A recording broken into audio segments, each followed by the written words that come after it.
Chapter 1 Betrayal. My dear, I have also secured tickets for the Arkansas.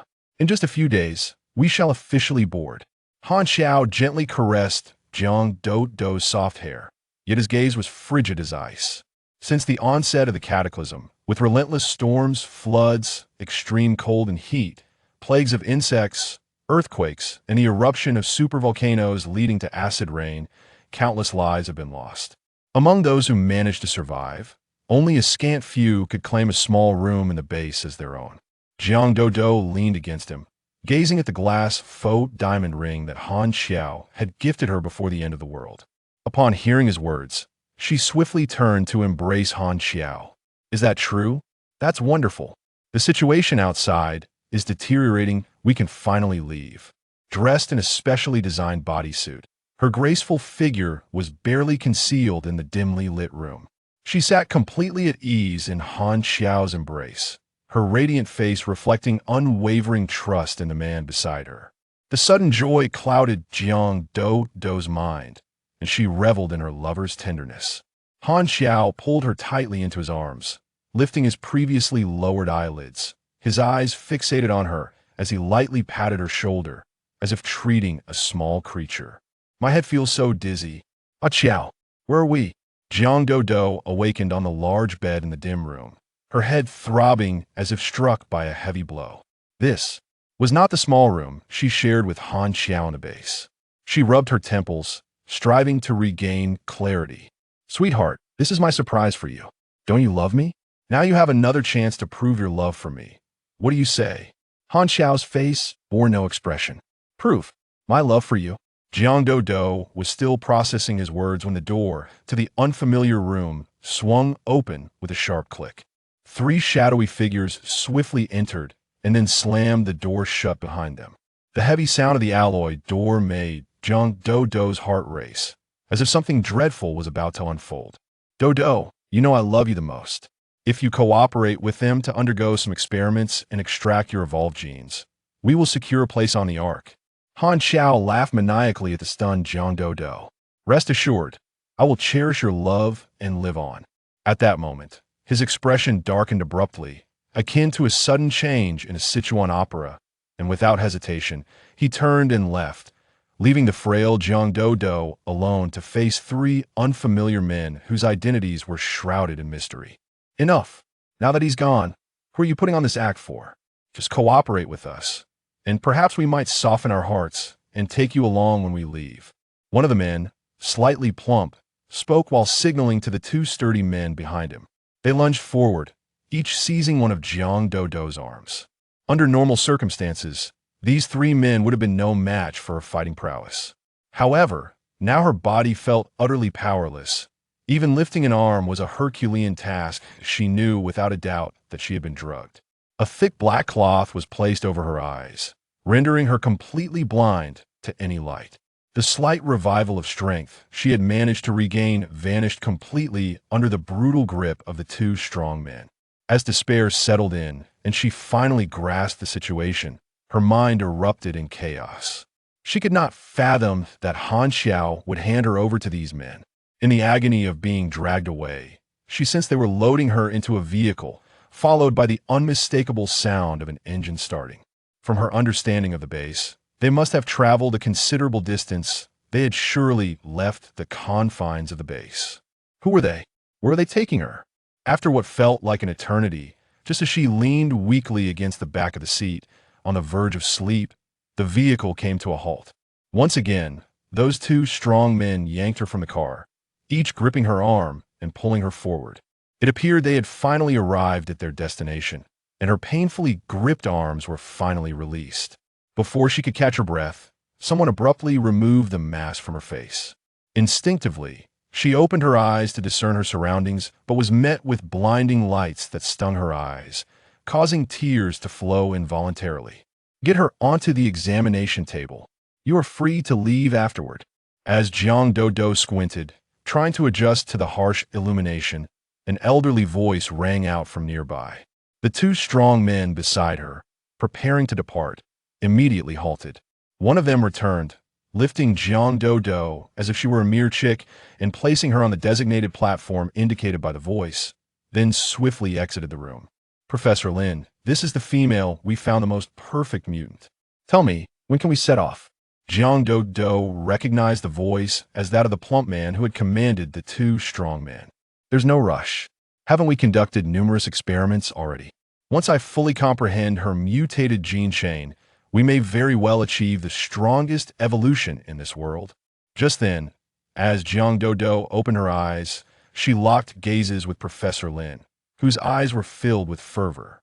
A shiver ran through her as she tightened her fists with the slight strength she had regained, disregarding the revolting looks from the men, and began to observe her surroundings intently. She realized this was a small private base, and she was in a laboratory constructed of an unknown alloy. Aside from two tightly shut doors, there were no other exits, and the area was cluttered with various instruments she had never seen before. Hey, quit staring. The so-called Professor Lin approached, ignoring the plump man's strange gaze, eagerly touching Jiang Do's exposed arm, caressing her skin. This sensation, the mutants you've captured before possess none of this. This is the true evolutionary goal for humanity. Since the onset of the calamity, Jiang Do's body had undergone incredible changes. In the preceding years, her nose had grown more prominent, body hair had increased, and she had become less sensitive to external temperatures. However, after the volcanic eruption and the onset of acid rain, her body underwent another transformation. The excess body hair began to recede, and her skin developed a texture akin to that of a turtle shell, smooth yet resilient to touch. Her bodily functions had even evolved. Her stamina, strength, and flexibility reached astonishing heights. Both her hearing and vision had improved tenfold, and a filtering membrane had formed in her nasal passages to combat volcanic ash. Such an evolution, amidst the harsh conditions following the volcanic eruption, was undeniably fortuitous. Individuals exhibiting similar mutations comprised only about 1% of the surviving population, collectively referred to as mutants. However, those who evolved as thoroughly as Jiang Do were exceedingly rare, with only a 1% chance among the mutant populace. Chapter 2 Rebirth. Before the nauseating sensation of being touched on her arm could dissipate, Professor Lin returned to the control panel, seemingly engrossed in some task. Professor Lin, the drug we administered to this woman is about to take effect. With her strength, she will soon be able to break free from the chains. Should we administer a little more of the drug? The portly man was about to leave when he caught sight of Jiang Do, who had already begun to struggle, and quickly rushed back to restrain her. Oh, truly a top-tier mutant. A glimmer of excitement flashed in Professor Lin's murky eyes behind his glasses. The drug administered to Jiang Do had originated from him. Normally, even an evolved mutant would require at least 2 to 3 days to regain some strength after being affected. Yet, within less than a day, she was already showing signs of recovery. He pressed a button on the control panel, causing another door, seemingly merging with the wall, to creak open. When he emerged again, he held a vial of light blue serum in his hand, the sound of his footsteps echoing in Jiang Do's ears like a drumbeat against her heart. Professor Lin approached Jiang Do, forcibly prying her mouth open to administer the serum. No. Jiang Do had only regained a fraction of her strength and could not resist his forceful method. Ultimately succumbing to his will, the portly man watched the entire scene with cold indifference, finally feeling reassured to leave. The familiar sensation of dizziness and weakness washed over her once more. However, this time she did not succumb immediately. Instead, she squinted her eyes, forcing herself to endure. In her haze, she saw Professor Lin return to the control panel and press another button, muttering something softly to the screen before turning to adjust a large machine. Before long, the door that the portly man had just exited swung open again. 3 individuals clad in protective gear entered, seemingly oblivious to Jiang Do, as they walked straight to Professor Lin to assist him in the machine's calibration. She could not passively await her torment. In her state of desperation, her fingers trembled slightly, brushing against something. The fake diamond ring. This ring was a gift from Han Xiao when he confessed his feelings for her on her birthday, promising to replace it with a real one when they could afford it. However, the calamity struck just a month and a half after they got together, and she had worn it ever since. Given the demeanor of these individuals, it seemed she would not survive, and before their research succeeded, she would be left to suffer. It was known that once a mutant perished, their body would visibly decay at an alarming rate. Since they were determined to make her suffer, she would not allow them to succeed.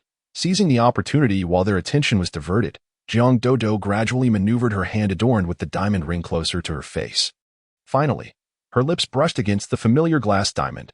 Summoning the last remnants of her strength, she bit down on the diamond, dislodging it from the band and holding it in her mouth, with a final glance at the suffocating confines of the laboratory. She swallowed the large diamond in despair. The sharp edge of the glass cut through her trachea, yet she made no sound. Forcing her eyes shut, as the pain of suffocation enveloped her, scenes from her life flickered before her like a revolving lantern, ultimately fading into darkness. Jiang Dodo jolted upright in bed, gasping for breath, her hand instinctively reaching for her neck, as if still feeling the sting and suffocation from swallowing the diamond. Is this, not dead, but rather saved by them again? Her fingers brushed against the soft bedding beneath her, yet something felt amiss. Sunlight streamed through the gaps in the curtains, casting a warm glow on the lovely floral sheets. Wait, sunlight? How could there be sunlight? How could there be floral sheets? She flung aside the covers and stumbled to the window, pulling back the curtain with a whoosh to gaze outside. What lay beyond was a landscape of buildings and neatly arranged streets that she had not seen in many years. The dazzling sunlight reflecting off the glass facades of the distant buildings, the glare stinging Jiang Dodo's eyes. It was a stark contrast to the gray skies she had been accustomed to for so long. In disbelief, she surveyed her surroundings before turning to examine the room she was in. The warmly decorated space felt eerily familiar, and the painting on the wall was even more recognizable in her hazy memory. She recalled painting it at a stall in the park, drawn to its color scheme. After bringing it home, she had hung it on the wall. This room was clearly not the cramped quarters she had shared with Han Xiao at the base. Nor was it the laboratory she had been taken to. On the bedside table lay a mobile phone, and Jiang Dodo slowly approached to pick it up. The phone was unlocked and recognized her face. The moment she lifted it, the screen displayed an animated transition into the home page. Upon opening the calendar app, she saw today's date clearly marked as January 6, 2060, as she vividly remembered the torrential rain that had nearly submerged half of Huagua occurring shortly after the new year. I have returned to before the catastrophe, reborn? Jiang Dodo sat on the edge of the bed, awkwardly scrolling through her phone for what felt like an eternity, pondering her current situation, having grown up in an orphanage. She had entered the workforce, and perhaps due to her beauty, she had been harassed by a lecherous man while shopping at a mall.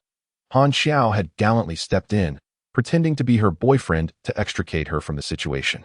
And after a long period of mutual understanding, they had finally gotten together a year later. Suddenly, a massive transparent glass shard flashed in her mind, its edges refracting colorful light. Was this the diamond from the ring Han Xiao had given her? That fake ring should still be on my hand. Jiang Dodo shook her head, pulling her consciousness away from the enormous diamond in her mind, looking down at the ring she had worn for so long. How could this be? On her left hand's index finger, only the bare ring setting remained. The shard of glass was gone.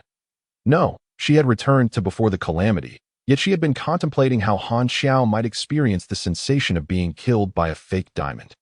Moreover, in her previous life, that wretched thing had been with her for over a decade. In her panic, as she fixated on the diamond, the phone she was holding vanished in an instant. What on earth is happening? Unsure of what to do, Jiang Dodo forced herself to calm down, recalling the first disappearing diamond, and suddenly that image reappeared in her mind. This time, however, her consciousness drifted into the interior of the diamond. In the center of the vast transparent space was her recently vanished phone. Is this a space? Having read numerous novels before, she found the concept of such a space quite acceptable, wonderful. So, my rebirth was triggered by my swallowing that diamond in my previous life? Once an object proves useful, she would no longer deem it a mere trinket. Excitedly pulling her thoughts back, she eagerly opened the window and scooped a handful of accumulated snow from the sill. She then retrieved a watch from the bedside table and, with a mere thought, stored both items within her newfound space. Chapter 3 Space attempting to extract her phone from the space. Jiang Dodo opened the food delivery app from her muddled memory and ordered an extravagant feast. Now that she was reborn, she no longer wished to live as she once had, constantly worrying about expenses and appearances, refraining from indulging in treats. After the disaster struck, not only were such delicacies scarce, but even the most basic provisions became difficult to acquire. Surviving through the extreme cold and entering the base, survivors were left to subsist on a small vial of nutritional liquid developed by the researchers. Due to her occasional outings to fulfill tasks for the base, Jiang Dodo and Han Xiao had managed to secure some actual food as she awaited her delivery. Jiang Dodo began to meticulously recall everything that transpired a month and a half before the apocalypse. In her previous life, the people of Huagua had just celebrated the Spring Festival, and those returning to work were hurriedly heading back to their studies or jobs, still relishing the joy of the new year. She clearly remembered, one night while binge-watching movies with Han Xiao in their rental, they heard a peculiar commotion outside. Though they dismissed it, the following day at noon, Han Xiao had shaken her awake with urgency. You need to see outside." Only then did she realize the world beyond their window was blanketed in snow, submerging most of their building. The most terrifying aspect was that the snowfall had ceased. What now poured from the sky was rain, a torrential downpour. Given their rental's elevated position on the 6th floor, they barely avoided being flooded. They could only shiver in their room, relying on the provisions Jiang Dodo had hoarded during sales to survive the relentless rain for over half a month, unaware that even greater calamities awaited them. In a world beset by extreme cold and heat, followed by pestilence, earthquakes, and volcanic eruptions, the wealth amassed by two individuals over the years became utterly meaningless overnight. The arrival of the apocalypse shattered society's structure. With the loss of regulatory constraints, humanity, bereft of reason, descended into chaos and malevolence. Many who endured the torrential rains, facing water and food shortages, ultimately perished at the hands of their own kind. Jiang Dodo, relying on her own evolution and the training she had received at the martial arts school and gym, managed to preserve her life, and that of Han Xiao. It was only after 6 months of extreme cold that they received news. Shortly after the onset of the harsh winter, the authorities began mobilizing personnel to construct a doomsday base. They were fortunate, as a relatively well-equipped base was located near J-City. In less than 3 days, they successfully arrived and commenced a new chapter in their lives. However, the base initially prioritized fortifying its external defenses against natural disasters, appearing well-structured. Yet its internal facilities and new regulations were not fully prepared. Due to the changes in Jiang Dodo's body, she was taken by the authorities for medical examinations and tests upon entering the base, discovering that she was not alone in her transformation. Confirmed as an evolved mutant, she began undertaking perilous missions for the authorities, gaining insider information. The officials were constructing a colossal ark destined for outer space, intending to transport sufficient resources and talents from various fields to the moon for survival. And she was among those chosen. However, it was essential to note that the moon, being tidally locked, always presents only one face toward the blue planet, with habitable areas limited to the side facing Earth. The Ark would dock there, but the moon's limited surface area, coupled with the presence of individuals from other nations, meant they could not possibly relocate all survivors to live on the moon. The authorities could only control the number of chosen individuals, hoping that if, one day in the future, the blue planet regained vitality, their descendants might return to their homeland. It took a full decade for the authorities to prepare to send 100,000 people to the moon. During this time, natural disasters continued unabated, and it was only after the volcanic eruption that persistent acid rain began to fall. People donned the latest research in anti-acid rain gear and began to tally the surviving organisms outside. They soon discovered that 99% of the world's animals perished in the onslaught of lava waves and volcanic ash, with fewer than 1% of vertebrates miraculously evolving to survive the cataclysm. The surviving animals exhibited evolutionary traits reminiscent of human adaptations. Their fur began to merge, forming a hard shell. Nasal cavities disappeared, evolving into gills capable of filtering toxic dust from the air. Body temperatures rose, placing them in a perpetual state of hyperactivity. Their brains underwent evolution as well, achieving intelligence levels akin to that of 13 or 14-year-old human children. Jiang Dodo was the sole individual selected for relocation to the moon. And as she excitedly shared this news with Han Xiao, she suddenly recalled that he, who had always depended on her, could never obtain such a place. After much inner turmoil, she concluded that with her level of evolution and the base's robustness, they could thrive on the blue planet without leaving. Yet, her compassion led her to relinquish this opportunity, intending to remain with Han Xiao indefinitely. However, Han Xiao, in pursuit of his own chance to ascend to the moon, had betrayed her by offering her to a private base for research. If her suspicions were correct, that laboratory was located over 100 kilometers outside of Y-City. These individuals had not sought refuge under the auspices of the official base, but had instead established a private base in a different area. Aspiring to be self-sufficient, How could they possibly have access to moon relocation slots? Had Han Xiao been deceived by them? The more she pondered, the angrier she became. What she believed to be true love had been turned into betrayal under the guise of a dubious promise. Buzz, buzz, buzz. A phone call interrupted her thoughts, startling her with its vibration. Hello, this is the food delivery. I can't open the building's main door. Could you come down to collect it? Okay, just a moment. Jiang Daodu barely registered the conversation before the call ended. The rent for her mountaintop apartment was relatively low, and the building had been constructed with care, featuring all necessary security measures, which reassured her in her choice of residence. She hastily donned her jacket and descended 6 flights of stairs to retrieve her order. By the time she returned to her room, laden with bags of food, a significant amount of time had elapsed. She shook her aching arms and eagerly unpacked her meal, devouring it with gusto. Spicy hot pot, fried chicken, snail noodles, milk tea, and small cakes. Having long adhered to a strict diet to maintain her weight, her stomach had shrunk considerably. After sampling each delicacy, she found herself unable to eat more. Nevertheless, she felt profoundly satisfied. The sense of fulfillment derived from food was something the nutritional supplements could not provide. As she stored the nearly untouched food in her space, she suddenly remembered time was running out.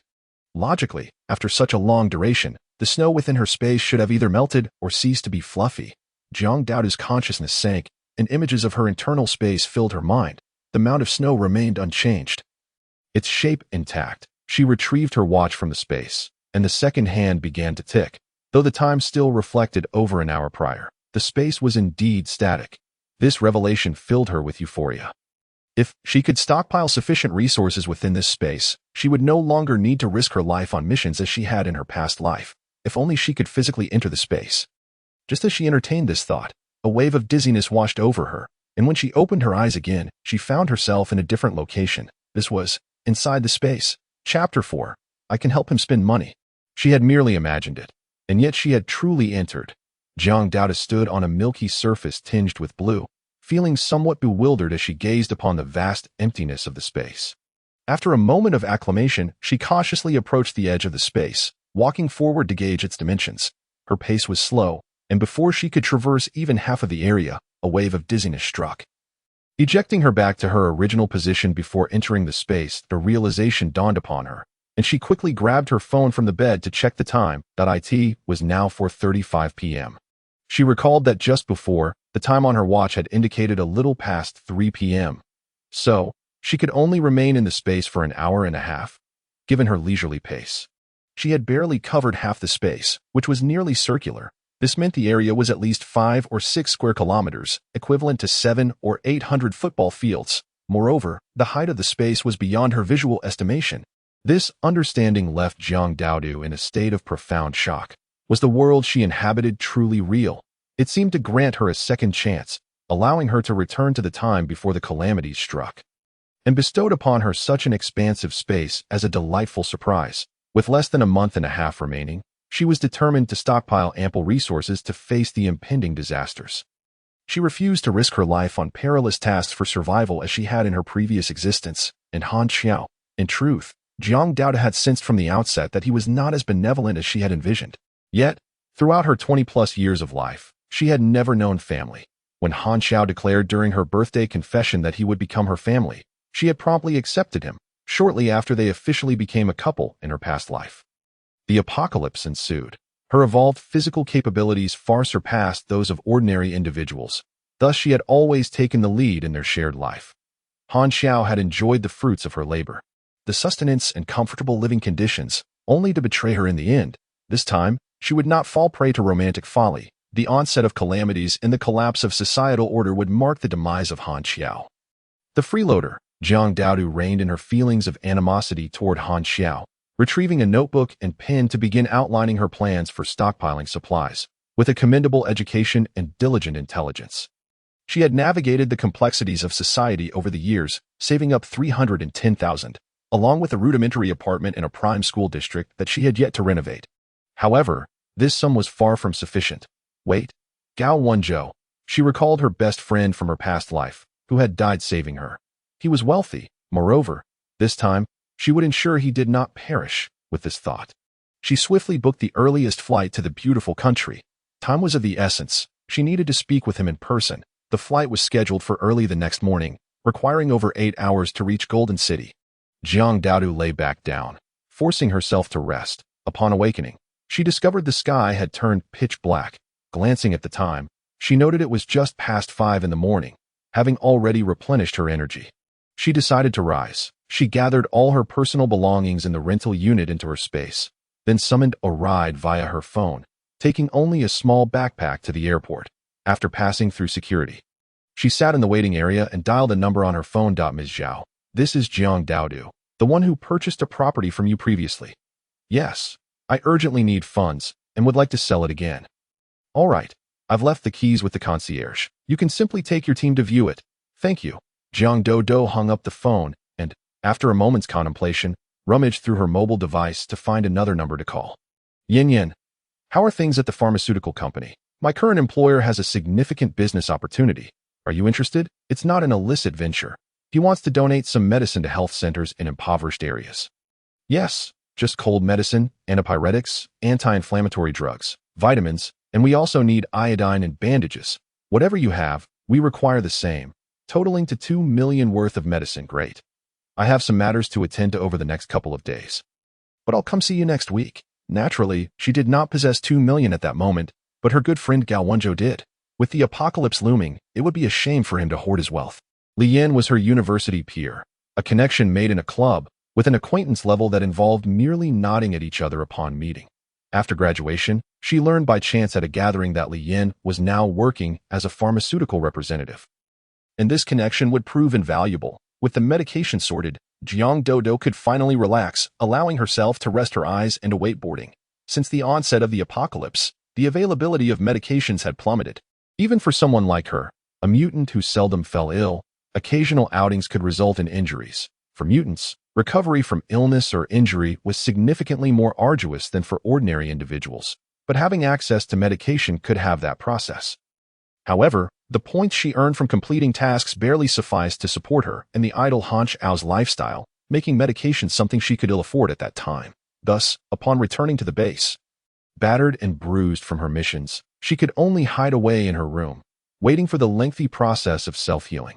Once aboard the plane, Jiang Daodu leaned against the seatback in economy class, gazing at the clouds outside, her eyelids fluttering. How absurd it was to endure such hardship as a mutant for the sake of a pathetic man. She resolutely closed her eyes, forcing herself to sleep. She could not dwell on these thoughts any longer. If she continued, she would wish to fly back immediately and exact vengeance on Han Xiao. Upon landing at Jinshan City Airport, Jiang Daodu disembarked with a light backpack. Her steps lively, she promptly exchanged a stack of dollars at the airport, facilitating her activities in the beautiful country over the next few days. Exiting the airport, she boarded a pre-arranged vehicle and dialed a number.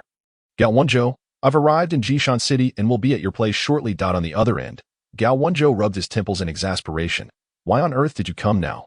Never mind that. Whatever you have planned for tonight, cancel it. I have something crucial to discuss with you. After hanging up, Jiang Daodu leaned back in her seat, organizing her thoughts on how to convey the impending apocalypse to Gao Wenzhou. The driver escorted her directly to Gao Wenzhou's apartment in the city center, and after paying the fare, she stepped out of the car. Xiao Duzi, have you missed me after just 6 months? Didn't you find a handsome boyfriend? Gao Wenzhou, standing at a towering height of 1.85 meters, with a mop of slightly tousled brown curls, spoke with a casual demeanor. The temperature in Jinshan City was akin to that of the southernmost cities in Huaguo, hovering around 10 degrees Celsius, with a gray sky obscuring the sun, lending a chill to the air. Yet, he was clad in only a dark gray hooded sweatshirt and thin light blue jeans. I'm here to see you.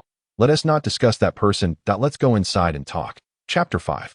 Hidden Secrets. Jiang Daodu paid no mind to the man who immediately reached to tousle her hair, effortlessly making her way upstairs. Once Gao Wenzhou opened the door, she stepped in and plopped down onto the living room sofa. Did you break up with that soft-handed man? Gao Wenzhou entered behind her, shutting the door and immediately shedding his hooded sweatshirt, sitting closely beside her.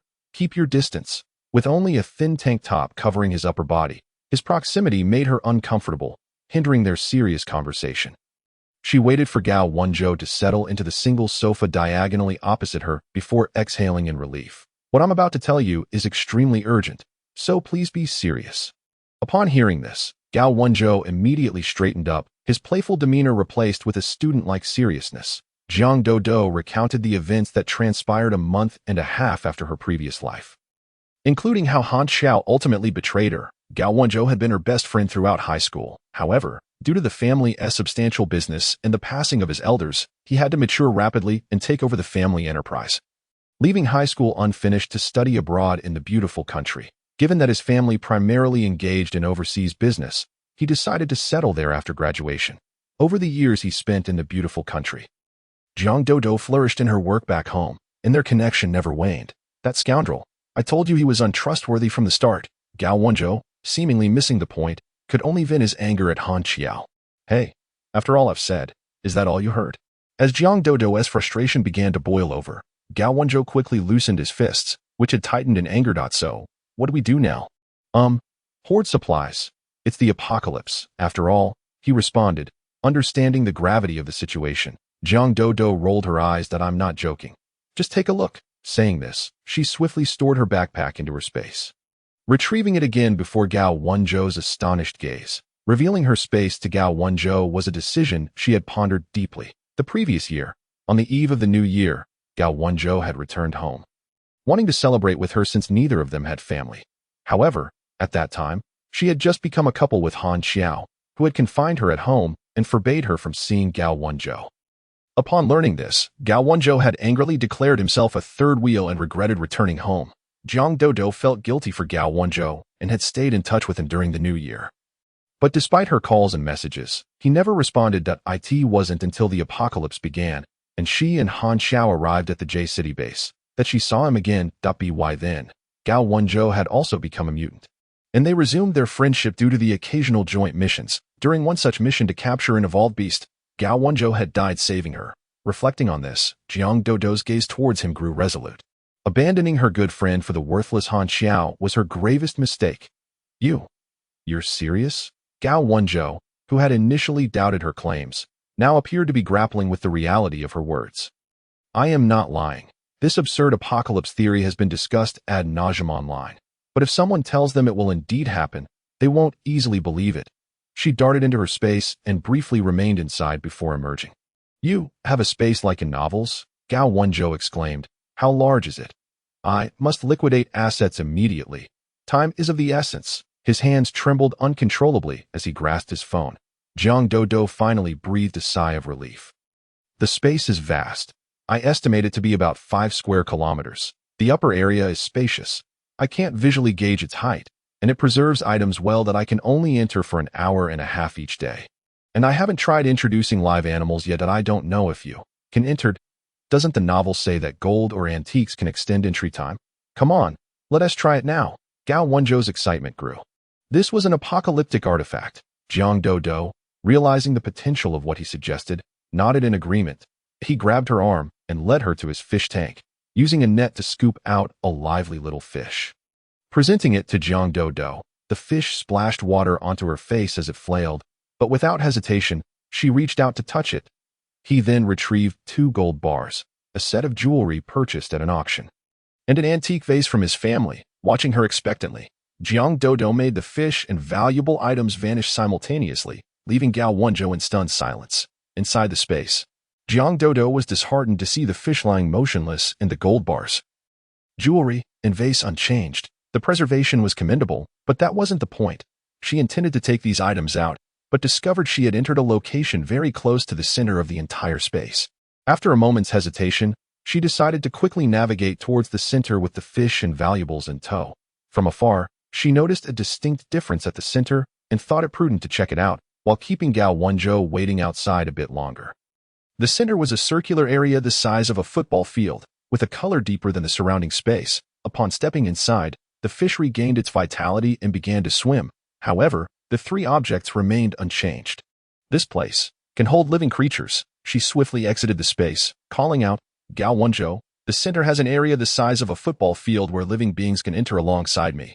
But, once they enter the space, they behave like other inanimate objects, having no effect on the space. Jiang Dodo had just intended to hand over the gold bricks to Gao Wenzhou when he pushed them back towards her, exclaiming, Keep them. What is mine is yours. He scratched his head, a faint blush appearing on his fair cheeks. Unable to contain his excitement, He wrapped his arms around her shoulders and exclaimed, "This is fantastic. Let me in to see it too." Feeling the warmth radiating from him, Jiang Dodo felt slightly uncomfortable. However, upon seeing Gao Wenzhou's gleaming eyes, her mind wandered to the innermost part of the space. And she brought him along into it. "This is simply marvelous. How could you possibly share this with me? What if I had ulterior motives?" As Jiang Dodo reveled in her space, she was abruptly admonished by Gao Wenzhou, his reprimands causing her forehead to flush. You are my best friend. My dear friend." Gao Wenzhou's eyes glistened with tears. "Being friends doesn't mean I can let this slide. The fact that you possess this space is known to no one but me. Right?" Jiang Dodo frantically shook her head. "That's good. From this moment on, this secret must remain hidden from everyone else." Chapter 6. The technology exhibition. Gao Wenzhou's tone softened a bit as he noticed Jiang Dodo shrink slightly from his earlier outburst. He gently patted her head. "Let us step outside. I need to brief the people back home about stocking items in my private warehouse." Jiang Dodo cautiously clutched the hem of Gao Wenzhou's loose sweatpants, guiding him out of the space. "During your years in the beautiful country, do you have any sources for purchasing arms?" Indeed, Gao Wenzhou quickly darted back to the bedroom, retrieving a handgun and 2 boxes of ammunition from the nightstand. "This is for my personal protection. You should keep it for now. I'll figure out the rest." The neighboring skyscraper was hosting a technology exhibition, rumored to feature modified vehicles and submarines. Keep an eye out for purchases. "Don't worry about the cost. Spend as much as you need from my card." He handed Jiang Dodo a black card from his wallet. "I'll go sell some assets and gather some equipment. We can discuss anything later tonight." After assisting her in registering her fingerprint for the apartment store lock, they hastily exited together. "There's plenty of money on that card. Feel free to buy and swipe without hesitation." Gao Wenzhou pointed her in the right direction and slipped back into his hoodie, making a call as he dashed off to his car. Jiang Dodo trusted Gao Wenzhou's reliability and felt at ease as she arrived on the first floor of the World Trade Center. The exhibition had indeed commenced, showcasing a plethora of technological products. With a considerable number of visitors in attendance, she requested a catalog from the attendant at the entrance and rapidly began to flip through it. The exhibition featured an extensive array of displays, including communications, VR, industrial innovations, modified vehicles, aviation, refractory materials, and even food. Jiang Dodo first made her way to the most eye-catching modified vehicle exhibition on the first floor. Various vehicles were creatively transformed into unfamiliar designs. She approached the person in charge, showing him a few cars she had selected. "This doomsday battle vehicle is constructed entirely from bulletproof materials, capable of withstanding high temperatures and corrosion. It is the only one of its kind." Many had come to inquire about this vehicle, and the representative enthusiastically explained its features to everyone. Yet he remained tight-lipped about the price, despite their keen interest. "Hello. I genuinely admire this vehicle. If you could sell it to me, I would also be interested in purchasing all the others you produce." Seizing the opportunity when the representative had a moment to spare, Jiang Dodo approached him, fluently articulating her words in English. "You can call me Maître. May I ask how to address you, madam?" "Just call me Jiang. I am truly interested in your products." The representative rolled up his white shirt sleeves twice, hesitating for a moment before leading Jiang Dodo to meet the rest of their team. "This lady wishes to purchase all our modified vehicles. What do you think?" "Oh my goodness, this is a big deal," the representative exclaimed. "If you intend to buy them all, we can offer you a discount." Their team had invested significantly in modifying so many vehicles, and they were eager to recoup their expenses. They had hoped to leverage the fame gained from the Doomsday vehicle to sell the others, which were of slightly lesser quality. Now that someone was willing to buy them all, they were more than willing to comply. Jiang Dodo's decision was certainly not made impulsively. The vehicles modified by Maître's team, aside from the standout Doomsday mech, were also impressive. In total, there were merely 5 vehicles, whether it was the heavy-duty off-road RV or the all-terrain combat truck. Each would serve a purpose in surviving the apocalypse. The remaining 2 modified SUVs could be purchased as additional accessories. 5 modified vehicles for $12 million. However, if you can pay in full at once, we can reduce it by $2 million. This was the price Maître and his companions had agreed upon after discussion. They were in urgent need of cash to support the modification of their next vehicles. $8 million, and I will also include 2 sets of repair parts and manuals for each vehicle. As Jiang Dodo noticed Maître frown, preparing to refuse her, she added, "If you agree to deliver the vehicles immediately, I can pay the full amount right now." Converting it, 58 million Huagua currency was the entire budget she had allocated for these vehicles. Maitra's eyes lit up at the thought of full payment. Such a tempting offer prompted him to turn and see his partners subtly nodding at him, leading him to immediately agree. This doomsday escape pod. I noticed the manual is right behind you. Are you familiar with it? Of course. Our studio is located in the same place. You and I can go. Maitra, thrilled to have sold all 5 vehicles, graciously led Jiang Dodo to the back of the exhibition.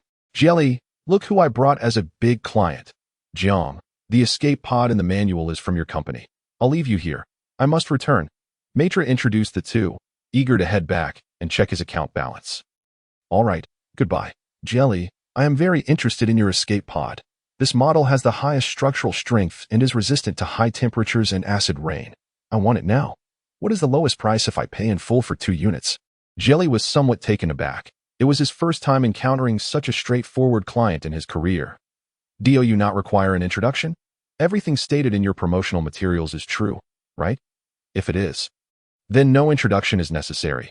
Just offer me a better price. Seeing Jiang Dodo's insistence, he no longer hesitated. Madam, we currently only have 2 of this model of the Doomsday Escape Pod in stock. Our standard price is $10 million per unit. If you can pay in full within 3 months, 2 units will cost only $18 million. Furthermore, our escape pods are straightforward to operate. Anyone can understand the manual. If you need assistance, we can provide professional personnel to guide you, ensuring you will learn it thoroughly. Jilly spoke rapidly in English, and fortunately, Jiang Dodo was quite adept in her comprehension of the language. Otherwise, she would have struggled to grasp what he was saying. It's sufficient to pay the full amount within 3 months. Can I also take delivery? When we sell to you, we will conduct a brief survey to confirm the customer's ability to pay. If you are interested, today you only need to pay a $5 million deposit to take both escape pods. Jelly was very professional. He had already determined when Maitra brought Jiang Dodo over that this Eastern woman could undoubtedly afford the escape pods. Jiang Dodo calmly accepted his confident gaze, replying, all right. The prospect of paying the full amount within 3 months was too good to pass up. Jiang Dodo readily signed the contract and transferred $5 million to Jelly's company. Chapter 7. In reality, I can cook with Gao Wenzhou's black card. Paying $5 million was a breeze. This model of escape pod was identical to one she had seen in her previous life at the base. The owner was the base director of J City, who was also the former mayor. He must have purchased the same escape pod from Jelly's company quite some time ago. It was said that during a torrential downpour, his family had taken refuge in the escape pod located in their villa, which allowed them to evade disaster. According to many of the altered individuals who had assisted the base director with tasks, that escape pod not only had excellent sealing capabilities but could also withstand the pressure from collapsing buildings, lava from volcanic eruptions, and the acid rain falling from the sky without sustaining damage.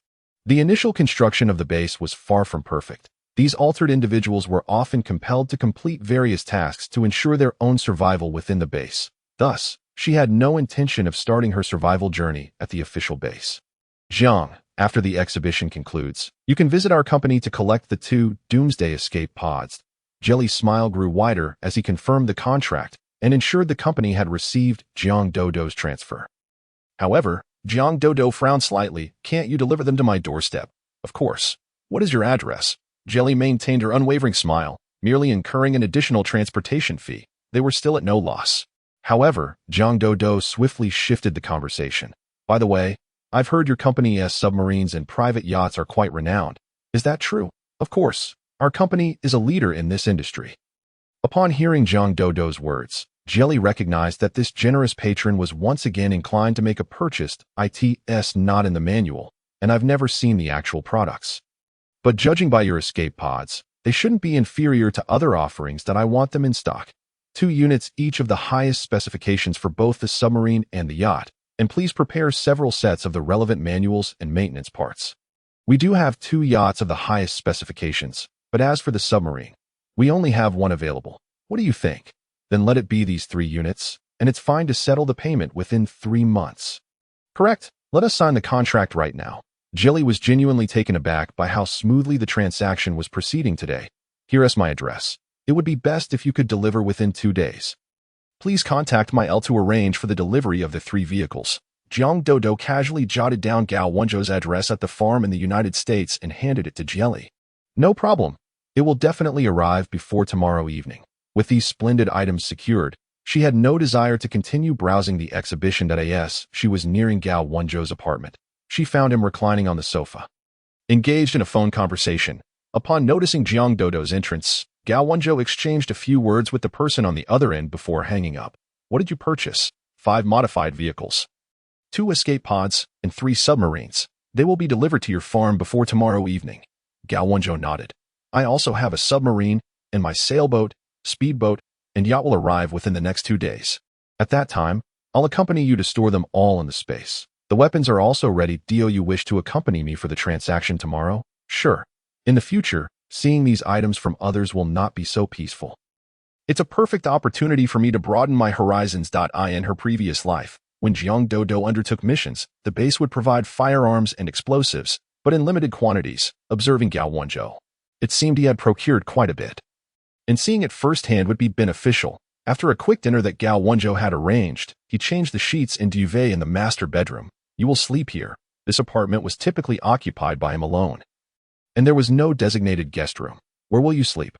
I'll find a hotel nearby. No need. There's a folding bed in the study. I used to crash there after working late. Moreover, with natural disasters being unpredictable, I don't wish to be separated from you. Saying this, he offered Jiang Dodo no chance to refuse and promptly ushered her into the room while he retreated to the study. All right. Since their acquaintance, Gao Wenzhou had always exhibited a carefree demeanor and generally yielded to Jiang Dodo's opinions. She was somewhat taken aback. She had never seen him this resolute, with the most familiar and trusted person by her side. Her usual anxieties vanished, allowing her to enjoy a particularly sweet slumber that night. The morning light filtered through the curtain seams, illuminating Jiang Dodo's face, causing her to abruptly awaken and sit up. After a brief moment of disorientation, she realized she was not in the perilous wilderness but in Gao Wenzhou's room.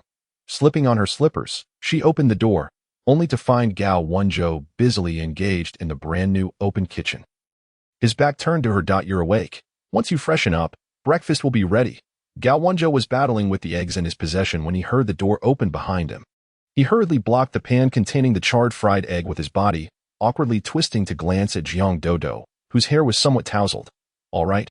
Jiang Dodo, oblivious to his strange posture, obediently proceeded to the bathroom to wash up. The moment she left, Gao Wenzhou promptly discarded the failed egg into a trash bin already containing several of its kind, scratching his head and sighing.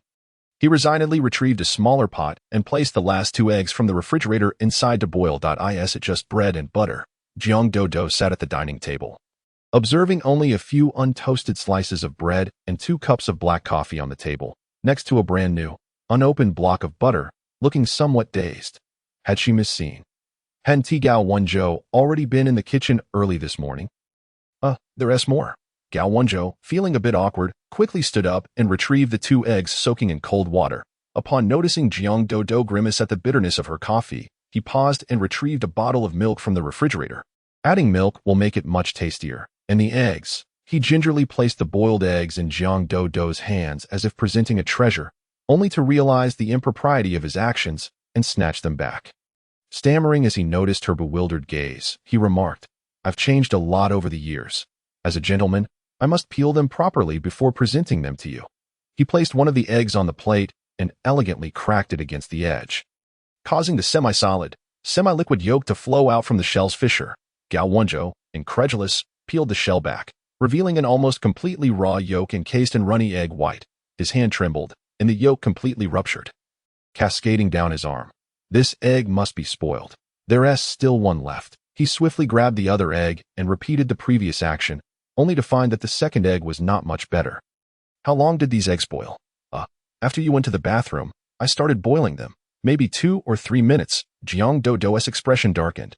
2 or 3 minutes. It was uncertain whether the water could even reach a boil. No wonder the egg whites hadn't solidified. Rising, she retrieved 2 eggs from her space, entering the kitchen only to behold the grim state of the trash bin, her eyes widening in disbelief as she looked at Gao Wenzhou. With no time to intervene, Gao Wenzhou could only look at her innocently. She rubbed her throbbing temples helplessly. Let me handle it. In truth, after so many years in the apocalypse, her cooking skills had also become somewhat rusty. But frying an egg was still within her capabilities. Actually, I can cook. Today was just an accident. Gao Wenzhou gazed at Jiang Dodo with fervent intensity, his heated gaze almost scorching her face. All right. I believe you. Jiang Dodo calmly placed the fried eggs onto their respective plates, then retrieved a piece of elbow ham from her space, slicing off a few pieces. The items in my space are all from the rental house. It's better than just spreading butter on bread. Chapter 8. Stockpiling weapons without hesitation, Gao Wenzhou snatched a piece of the ham from her plate with his fork and grinned foolishly at her. I haven't had this in years. After breakfast, Jiang Dodo didn't even need to return to her room. She simply changed her clothes in her space. In front of others. You must not act like this. Should it be exposed and fall into the hands of those with ulterior motives, they would surely dissect you for research. Just as she emerged from her space, her eyes met Gao Wenzhou's handsome face leaning toward her. Got it. Let us go. She suppressed her slight discomfort and urged him on. She had always known Gao Wenzhou was quite handsome. His grandfather was Canadian, making him a quarter foreigner, although he lacked the delicate charm of a certain soft male. His features were well-defined, and his deep-set, light brown eyes drew her in irresistibly. Perhaps it was merely that they had matured. She rationalized internally why she felt so awkward around him. Gao Wenzhou drove his frequently used sports car. Taking Jiang Dodo out of the city, the towering buildings faded from view. They stopped in a vast, open countryside. A sizable delivery truck awaited them, beside which stood two Caucasian men engaged in conversation. Upon hearing the commotion, they turned to look, and upon recognizing Gao Wenzhou, one of the men approached, speaking in broken Chinese. Barrett, the items have been delivered to the estate, and the vehicle has arrived. Good, you may leave now. I will notify my assistant to transfer the payment shortly. Gao Wenzhou accepted the car keys from him. Please drive this vehicle back to the estate for me. I'll pay you extra. All right. The man's eyes brightened as he turned to whisper something to his companion before unabashedly climbing into the G-Wagon that Gao Wenzhou and Jiang Dodo had arrived in. Let us get in and go. The delivery truck had only 2 seats in the front, perfectly accommodating the two of them. Gao Wenzhou drove, gradually making their way towards a more secluded area, while Jiang Dodo observed the increasingly desolate landscape outside the window. Finally, they arrived at what appeared to be an ordinary farm. Get out. We've arrived. Gao Wenzhou reached out to grasp Jiang Dodo's hand, which was poised to open the car door, signaling her to wait a moment. He began to fumble around in the driver's seat, seemingly unaware of what he was pressing. The seemingly solid box behind the seat quivered slightly. Noticing Jiang Dodo's gaze, he lifted his head and raised an eyebrow at her, then pushed the box towards the passenger seat. To their astonishment, it contained a locked briefcase. Gao Wenzhou lifted it triumphantly. Casting a glance at Jiang Dodo, let us get out and head straight inside. The farm before them perfectly matched Jiang Dodo's preconceived notions of rural America, surrounded by an endless expanse of cultivated land. In front of a rundown rural villa, which appeared to have been neglected for years, stood several red agricultural tractors. The yard was eerily quiet, save for 2 dogs that seemed to sense their presence and barked a couple of times. Just as she assumed there was no one inside, the villa's front door swung open, and several American men emerged. The first man, sporting a bushy beard, wore a loosely fitted coat that hung open despite the chilly temperatures, revealing only a gray vest that clung to his muscular frame, and he was clad in the ubiquitous rubber boots of the farm. He glanced at Gao Wenzhou before fixing his gaze directly on Jiang Dodo. Barrett. This beautiful lady she is my fiancée, Jiang, accompanying me on this trip to broaden her horizons. Hello, Jiang. I am the owner of this farm. You may call me Karen. The man's eyes lingered on Jiang Dodo with evident intrigue. Karen, we are not here for leisure. Where are the goods? Gao Wenzhou stepped forward, blocking his view of Jiang Dodo. Well, this lady is truly stunning. Follow me. Karen beckoned to the men behind him. You all get back to work. I can manage on my own. The workers, dressed in work attire and rubber boots, had been idly chatting, but upon hearing his command, they promptly dispersed from sight. Karen glanced at the briefcase in Gao Wenzhou's hand. Then, satisfied, led him and Jiang Dodo into the villa. The interior of the villa was a stark contrast to its shabby exterior. The lavish hall was adorned with intricate decorations and furniture that complemented each other beautifully, making them feel as though they had stepped into an entirely different residence. Approaching the fireplace, Karen deftly twisted an inconspicuous knob on an ornate cabinet, revealing a sizable entrance beneath the staircase leading upstairs. Isn't this design splendid? He cast a proud glance at Jiang Dodo before descending through the entrance, seemingly indifferent to the pristine tiles that his rubber boots sullied with dirt.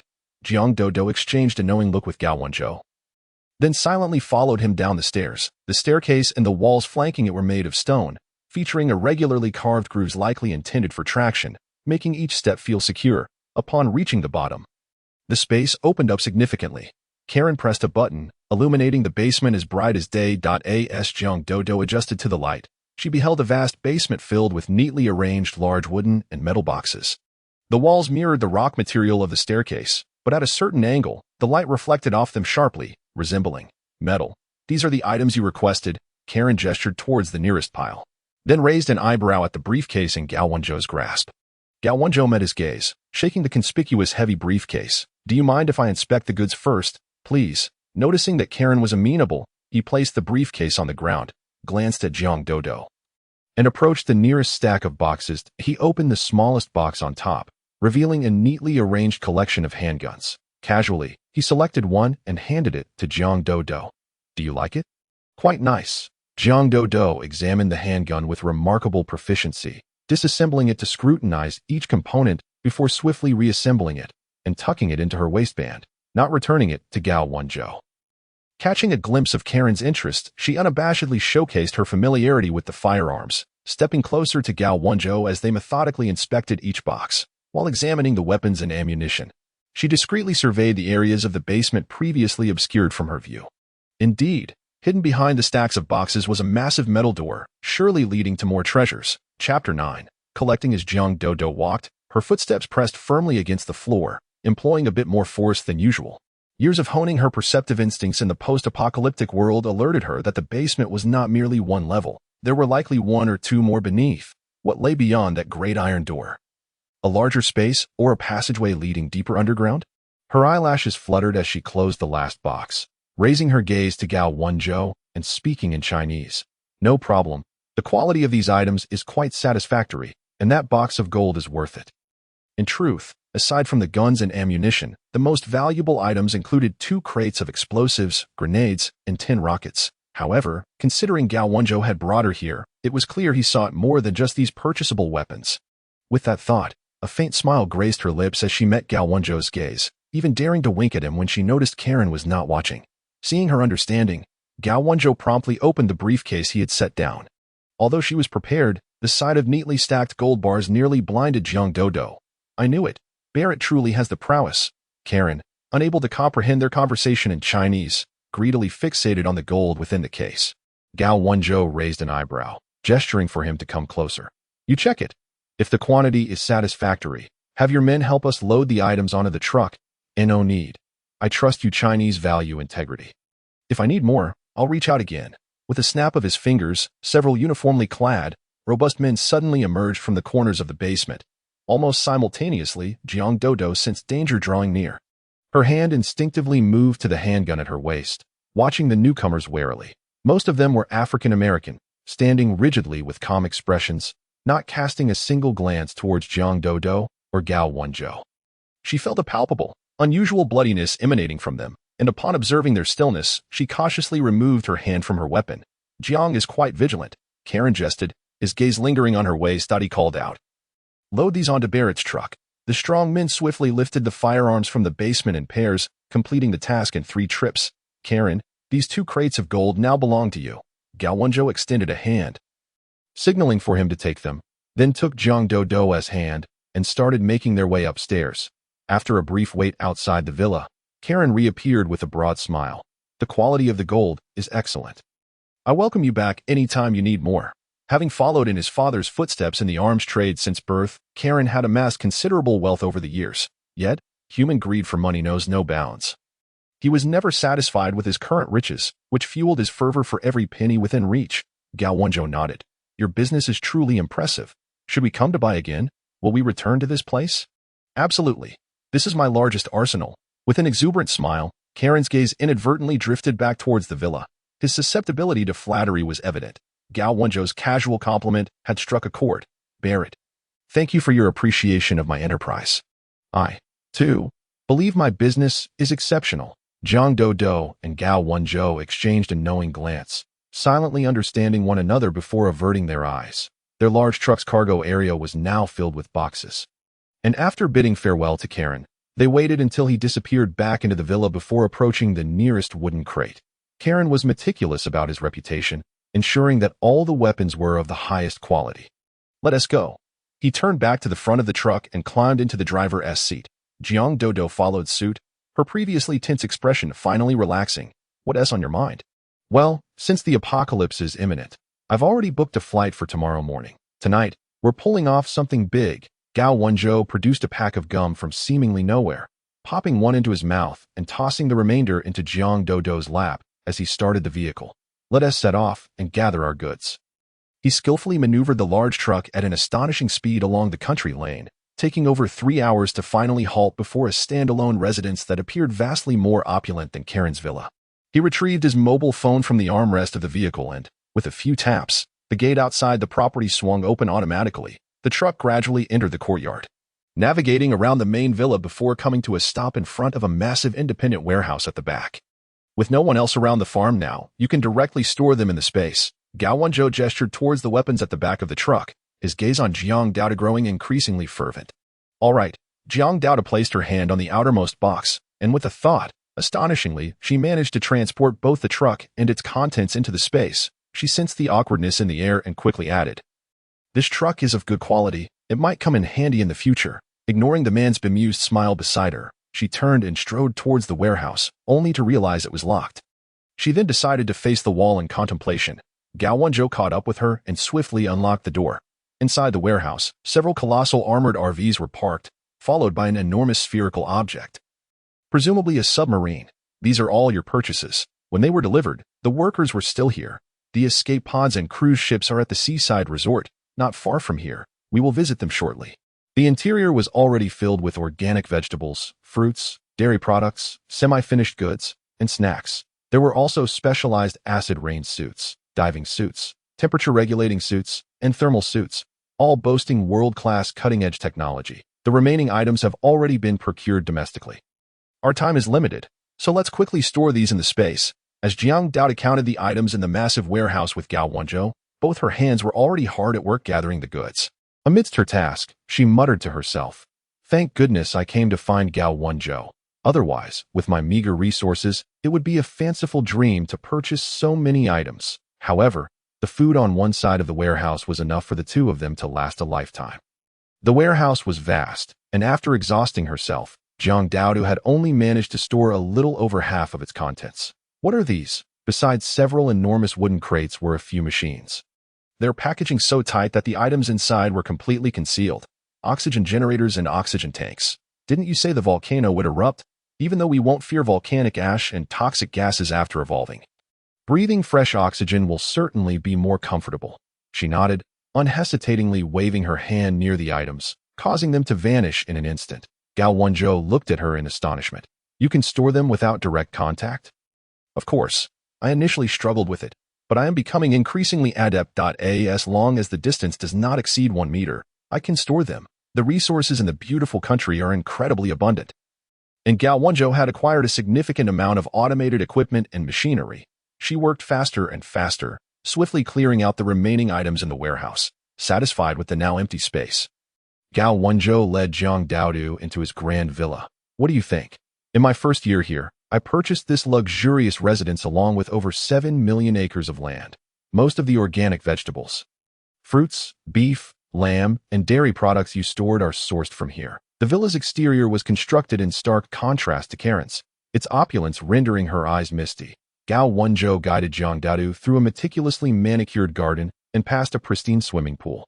Ascending several steps to enter through the front door, the grand hall was decorated in harmony with the villa's luxurious exterior, with the intricately carpeted floor almost devoid of visible tile seams, showcasing the wealth of its owner. "I will compete with you wealthy folks." However, the resplendent reception area dazzled Jiang Dao's eyes. She had always known Gao Wenzhou was affluent, but she never expected such extravagance. "Are you hungry? Let us eat something first." Gao Wenzhou beckoned Jiang Dao to the dining room, lifting the lid off an enormous table. 2 perfectly seared steaks, 2 bowls of creamy mushroom soup, a plate of pan-seared salmon. and a serving of sautéed asparagus were arranged on a heated tray. He meticulously placed them on the table before disappearing into the kitchen to return with a bowl of vegetable salad. Jiang Daodu, unfazed by the Western cuisine, pulled out a pair of chopsticks from her space and began to feast heartily. Gao Wenzhou stared in surprise before quickly breaking into a grin, leaning closer to her. Can I have a pair too? I find chopsticks much more comfortable. Jiang Daodu rolled her eyes, continuing to use her chopsticks to bring food to her mouth while her left hand conjured another pair of chopsticks as if by magic. He shook his head in disbelief as he took them and began to devour his lunch with great speed. After the meal, Jiang Daodu immediately chose the nearest room to rest, as the tension she had sustained throughout the morning had drained her as an ordinary person. Noticing this, Gao Wenzhou stood abruptly, causing his chair to screech against the floor. Wait. Ignoring the mess on the table, he hurried to the sofa, grabbing a backpack and pulling out a tablet to present it to Jiang Daodu. These are several high-rise residential options I found in J-City. Please select one. The top domestic team for reinforcing houses has already been arranged. We'll have a video call with the person in charge shortly. And you can make your requests. The altitude of J-City is relatively low nationally, but having spent her previous life there, she was more familiar with it. As the capital of Huaghua, J-City does not have many high-rise buildings, primarily due to the need for deep foundations that could potentially damage historical sites, and also because there are numerous national institutions that restrict the construction of tall buildings for national defense reasons. Wealthy individuals in J-City prefer living in standalone villas, so the number of suitable high-rise residential options is actually quite limited. Jiang Daodu examined the tablet, scanning the locations, security situations, and photographs of the various residences listed. Momentarily at a loss for words. Indeed, her decision to seek out Gao Wenzhou was the right one. With her impoverished mindset, she could only think of going to a real estate agency to find a house and supervise the renovations herself. After a moment of silence, she finally spoke. What if, when the apocalypse arrives, this team comes back to find us? Don't worry. They are a specialized team that creates doomsday safe houses for wealthy individuals worldwide. For an extra fee, they will complete the renovations within a month and then leave. Moreover, while they renovate for us, they will also serve others. The Qinxing No. 1 compound. In my previous life, I met many people in the J-City base who were originally from that community. The document was very professionally done, and as her gaze swept over the names of the various compounds, she paused at the third entry. The Qinxing No. 1 compound is one of the upscale communities newly constructed in J-City over the past 2 years, boasting over 60% greenery both inside and out, with a focus on ecological living. Nearby kindergartens and supermarkets are under construction, and many have bought properties just to leave them vacant after renovations. The information indicated that buildings 3 and 4 of this compound were the tallest, standing at 33 stories, while floors 4, 8, 14, 18, and 24 of Building 4 remained unsold due to unfavorable homophonic connotations. We want Unit 1 on the 14th floor of Building 4. In her previous life, she had heard from residents there that the compound's elevation meant that during heavy rains lasting more than half a month, the water could reach around the 11th floor, but there are vacant units on the 24th floor. Wouldn't it be better to be higher up during floods? Upon hearing her ponder, Gao Wenzhou leaned in to examine the compound's basic information as well. Right? Anyone with common sense would think that way. But once the flood submerges the lower levels, where will they flee? Moreover, I also want to make a zero-cost acquisition at the onset of heavy rain. If the floor is too high, coming and going might attract the neighbor's attention. Jiang Daodu's words caused Gao Wenzhou's eyes to widen in realization. Exactly. Everyone knows to flee to higher ground. Living too high makes one a target for others. He nodded vigorously. It would be such a waste if those items outside were destroyed by the flood. We should store them. Gao Wenzhou immediately used the tablet in his hand to initiate a video call with the renovation team already prepared in J-City. Mr. Gao, hello. I am Andy from the Onshine Company. You made a deposit with us yesterday, requesting that we find a property that meets your requirements and proceed with renovations. Are you satisfied with the documents I sent you? Do you have any specific requests for the renovations? On the screen appeared a man dressed in a suit, impeccably tied, wearing a formulaic smile as he methodically introduced their company using the large screen behind him. No need for further introductions. My assistant in the country will help me purchase 2 units on the 14th floor of Building 4 in the Qinxing No. 1 compound. Use your team's most advanced methods to combine them into a safe house. Just ensure it has blast-proof glass and double-layer armored doors or similar features that I trust you understand this better than I do. The safer, the better. Just complete the renovations within a month. Money is not an issue. Chapter 11. The Cloak of Invisibility. The previous night, Gao Wenzhou found himself unable to sleep in his study, and thus spent the entire night scouring the internet for information. Due to the time difference between the beautiful country and Huagua, he fortuitously located this company, established contact, and paid a substantial deposit. Money can indeed work wonders. Within a few hours, housing information was relayed to him, and the team at Anshin Company was diligently working on his order late into the night. Andy's smile deepened. He particularly appreciated clients like Gao Wenzhou, who were affluent and straightforward. The entire electrical system will be independently connected. We shall utilize our own power generation equipment. Furthermore, we require only the 2 closest rooms to be transformed into bedrooms, eschewing ordinary beds in favor of having someone construct 2 traditional Kong beds that can be heated. Jiang Daoda's cool voice emanated from the computer, momentarily startling Andy. Observing Gao Wenzhou's gentle demeanor, which showed no inclination to dispute, he immediately nodded with a smile. Very well, madam. Should there be any further requirements, please feel free to send them my way. After terminating the video call, Gao Wenzhou closed his tablet. I am quite intrigued by your $0 purchase proposal. Since we are departing in the morning, and there is still ample time before dusk, why don't we go and scout the place now? Jiang Daodu's eyes sparkled. After the items disappear, will we face complications if we are captured on surveillance? It is crucial to remember that societal order still prevails. The police are not to be trifled with, and it would be quite effortless for them to track down the 2 of us thieves. Gao Wenzhou smiled silently and guided her to the 3rd floor, where they found the innermost locked room. Through dual authentication via fingerprint and iris recognition, the door lock clicked open. He pushed the door ajar, raising an eyebrow at Jiang Daodu. Please, do come in. The most striking feature of the room was a display case encased in explosion-proof glass. Within rested a lifelike wooden mannequin adorned in a transparent, snug-fitting bodysuit, with a small box connected at the heart of the garment. What is this? Through the thick glass, Jiang Daodu struggled to comprehend the material of the suit. That a cloak of invisibility. Gao Wenzhou triumphantly extended his hand to touch the glass edge on the right, causing the protective shield to descend automatically, fully revealing the contents to both of them. He gently tapped the small box on the mannequin's chest, and in an instant, the sizable object vanished without a trace. Jiang Daodu's pupils widened in astonishment as she hurried to the mannequin. She felt it. The surface beneath her hand was smooth and pleasantly cool, reflecting on the position of the box on the mannequin's chest. She emulated Gao Wenzhou's actions and tapped it lightly. The mannequin reappeared. This is a creation from a startup team I invested in overseas. Once donned, not even surveillance equipment or thermal imaging devices can detect one's presence. However, due to material limitations, there is only one such item in existence worldwide. We were still in the process of seeking alternative materials that are easier to source, which is why we did not apply for a patent sooner, allowing it to become public. Gao Wenzhou pinched the small box, causing the invisibility suit to retract swiftly into the container. You should press it against your chest. Jiang Daodu took it and complied. And indeed, a transparent bodysuit identical to that of the mannequin appeared on her. Shall we depart? Wait. She halted Gao Wenzhou, gazing at the safe in the room. I'm concerned that we may not have time to return and collect the belongings in the villa. I will gather everything into my space first. Indeed, please do so. Collect everything that can be transported from the villa. Gao Wenzhou followed her, directing her through the expansive villa, which contained an abundance of items. From large furniture such as cabinets, beds, and refrigerators to smaller items like light bulbs and tableware, Jiang Daodu overlooked nothing. An hour later, aside from the furniture embedded in the walls and the flooring, the entire villa had been nearly emptied by Jiang Daodu. She gazed longingly at the beautiful tiles on the floor, shaking her head. It's a pity I lack the proper tools.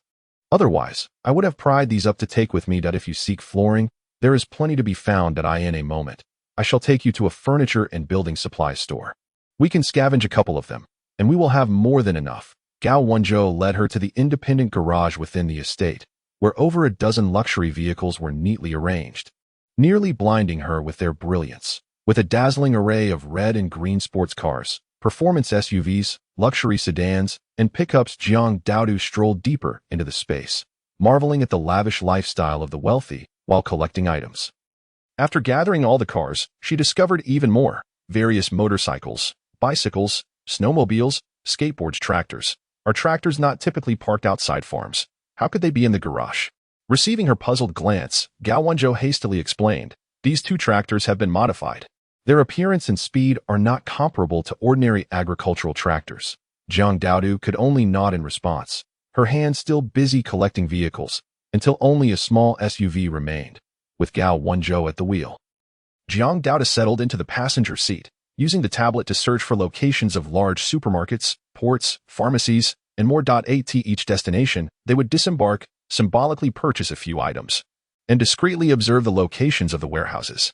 Eventually, they arrived at a motel not far from a chain supermarket, securing a room. To leave a lasting impression on the staff, Gao Wenzhou feigned a quarrel with Jiang Daodu in Chinese, successfully drawing the attention of a beautiful woman at the front desk. As night fell, Jiang Daodu concealed Gao Wenzhou within her space and, clad in the invisibility suit, boldly exited the motel. Only when she reached a deserted street did she release Gao Wenzhou and a vehicle. Wait, she suddenly realized that Gao Wenzhou had been in the space for over 2 hours. What's wrong? Gao Wenzhou, startled, brought the car to an abrupt halt. "You drive," Jiang Daodu huffed, pointing at the steering wheel. "I can only remain in the space for an hour and a half. Yet you have been inside for over 2 hours. I should have placed that goldfish in the space for further experimentation." Lost in thought, a shadow darted out in front of the car, followed by a loud thud. Gao Wenzhou hastily slammed on the brakes. Did we hit someone? They had no time for further contemplation and quickly unfastened their seatbelts to exit the vehicle. To the side, a small shadow lay on the ground, its shape not resembling that of a human. Jiang Daodu switched on her phone's flashlight for clarity and discovered it was a German shepherd, lying on the ground and convulsing slightly after being struck. It was gasping for breath, its fur matted and exuding a faint odor. It was still alive, possibly a lost dog or one abandoned as a stray. Gao Wenzhou knelt to assess the situation. Noting its lack of aggression, merely whimpering softly as he reached out to gently stroke its head in consolation. Chapter 12. $0 purchase. Jiang Daodu rubbed her temples. "We currently lack the time to tend to it. It must either accompany us from now on or remain here to await its demise, having witnessed the life and death of both humans and animals during her years in the apocalypse." She felt no pangs of remorse for the injured dog, indirectly harmed by her actions. However, seeing Gao Wenzhou's guilty expression as he attempted to lift the dog, she could not help but relent. "I shall place it into the stasis space and take it back home for treatment." Without acknowledging Gao Wenzhou's look of delight, she collected the German shepherd into her space. "We must hasten." She took a seat in the car and noticed that Gao Wenzhou was still standing in a daze.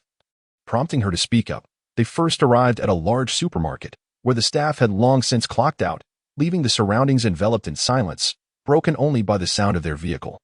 Jiang Daodu swiftly transported Gao Wenzhou and the car into her space, donning her invisibility cloak as she boldly approached the entrance. Placing her hand on the door, a miraculous scene unfolded. The door was effortlessly absorbed into her space. This peculiar ability was something she discovered while retrieving items from Gao Wenzhou's villa, although cabinets and floors could not be directly dismantled and absorbed.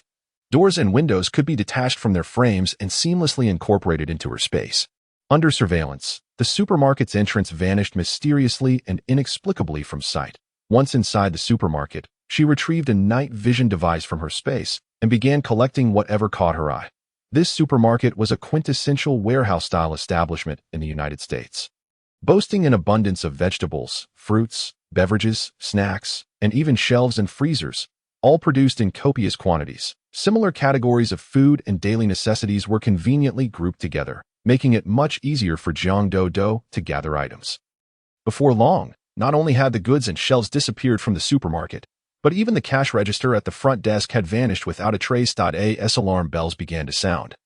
She swiftly made her way to the storage room, hastily collecting everything within before darting out through the entrance. In the stillness of the night, the supermarket, with its flashing warning lights and piercing sounds, stood out starkly.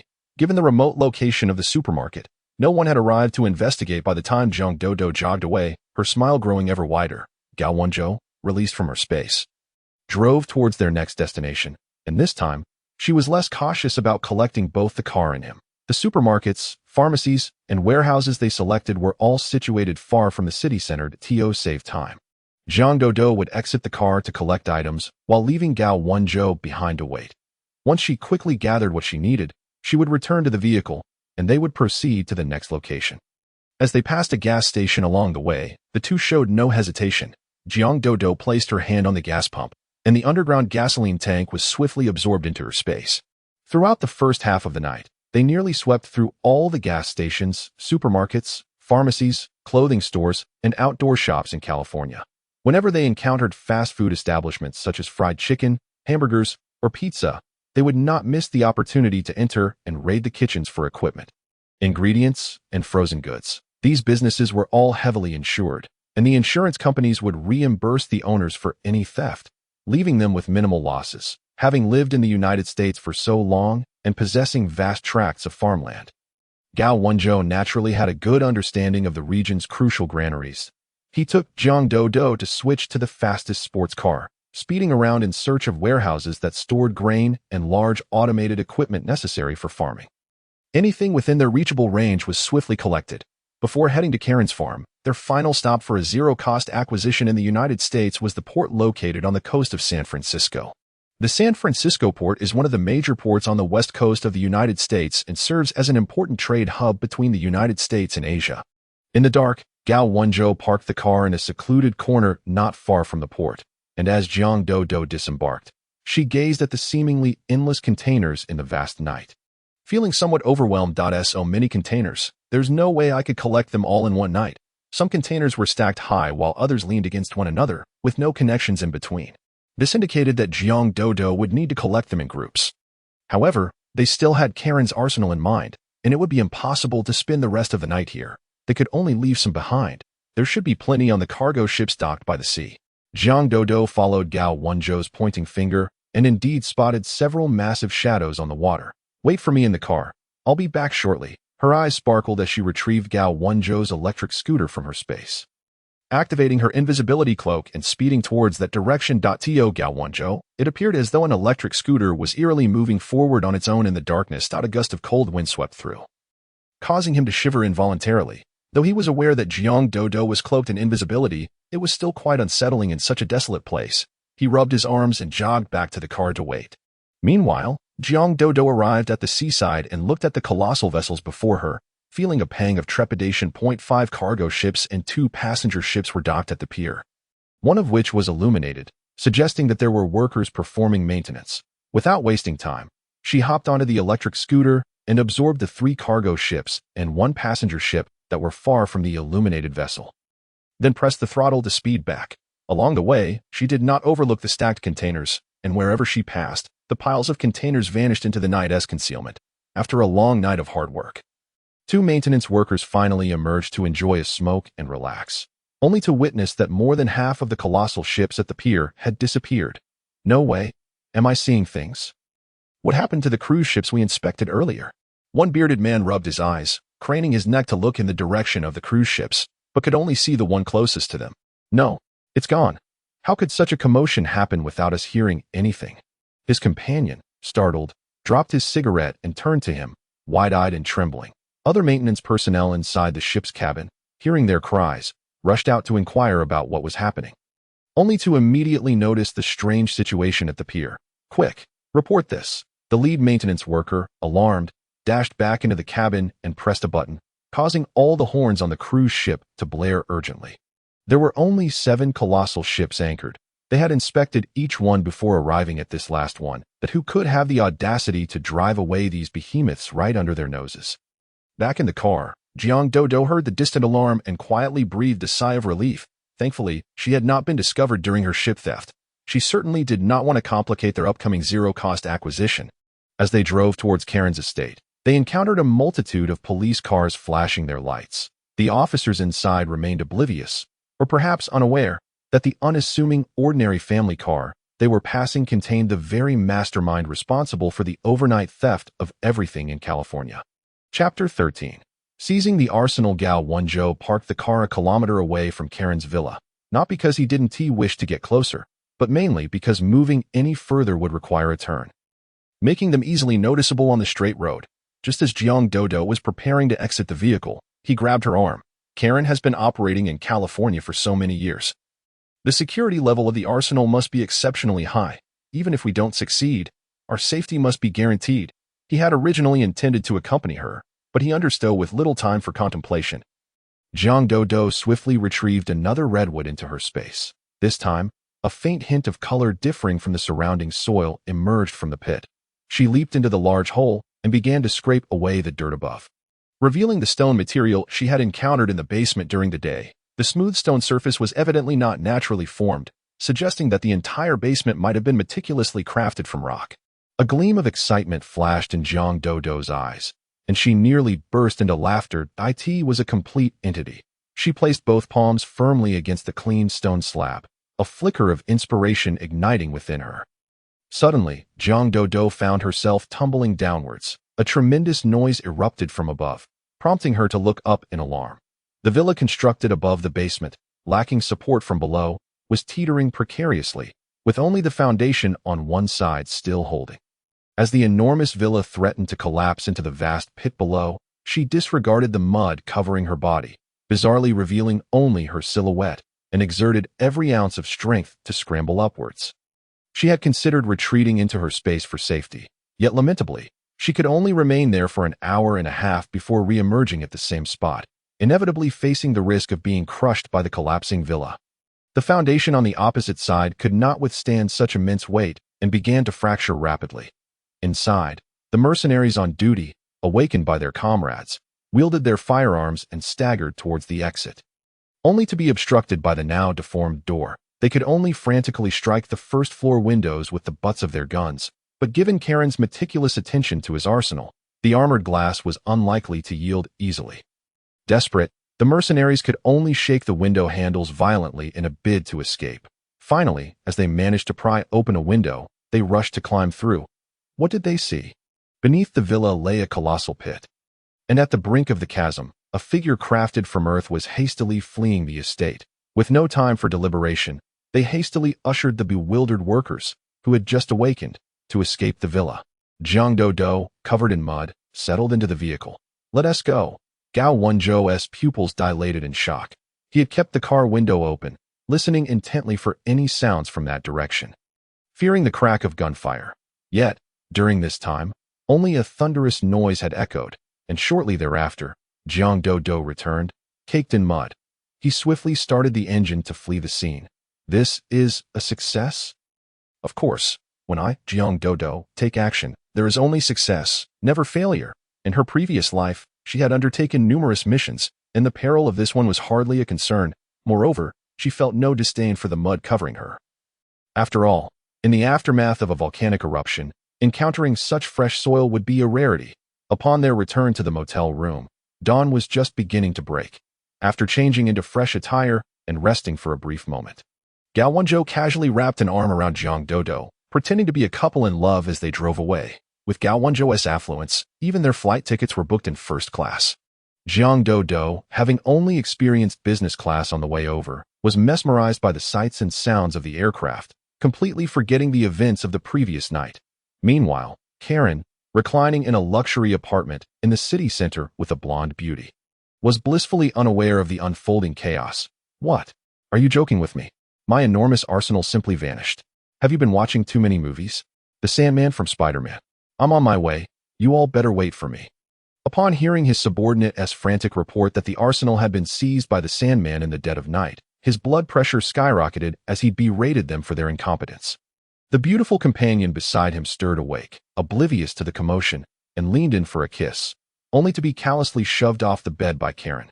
"Get lost." He irritably scratched his head, agitated and pulling at his hair until he had torn out a handful. He dressed hastily and sped off towards the estate. Chapter 14. Returning home on the plane, Jiang Dodo and Gao Wenzhou indulged in a delightful nap, emerging from the airport feeling invigorated. As Gao Wenzhou opened his phone to call his assistant back home, he froze at the news headlines that appeared upon connecting to the internet. "What is wrong?" Jiang Dodo inquired, noticing his sudden stillness as she leaned in to peer at his phone.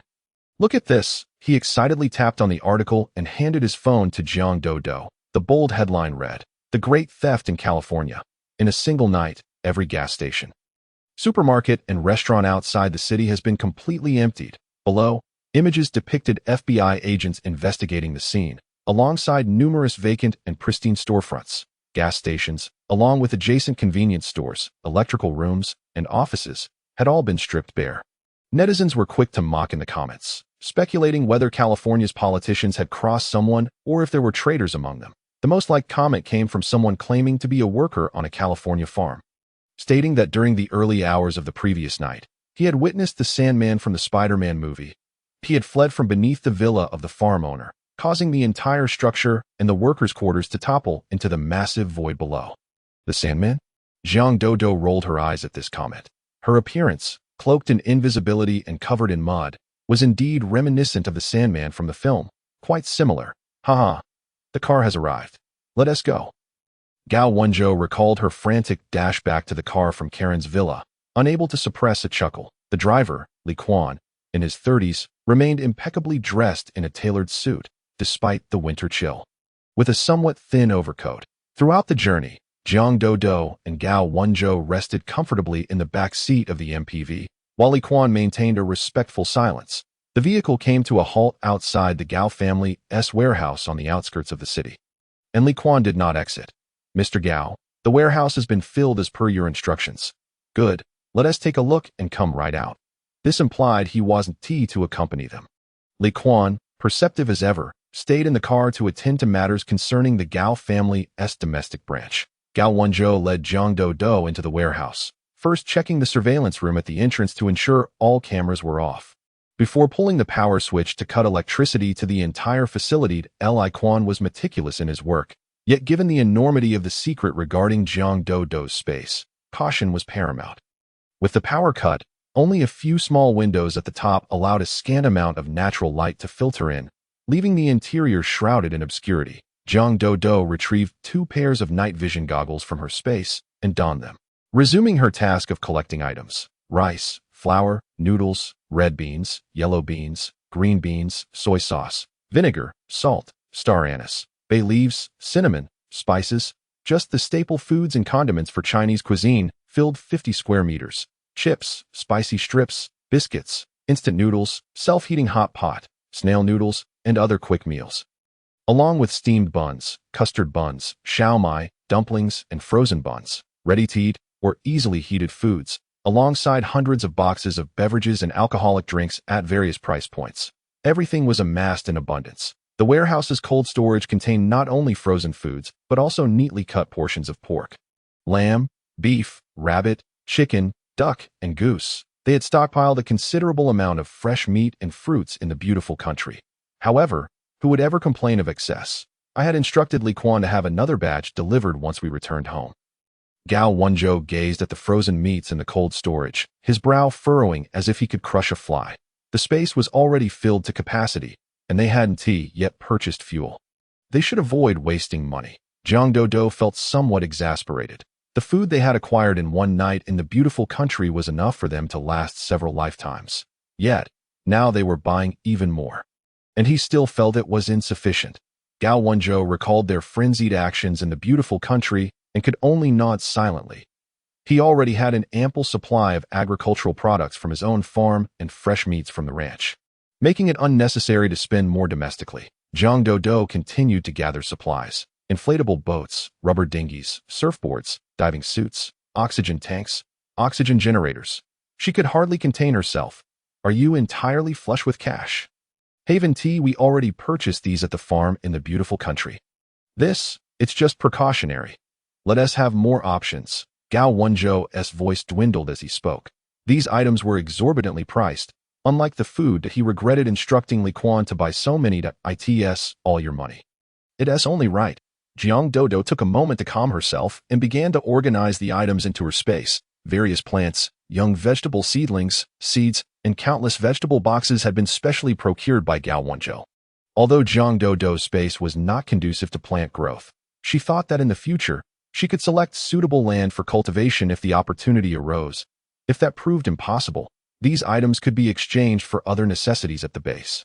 Blankets, quilts, down comforters, men's and women's undergarments, casual short-sleeve shirts and shorts, the most ordinary hoodie sets, outdoor windbreakers, shoes and socks for every season, shampoo, conditioner, body wash, luxury skincare products, laundry detergent, toilet paper, tissues, sanitary pads, toothpaste, toothbrushes, lighters, hand warmers, hot water bottles, thermoses. These were indeed essentials. Well purchased. Jiang Dodo silently praised the haul in her heart, merely giving him a nod of approval without voicing her thoughts. What was this? The enormous cardboard box before her bore no markings. Only a handwritten note in French that Jiang Dodo could not comprehend, yet the quantity was absurdly large. The Liquan is still waiting outside for us. Let's store these in the space first. We'll have plenty of time to inspect them later. Gao Wenzhou felt a twinge of guilt, opting to use his assistant waiting in the car as a shield. Jiang Dodo, oblivious to the meaning of the inscription above, was all too aware of its significance. He had harbored feelings for her since their high school days in J City, reveling in the chance to be her deskmate and playmate, an opportunity he had slightly leveraged his financial prowess to obtain. Yet, despite his countless hints, Jiang Dodo had been too naive to understand, never reciprocating his feelings. Back then, he foolishly believed that her indifference stemmed from a simple lack of affection, leading him to resign himself and follow his family abroad. Over the years, having maintained a friendship with Jiang Dodo, he gradually realized that she might be a bit slow on the uptake. Now that Jiang Dodo had come to the beautiful country to see him, their interactions filled him with hope.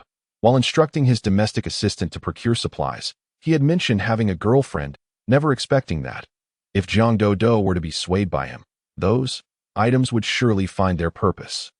The thought made him flush with embarrassment, grateful that in the dimly lit warehouse, Jiang Dodo was too preoccupied with her tasks to notice. Indeed, among those massive boxes, there lay a plethora of condoms tailored to his size. Solar generators, complete power generation equipment, heating devices, radios, renovation materials, outdoor wind lamps, alcohol stoves, alcohol blocks, portable stoves, gas canisters, insecticides, disinfectants, alcohol, water purification tablets, floral water. Jiang Dodo, while collecting and glancing over the items, lamented the daunting task of acquiring all these essentials. Chapter 15. Hoarding. At that moment, Jiang Dodo's phone rang. Without glancing at the caller ID, she answered to hear a familiar female voice. Dodo, the medication you requested is ready. Let me know when you can pick it up and... By the way, settle the payment. It was Lian. She had completely forgotten that she had arranged to purchase medicine from Lian before coming to the beautiful country. Okay, could you deliver it to me? My address is... You bought medicine yourself? Gao Wenzhou inquired curiously after she hung up. Before coming to the beautiful country to find you, I worried you might not believe such outrageous tales of natural disasters. So I contacted Lian to procure the hardest-to-find medications. She anticipated that Gao Wenzhou would be so easily convinced, even risking exposure to accompany her in acquiring so many imported medicines from pharmacies in the beautiful country. Do you have money? Gao Wenzhou didn't doubt her ability to earn. It was just that as an orphan, after years of studying, managing to save enough for a down payment on a house in J City was already astonishing. He had a fair understanding of Jiang Dodo's financial situation. Buying medicine could be quite costly. Surely she hadn't sold her house just to fund this purchase. Ahem, if you don't believe me, I could borrow some more money from you. She was indeed clever, concocting a flimsy excuse, knowing full well that Gao Wenzhou would lend her money without hesitation. Jiang Dodo asserted confidently, let us wait here for a bit. Lian will deliver it soon. Saying that, she quickly dashed off to gather more items. This time, she no longer inspected each item individually. Her hands moved so swiftly that they nearly blurred. Gao Wenzhou's wealth was staggering. With ample supplies of kerosene, coal, gasoline, diesel, and aircraft oil prepared. Wait, aircraft, oil? Do we have an aircraft? Jiang Dodo's seemingly random statement nearly caused Gao Wenzhou's CPU to overheat. Upon noticing the oil she pointed to, he recalled, right. There are 2 private helicopters grounded in the country. We just didn't have anyone request a flight back from the beautiful country. Can you fly? Of course, I learned a few years ago. Then that's settled. Jiang Dodo's spirits lifted even further. The notion of private helicopters had once seemed a distant dream, and now there were 2 at her disposal. Air conditioners, refrigerators, cooking utensils, microwaves, drones, cameras, the latest smartphones, tablets, desktop computers, gaming consoles, laptops, USB drives. As she beheld these items, she felt numb. The quantity of each could easily stock a store. Is there anything inside? After the disaster, there was no internet. She had already downloaded various reference books, novels, movies, TV shows, and music. Everything was repackaged and neatly organized, looking impeccable. Haha. Gao Wenzhou positioned himself near the warehouse entrance to keep watch. occasionally turning back to respond. Finally, as a delivery truck approached the warehouse, Zhang Dodo had already collected every item inside. Lian, Zhang Dodo gazed at the figure descending from the truck, momentarily unsure of her recognition. Over the years of work, Lian was no longer that pale, slender girl she remembered. Now, she had a slightly plumper figure and wore a friendly smile. Zhang Dodo. Long time no see. We have every common medication on the truck. You can verify the goods before making payment. All right. In truth, after living in a post-apocalyptic world for so long, Zhang Dodo had forgotten what medications looked like. Relying solely on checking the expiration dates, Gao Wenzhou, having spent the past few years abroad, had only been back occasionally, often unable to recognize the items, so he followed her lead, feigning interest. The medications are fine. The payment will be transferred to your company's account shortly. Earlier, she had shared Lian's company name and contact details with Gao Wenzhou, who passed them on to Li Quan for processing. However, since this order was a last-minute decision, the unloading workers are currently unavailable. Plus, my son is about to finish school, Li Yin stammered, her face filled with urgency. To save costs. Their company had made it a practice for their sales personnel to handle deliveries. Today, in light of this order, she was nearly late to pick up her child. The unloading fees were steep, so they organized their schedule to maximize the number of deliveries per day with the workers' wages. We understand. Our workers will be here shortly. You go take care of your matters. We should be done in about half an hour. Okay, thank you. Li Yin cast a grateful glance at Zhang Dodo before dashing away. From Li Quan's perspective, the truck was obscured, but Zhang Dodo waited until the entire vehicle was parked in the warehouse before transferring the medications into her space. When she drove the truck out again, it was completely empty. Li Quan, wait here for that person to return and take the truck away. Gao Wenzhou tossed the keys to Li Quan and climbed into the driver's seat of an MPV, taking Zhang Dodo with him as they departed. After a long, exhausting day, upon returning to Gao Wenzhou's villa in J City, Zhang Dodo fell into a deep sleep without even eating. The next morning, as she descended the stairs, she found the dining table laden with a variety of Western and Chinese breakfasts.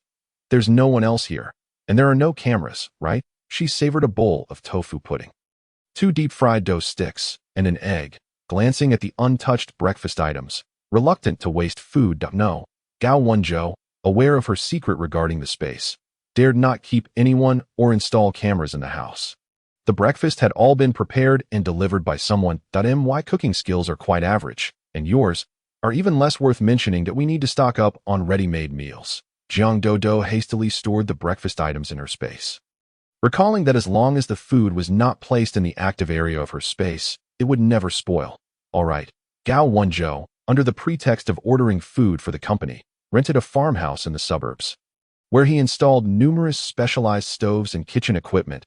He financially secured the services of renowned chefs from various culinary schools in J City, who fervently prepared exquisite dishes.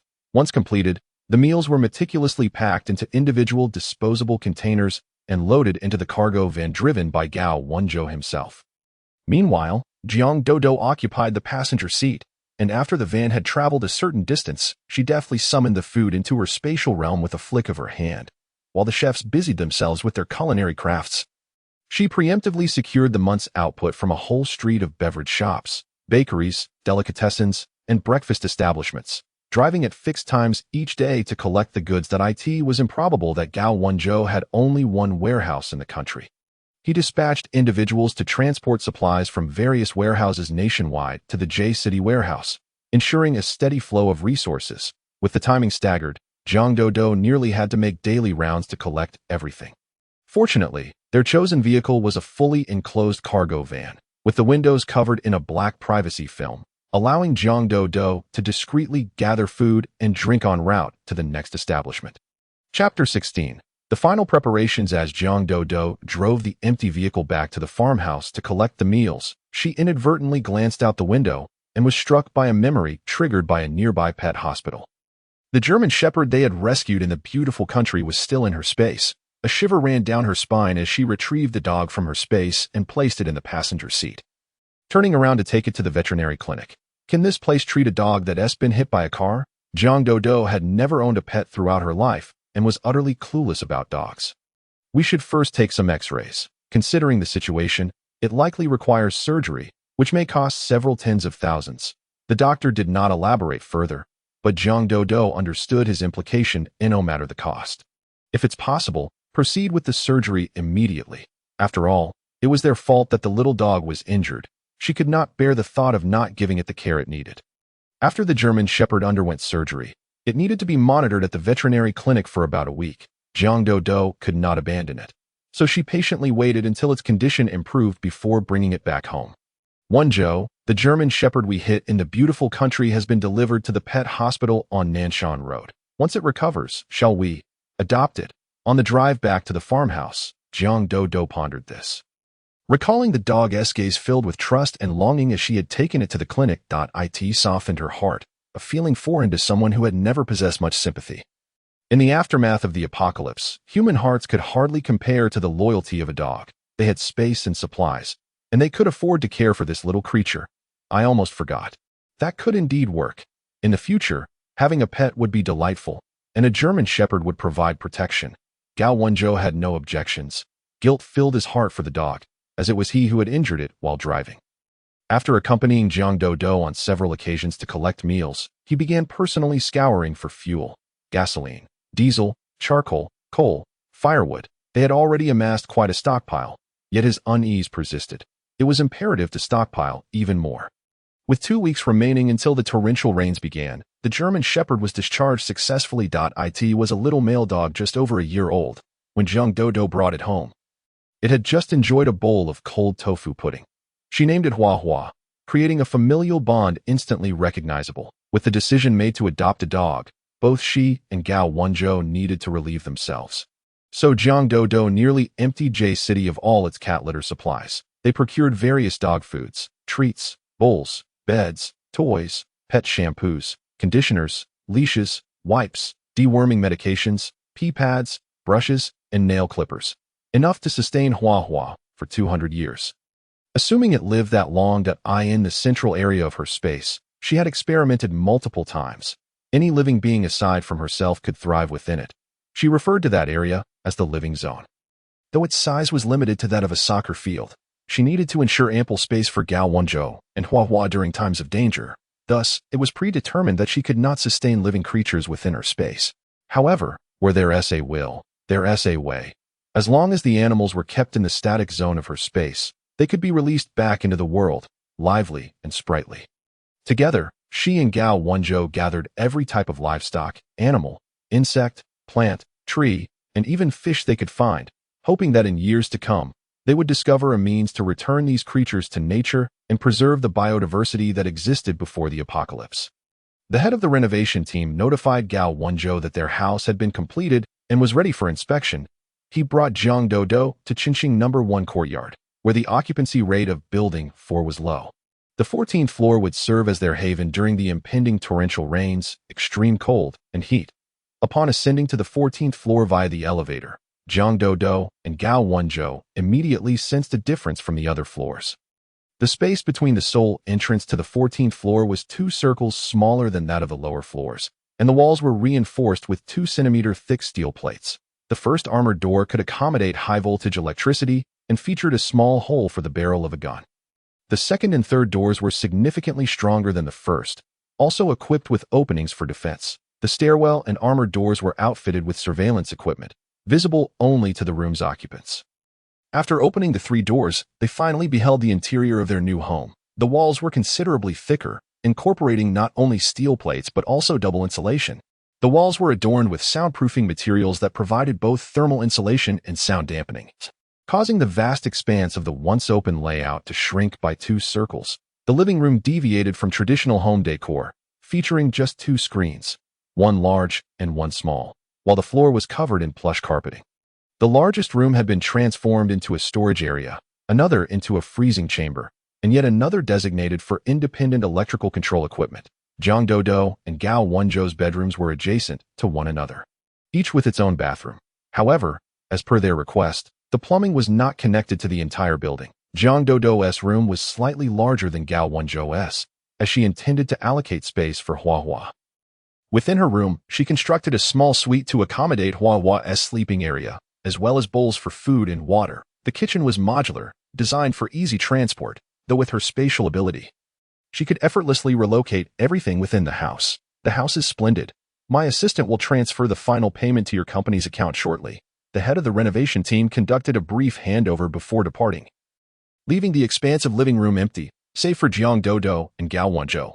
With 1 week remaining until the torrential rains began, let us move in here during this time. Gao Wenzhou had nearly sold off all his real estate and stocks, and in a responsible gesture toward his employees, he had dispersed bonuses in advance from the remaining funds in the company account. The company would announce a week-long holiday for all employees in 3 days, during which each person could collect a large gift package from the office. This package included an inflatable raft, 2 boxes of instant noodles, 2 bags each of rice and flour, a box of fruits and vegetables, and a small radio manufactured by a branch of the company.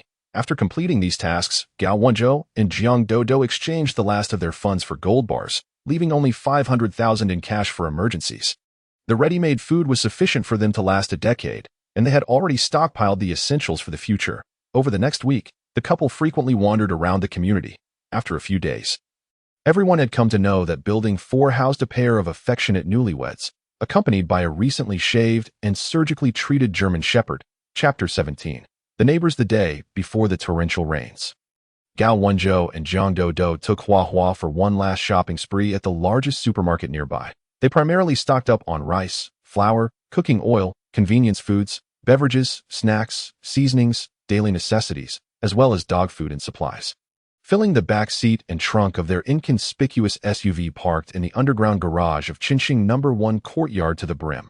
Upon returning to the community and unloading their bags into the elevator, they coincidentally encountered an elderly couple from the 6th floor, who were often seen picking up their grandson from school. "Grandma, I want to eat potato chips too," the couple's young grandson, who had just entered the 2nd grade and was at the mischievous age, caught sight of the numerous snack bags in Jiang Dodo and Gao Wenzhou's hands, instantly becoming enamored.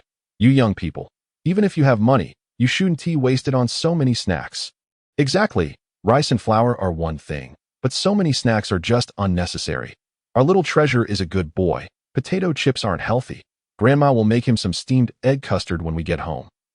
The grandfather and grandmother exchanged admonitions, while Jiang Dodo and Gao Wenzhou, one staring at the elevator ceiling and the other at the floor, resolutely ignored them. "That I don't care, I want to eat." The 7 or 8-year-old boy suddenly broke free from his grandmother's grasp, began to wriggle wildly in the elevator, and dramatically flopped onto the floor, throwing a tantrum. "How can you two be so inconsiderate? Can't you see my little treasure is throwing a fit?" The child's grandfather, with a scowl on his face, reached out a hand to snatch the snacks that Jiang Dodo held in her grasp. Unable to free her hands, she could only watch helplessly as the old man extended his hand towards the unfastened opening of her bag that a surge of murderous intent ignited in her eyes. Gao Wenzhou, sensing the escalating situation, swiftly placed the items in his hands onto the box on the floor and stepped forward to seize the old man's forearm, demanding, "What do you think you're doing? Hey, we've arrived. Let go. At my age, be careful I don't send you to the police station." The grip on his arm felt as if it were encased in cement, and as the elevator reached the 6th floor, the doors opened automatically. The old man finally threatened with a fierce glare. Noticing that the old man was merely posturing verbally while instinctively shrinking back, Gao Wenzhou shot him a glare before releasing his hold. The old man hurriedly shuffled out of the elevator, leaving behind a bewildered woman and a sobbing child. As the elevator timer ticked down, Gao Wenzhou propped the door open to prevent it from closing, glaring fiercely at the elderly lady. Let us go. Let us go. Even people living in such a nice neighborhood can be so petty. What are you crying for?" The woman grasped the child's arm and dragged him out of the elevator, turning back to spit at the elevator just as the doors began to close. Once the old man had finally departed, Jiang Dodo took a deep breath, her face still etched with hostility. Attempting to calm her turbulent emotions, the societal order had not yet crumbled, and there were surveillance cameras in the elevator and on each floor. She was not as formidable as she would eventually become in the future, unable to simply eliminate anyone who dared provoke her. Ding! The elevator finally reached the 14th floor, and the two began to transfer the supplies, which filled half the elevator, into their home. As they moved the items from the vehicle to the elevator, many people in the underground parking garage would have witnessed their efforts. These provisions would sustain the two of them through the impending storms, even if they remained indoors for an extended period. They would have a plausible excuse. Meanwhile, the average household stockpile would suffice to weather half a month of torrential rain, and when floods occurred, the authorities would airdrop food and other supplies, ensuring that no one would be abandoned. The real peril lay in the arrival of extreme cold. Global temperatures were projected to plummet to around -60 or 70 degrees, with the coldest days potentially plunging to a terrifying -90 degrees. Jiang Dodo had learned these statistics during a mission to measure surrounding temperatures while at the base. The two collapsed onto the large sofa Jiang Dodo had summoned from her space, rubbing their sore hands. The labor of moving those items from the supermarket to the car, then from the car to the elevator, and finally into their home was no small feat before her mutation. Jiang Dodo possessed only the typical strength and endurance of an average girl. Gao Wenzhou, a pampered rich heir, had only ever engaged in light exercise at the gym, never having moved such a significant amount of items at once. Once the storms begin, our physical training regimen must commence as well. You can't slack off then. Jiang Dodo quickly regained her composure and was about to gather the supplies they had brought back when she noticed Gao Wenzhou shift from sitting upright to lying horizontally. The climate of J-City at this time of year could not compare to that of the glamorous Golden City. Upon returning to his homeland, he donned thermal underwear and a puffy down jacket. Much like Jiang Dodo, dressed in such layers, the vigorous activity had caused Gao Wenzhou, who was already prone to overheating, to break into a sweat. His tousled curls clung damply to his forehead, accentuating his striking features, exuding a beauty she had never observed before. Her tone softened involuntarily, her eyelashes fluttering as she averted her gaze, turning to collect the scattered supplies at the entrance.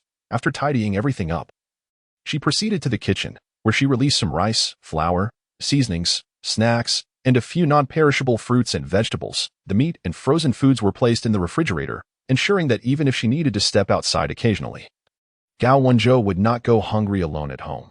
Once everything was in order, Jiang Dodo began organizing the disarray of supplies in her space. The items she had gathered from domestic and international warehouses were relatively neat, at least categorized and stacked together.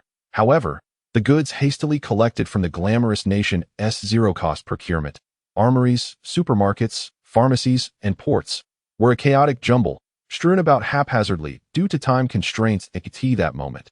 Jiang Dodo directed her consciousness towards the armory. Peering into the stone structure's entrance as expected, she discovered numerous infrared devices and surveillance equipment inside, yet their functions dissipated upon entering her space. This sight prompted her to recall the sensational news she had encountered recently. The Federal Bureau of Investigation had only tracked down a mysterious black vehicle that vanished without a trace, appearing at various locations to collect all the items within the establishments. Some had even reported sightings of the vehicle near the mysteriously collapsed villa in California. But initially, no one had connected the dots. The farm owner had even released blurry images of silhouettes outside the villa, identifying the Sandman as the perpetrator behind the widespread theft in California. He had offered $1 million reward globally for the capture of the Sandman, determined to unveil this enigmatic figure. Little did they know, the culprit behind it all was the Sandman they had conjured in their imaginations.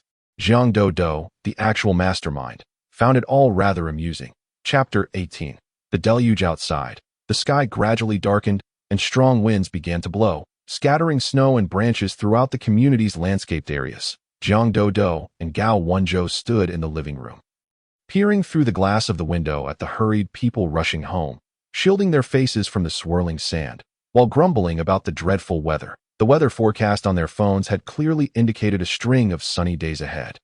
Yet no one had anticipated such a swift change in conditions during what seemed like an ideal time for outdoor activities. Last time on this day, I was in my rental apartment, drawing the curtains to watch a movie. I didn't even sense anything amiss. Jiang Dodo strained her memory, recalling what she had been doing at that time in her previous life, perplexed as to how she had failed to notice the sudden change in weather until the next day. Watching a movie with that dog of a man. What bliss, Gao Wenzhou scoffed, leaning in to whisper in her ear sarcastically.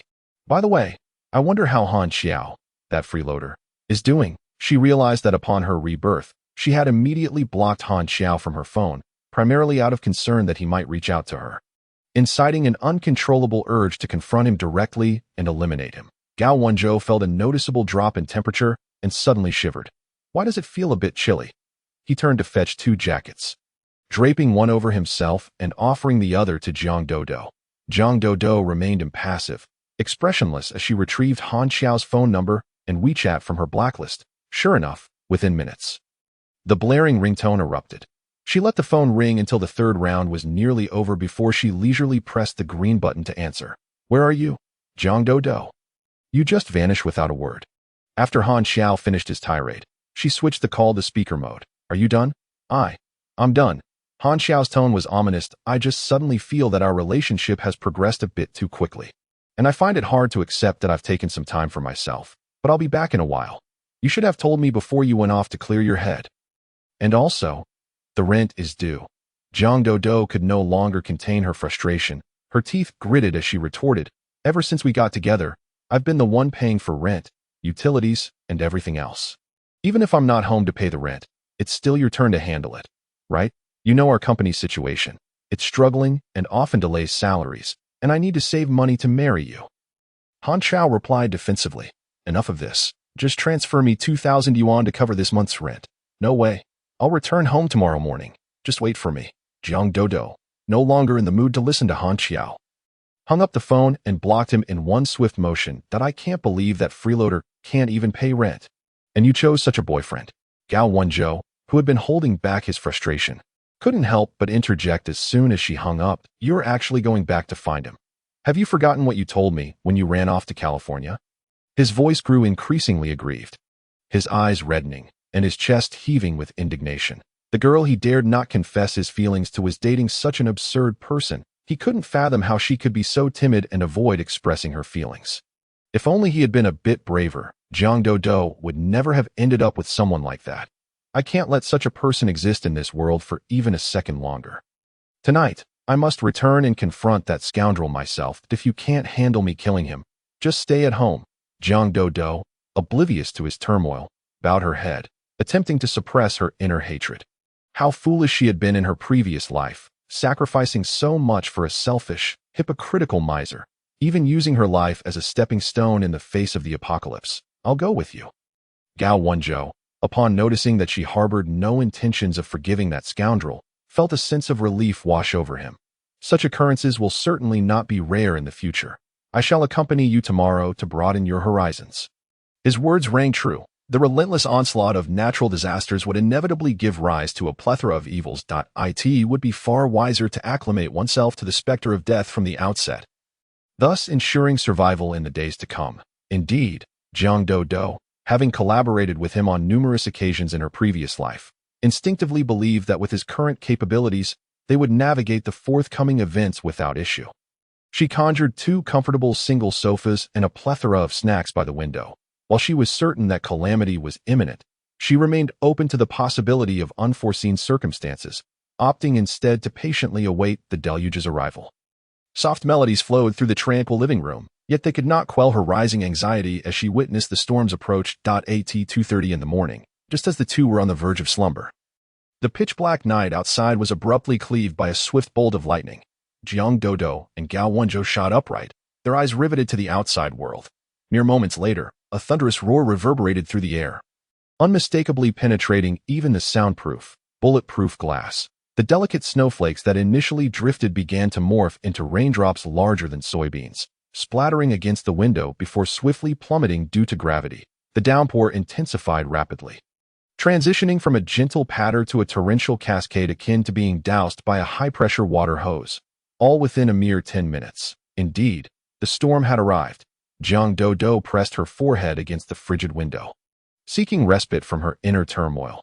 She harbored a fervent hope that the myriad events of her previous life were but a nightmare. Yet the storm, so reminiscent of her past, served as a stark reminder that all she had endured had indeed transpired, rendering any attempt to evade the past futile. As she watched the rain grow increasingly ferocious, she took to her phone to check the homeowners group for Chunqing No. 1 courtyard. Within the chat, individuals lamented the fate of their luxury cars, now at the mercy of the deluge. Some fretted that such torrential rain would necessitate a day off for their employees.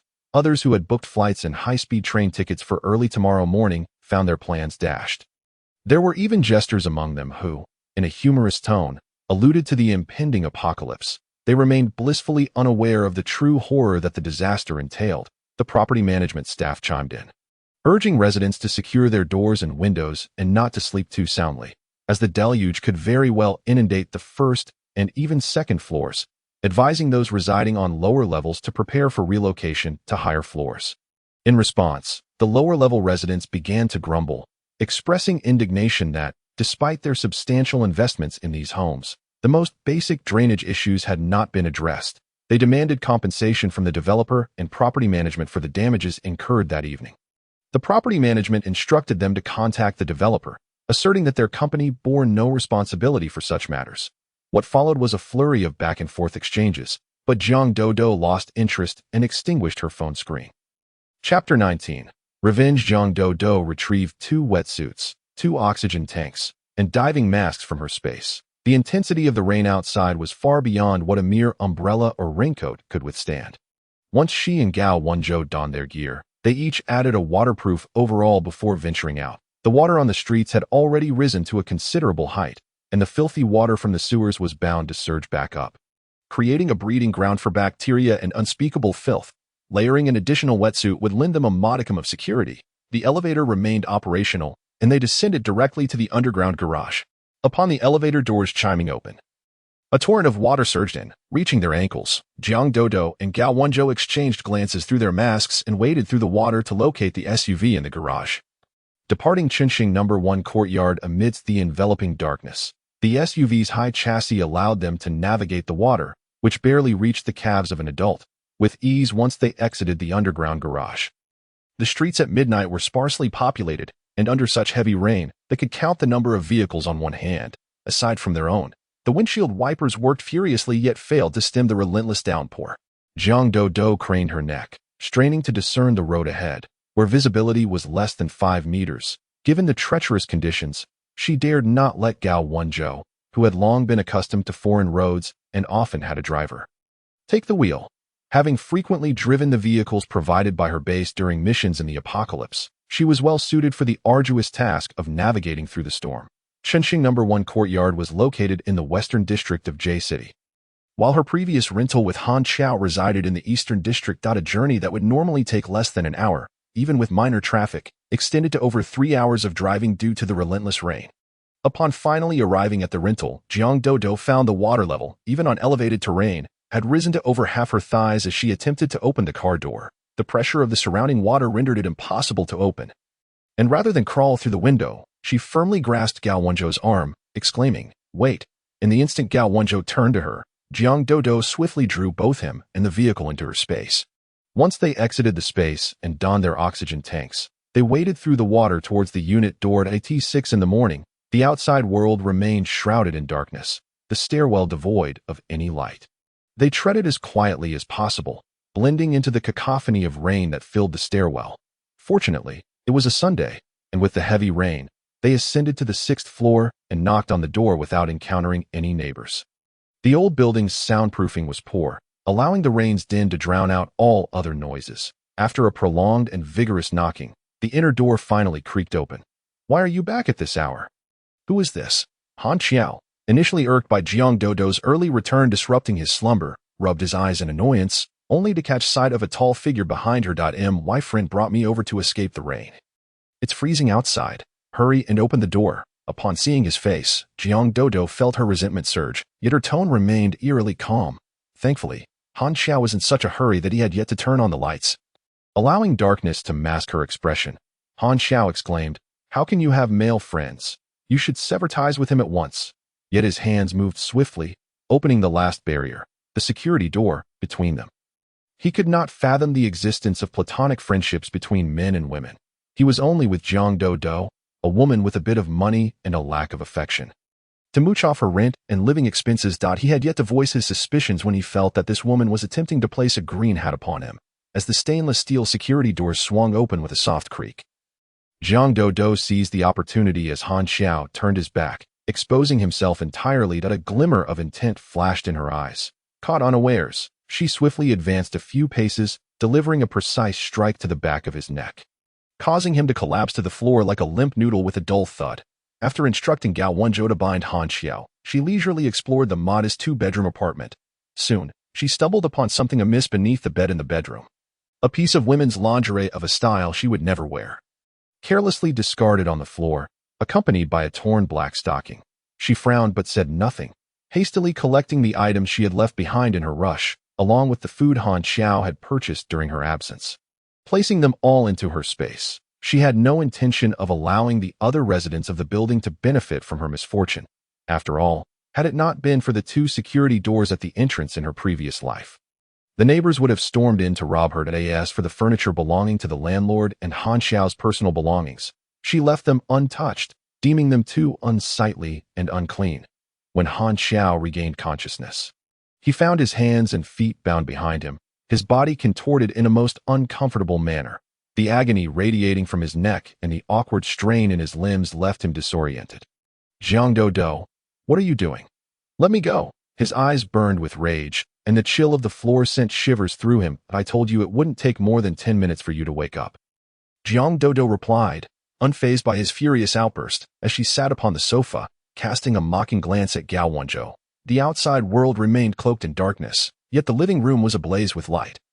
The harsh glow of the incandescent bulbs illuminating Han Xiao, causing him to involuntarily shed tears of despair. Hey, Jiang Dodo, he called out, his voice laced with desperation. TSK. Jiang Dodo responded, digging into her ears. I am not deaf. I can hear you. Keep your voice down. In truth, no matter how loud Han Xiao's voice rang, it would be drowned out by the torrential rain outside. She merely sought to irk him further. Dodo, was it this man who did this to you? I am your boyfriend. Untie me, and I will protect you.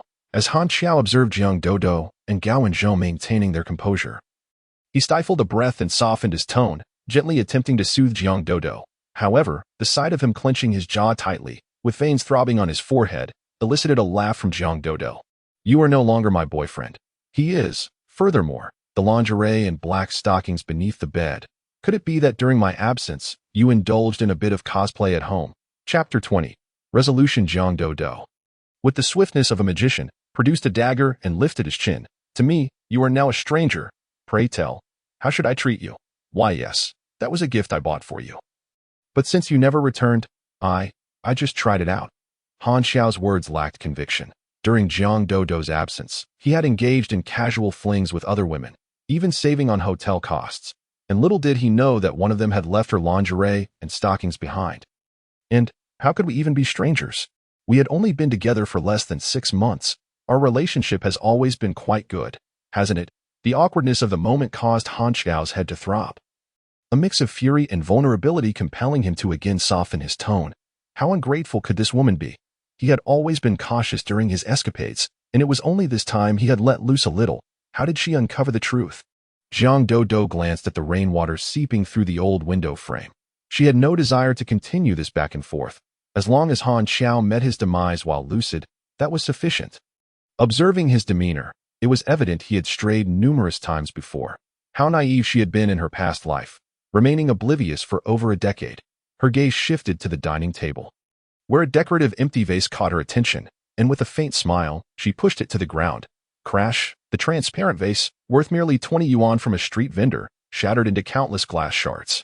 Han Xiao, startled by her sudden action, trembled violently, nearly losing control of his bladder.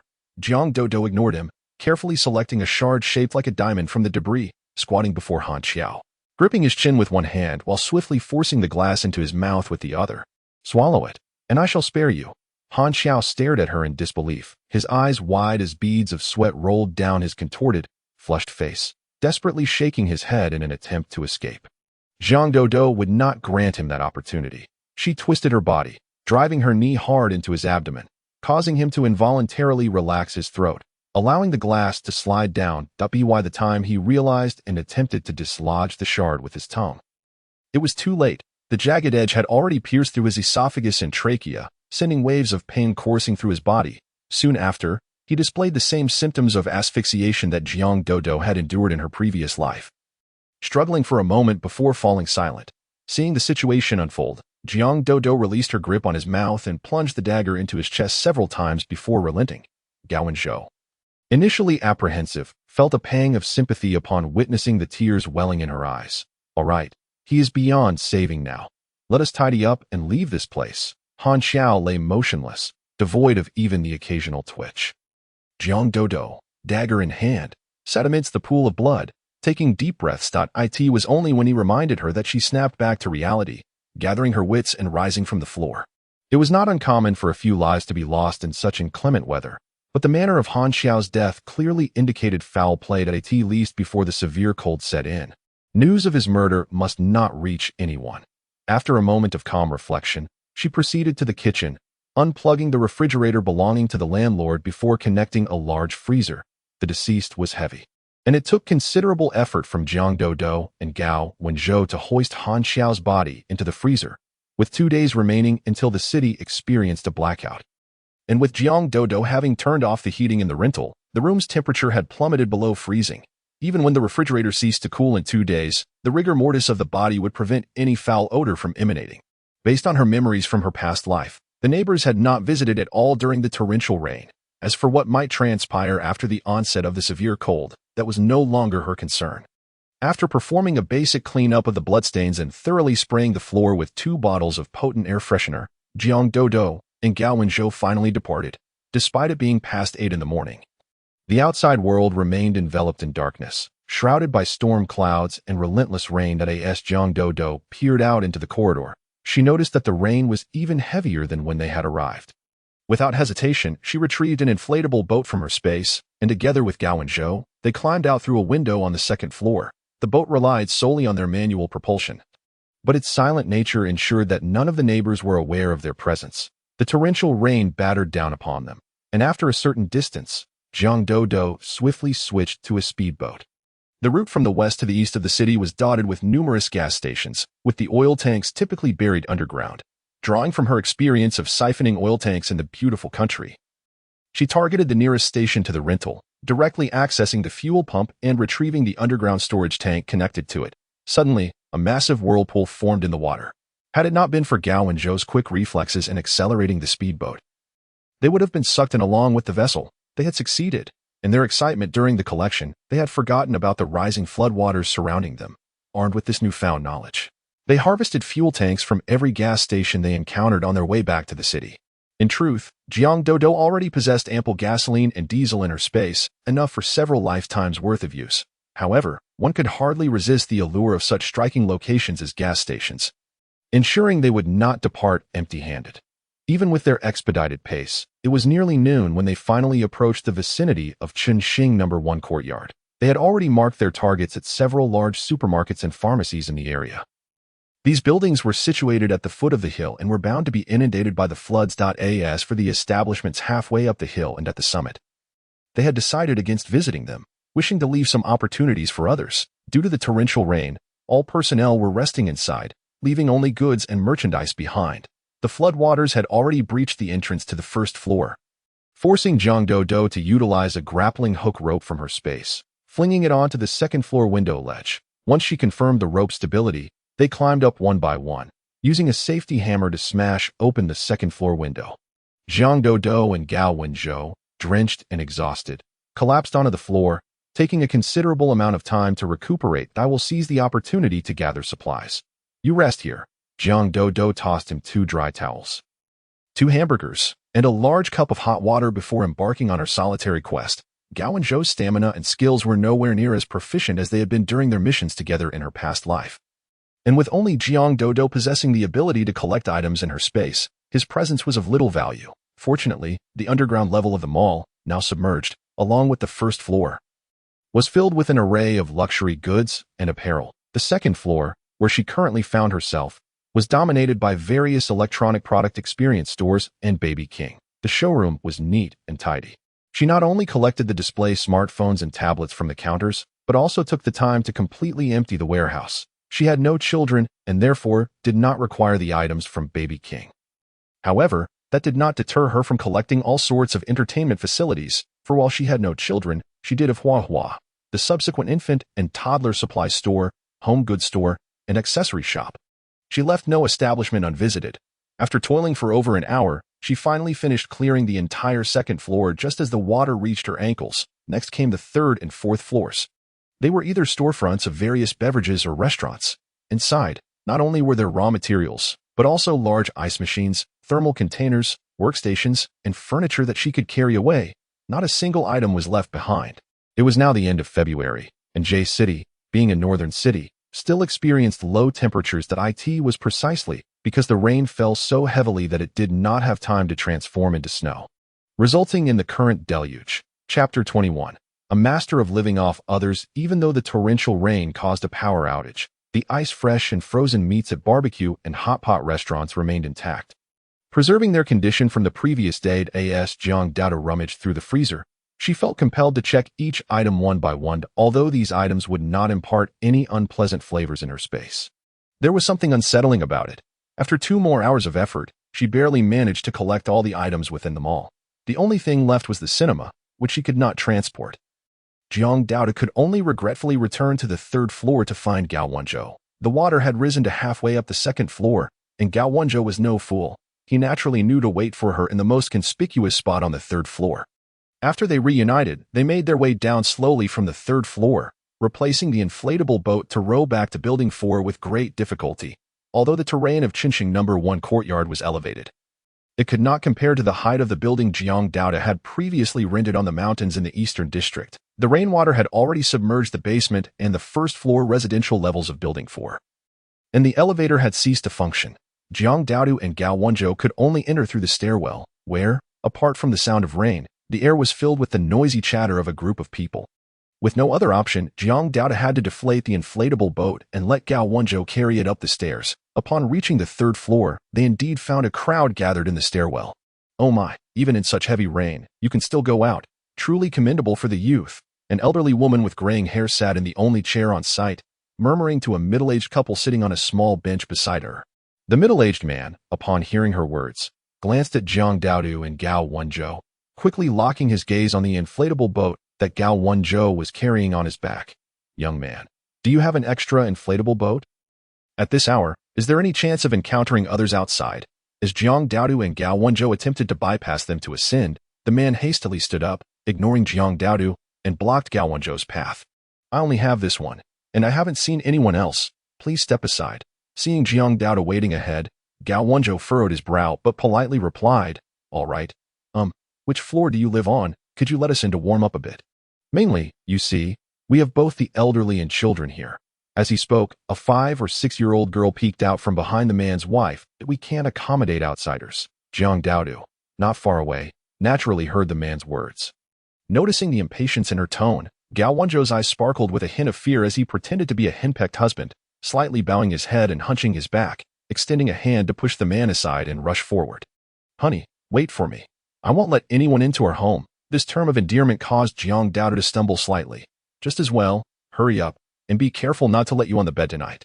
Seeing his demeanor, she recognized that he had no good intentions and decided to play along. Gao Wenzhou offered no rebuttal, and upon noticing the middle-aged man's strange gaze, he straightened his chest and quickened his pace to catch up with Jiang Dao. Honey, wait for me. I'm coming. The middle-aged man scoffed. Clearly a kept boy, lacking money and ability. The man's wife remained silent, clutching her daughter without sparing a glance at him, exhausted from dragging the heavy inflatable boat. Jiang Dao and Gao Wenzhou finally reached the 14th floor. After enjoying a hot shower, they collapsed side by side on the sofa. Jiang Dao stared wide-eyed at the ceiling. With our strength, we simply cannot survive in an apocalypse. In the days to come, aside from gathering some supplies, we must exercise at home. All right. During his leisure time in the beautiful country, Gao Wenzhou had dabbled in weightlifting, free fighting, and shooting that he believed that with his experience, he would be able to stand shoulder to shoulder with Jiang Dao in the challenging days of the impending disaster without requiring extensive training from her. After a sleepless night of hustling, Jiang Dao awoke instinctively, moving to the window, only to find the same raging storm outside as before. Checking her phone, she realized it was already 6 in the afternoon. The messages in the owner-s group for Qinsheng No. 1 courtyard had long piled up to 99, and when she opened it, she found many low-floor residents pleading for shelter. Numerous willing individuals had successfully secured accommodations, as even though the housing prices in this neighborhood were steep, wealthy individuals were not foolish. They would naturally pocket the offered sums. Gao Wenzhou was still asleep, and Jiang Dao, disinterested in further observing the disaster outside, prepared pure meat dog food for Hua before retrieving a steaming hot serving of spicy soup. Finding a comedy film to watch while eating, just as she had taken a few bites, the surveillance monitor began to beep incessantly, its red light flashing. She grabbed the tablet used for monitoring and saw a young man climbing up from the fire escape. Peering through the hole of the first door in the stairwell, "Is there something you need?" Her voice came through the speaker, startling him. After surveying the security door for a moment, he finally responded.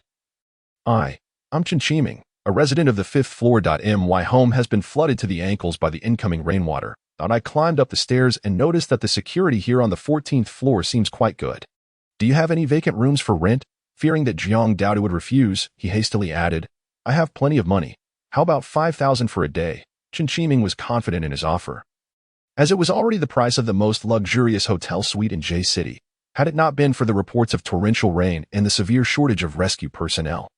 He would have sought to be transferred to a better hotel. Concerned about his personal safety in the coming days, he had climbed up through each floor, observing the security situations. If his parents and family were not abroad, he, a wealthy second-generation idle rich, would not have found himself in such a predicament, humbly seeking refuge in someone else's home. My home does not accommodate outsiders. Please leave quickly. Jiang Dao had no patience to listen to his rambling, coldly dismissing him. No. Can't you see how heavy the rain is outside? How can you be so unkind? Chinchiming leaned against the security door, his face almost pressing against the monitor, filling the screen entirely. Can you not understand plain words? I'll say it again. My home does not accommodate outsiders. Please leave. His interruption made Jiang Dao feel that her spicy soup had lost its appeal. Chapter 22. Is there something wrong with your head? This beautiful sister, or should I say, younger sister? Please, I beg you, I live alone, and if I stay out in the hallway with others, it truly poses a danger.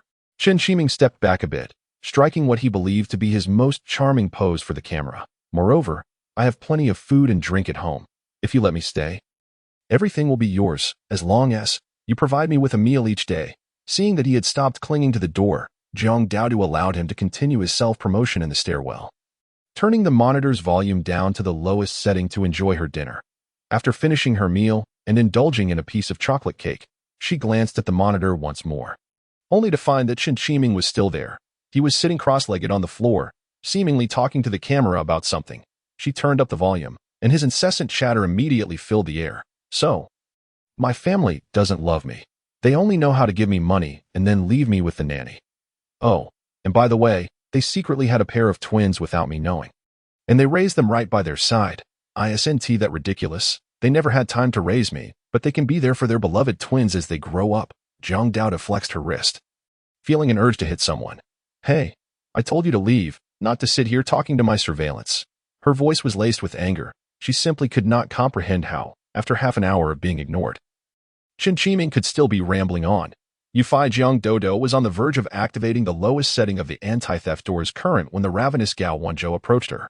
Casting a disdainful glance at the pale-faced figure on the monitor, an overwhelming sense of crisis surged within him.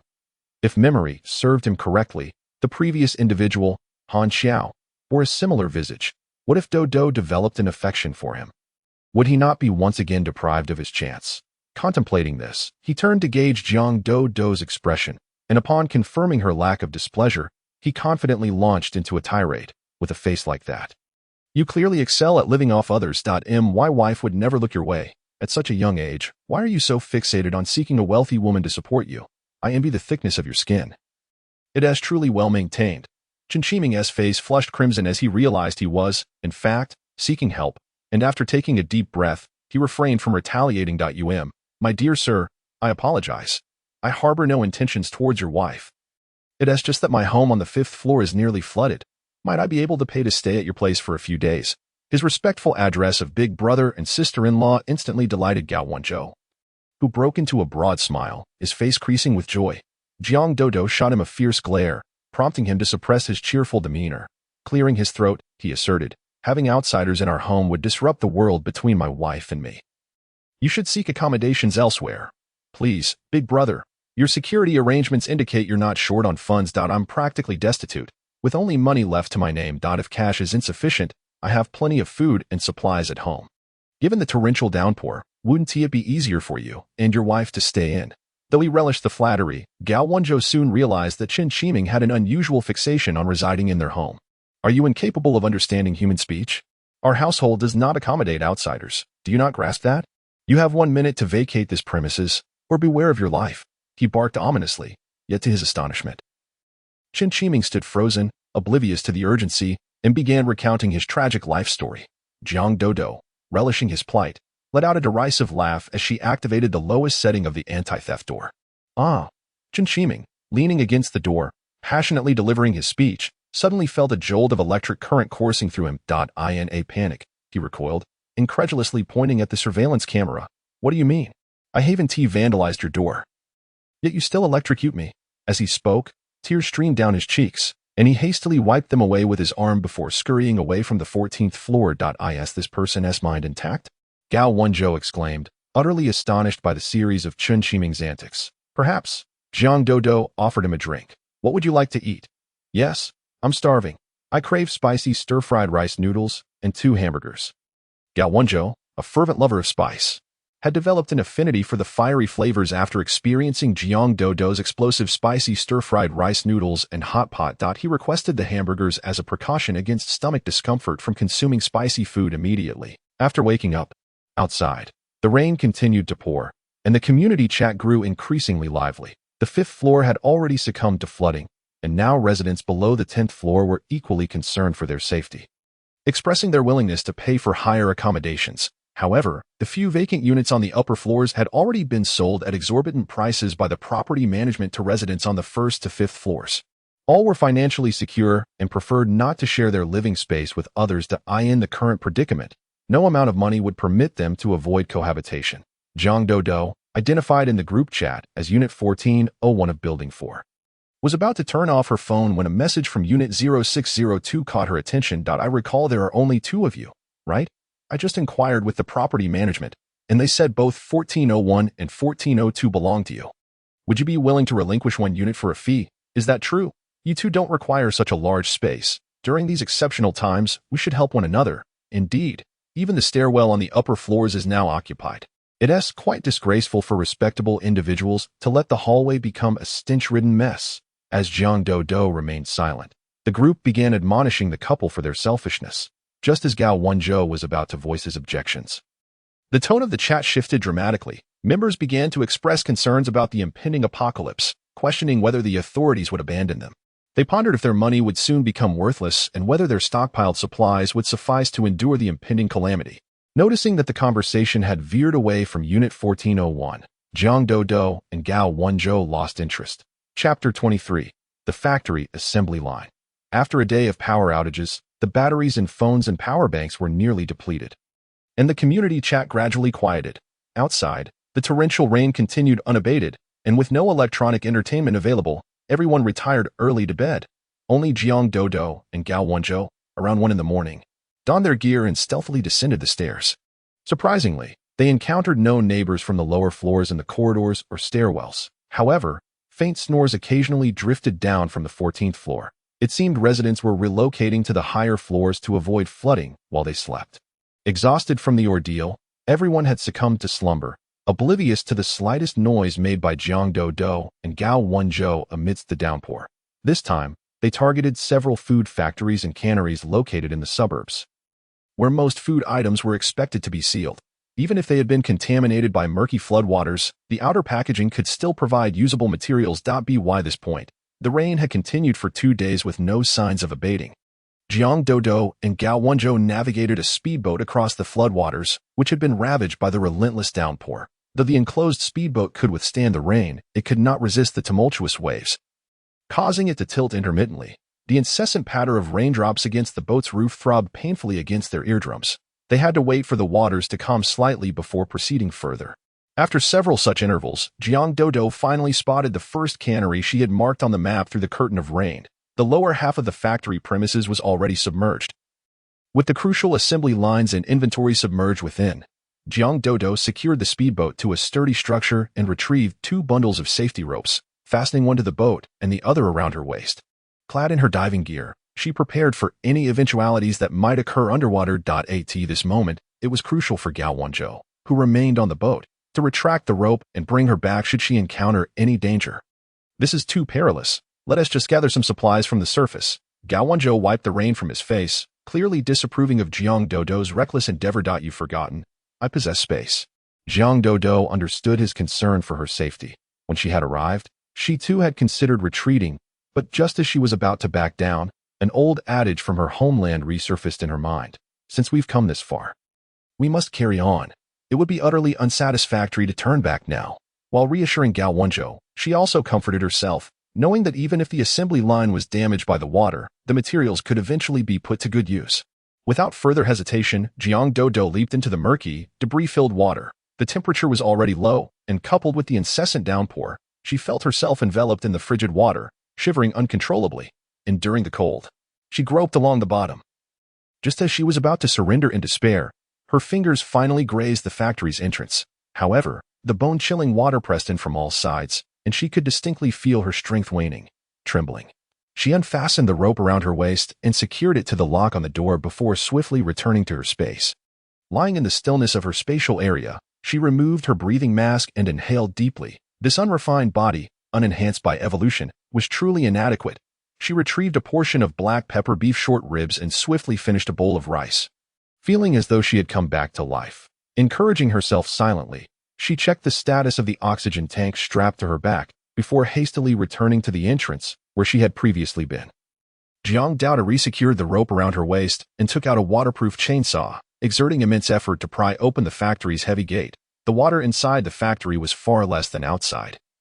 The moment the gate swung open, she was forcibly pushed into the factory by the surrounding water. On the surface of the water, Gao Wenzhou anxiously focused on the rope before him. Suddenly, the rope, which had been still for quite some time, was yanked down significantly, startling him to the point where he nearly tugged it back to pull Jiang Dodo to safety. However, the rope did not exhibit the violent tugging they had previously discussed, so he had no choice but to suppress his racing heart and continue to wait patiently. Jiang Dodo felt as though her brain might be jostled out of her skull, her entire being spinning as if she were about to faint. Once the water inside the factory calmed and her body floated to the surface, she let out a sigh of relief. Jiang Dodo quickly donned an inflated swimming ring and wiped her goggles clean with her hand to survey her surroundings. The interior of the factory was now entirely submerged in filthy water, just like the outside, with only a few larger pieces of equipment protruding above the surface. However, that was sufficient. She swam over slowly, managing to gather several large production lines without needing to dive into the shallows. As for the inventory in the warehouse, she would have to dive down again to retrieve it. The water grew colder and dirtier. After collecting everything she could find in the warehouse, Jiang Dodo could no longer endure the relentless tugging of the rope around her waist. Upon noticing the rope twitching, Gao Wenzhou immediately began to reel it in. Feeling the tightening of the rope at her waist, Jiang Dodo finally relaxed and waited for Gao Wenzhou to pull her back. Once she managed to climb back onto the boat with great difficulty, both she and Gao Wenzhou collapsed onto the cabin floor, utterly exhausted. I can't take it anymore. Jiang Dodo slumped on the floor, feeling somewhat despondent. I must train hard when we get back. Are we still going to the next few factories? Of course. Now that we've come this far, it would be a shame if we don't salvage today. Tomorrow it will all be submerged. With that thought, Jiang Dodo sprang to her feet as if invigorated. Switching back to the speedboat and steering towards the indistinct outlines of buildings ahead, the factories in this vicinity were nearly all clustered together, with only 3 or 4 large establishments remaining above water. As some of the smaller buildings had already been submerged, they quickly located the second factory, where only the roof was visible above the water.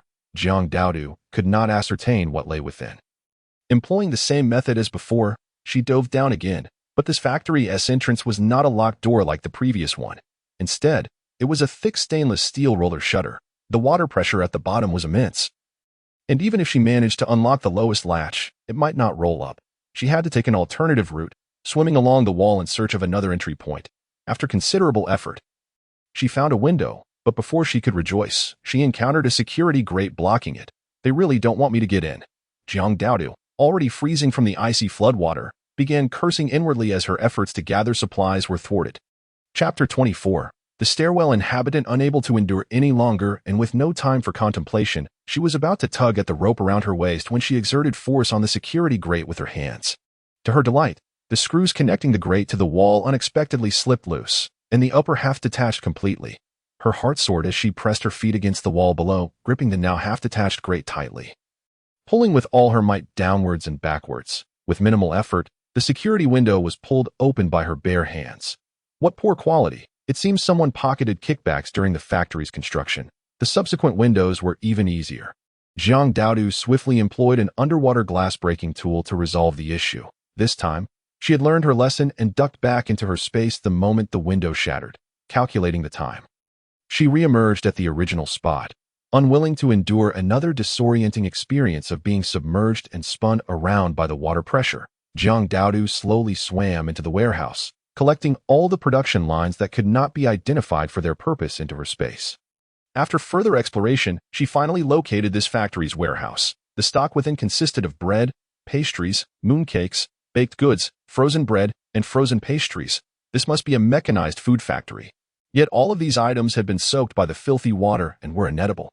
She could only collect the waterlogged forklift and empty shelves into her space. It would be a shame to go through all this effort for just one production line of uncertain future utility. Returning to the boat, Jiang Daodu immediately dashed back into her space for a hot shower, changing into a cozy fleece tracksuit, and donning a down jacket before stepping back out. No more diving after changing clothes. Let us head back.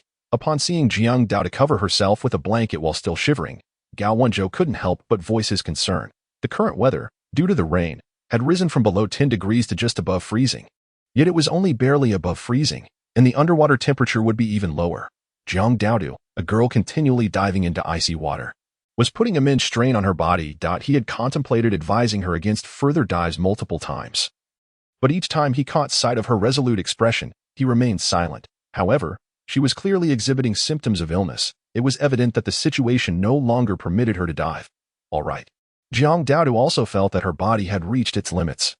Accustomed as she was to the resilient physique of her evolved self in the previous life, always believing she could endure more.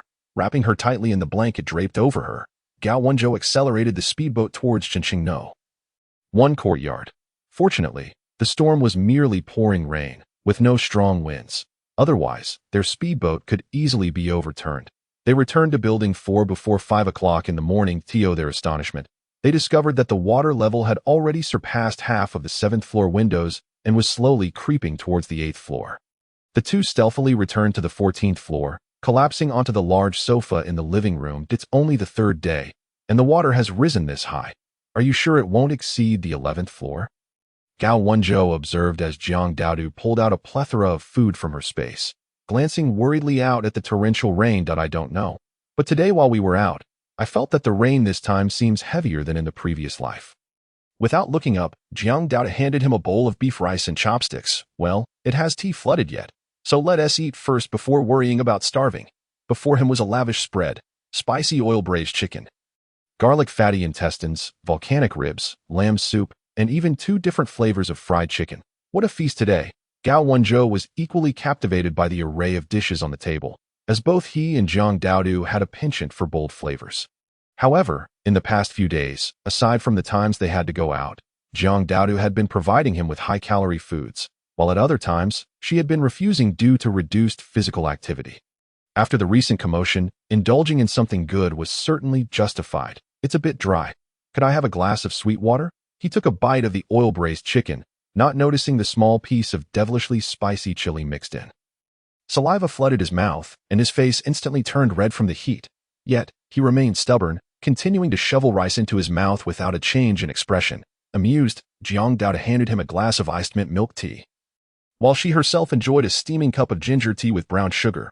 After soaking in icy water for so long, despite using a heat pack to warm her stomach, she still felt unwell. While eating, she took out her phone to check the news and to see what was happening in the resident group, hoping to gain more insight into the current situation. Why is there no internet? Jiang Daodu frowned, recalling that the internet in her previous life had never malfunctioned this quickly, and the rain outside is heavier than in the past. After finishing their meal and washing up, they retreated to their respective rooms for a nap. Daodu. Jiang Daodu was awakened by Gao Wenzhou calling her from outside her room. What's wrong? She glanced at her watch, realizing it was barely past 2 in the afternoon. The surveillance has been going off. Someone has moved into the small space in front of our stairwell. Jiang Daodu glanced at the surveillance footage displayed on the tablet in Gao Wenzhou's hands. It depicted a pair of impeccably dressed middle-aged men, whom she had not encountered during her half-month stay at Chenqing No. 1 courtyard alongside Gao Wenzhou. The slightly younger man, despite the disheveled circumstances, maintained a cleanly shaven wheat-toned face. His puffy short-down jacket could not conceal the well-defined muscles honed beneath. As he diligently scrubbed a small patch of dirt on the floor, his companion appeared plump and fair, yet robustly built, slightly shorter than him, with neatly trimmed stubble adorning his face. The duo erected a white tent and began to lay down moisture-proof mats, sleeping pads, sleeping bags, and pillows inside. This series of actions left Jiang Dodo and Gao Wenzhou in a state of astonishment. Just as Jiang Dodo was about to activate the built-in speaker of the surveillance system to issue a warning, the chubby man retrieved a portable stove from their camping vehicle. Were they planning to cook? Their equipment was surprisingly comprehensive. Gao Wenzhou had several friends who relished outdoor camping, so he was well acquainted with such gear. He had also stockpiled an array of supplies in the warehouse, now residing within Jiang Dodo's space.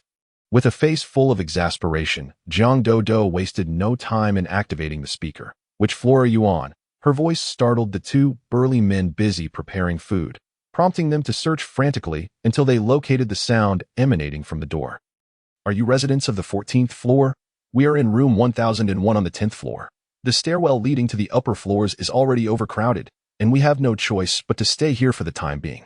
Could you possibly make an exception?" The tall, muscular man spoke with a refined demeanor, his voice possessing a melodious, broadcast-like quality. Chapter 25 Together. "You may stay." After a moment's contemplation, Jiang Dodo agreed to their presence.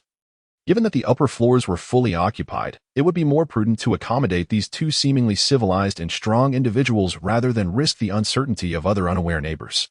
It would be far more troublesome if they encountered the troublesome family from the 6th floor. "Thank you ever so much. I am Zhang Jing, and this is my partner. His name is Feng Yuz. Rest assured, we will vacate once the rescue personnel arrive or the rain subsides and the water recedes." Zhang Jing and Feng Yuz adhered to the rules diligently, unaware of the impressive soundproofing on the 14th floor. They kept their activities to a minimum, ensuring they did not disturb Jiang Dodo and Gao Wenzhou. Their presence effectively barred others from entering, which was quite favorable. Gao Wenzhou discerned Jiang Dodo's thoughts and, once she switched off the speaker, could not resist letting out a whistle. "Now that we're awake, let us have something to eat before we commence training." Jiang Dodo ignored him, tending to Huahua by cleaning its dog toilet and providing food and water. She promptly laid out 2 nutritious fitness meals on the table and began to eat. "Can't we have something spicy?" Gao Wenzhou murmured, only to eat his bland steak and vegetable salad with a dejected expression when he saw no response from her. After a while, Jiang Dodo cleared the living room of all furniture, laying down a large training mat sufficient for 2 individuals to practice on. In one corner of the expansive mat, she arranged a treadmill, dumbbells, kettlebells, a rowing machine, a power rack, and various training machines targeting different muscle groups. "We won't be using those just yet. Let us spar first," Jiang Dodo remarked as she observed Gao Wenzhou warming up, his eyes lingering on the equipment. "A fight? Us?" Gao Wenzhou pointed at himself, rolling up his sleeves to showcase his muscular arms. "That would just be pure bullying." "No way." Jiang Dodo rolled her eyes, denying him further opportunity for banter, and charged forward, delivering a flying kick at Gao Wenzhou. He promptly raised his arm to block, barely managing to deflect her attack, rubbing his sore arm afterward. "Wait, you're serious about this?" "I am not joking. You might not stand a chance against me," he chuckled. "I've been honing my skills in the beautiful country for more than just building muscle." With that, he assumed a combat stance. Stepping back a distance, Jiang Dodo shouted, "Here I come." With agile feet, she leaped towards him, and before he could react, she ducked and twisted, evading to his rear. Gao Wenzhou instinctively turned, only to feel his leg weaken, causing him to kneel. Rather than resist, he went with the motion, twisting his body as he sank to the ground, using his legs to deflect Jiang Dodo's impending punch with sheer force. He managed to push her back a few paces. Seizing the moment as she charged again, he successfully rose to his feet, his expression now serious and focused. Jiang Dodo, an ordinary office worker, had acquired numerous combat techniques, which only deepened Gao Wenzhou's impression of her hardships in her past life during the apocalypse. The two engaged in a flurry of grappling. Many of Jiang Dodo's moves bore Gao Wenzhou's influence, and regardless of his approach, she could swiftly assess and counteract. While on the offensive, her repertoire of unconventional techniques left him scrambling to defend against her attacks, all of which were undoubtedly effective for survival during the apocalypse. "How do you know what I'm going to do next?" Gao Wenzhou exclaimed as he found himself once more on the ground, choosing to lie there, closing his eyes in resignation. "You taught me this back when we were on missions together in J City." Jiang Dodo, now somewhat fatigued, panted heavily, her body feeling less agile. "Your stamina is clearly superior to mine now. I merely have the advantage of familiarity with your every move." As she offered her reassurance, she noticed Gao Wenzhou gazing at her with his bright eyes. She quickly shifted the conversation. But the last time we met in our previous life, you couldn't defeat me anymore. Is that so? Gao Wenzhou mused, his eyes darting. Then, how did you feel about me back then and now? His voice trembled slightly, yet he slowly rose to meet Jiang Dodo's gaze earnestly. Jiang Dodo's eyes wandered. She herself was uncertain of her feelings for Gao Wenzhou. Their years of friendship had cultivated a natural and comfortable bond, yet during their previous life, when he had asked her this very question, she had been preoccupied with strategizing how to earn enough points for a permanent respirator for Han Xiao after their mission concluded. In a moment of honesty, she had merely stated that she saw him as an ordinary friend. However, as soon as those words left her lips, she had bowed her head, too afraid to admit that she had gradually developed feelings for him during their high school years. Yet, she was merely an ordinary person raised in a social welfare institution, harboring immense insecurities in the presence of someone like Gao Wenzhou, whose family's wealth was beyond imagination. She could only bury her feelings deep within. And later, when she was with Han Xiao, she felt a sense of kinship, as if they were of the same kind, often referred to as a suitable match by others, back in high school. I actually liked you. I just felt I was unworthy, especially when you went to the beautiful country before graduating. Jiang Dodo looked up to see the surprise in his eyes, her own gaze faltering as she lowered her head again. I was aware that you liked me too. In our past life, you risked everything to save me, which is why, upon my rebirth, my first instinct was to find you. I didn't want to be separated from you at the onset of this calamity, only to reunite many years later. With that, she dashed into Gao Wenzhou's embrace, gripping the slightly sweaty fabric of his t-shirt tightly. I'm so happy you could express that. Gao Wenzhou sighed in relief, enveloping her in his arms and gently stroking her soft hair. You were never unworthy. It was my fault. I was sent to the beautiful country due to my family's arrangements, and the distance made me too timid to confess my feelings. When you mentioned you were in a relationship back home, I felt even less brave to bring it up. His grip around Jiang Dodo tightened as he continued. Had I known you would end up with that scoundrel, I should have returned to confess my feelings when you entered university. Jiang Dodo laughed, playfully pushing him away before taking a step back to meet his gaze. All right, it's not too late for us now. Chapter 26, A Token of Gratitude. Having solidified their relationship, Jiang Dodo did not neglect her physical training. Every time Gao Wenzhou attempted to snuggle up to her playfully, she would sternly retort, "First, let us spar. If you win, we can discuss other matters." Following their sparring sessions, Gao Wenzhou would transform into a clingy puppy, incessantly seeking her affection. Jiang Dodo enjoyed this dynamic, often relenting and happily conceding after a short while. After a week, the torrential rain outside finally subsided, with the water level reaching the 13th floor. That was so close. We nearly got flooded. Gao Wenzhou leaned against the window, intently observing the diminishing rain outside. Based on the trajectory of events from their previous life, he anticipated that the rain would cease within the next couple of days. It had merely lessened. Perhaps this calamity would indeed be more severe than the last. Jiang Dodo's eyes were filled with concern. She noticed some discrepancies between her past life experiences and the present. She could not ascertain whether, even with the advantage of space, she could lead a better and longer life than before. However, it mattered little, for everyone must endure these trials. If worst comes to worst, humanity could perish together. Gao Wenzhou, possessing a clearer perspective, chose to dismiss frivolous thoughts and instead succumb to his cravings. With our meals consisting solely of training rations or the mediocre dishes I prepare, isn't it time for a lavish feast? He was well aware of the lackluster taste of his creations, but he refused to let it dampen his enthusiasm, as if fearing Jiang Dodo might decline. He enveloped her from behind, resting his chin gently against her head, nuzzling her affectionately. Fine. Jiang Dodo had initially been calculating that they, along with Hua Hua the dog, could indulge in a sumptuous meal. She had meticulously monitored their daily food intake, concerned that once the torrential rain ceased, their transformation into 3 hefty individuals would become glaringly apparent. Despite their confinement indoors, they had been somewhat aware of external events due to surveillance. The relentless downpour had persisted for 11 days, during which Gao Wenzhou, alongside Jiang Dodo, had not only engaged in exercise, but also diligently watched cooking tutorials, honing his culinary skills, from initially being unable to stomach his dishes to now expertly preparing even the simplest home-cooked meals. He had garnered effusive praise from Jiang Dodo that left him feeling elated. Meanwhile, Jiang Dodo had successfully devised a method to cultivate vegetables and grains at the central location of their space.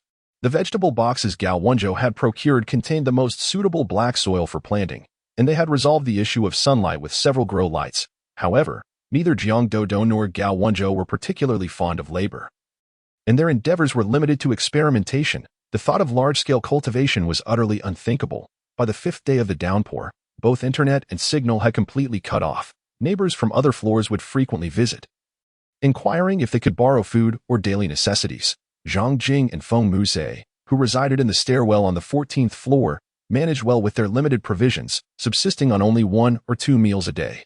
Whenever others approached them for assistance, they would simply show their empty bowls, indicating they could only afford to scrape by. As neighbors sought to bypass them to borrow from Jiang Dodo and Gao Wenzhou, they would intercept them, stating they had also borrowed previously.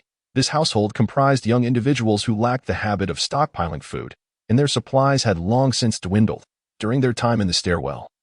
The duo had maintained their workout regimen despite being unable to access the gym. Their well-defined muscles, even when clothed, exuded an undeniable aura of intimidation, dissuading others from making any rash moves. Their presence outside served as an added layer of security. Jiang Dodo had witnessed through the surveillance camera as Zhang Jing forcefully repelled a man attempting to break in for food, causing the group behind him to scatter in panic, which brought her a sense of satisfaction. "What would you like to eat?" she inquired, retrieving from her space a delectable crab pot and snail noodles. Though feeling somewhat unsatisfied, she also presented a generous platter of spicy crayfish and a refreshing glass of fruit tea. "Isn't there Australian lobster? Why indulge in crayfish?" Gao Wenzhou pondered what he desired, only to be drawn to the vibrant red crayfish on the table. The flavor was distinct, more robust than expected. "Then I shall have this." And a serving of turkey noodles and fried chicken, with an ice-cold cola to drink. During his moments of boredom over the past few days, he had stumbled upon numerous late-night food vlogs on a short video platform, which had tantalized his appetite. In addition to providing a feast for themselves, Jiang Dodo ensured Hua received a substantial portion of high-quality fresh beef and snacks. As the rain outside diminished significantly, the trio, 2 humans and a dog, enjoyed their sumptuous meal indoors. "We could extend some goodwill, considering their efforts outside," she remarked while tidying up the remnants of their feast, glancing at the monitor. There, she saw Zhang Jing and Feng Muzhe cautiously boiling a compressed biscuit in the heated rainwater, only partaking once it reached a mushy consistency. Over these days, she and Gao Wenzhou had observed that such mush was their sustenance for only 2 meals a day, yet this was already among their dwindling supplies. With 2 precious packs of braised instant noodles hidden away, which they would carefully inspect each morning upon waking. "All right, everything is in your hands. You decide." Gao Wenzhou leaned closer to her, studying the monitor. "Why do I always feel the atmosphere between those two is a bit off? They are a couple. What could possibly be off?" Jiang Dodo, unable to withstand his clinginess, pushed him away and began rummaging through the food section of her space. After some deliberation, she finally extracted a pack of dehydrated vegetables, a relatively thick sausage, and a small vacuum-sealed bag of 5 kilograms rice. "Zhou, could you step out and deliver these to them?" Ever since their relationship had solidified, she had taken to calling him Zhou, which flowed quite smoothly when called alongside Hua. Gao Wenzhou, unfazed, allowed a smile to creep upon his face, betraying his fondness for the affectionate nickname.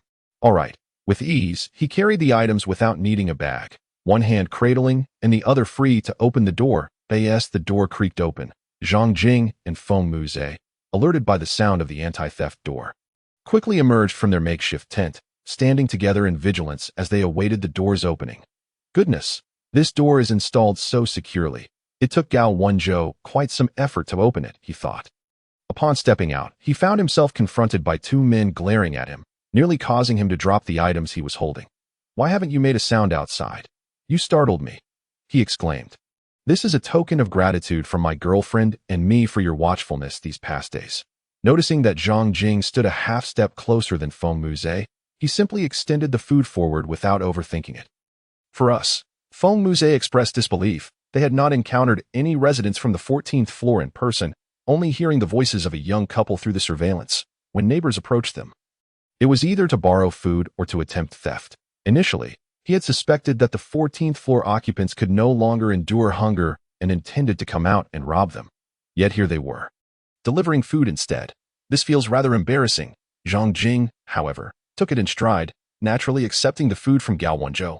"We have been residing here, so it was merely a matter of convenience. Thank you for the sustenance. The flood outside won't recede anytime soon. When we eventually get out, we will definitely return with gifts of gratitude." He expressed his thanks with a formal bow. Chapter 27. The rain ceases. Although the rain outside had lightened, the water level continued to rise. Based on my observations over the past few days, I surmise that by tomorrow evening, the water will undoubtedly inundate us, should the rain persist until noon tomorrow. We shall need to relocate to a higher floor and crowd with others. The upper floors are cramped and populous. It would be prudent to plan ahead. Zhang Jing and Feng Muze had already packed most of their belongings, leaving only the essentials for sleeping. Understood. It's a small matter. I shall return now. Upon seeing Zhang Jing accept the food, Gao Wenzhou waved goodbye and retreated into the safety of the anti-theft door, securing it with a series of locks. Having delivered the supplies, Zhang Jing mentioned that if the rain continued, the water level would reach the 14th floor by tomorrow evening. They intended to assess the situation at noon and prepare to move to higher ground. Jiang Dodo, with her eyes closed, had submerged her consciousness into the space to dismantle the containers acquired through Zuriyuan purchases, but she quickly opened her eyes and focused her mind upon hearing Gao Wenzhou's movements. We shall see how things unfold tomorrow morning. There will be ample room to store everything in the space. Outside, the darkness enveloped everything, and ordinary individuals could only discern the intensity of the rain by extending their hands. Earlier, while Gao Wenzhou delivered supplies to the two individuals outside, she had utilized night vision goggles to observe the scene. It was clear that the torrential rains had subsided to a more moderate downpour.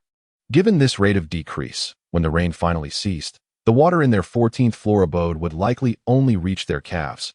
She handed the night vision goggles back to Gao Wenzhou, saying, "Take a look outside for yourself." The raindrops outside were far smaller than they had been at the onset, although the density remained unchanged, still discernible to the naked eye. Gao Wenzhou discerned the diminishing rainfall in the darkness. The rain outside is indeed lessening. Unless the water rises, it would be prudent for us to wait a little longer. The two individuals ceased their speculations and settled into the living room to finish watching a movie together, parting only reluctantly to retire for the night. As the clock approached 9 the following morning, the perpetually dark sky outside finally revealed a hint of change. The horizon, where the sky met the water, began to glimmer faintly, allowing a hazy view of the outside world through the window. The rain had transformed into a typical moderate downpour, though the humidity remained high, saturating the air with a dense mist. Despite the commendable soundproofing of the 14th floor, Jiang Dodo and Gao Wenzhou could still hear the intermittent celebratory clamor emanating from Building 4 through their surveillance monitor. The relentless torrential rains of the past 20 days had led to frequent disputes and scuffles among the residents. Yet miraculously, no blood had been shed. Even in the absence of internet and signal, a shared belief lingered in their hearts. Once the deluge and flooding subsided, they would return to their former way of life. The water level had nearly risen to the 14th floor staircase, reaching ankle height. Thanks to the renovations Jiang Dodo and Gao Wenzhou had made to the house and security door, water had not managed to seep into their living quarters. The higher they ascended, the more cramped it became, yet the current water depth was still bearable, and the gradually diminishing rain would not raise the water level any further. Zhang Jing and Feng Muze, residing in the 14th floor staircase, deliberated but ultimately decided against relocating. They were well aware of the adage that more people meant more troubles. The two of them used several outdoor camping boxes and suitcases they had brought from home to elevate their tent. Thus, they managed to persist in residing on the 14th floor. After enduring a day and night of rain, it finally ceased, and the sun, unseen for over half a month, emerged faintly, albeit casting a dim white light that offered no warmth. The temperature rose slightly, but the stagnant water, tainted with refuse and waste discarded by residents, emitted a foul odor that mingled with the rising water vapor, enveloping the entire sky. Jiang Dodo and Gao Wenzhou meticulously inspected all potential leaks in their 14th floor abode, applying 2 or 3 careful layers of waterproof material to every crevice. They had no desire to allow the murky water, steeped in who knows what filth, to infiltrate their home. Just as everyone retrieved their remaining electric devices and tuned into the radio, anxiously awaiting official announcements, the radio finally crackled to life with a long-forgotten sound. "Residents," the static-filled broadcast began, but Jiang Dodo could only discern this vague phrase before it was drowned out by an irritating noise. It seemed this broadcast would loop, so they resolved to try again tomorrow. Having experienced similar situations in her previous life, she rubbed her sore ears and decisively switched off the radio. How absurd. With the chaos outside, there are still those who venture out, Gao Wenzhou remarked, observing through the window that a neighbor from above was, astonishingly, paddling a rubber dinghy slowly out of the community. What audacity! Jiang Dodo joined him at the window, gazing at the increased activity within the complex. In addition to rubber dinghies, residents were employing makeshift vessels fashioned from basins, furniture, and various other materials, having been trapped in their homes for 3 weeks. Their food supplies had long been depleted. With the authorities unable to mount a rescue, self-reliance was their only option. Fortunately, the glass on their windows was not only bulletproof but also one-way, allowing them to observe passers-by without being detected. After the rain ceased, even the wind seemed to vanish, leaving only the dense fog and the insects that thrived in the stagnant, foul waters. Yet, just as the first rubber dinghy had yet to reach the community entrance, a sudden thunderclap resonated from the sky, followed immediately by a torrential downpour without warning. Those seeking food were not foolish. Sensing the change in weather, they promptly turned back. However, they underestimated the ferocity of the rain, which quickly filled their small boats to the brim. Over 20 individuals who had ventured outside were thus swallowed by the depths, scarcely having time to save themselves. Jiang Dodo and Gao Wenzhou watched helplessly as the group that had been so lively moments before simply vanished before their eyes. Hua, initially accustomed to the unrelenting rain, displayed no particular reaction when it finally stopped. However, this time the downpour was both sudden and severe, causing Hua to anxiously crouch on the ground, emitting low growls. This is different from the rain we experienced a few days ago, Jiang Dodo thought, pressing her face against the window as she utilized night vision goggles to assess the situation outside. The previous rains, no matter how heavy, had not caused such pronounced fluctuations in water levels, and there had been no winds. The growls of Hua were somewhat distracting, prompting her to gesture for the creature to quiet down. What is that? Gao Wenzhou, also equipped with the night vision goggles Jiang Dodo had lent him, attempted to discern the anomaly in the storm. Just then, a massive shadow emerged at the corner of Building 9. A considerable distance from them. What? Where? Jiang Dodo and Gao Wenzhou, gazing in different directions, failed to notice the same thing. Gao Wenzhou's sudden exclamation startled her. Look at the water surface near Building 9. I can't see clearly from this distance. He pointed out a rough direction, his eyes fixated on that spot, fearful of missing something crucial. After a moment, the formerly tranquil surface of the water began to stir once more. The enormous black silhouette shifted further away from Building 9, allowing Jiang Dodo and Gao Wenzhou to clearly identify what it was. A fish, its head the size of 2 unit doors, reached the surface, revealing its gaping maw lined with sharp white teeth. A shark, Jiang Dodo exclaimed, removing the night vision goggles in shock as she locked eyes with Gao Wenzhou. We can no longer stay on the 14th floor. Indeed, with the torrential rains returning without warning, the 14th floor had ceased to be a safe haven. Moreover, after enduring weeks of contamination from sewage, even the most robust materials used in the construction of Qinqing No. 1 had begun to lose their integrity. The only way to survive now was to procure a stable, fully enclosed boat to float upon the murky waters. Yet now, a shark had appeared in the depths.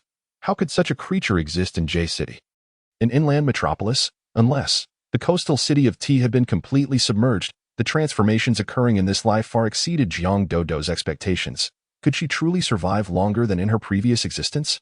Fear not. It remains a distance away for now. We must find a way to ascend to a higher floor. Gao Wenzhou observed Jiang Dodo's concern and shook himself from his stupor.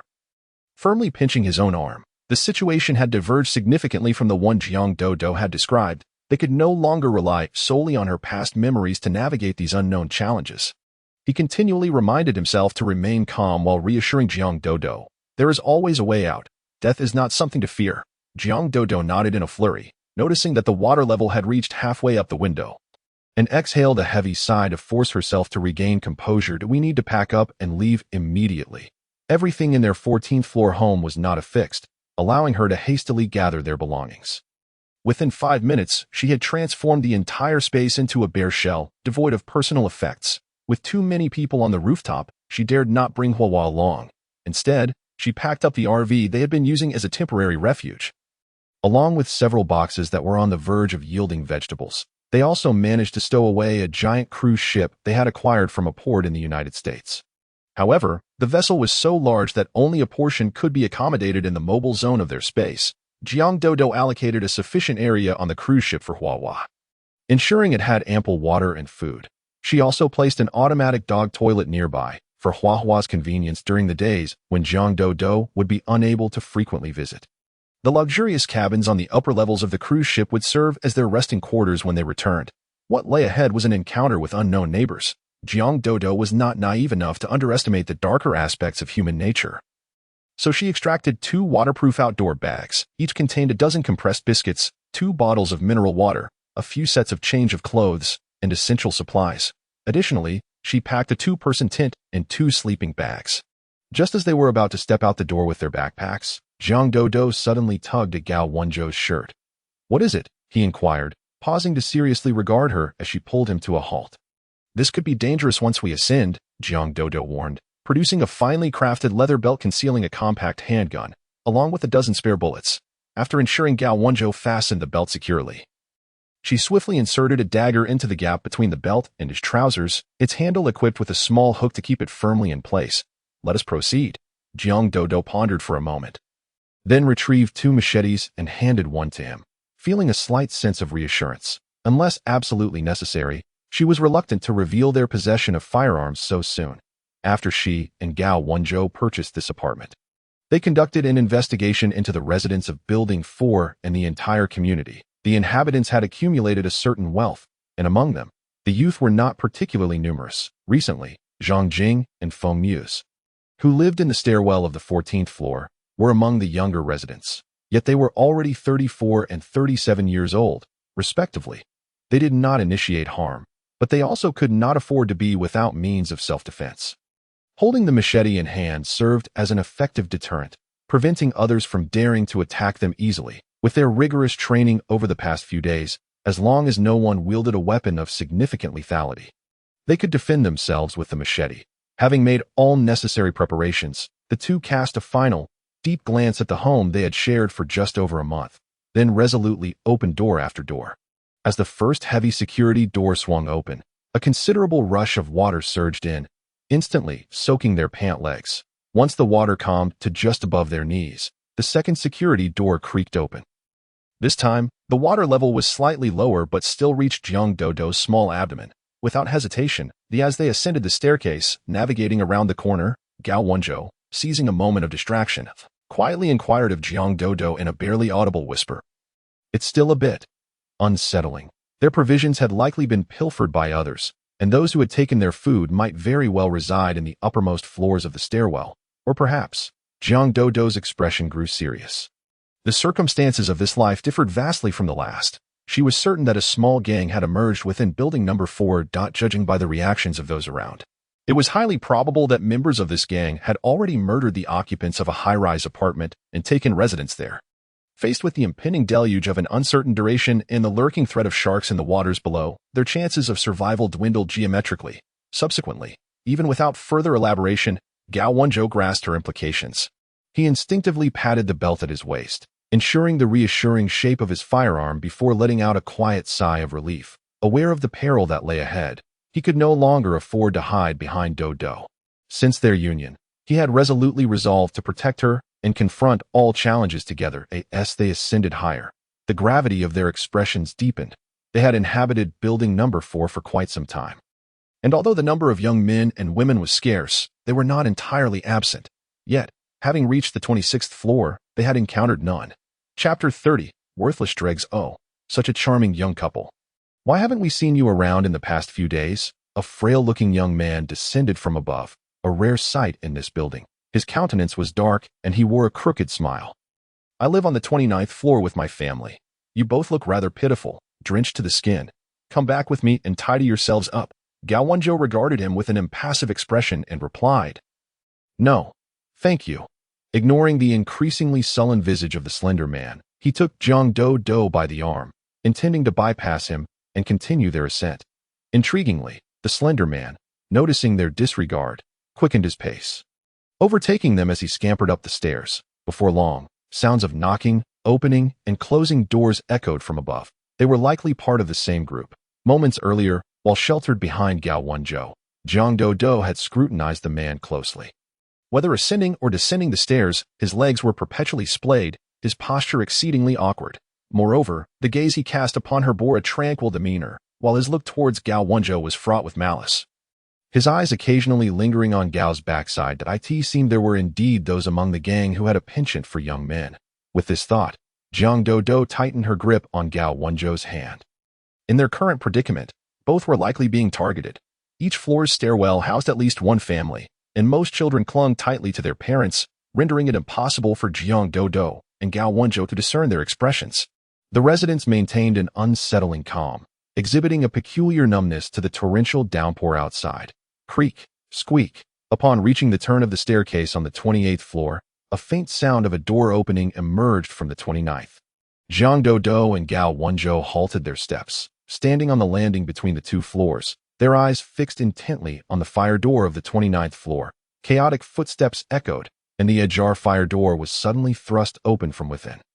Several burly men appeared before them. The leader stood out conspicuously, his physique and musculature more pronounced than those of his companions. Clad only in a pale gray tank top, his well-developed muscles were laid bare to the air. The slender man had been correct.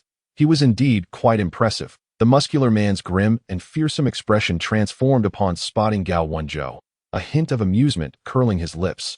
Bind them all. Men, take them away. As for the women, he clicked his tongue, appraising Jiang Dodo from top to bottom before continuing. Deliver her to Xiaodu of 3002. In a flash, Jiang Dodo rifled through her mental notes concerning the residents of Building No.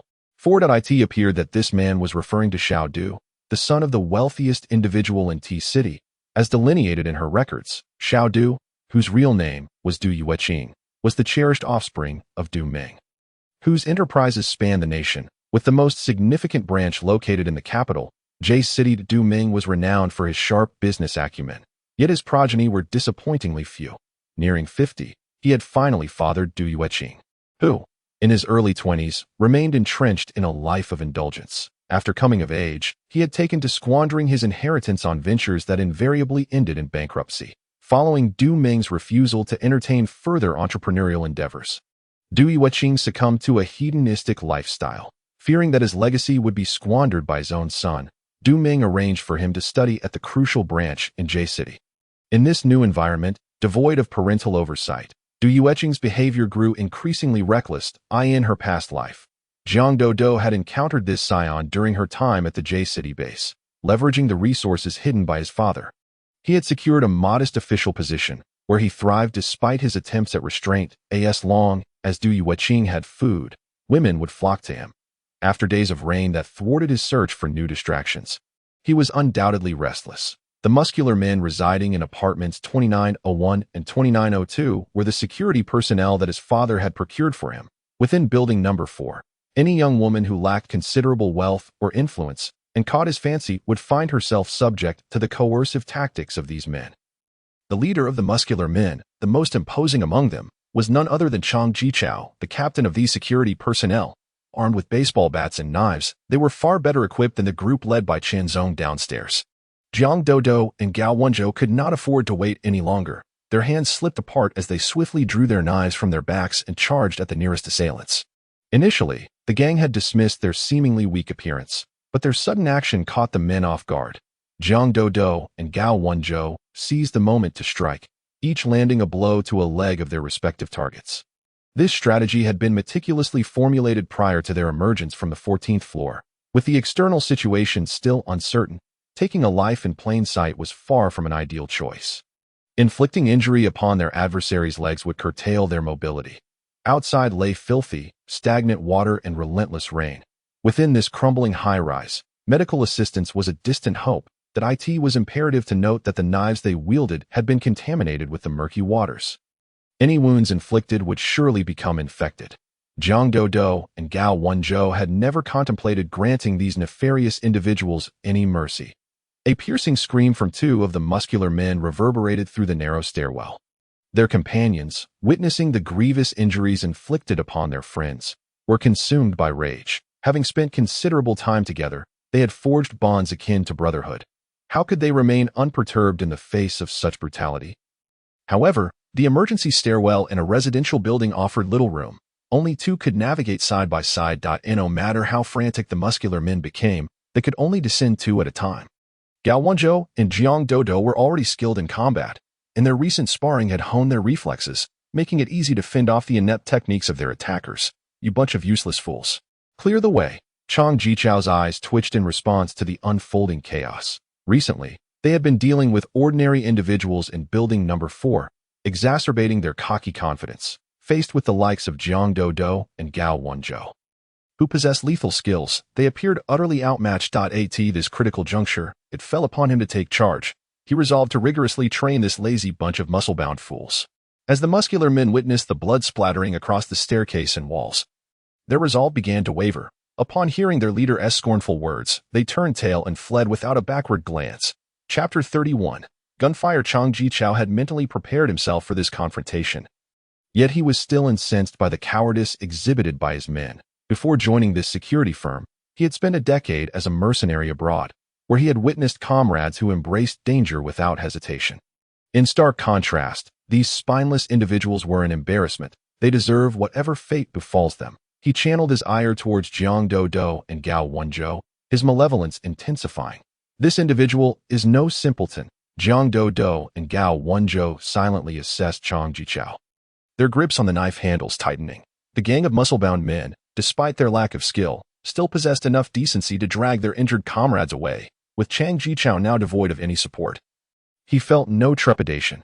His newfound freedom invigorated him. 1 against 2, a higher against a lower, armed with only a baseball bat against 2 armed with knives. That it was evidently an uneven contest. However, at this moment, who cared about fairness? Chang Jichao grasped the handrail, effortlessly leaping into the air. The baseball bat in his other hand swung menacingly towards Jiang Dodo's forehead. Although Gao Wenzhou's appearance was greatly to his liking, he couldn't bear to ruin him in one blow. Thus, he opted to target Jiang Dodo, who seemed rather frail. His movements were fluid and rapid, yet Jiang Dodo was no pushover, even without her evolution. Her physical prowess was commendable. Just as the bat was a mere fist distance from her ear, she bent down to evade it. Crash! The bat struck the adjacent wall with tremendous force, penetrating the plaster to reveal the underlying rebar. Fragments of brick scattered, harmlessly bouncing off the 3 individuals, yet both Jiang Dodo and Gao Wenzhou's expressions darkened. Such immense power. Had that blow landed on Jiang Dodo's head, her brains would surely have spilled out with the blood. Chang Jichao, unfazed by his miss, disdainfully glanced at the bent bat before discarding it. His gaze remained fixed on Jiang Dodo as he calmly produced a military knife from behind him. However, a glimmering object from his pocket sent beads of cold sweat trickling down Jiang Dodo and Gao Wenzhou's foreheads. A handgun. This security company was no ordinary establishment. They even carried firearms. Jiang Dodo exchanged a knowing glance with Gao Wenzhou before swinging her machete towards Chang Jichao's head. Each strike was heavier and faster than the last. Yet, Chang Jichao deftly parried every blow with his knife. Gao Wenzhou, strategically positioned behind her, attempted to land additional strikes. Even though Chang Jichao evaded most, a few blows inevitably grazed him, leaving small cuts across his body. It's my turn to play. A rare, awkward smile crossed Chang Jichao's face as he lunged at Jiang Dodo with his military knife at a speed beyond ordinary comprehension. As the trio engaged in this fierce battle, none dared to approach, fearful of being caught in the fray. Jiang Dodo did not flinch or retreat. At the instant Chang Jichao aimed for her unarmed hand, a heavy security door materialized between them, the knife leaving only a faint white scratch upon impact.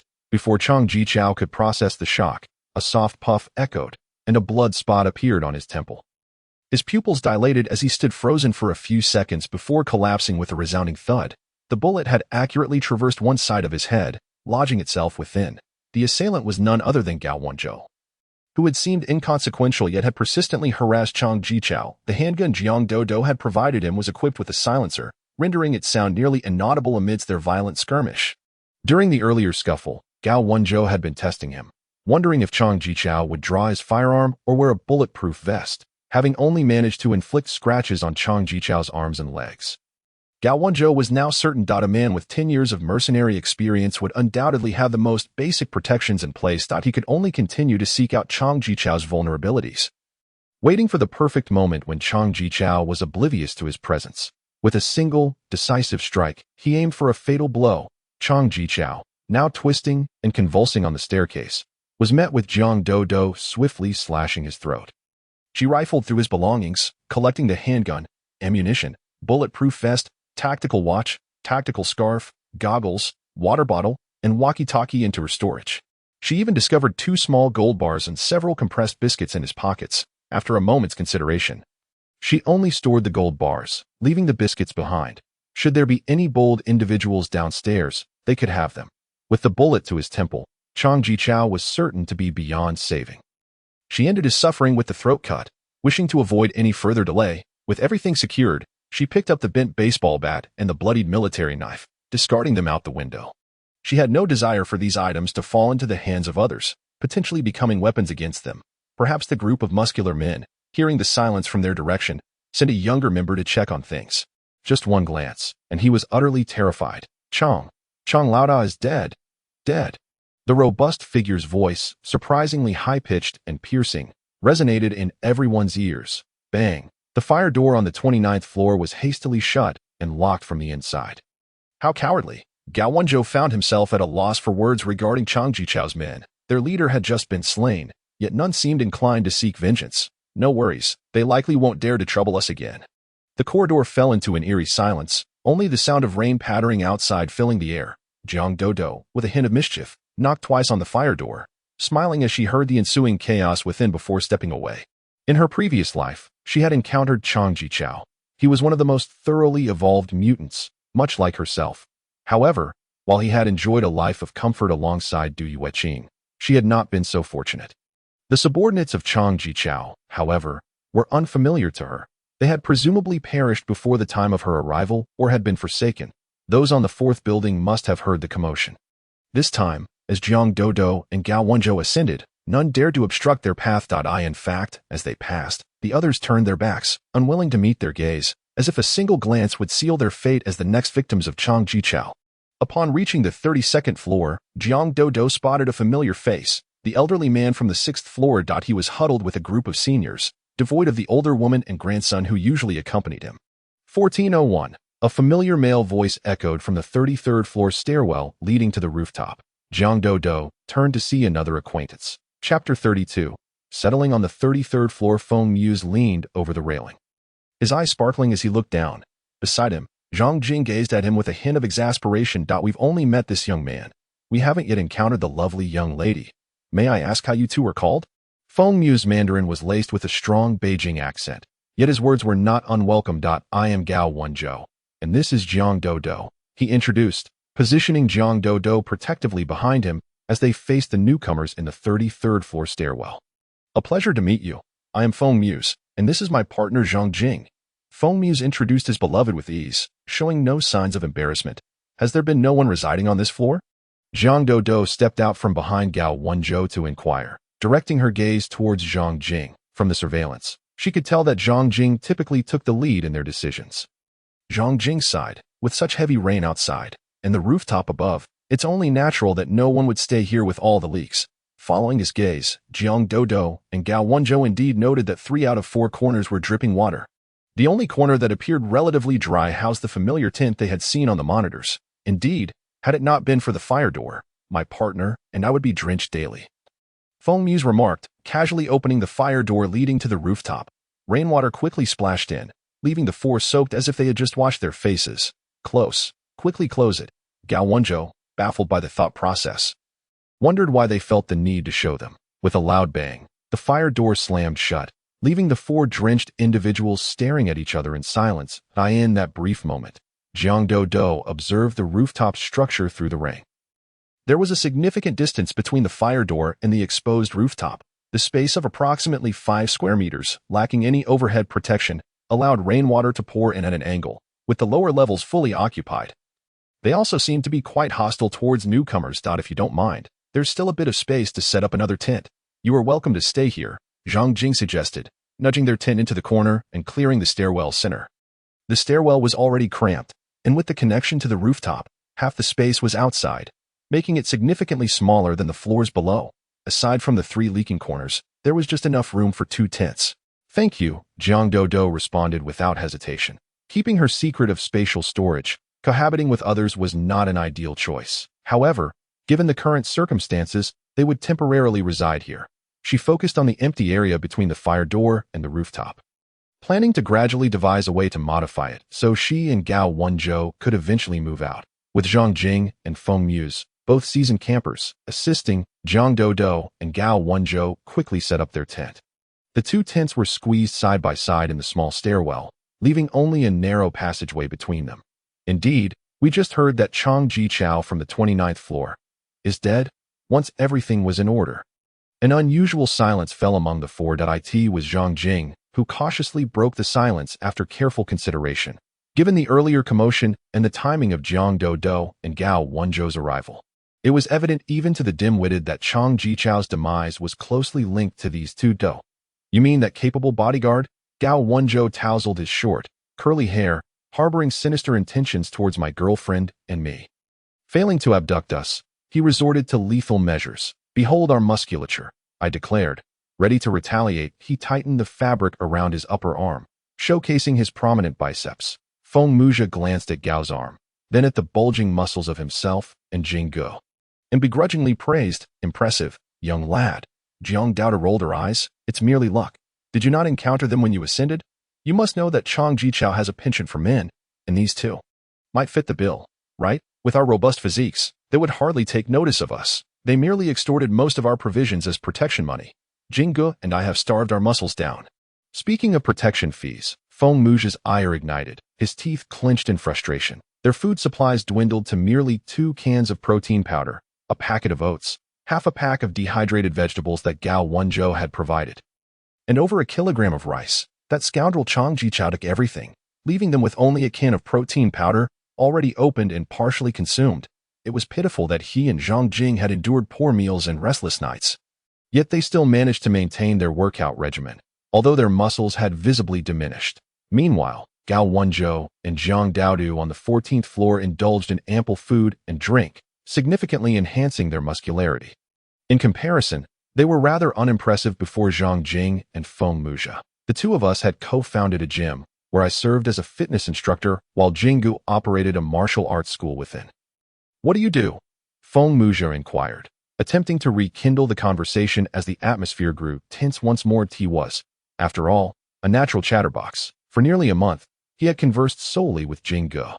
Zhang Jing, being a man of few words, seldom obliged Feng Muzha's need for conversation. Now that fresh faces had graced their presence, he was loath to relinquish them. We run a small family business. And my girlfriend and I are childhood betrothed, Gao Wenzhou proclaimed, having been infatuated with Jiang Daodu since high school. If you round it up, it's essentially akin to a childhood engagement. Then your relationship must be quite harmonious. Sighed Feng Muzha. Alas, who knows how long this reign will persist? You've committed murder. What will you do when it ceases and the floods recede? He cast a concerned glance at Gao Wenzhou, who appeared utterly unfazed, then turned to Jiang Daodu, who also bore no signs of fear or anxiety. Leaving him and Zhang Jing astounded, we acted in self-defense, and considering the chaos in Building 4. I can only imagine. Gao Wenzhou suddenly recalled the dark shadow that had appeared in the community. Have you noticed a shark in the vicinity? A shark? How is that possible? J-City is not a coastal city. Even Zhang Jing showed signs of alarm. Their room on the 14th floor was initially well fortified against water, and even if inundated, they could have held out for another day. However, as they had sensed, there was no wind outside, yet the water remained disturbingly still. Gao Wenzhou paused, swallowed hard, and continued. While observing the neighbors trapped by the torrential rain, we spotted a shark. This indicated that the neighboring coastal T-City had essentially become part of the ocean. Sharks could swim in as long as no one provoked them, and remaining at a higher elevation should pose no issue. Zhang Jing, once an avid outdoor enthusiast, possessed some knowledge of jungle and marine fauna. Chapter 33. Grasshoppers on a rope yet. Even if the four of them refrained from provoking the sharks, what about those below? Due to the ferocity displayed by Jiang Daodu and Gao Wenzhou when they eliminated Chang Jichao, not only did the ordinary residents of Building 4 refrain from confronting them, but even Du Yueqing, who had been under Chang's protection, hesitated to stir up trouble after losing her most formidable bodyguard. The sky outside brightened for less than a day before reverting to its former state of perpetual darkness, both day and night. With little to occupy their time, Feng Muzha noticed that Jiang Daodu and Gao Wenzhou showed no inclination to continue conversing. So he merely touched his nose and followed Zhang Jing into the tent to rest and conserve energy. The four had agreed that Zhang Jing and Feng Muzha would sleep first, with Jiang Daodu and Gao Wenzhou waking them in the middle of the night to take turns keeping watch. After ensuring that the neighboring tent was quiet, Jiang Daodu meticulously checked their own tent, confirming that it was securely locked before feeling assured enough to lead Gao Wenzhou into their shared space, after each taking a hot shower in their rooms aboard the cruise ship and changing into dry clothes. They were finally aware of their hunger. Having emerged from the water and engaged in combat, their energy had long been depleted. It was merely the tension that had kept them oblivious throughout the day. Seizing the opportunity in their space, the two hastily devoured a large bowl of fried rice accompanied by a few fragrant dishes, leaving them utterly satisfied as they emerged in the darkness. The only sounds were the patter of rain outside and the faint breathing from the adjacent tent. Seated cross-legged in the cramped confines of the tent, Jiang Daodu and Gao Wenzhou produced a deck of cards to engage in a game of Do Di Zhu Da Da. Before they could even finish 2 rounds, a series of piercing screams echoed from the hallway. Startled, the previously tranquil pair jumped, hastily unzipping the tent flap to peer over the railing. Help! Oh! Run! Run upwards! A throng of individuals from the lower floors scurried frantically upward, the cacophony of their footsteps causing the entire building to tremble slightly. What is happening? Jiang Daodu exclaimed, quickly shaking Zhang Jing and Feng Muzha's tent. The two emerged groggily, immediately sensing the tremors beneath their feet and hearing the escalating clamor from below. It is either a natural disaster or a man-made calamity. Fortunately, the crowd paused around the 30th floor. As the torrential downpour made higher floors prone to leaks, they congregated between the 25th and 30th floors, perilously close to the 33rd floor where Jiang Daodu and her companions resided. Some even braved the rain, ascending to the very top, locking eyes with the 4 of them, Jiang Daodu and Gao Wenzhou. Noticing the newcomers, swiftly brandished their machetes, standing guard against the approaching figures. What is going on below? Gao Wenzhou demanded, pressing the blade against the throat of the foremost man, drawing blood with the sharp edge. Didn't kill me. The man, over 50, despite enduring days of inadequate food and sleep, still bore a noticeable beer belly. He could hardly fathom that there were sharks lurking in the waters, now half submerging the 15th floor. To find himself at the pinnacle of Building 4, confronted by a demon wielding a machete, was beyond his comprehension. Stop stalling. Speak. Gao Wenzhou pressed the knife closer, cutting into the man's skin by mere millimeters. The individuals trailing him halted on the stairs, caught in a limbo of indecision. Someone opened the stairwell window, trying to collect rainwater for drinking. That woman. She reeked at the very moment Gao Wenzhou opened his mouth. He cast a glance at Jiang Daodu. With the tacit understanding that existed between them, he was disinclined to entrust such a lethal weapon as a machete to a stranger he had only recently met. However, given the peculiar circumstances, it seemed prudent to heed Jiang Daodu's counsel.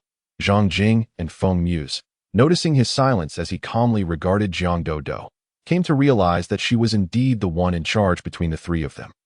All eyes were fixed upon Jiang Daodu, awaiting her response. After a moment of contemplation, she finally nodded.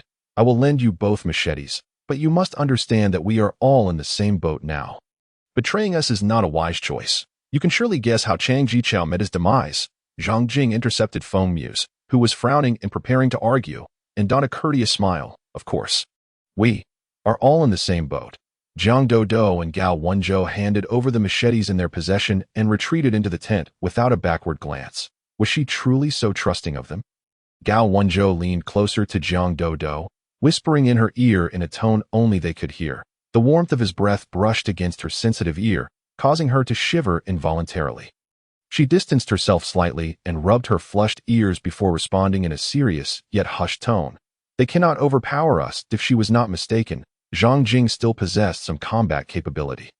Yet, with Feng Muz as a burden, they were unlikely to dare provoke either Jiang Daodu or Gao Wenzhou, both of whom were somewhat skilled.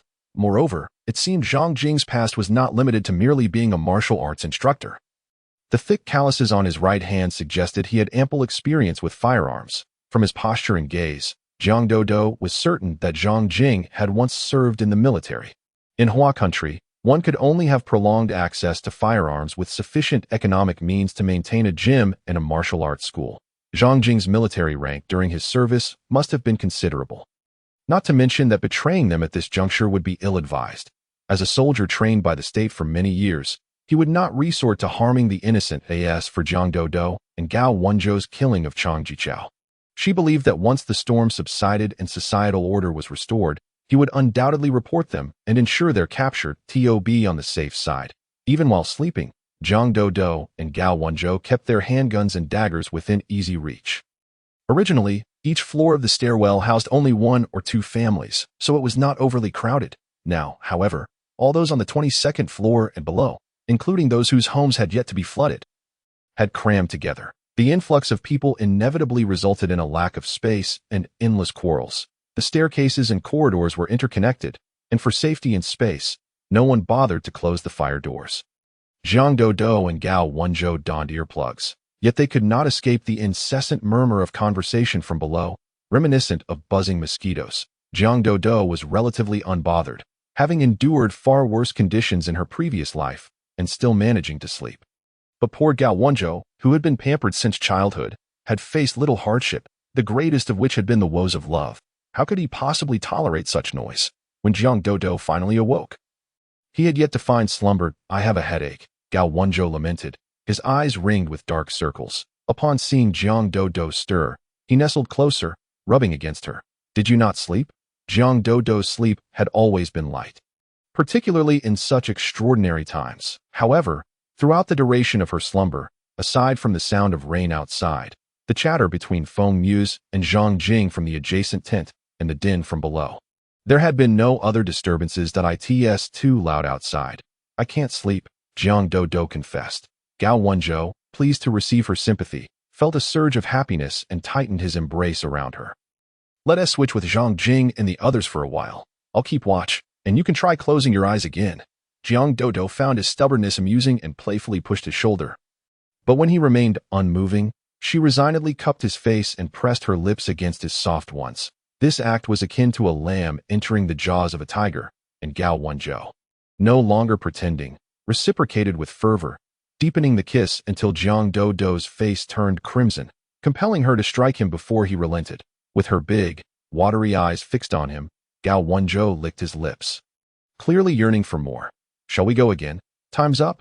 Zhang Dodo denied him another chance, quickly springing to her feet and giving him a playful kick before she exited the tent.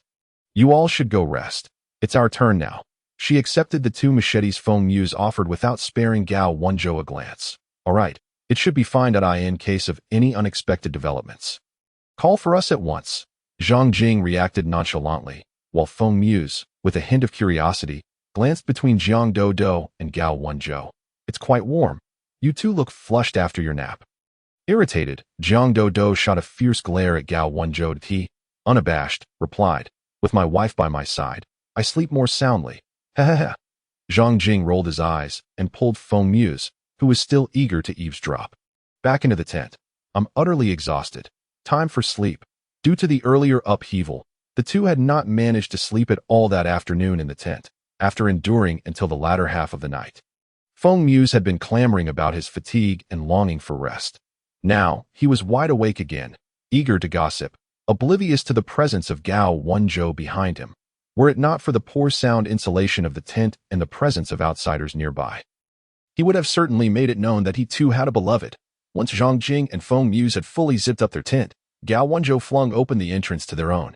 Zhang Dodo then sat cross-legged inside, holding the machete with a stoic expression, her gaze fixed on the empty staircase. Thanks to her earlier theatrics, even if the space below was crowded, no one dared to venture up and invite trouble. "I'm sorry, Dodo." Gao Wenzhou saw her ignoring him completely and promptly sat beside her, adopting a tone of feigned petulance. It is said that men who act spoiled have the easiest lives, and he was well aware of this. Zhang Dodo remained unresponsive, prompting him to nuzzle closer. "Dodo, I love you the most. Please acknowledge me." His clinginess nearly broke her defenses. Without hesitation, she produced a hearty rice ball and stuffed it into Gao Wenzhou's mouth. Suddenly, the world fell silent. Gao Wenzhou, who had just felt hunger pangs, began to eat. It was only when he choked on the rice ball, his eyes rolling back, that Zhang Dodo softened and handed him a bottle of water. She also munched on the small rice balls, each of which could be consumed in just 2 bites. They were cold and rather bland, even though no one was watching them at the moment. It was wise to be cautious and avoid foods with strong flavors that could easily attract attention. Each of them consuming 3 or 4 small rice balls was sufficient for a meal. Yet it felt as though they were stealing their sustenance. "Not angry anymore. Dodo baby, I'll listen to you from now on. Whatever you say about kissing, I'll comply. Keep your voice down." Gao Wenzhou's tone had not been intentionally lowered, startling Jiang Dodo so much that her heart nearly leapt from her chest. In her previous life, when she was with Han Xiao, that soft-handed man had only ever critiqued her for not earning enough points to provide him with a good life. Forget about mutual affection and intimacy. He only remembered he was Jiang Dodo's boyfriend when it was beneficial for him. Whenever danger arose or tasks needed to be accomplished, he was always pushing Jiang Dodo to take the lead and bear the brunt of it. Now, in her relationship with Gao Wenzhou, she finally understood what a normal romance entailed. She had previously been manipulated by Han Xiao. All right, this is the last time. Jiang Dodo, unable to bear Gao Wenzhou's clinginess any longer, finally relented. Before she could fully register her decision, Gao Wenzhou had already leaned in for another kiss, making a loud pop sound as their lips met, which echoed conspicuously in the empty stairwell. Time to sleep. I am already well rested. You hurry up. Jiang Dodo forcefully pushed Gao Wenzhou down, leaning against their backpacks, allowing his head to rest on her thigh. Exhausted from a long day, Gao Wenzhou finally relaxed once he had appeased his girlfriend. Breathing in the faint, fragrant scent emanating from Jiang Dodo, he sank into a deep slumber, soon emitting soft snores. In the stairwell of the 33rd floor, only Jiang Dodo remained awake. During her previous life, when she undertook missions, surveillance was a common task, and she had long since accustomed herself to such a lifestyle. With Gao Wenzhou, who possessed a certain charm, by her side, she felt neither lonely nor bored. Chapter 35. The benefactor. The torrential rain persisted intermittently for 2 days before gradually ceasing. Everyone was anxious, fearing a recurrence of the unexpected downpour that followed a brief cessation, and thus they anxiously awaited in the building for a day and night. Only when they confirmed that the weather had cleared did restlessness begin to stir. During these days, whenever the four of them were awake, Jiang Dodo and Gao Wenzhou imitated Zhang Jing and Feng Muse, boiling compressed biscuits for sustenance. However, the water they used was merely a symbolic drizzle collected from the rain. In reality, it was Jiang Dodo who substituted it with bottled water from her space. Clean water was essential. The risk of consuming potentially contaminated rainwater was simply not worth it. Jiang Dodo and Gao Wenzhou only dared to sneak a few bland morsels when the other two were fast asleep, ensuring they rinsed their mouths thoroughly afterward to eliminate any lingering taste. After 2 days of tension, the courage of those downstairs had somewhat increased. Unable to endure the cramped conditions of the stairwell, some cautiously ventured upward, discovering that as long as they kept their distance from Jiang Dodo and her companions, they would not provoke any reaction. Now that the rain had ceased, the floodwaters had risen to the 19th floor. The safest way to ascertain the situation outside was to ascend to the rooftop. Everyone, good. Brave souls. Can we go to the rooftop to take a look? After a series of shoves among the crowd, it was surprisingly the middle-aged man with a beer belly who had nearly been harmed by Gao Wenzhou who spoke up. Seeing the four engrossed in their card game, he felt ignored, which ignited his frustration, though he kept it to himself. Silently cursing himself, he took a deep breath, closed his eyes tightly, and finally managed to speak without stuttering. Everyone, the rain has stopped for a day and night. Can we go to the rooftop? Go ahead. Zhang Jing, irritated by his incessant chatter, waved his hand and pulled Feng Muse back a step, creating a narrow passage between the two tents. Really? The beer belly man felt incredulous. These bullies were actually letting them pass so easily. Would they trap them on the rooftop and prevent their return? Fake. Do you want to get beaten? Feng Muse rolled his eyes and waved his fist at him. Unable to tolerate the man's cowardice any longer, a few behind him gave him a push from behind. Lowering their heads, several people crossed the narrow space between the tents, avoiding eye contact with Jiang Dodo and her companions. Let's go out and take a look too. The swift cessation of the torrential rain took Jiang Dodo by surprise. After all, in the wake of the apocalypse, natural disasters had become uncontrollable and unpredictable. No one could anticipate whether the rain outside had truly ceased. The four of them maintained a slight distance from the beer belly man and his group as they leisurely made their way to the rooftop. Even though the rooftop was well equipped with waterproofing and drainage systems, it could not withstand nearly a month of relentless downpours. The waterproof layer had deteriorated, and numerous puddles formed where rainwater had washed away debris. The rooftop was still a good 40 to 50 meters above the floodwaters on the 19th floor, yet the stench emanating from the water was unmistakable. The torrential rain had caused water and electricity outages, and the toilets had overflowed. Even those residing on higher floors had to resort to the same primitive conditions as those in the stairwell. However, The residents of the Qinxing #1 compound were formerly prominent figures in various fields. They could not accept living like savages, and with waste accumulating in the hallways, it was increasingly unfeasible to continue life in such conditions. Whenever someone needed to relieve themselves, they would attempt to dispose of their waste out the window, and the resulting refuse followed suit. Not to mention those who had perished for various reasons in such an environment, with bodies that could only be discarded into the floodwaters, erased from existence. Yet, even if someone were to observe the water's surface with binoculars, they would find no floating corpses, for they had all become sustenance for the shark that unexpectedly wandered into the community. The beer belly man trembled as he stood at the edge of the rooftop, gazing down. His fear of heights, combined with the overwhelming stench, left him dizzy. Turning away, he was met with the cheerful gaze of Gao Wenzhou, who was watching him intently. No, brave soul. I did nothing. I never said you did anything. Perhaps it is you who harbors guilty secrets, Gao Wenzhou replied, his smile deepening, though his eyes remained cold. The beer belly man trembled, his legs quaking, as his gaze unconsciously drifted towards the rooftop door. Jiang Dodo and Gao Wenzhou exchanged a glance, swiftly drawing out their machetes from behind. Gao Wenzhou kicked the beer belly man's sunken stomach, pinning his head to the ground as he writhed in pain. What are you doing?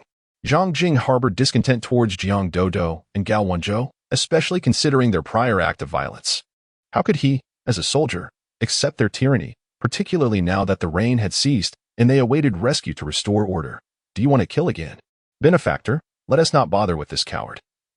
Look over there. Jiang Dodo, uninterested in arguing with him, fixed her gaze intently at the doorway. Zhang Jing and the still unaware Feng Muse turned to see a group of muscular men in matching attire streaming through the narrow doorway. Among the 7 or 8 muscular your parents truly or something else. What could they have possibly been doing for those 3 minutes that led to your existence as such a useless being? You. Du Yueqing initially held a semblance of confidence, utterly unprepared for the sarcastic onslaught from Jiang Dodo. How could her lips, with a temperature as low as 36 degrees, utter such frigid words? The towering man, nearly 6 feet tall, felt his eyes redden in indignation. How dare you speak of my father? It dawned on Du Yueqing that the woman before him had never been swayed by the conditions he had presented, rendering his emotional investment utterly futile, unappreciative. Engage them, eliminate the men, and toss them into the water. As for the women, bind them. As the sole heir of T-City's wealthiest family, he had been accustomed to having everything he desired since birth. Fiercely protective of the father who had indulged him since childhood. Even when faced with rejection, he typically remained unperturbed, but this insufferable woman had dared to insult his father. Initially, he contemplated executing all 4 of them and disposing of their bodies in the water. Yet upon gazing at Jiang Dodo's exquisite visage, he shamefully reconsidered. Let her enjoy herself a bit longer before meeting her demise. Otherwise, what a waste. Jiang Dodo and Gao Wenzhou stood firmly surrounded by 3 muscular men, while the few expressionless bodyguards, clearly possessing superior combat skills. Over there, Zhang Jing's combat prowess remains formidable. He effortlessly handles 1 against 3 or even 4 foes. However, Feng Muse is not particularly skilled in fighting. Even with a machete in hand, he finds himself steadily retreating when confronted by 2 or 3 muscular adversaries simultaneously. Gao Wenzhou, witnessing Jiang Dodo nearly sustain another injury, feels an overwhelming surge of guilt that nearly brings him to tears. With a stern expression, he moves her to a safe corner of the rooftop before heeding her words and rushing into the fray. He did not train on the 14th floor for nothing during the previous fortnight of torrential rain. With his involvement, the 3 men swiftly toppled the group sent by Du Yueqing. Hey, brother, you're all my brothers. Du Yueqing, sensing the dire turn of events, begins to retreat frantically when he notices the group gazing in his direction. He stumbles over his words in a desperate attempt to appease them. My dad. He'll be here to pick me up in just a couple of days. I am a man of my word. I promise to take you all away on a helicopter when he arrives. He does not perceive this as cowardice. Rather, it is a strategic withdrawal. His subordinates, despite their prowess, have never faced these individuals. And at just under 30, his life remains precious. He cannot afford to perish here. Gao Wenzhou pays him no mind, confirming that the others present lack the strength to rise before hastily returning to Jiang Dodo's side. I apologize for earlier. Are you all right now? Zhang Jing and Feng Muse, despite still being on their feet, have sustained considerable injuries. Yet, they muster the strength to approach Jiang Dodo, bowing in apology. I look fine. Gao Wenzhou, already brimming with frustration, finds their arrival to be an opportune moment to vent his pent-up irritation. It's fine. Jiang Dodo offers him a calming glance, stating, "You heard what was said. Things will only worsen from here. Are you still willing to persist, great benefactor?" Zhang Jing bows his head in contemplation for a moment before lifting it again. "I am not a great benefactor. You need not speak to me in such a sarcastic tone. First, focus on healing. We will take turns keeping watch." Having struggled for survival in her past life, Jiang Dodo is no stranger to injury, and she can manage this level of harm on her own. When her knee was struck, it happened while bent, and through her own experience, she deduces that there should be no significant damage to her kneecap. The complications lie in the soft tissue bruising coupled with swelling from fluid accumulation due to the impact. Speaking through the pain, her tone wavers slightly, and despite her efforts to maintain composure, she cannot prevent the cold sweat from trickling down her forehead. In the chaos of the earlier skirmish, the rotund man, known as Beer Belly, was unexpectedly pushed off the rooftop, and his loyal minion, having seen no one paying them any mind, has long since vanished without a trace. Diwa Qing, noticing their disregard, chooses not to provoke them further and departs the rooftop with the last few bodyguards by his side. Not glancing back. Chapter 38. The plan to leave it is not that Jiang Dodo wishes to eliminate Du Yueqing. Rather, the timing is not ideal. The rainfall in this life is far more intense than in the last. With the inundated areas extending further, the flooding has reached the 19th floor, indicating that the location of the J-City base from her previous life is no longer viable. Observing Du Yueqing's confident demeanor, she begins to consider that the Daxing mountain range may indeed be their best option at this moment. Allowing him to escape with his life could prove beneficial in the future. Furthermore, despite his indulgent lifestyle, he is the son of a wealthy magnate, and as long as it lies within his capabilities, he will undoubtedly honor his commitments. Now, with all four of them bearing varying degrees of injury, it is unwise to continue the conflict. Their priority should be to survive this tumultuous period. Upon returning to the stairwell on the 33rd floor, they find two tents ruthlessly trampled and rendered useless. Jiang Dodo nearly loses her breath in disbelief. "This little wretch, I should have dealt with him right then." Feng Muse, enraged, rushes forward to salvage the tent, only to discover that not only is the fabric damaged, but the crucial support poles have all been shattered. No part of the two tents remains usable. It seems that Du Yueqing and his group had approached with no thought of defeat, leading to their indiscriminate destruction. Gao Wenzhou remains silent, gathering the relatively intact fabric from their ruined tent in a corner between the stairwell and the rooftop. He lifts Jiang Dodo onto it, leaning closer to whisper, "Can you treat it?" "Yes," she responds. With outsiders present, she nods curtly, signaling him to hasten the packing. Understanding her intent, Gao Wenzhou returns to collect the scattered bags left in disarray by the throng. "Are you planning to move out? The outer area lacks a door. If it rains again, it would be a loss." Zhang Jing frowns, puzzled. Jiang Dodo has sustained considerable injuries, so why is she not prioritizing rest? "You're meddling too much. We simply are not accustomed to living in close quarters with others," Gao Wenzhou replies, his head bowed as he continues to gather their belongings. Zhang Jing wishes to protest further, but Feng Muse restrains him, shaking his head. Zhang Jing opens his mouth, only to forget what he intended to say. He can only watch as Gao Wenzhou carries two neatly packed bags toward the exit, followed by the resounding thud of the fire door shutting behind him, sealing off the open stairwell and rooftop. Within the half-open stairwell and the entire rooftop, only Jiang Dodo and Gao Wenzhou remain. Finally, Gao Wenzhou exhales in relief. "Dodo, how's your leg?" Even though the fire door provides excellent sound insulation, his voice remains barely above a whisper. "Just soft tissue bruising. A few days of rest will suffice." Seeing the concern in his reddened eyes, Jiang Dodo feels her heart soften instinctively. She pulls Gao Wenzhou closer, forcing him from a crouched position to kneel before her, wrapping her arms around his neck. She brings his head down, bestowing a comforting kiss upon his slightly trembling lips. Their lips part almost immediately. This time, Gao Wenzhou refrains from eagerly returning the kiss. Instead, he thoroughly examines Jiang Dodo from head to toe, taking in every scrape and bruise on her body, chastising himself in silence. He realizes he has not trained sufficiently, or else Dodo would not have suffered so many injuries. Jiang Dodo, noticing the deepening gloom in his gaze, surmises his thoughts. "It's not your fault. There will be various calamities in the future. No one can predict what misfortune may strike next. We must take things one step at a time." She places her hand on his back, soothingly stroking him as if petting a beloved pet. "We will practice self-defense techniques diligently moving forward. If the opportunity arises, we will distance ourselves from others." All right. Gao Wenzhou embraces her tightly, closing off any gap between them, as if this would ensure he never loses her. After a prolonged embrace, Jiang Dodo gently pushes him away. All right, I need to stabilize my leg. Gao Wenzhou obediently steps aside, waiting for her to retrieve a set of braces from her storage space before he approaches to assist her. Jiang Dodo not only retrieves a set of braces, but also produces iodine, bandages, and ointment, placing them aside.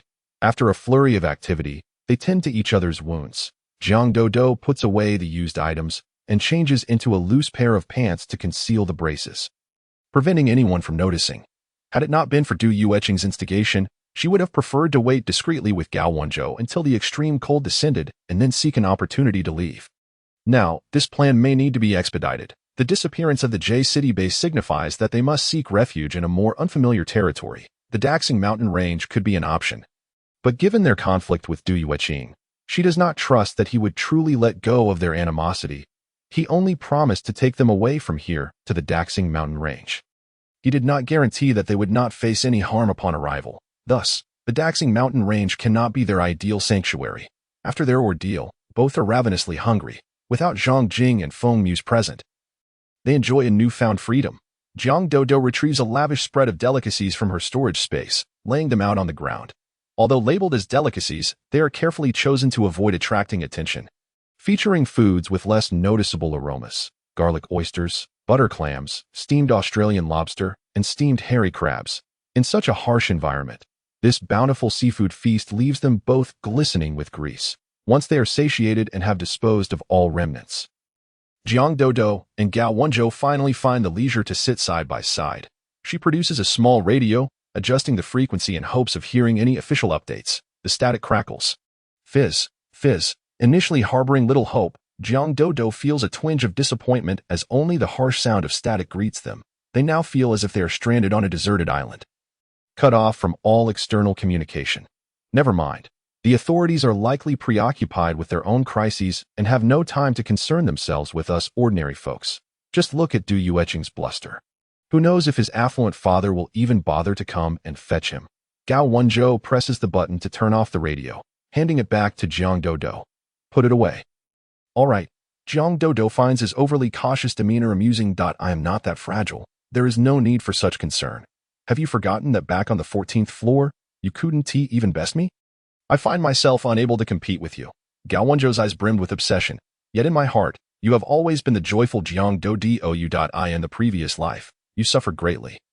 Henceforth, no matter how arduous the journey, I shall stand before you, allowing you to reclaim your former happiness as Jiang Dodo. Chapter 39. No one is a saint. As night descended, darkness enveloped everything around. Jiang Dodo cautiously retrieved a camper van from her space, perfectly fitting within the confines of the narrow stairwell. Once they boarded, they finally lay upon the long mist bed. She even released Huahua, the dog that had been cooped up in her space for many days, to sleep with them in the camper. Despite the presence of space and toys to play with, being alone for so long had rendered Huahua somewhat melancholic. Had it not been for Gao Wenzhou's timely intervention, the dog would have pounced on its beloved owner, Jiang Dodo, to show affection. A will blocked from expressing itself, Huahua could not contain its displeasure, opening its mouth to howl, only to be swiftly silenced by Gao Wenzhou, who pinched its snout, leaving only muffled whines. Huahua, shoo. Intelligent and obedient, Huahua recognized Jiang Dodo's command and quieted down, though it continued to wag its stout tail vigorously. Nuzzling against her, its head burrowing into her embrace, Jiang Dodo cradled its head, showering it with kisses and gentle rubs, until Huahua finally settled. Gao Wenzhou, watching with a hint of longing, dared not voice his thoughts. Secretly contemplating if only he could master the art of Huahua's charm, surely he would usurp the dog's place in Dodo's affections. Sensing the malice behind him, Huahua, while snuggling in Jiang Dodo's arms, could not resist casting a disdainful glance at Gao Wenzhou. When night fell, Jiang Dodo finally returned Huahua to her space, primarily due to the many uncertainties surrounding the dog. It was simply too risky to leave it outside. At last, Gao Wenzhou found himself in a moment of bliss. Given the confined space, the camper Jiang Dodo had chosen was the smallest available. Inside was a modest double bed, just enough for the two of them to lie side by side. Gao Wenzhou, taking care to avoid any discomfort to Jiang Dodo, enveloped her in his arms, enjoying a restful slumber. As dawn approached, before the first light broke, Jiang Dodo nudged him awake. Get up. Our sizable camper is parked here. As soon as it brightens, the top floor of the adjacent building will spot us. All right, fine, Gao Wenzhou replied, opening his eyes to find Jiang Dodo nestled in his embrace, prompting memories of Huahua's antics from the previous day. Though he verbally acquiesced, his head dipped downwards, mimicking Huahua's behavior, nuzzling against Jiang Dodo. Come on. Huahua is part of our family. You can't possibly be jealous of it. Jiang Dodo, finally recognizing the familiar gestures, understood what Gao Wenzhou was doing. With a resigned smile, she gently rubbed the head nestled in her arms, lifting his chin to plant 2 hearty kisses, which finally satisfied him. Once they had freshened up and tidied the camper, they emerged. Jiang Dodo returned the vehicle to her space, and after Gao Wenzhou restored their surroundings to order, they settled cross-legged on the ground for breakfast. Knock, knock, knock. Upon hearing the familiar sound of knocking at the fire door, Gao Wenzhou and Jiang Dodo exchanged glances, leisurely finishing the last bites of their dumplings and sipping their soy milk. Before rising at a measured pace, after Jiang Dodo stowed the food back into her space, Gao Wenzhou slowly pulled open the fire door that you're awake. How are you feeling? Feng Muzha spoke somewhat sheepishly. The 2 men appeared robust, yet it was inappropriate for Jiang Dodo, the soul woman, to be left in the unguarded half of the stairwell. Why don't we move out today? You can stay in here.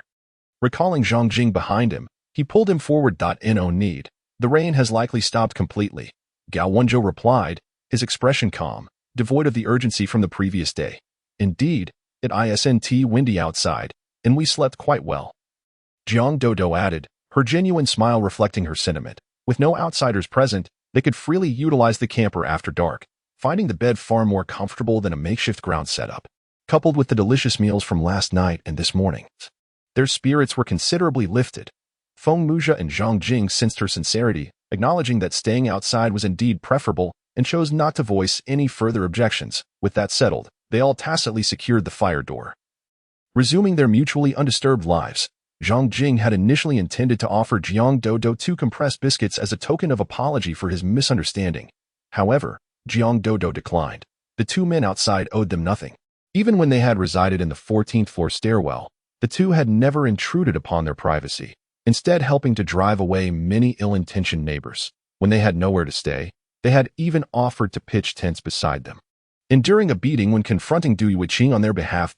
In light of such comparisons, their mere offering of food seemed trivial, almost as if they were the ones at a disadvantage. Yet it had to be this way. Given that they could see through each other's belongings, presenting food to them now would only seem inappropriate. On either side of the fire door lay 2 starkly contrasting lives. Jiang Dodo and Gao Wenzhou had commandeered the entire rooftop, with ample anti-inflammatory and pain relief medications, allowing them to recuperate from their more severe injuries in just a few days. The rooftop, in fact, provided a perfect space for rehabilitation. Each day, they enjoyed their meals without trepidation. Moreover, every evening after darkness fell, Jiang Dodo would let Huahua out to run around on the rooftop. Conversely, the other residents of Building 4 were not enjoying such favorable circumstances. Those with a bit more courage fashioned makeshift boats from whatever tools they could scrounge, venturing to higher ground, such as supermarkets or office buildings, in search of supplies. Yet the flood's depths were unfathomable. None could ascertain what lay within, and the peril was palpable. Often, a group of a dozen would depart at dawn. Yet only a few would return, barely counting on one hand. Eventually, even as hunger gnawed at their insides, most refrained from venturing out. Without official rescue, many succumbed to starvation. The entire world seemed enveloped in a haunting silence of despair. With lives lost around them, a segment of the populace, burdened by fragile psyches, would, in moments of hopelessness, leap from their windows into the depths below. On the rooftop, Jiang Dodo and Gao Wenzhou would hear the occasional splashes of bodies hitting the water, their initial shock giving way to a numbed acceptance. Perhaps it was for the best. They should consider themselves fortunate that the residents of Building 4 had not resorted to becoming the cannibals Jiang Dodo had despised in her previous life. Jiang Dodo was no saint, nor did she possess the soldier's intrinsic sense of duty to serve the populace. She always believed that even if she saved someone now, while Jiang Dodo paid no heed to Du Yuqing, instead diverting her gaze towards Zhang Jing and Feng Muzhe. Feng Muzhe wished to respond, yet noticed the slight furrow of Zhang Jing's brows, leaving him silent, unable to decipher the meaning behind the demeanor of the individual beside him. He discreetly extended a finger from behind, poking Zhang Jing in the waist. We should go. After a moment of contemplation, Zhang Jing finally acquiesced. The current circumstances were far from promising. No one could predict what would transpire next. He could not afford to be selfish with his own life, as he also bore the responsibility for Feng Muze, the person he cherished most at O. By the way, my family's helicopter, aside from the pilot and co-pilot seats, can only accommodate 12 individuals. However, my father, in his desire to protect me, ensured that there are not just the pilot and co-pilot aboard, but also 3 bodyguards. Diu Qing's smile deepened as he languidly wiggled 3 fingers. My 5 bodyguards and I must board. As for the 4 of you, ha ha ha, only 3 can go. His eyes darted excitedly, brimming with a fervor that nearly made him faint. Such a magnificent domestic helicopter could hardly accommodate just 12 people. He had counted the number of individuals upon his arrival, feeling that allowing the 4 of them to board would be far too generous. This simply would not do. This group had directly or indirectly caused the demise of so many. Yet he still had the kindness to bring them along to the Dexing mountain range. There was no one in this world better than Diu Qing. How could this be? Zhang Jing's already furrowed brows deepened further. Having undergone extensive training in the military, he was well aware of the model of the helicopter that was about to land, even with cargo on board. It should accommodate between 20 to 60 individuals. Oh, you think you know my family's aircraft better than I do. Diu Qing exhibited no shame at being seen through. Rather, he grew even more ecstatic. You need not concern yourselves with the seating capacity. You 4. Only 3 can go. Make your choice. He pointed at the expressionless Jiang Dodo, clearly displeased with her lack of expression. Such a beautiful face ought to flourish beside him. If the 2 of them board, we will not need to. Jiang Dodo's expression remained unchanged as she stepped back, pulling Gao and Zhou behind her, effectively shielding herself. Diu Qing's gaze towards her was disconcerting, and she did not appreciate it. Oh, Diu Qing's previously cheerful demeanor suddenly darkened. Are you tired of living? That shouldn't be the case. You needn't worry about anything else. You only need to honor your promise to bring those 2 to the Dexing mountain range and ensure they survive there. Gao Wenzhou sensed the lecherous gaze of this beast before him and stepped forward to shield Jiang Dodo even more. Ha! How delightful! At that moment, Diu Qing's helicopter perfectly landed on the rooftop of Building 4. A jubilant smile gracing his features. All right, come with me. Such amiable words made Zhang Jing and Feng Muze, who were following behind his 5 bodyguards, feel their hearts sink. They did not trust that Diu Qing was a good person. Still not leaving. If you don't board soon, it will be too late. Diu Qing had already set foot on the helicopter, glancing back at the hesitant Zhang Jing and Feng Muze. He licked his lips, parched by the gust generated by the helicopter, and urged, "Let us go. Time waits for no one." Zhang Jing, resolute, gathered Feng Muze and the little belongings they had left, hastily boarding the helicopter. "We want to go too. Take me with you." Unbeknownst to them, a crowd had gathered on the rooftop, drawn by the sound of the helicopter, desperate residents of Building 4 seeking a glimmer of hope. Meanwhile, residents of the nearby buildings could only stand on their rooftops, gazing longingly at the scene unfolding below. Go. As the last person boarded the helicopter, the cabin door closed promptly. Diu Qing had no intention of acknowledging the clamorous rabble. Bringing along these 2 burdens was already an act of kindness. How could he possibly accommodate more? With a command, the helicopter's captain initiated the ascent, the scent of aviation fuel wafting through the air, showering those on the rooftop with its pungent aroma. Without a moment's hesitation, the helicopter soared westward. Hope had vanished entirely for the residents of Building 4, who were now mere shells of their former selves. Devoid of food and clean water, they could endure no longer. I want to die. Go to hell. A few neighbors, their faces ashen, leaped from the rooftop. Observing their actions, others felt a flicker of hope, wishing to follow suit. But as they approached the edge, they beheld the filthy, foul-smelling flood below, littered with indiscernible debris. They recoiled, shaking their heads and stumbling away from the rooftop. Chapter 41. Departure. The rooftop was no longer the tranquil place it had been mere days ago. Many faced a world stripped of hope, unafraid of death itself. Not to mention Jiang Dodo and Gao Wenzhou, whom many considered harbingers of misfortune, if these 2 could simply end their lives. It might be a more merciful fate. A few, weary of the overcrowding below, decided to make the rooftop their permanent residence, while others, spotting Jiang Dodo and Gao Wenzhou's meager supplies in the corner, covetously eyed them. Jiang Dodo realized that she could no longer resort to force to drive these people away. Instead, she had to send Gao Wenzhou to retrieve their belongings before devising a plan. "Those things are ours. Put them down." Gao Wenzhou looked at the gaunt-faced old woman before him, feeling a strange sense of familiarity. Its mine. The hoarse, grating voice reached his ears, and suddenly, he remembered who stood before him. the grandmother of the little boy who had attempted to snatch their snacks in the elevator. When they had descended from the 14th floor, they had not seen her or her grandson, only the old man. Given the current circumstances, their grandson, that mischievous child, was likely in grave danger, Gao Wenzhou. Disinterested in arguing with the mentally unstable woman, exerted a bit of force and reclaimed the two most important backpacks. Though he referred to them as the most important, they only contained a few compressed biscuits, 2 bottles of water, and a change of clothes for both of them. Nevertheless, these were their only means of concealment in front of others, and they could not part with them so easily. The old woman had not eaten for days, surviving solely on sheer will. She attempted to claw at Gao Wenzhou's face with her skeletal hands, but was thwarted by her own height. Please, give me something to eat. I'm starving. If she couldn't be forceful, she'd resort to pleas.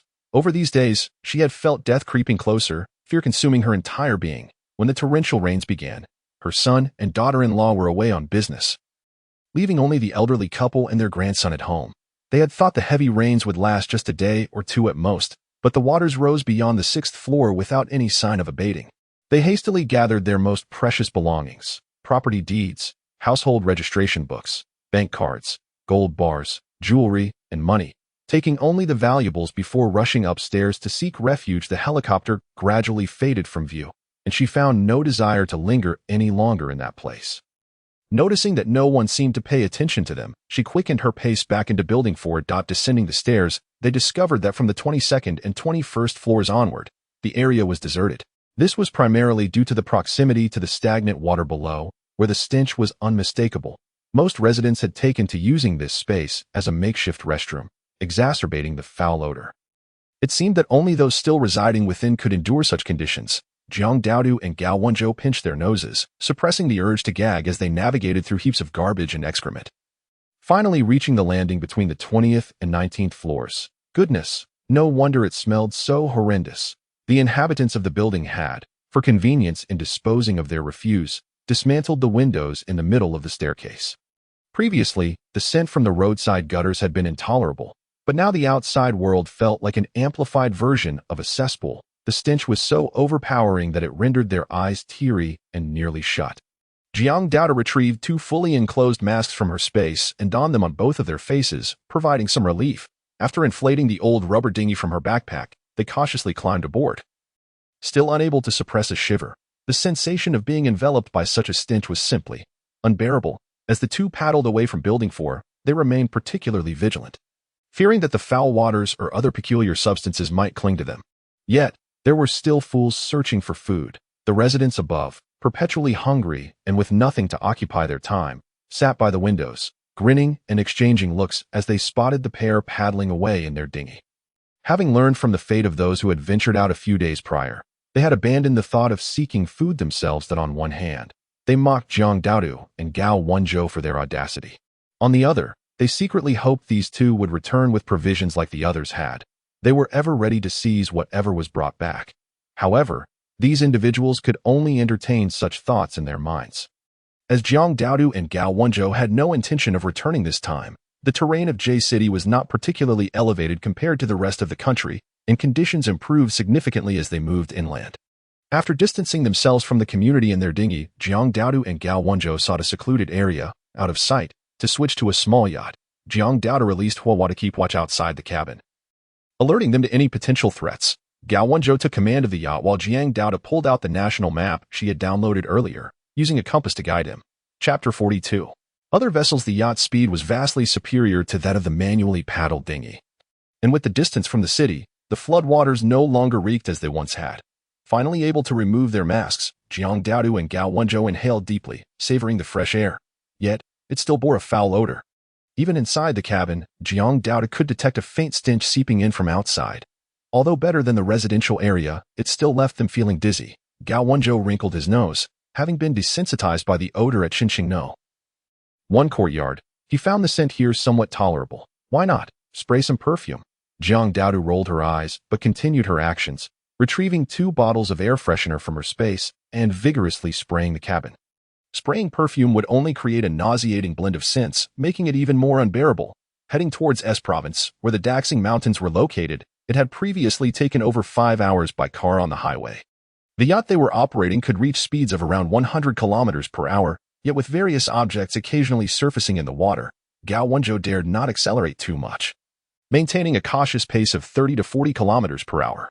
Zhang Daodu could enter her space for an hour and a half each day, so she decided to retrieve both herself and the yacht during meal times, solving their dining needs within her space. With the vastness of the world, the most significant concern was food.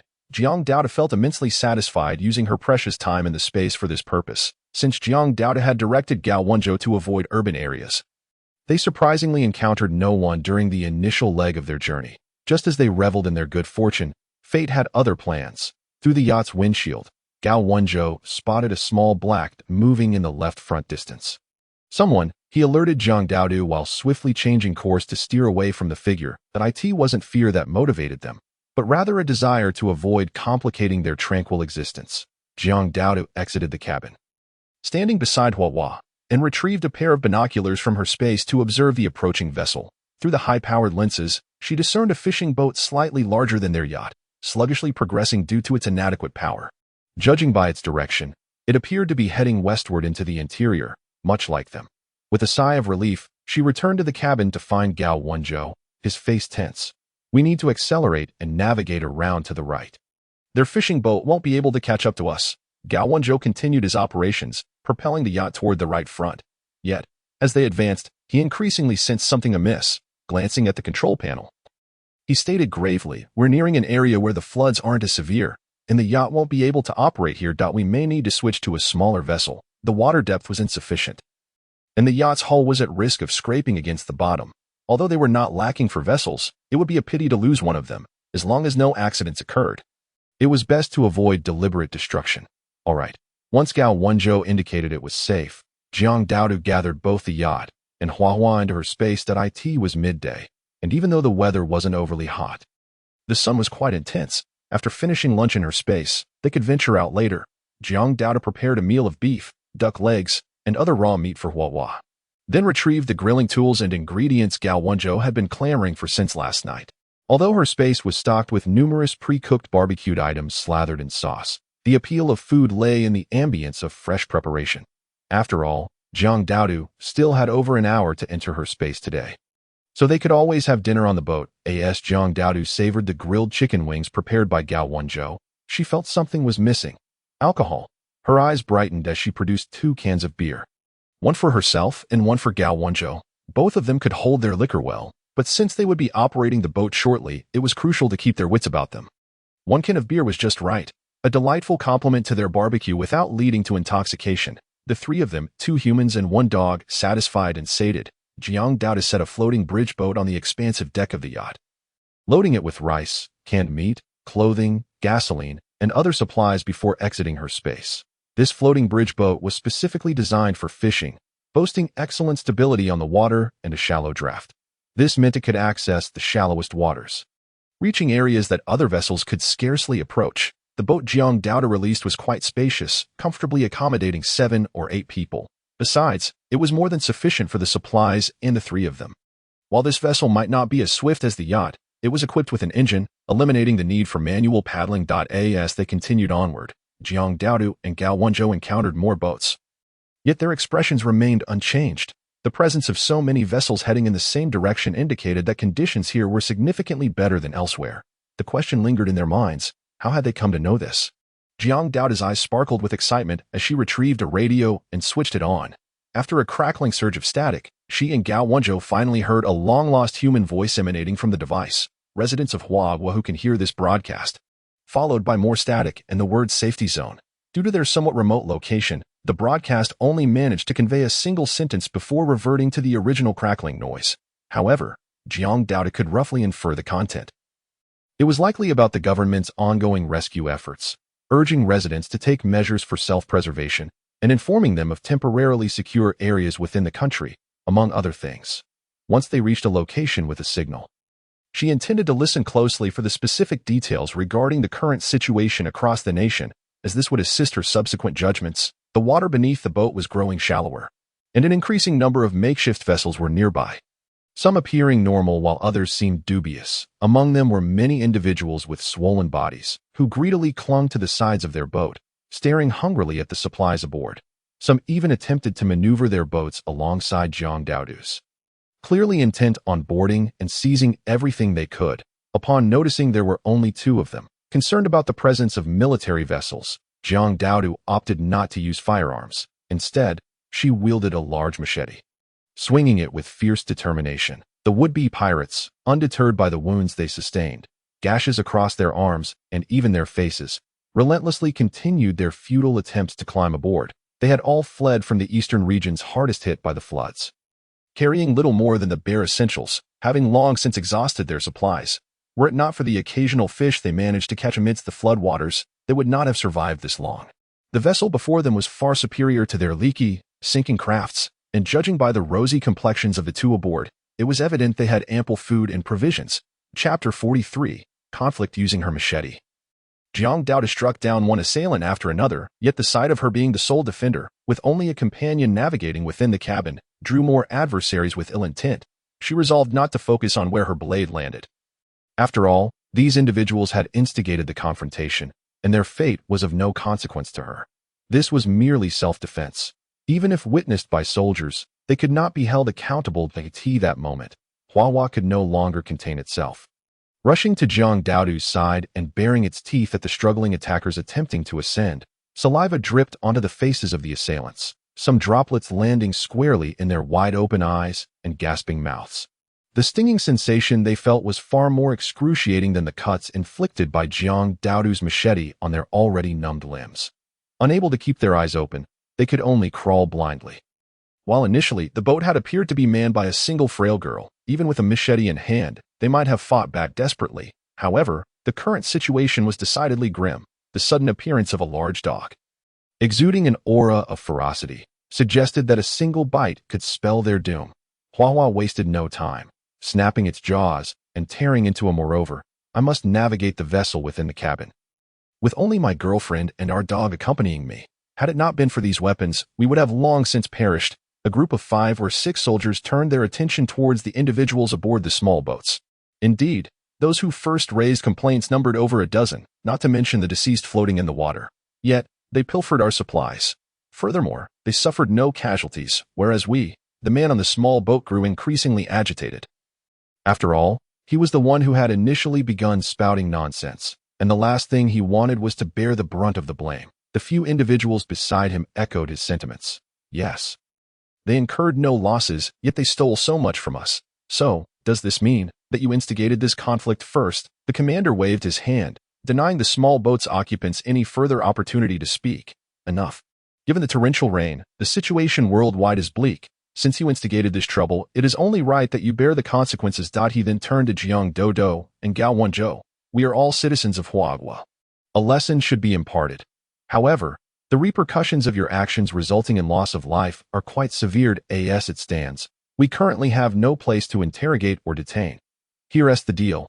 Return their belongings, and we shall confiscate these weapons. As he spoke, several soldiers behind him began to construct even as they neared the shore. She reduced the throttle, yet inertia propelled the jet ski and its 2 passengers onto the land. It might be more accurate to describe this as a steep hillside rather than merely a shore. The ground was strewn with weathered rocks. Had it not been for the jet ski's commendable stability, the violent collision and friction would undoubtedly have caused the 2 individuals to tumble.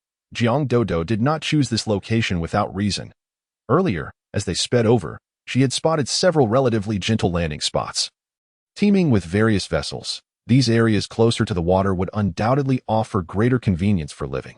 However, a larger crowd also meant more complications. Their direct approach startled others, and considering the hurried transition to the jet ski, they had not brought supplies ashore, drawing attention to themselves unless she wished to tempt fate. Upon closer inspection, only this relatively steep slope, which was taxing to stand upon, seemed most suitable for their landing. Jiang Daodu and Gao Wenzhou clumsily disembarked from the jet ski. After securing the craft, they donned thicker outdoor garments, each shouldering a prepared backpack of supplies. Utilizing climbing gear such as power ropes, protectors, harnesses, and quick links, they began their ascent on the steepest face of the mountain. While they could have climbed straight up, the distance to their destination remained considerable, and the terrain above was uncertain. The risk of falling and sustaining injuries or worse was not worth the gamble. It was prudent to prioritize safety from the outset. Indeed, halfway up, The slope that had previously allowed them to precariously stand transformed into an almost vertical wall. At this juncture, retrieving gear and attempting to install it piece by piece was clearly not a wise choice. The Grand Mountain Range undulated, but the torrential rains could have submerged the less elevated areas between the peaks. The section Jiang Dodo had chosen, due to its steep terrain, had not attracted others. The higher they climbed, the colder it grew. Jiang Dodo and Gao Wenzhou felt their exposed faces and hands. Clad in thin outdoor gloves, numbing in the chill, the rock face was riddled with uneven crevices, forcing them to pause and rest intermittently. Zhou, look to the right. Gao Wenzhou followed Jiang Dodo's gaze and discovered a much larger indentation than the others nearby. It might be a cave. Let us check it out. If it's unoccupied, we can stay here. Jiang Dodo adjusted her footing, cautiously moving towards that direction. The closer they drew, the more their excitement mounted. The irregularities along the rock face indicated that this was a natural cave precariously perched on the cliff. There were no signs of previous habitation, and aside from those equipped with professional climbing gear, no other routes led to this spot. Standing at the entrance of the expansive cave, which was scarcely a meter deep, they felt a sense of disbelief. How could such a cave be so shallow? Unwilling to accept this, Jiang Dodo retrieved a flashlight and illuminated the interior, revealing a hidden expanse. Beyond the entrance, which was at least 5 or 6 meters high, they encountered a stone wall blocking their path. However, in the most unassuming corner of the wall, there was an opening approximately 1 to 2 meters in diameter, leading into a spacious area that appeared well suited for 2 individuals and a dog to reside. They crouched and crawled through the entrance, estimating the internal space to be around 5 to 6 square meters, where the temperature was noticeably warmer than outside. Upon reaching the back, they were surprised to find another larger opening on the left. This time, Jiang Dodo refrained from rushing in. Instead, she retrieved a box of matches, struck one, and tossed it inside. The faint glow flickered for a considerable time before extinguishing, allowing her to breathe a sigh of relief and signal Gao Wenzhou to follow her deeper inside. The stone chamber was over twice the size of the previous one, and despite thoroughly searching with their flashlights, they found no further openings. Well, how fortunate we are. These 2 spaces are more than sufficient for us, Jiang Dodo remarked, amused as she observed Gao Wenzhou, who was still determinedly peering into the weathered stone walls, trying to discern something through the small openings. This cave had likely formed due to numerous tiny holes, allowing the wind to continuously blow through, gradually creating the larger chambers beneath their feet. Chapter 46. The arrival of extreme cold. Jiang Dodo extracted 2 electric jackhammers and a fully charged outdoor power supply, beginning the process of modifying the cave with Gao Wenzhou. The natural ground was uneven, resembling ripples on a water surface, making it unsuitable for placing furniture like beds. The sound of the jackhammers echoed loudly in the cavernous chamber. They selected the flattest area to start, chiseling down the protruding sections before using an angle grinder to smooth the surface. After a busy afternoon, they finally saw some progress. Outside, it was snowing. Gao Wenzhou, while clearing the debris outside, shivered from the cold, his teeth chattering. Dodo, come quick. Jiang Dodo hastily emerged from the cave and joined him, unable to suppress a shiver herself. Goodness, it's freezing. She quickly donned 2 oversized down jackets on both of them before turning her gaze towards the receding floodwaters below the cliff. Snowflakes drifted down from the sky, and the water's surface appeared to be forming a thin layer of ice. Through the binoculars, she observed numerous boats struggling to reach the shore, inching closer but unable to make it within the day. The distance was too great. Jiang Dodo could not discern the condition of the people above, but she was already shivering despite her down jacket. If they hadn't packed ample clothing, those individuals would surely suffer from the cold. Logically, it was nearly May, and the weather should be warming up day by day. Yet, an uncharacteristic snowfall had begun, casting a foreboding shadow despite its lightness. Jiang Dodo checked the temperature outside with a thermometer. Indeed, it registered at -3 degrees. Just as she was about to call Gao Wenzhou back inside to continue working, she inadvertently turned the thermometer back on, and the new reading immediately appeared before them. Am I seeing things? Is this thermometer malfunctioning? The thermometer now displayed a chilling -8 degrees. How could this be possible in such a short span of time? Jiang Dodo, refusing to believe it, pulled out several different types of thermometers from her supplies, placing them on a relatively flat area just outside the cave entrance. After a few moments, the results came in. The previous thermometer was accurate, and within minutes, The temperature had dropped by another 2 degrees that we must prepare for the extreme cold as soon as possible. She ceased her futile deliberation. The priority was no longer to repeatedly test the temperature, but to swiftly ready the cave against the impending frigid conditions, which could plummet to at least minus 50 degrees in her previous life. During a frigid spell in J City, she had struggled to move in temperatures below minus 40 degrees until sheer willpower helped her bring Han Xiao, a burden, into the J City base, allowing her to barely survive. The extreme cold had lasted 3 years, with the lowest temperature reaching minus 57 degrees. Even then, she had to venture out with others on missions to seek heating supplies. The bone-chilling cold was an experience she never wished to endure again.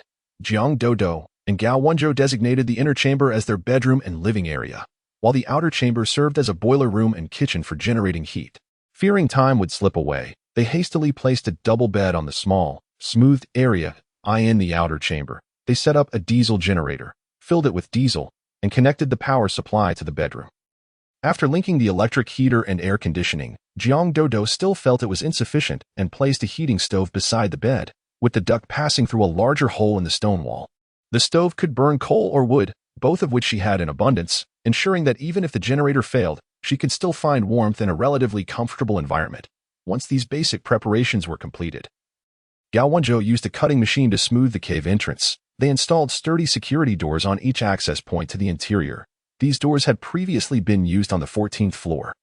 And Jiang Dodo, reluctant to part with them despite their cost, had salvaged them from the water.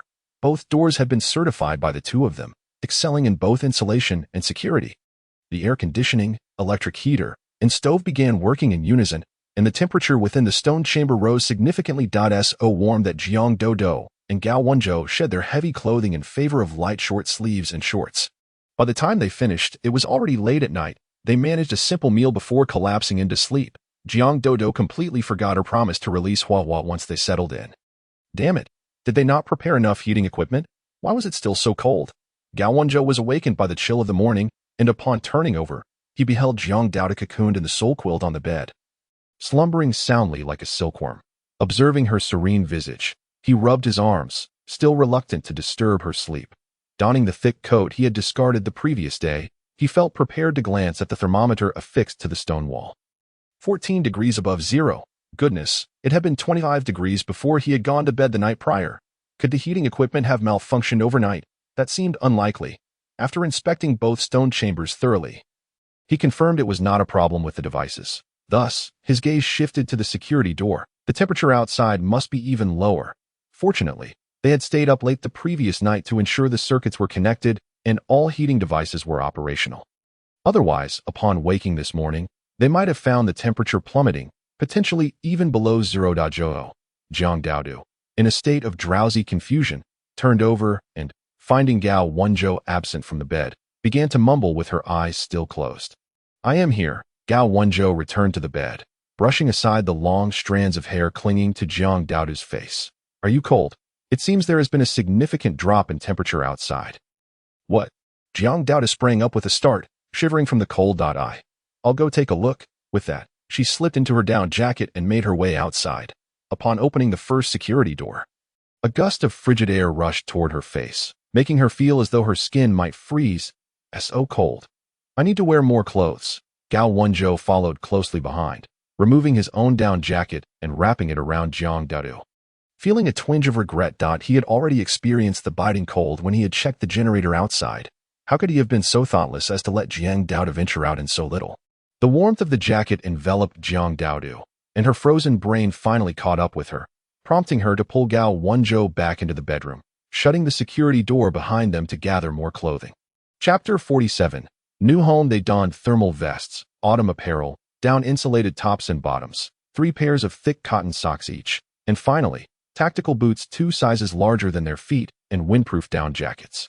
With face masks that left only their eyes and nostrils exposed, along with goggles and thick military hats that enveloped their ears, they completed their ensemble. The tactical boots, windproof jackets, and military hats were all items Jiang Dodo had acquired from the arsenal, where she had previously dealt with Karen in the beautiful country. The arsenal contained enough weaponry to rival a small nation. It was only during her organization of supplies that she discovered other hidden compartments within the arsenal. which held numerous official combat uniforms worn by soldiers of the beautiful country. This implied that any man of similar build could easily blend in with the military forces of the beautiful country, or at least those of California, once they were bundled up like bears. Jiang Daodu and Gao Wenzhou returned to open the first security door and stepped outside. This time, they felt little discomfort, as their layers of clothing served their purpose well. However, when Gao Wenzhou approached the outermost security door, he pushed with all his might, and it did not budge. One more try. Still, it remained shut. What on earth? Gao Wenzhou scratched his head awkwardly through his gloves and hat, casting a silent glance at Jiang Daodu. Jiang Daodu retrieved a water incan from the space, filled it with hot water, and began to pour it into the crack beneath the door. Click-clack-click. The sound of cracking ice echoed, prompting Gao Wenzhou to pull the door back with force at Jiang Daodu's urging. At last, the security door creaked open, emitting a sound that made one's teeth ache. With a whoosh, the snow that had been blocking the doorway lost its support and collapsed onto the two of them. The icy snow, fresh from the previous night's fall, was not compact, yet it had snowed relentlessly throughout the night, resulting in a substantial accumulation that reached up to Jiang Daodu's knees. Gao Wenzhou used a shovel to clear the snow blocking the entrance, revealing an astonishing sight below the cliff. The entire world appeared to be blanketed in ice and snow. The still flooded ground had transformed into a frozen surface, covered by a thick layer of snow, allowing for stable footing where once there had been treacherous waters. From their vantage point, they could see the sides of the mountains flanked by thick layers of snow, with no sign of human presence in sight. Even though Jiang Daodu and Gao Wenzhou were bundled in heavy clothing, the piercing cold winds made them shiver uncontrollably. Jiang Daodu took out the thermometer to measure the temperature, and upon seeing the reading, Gao Wenzhou was left in utter shock. How can this be? It's dropped to minus 32 degrees in just one night. In her previous life, the temperature had not fallen this rapidly.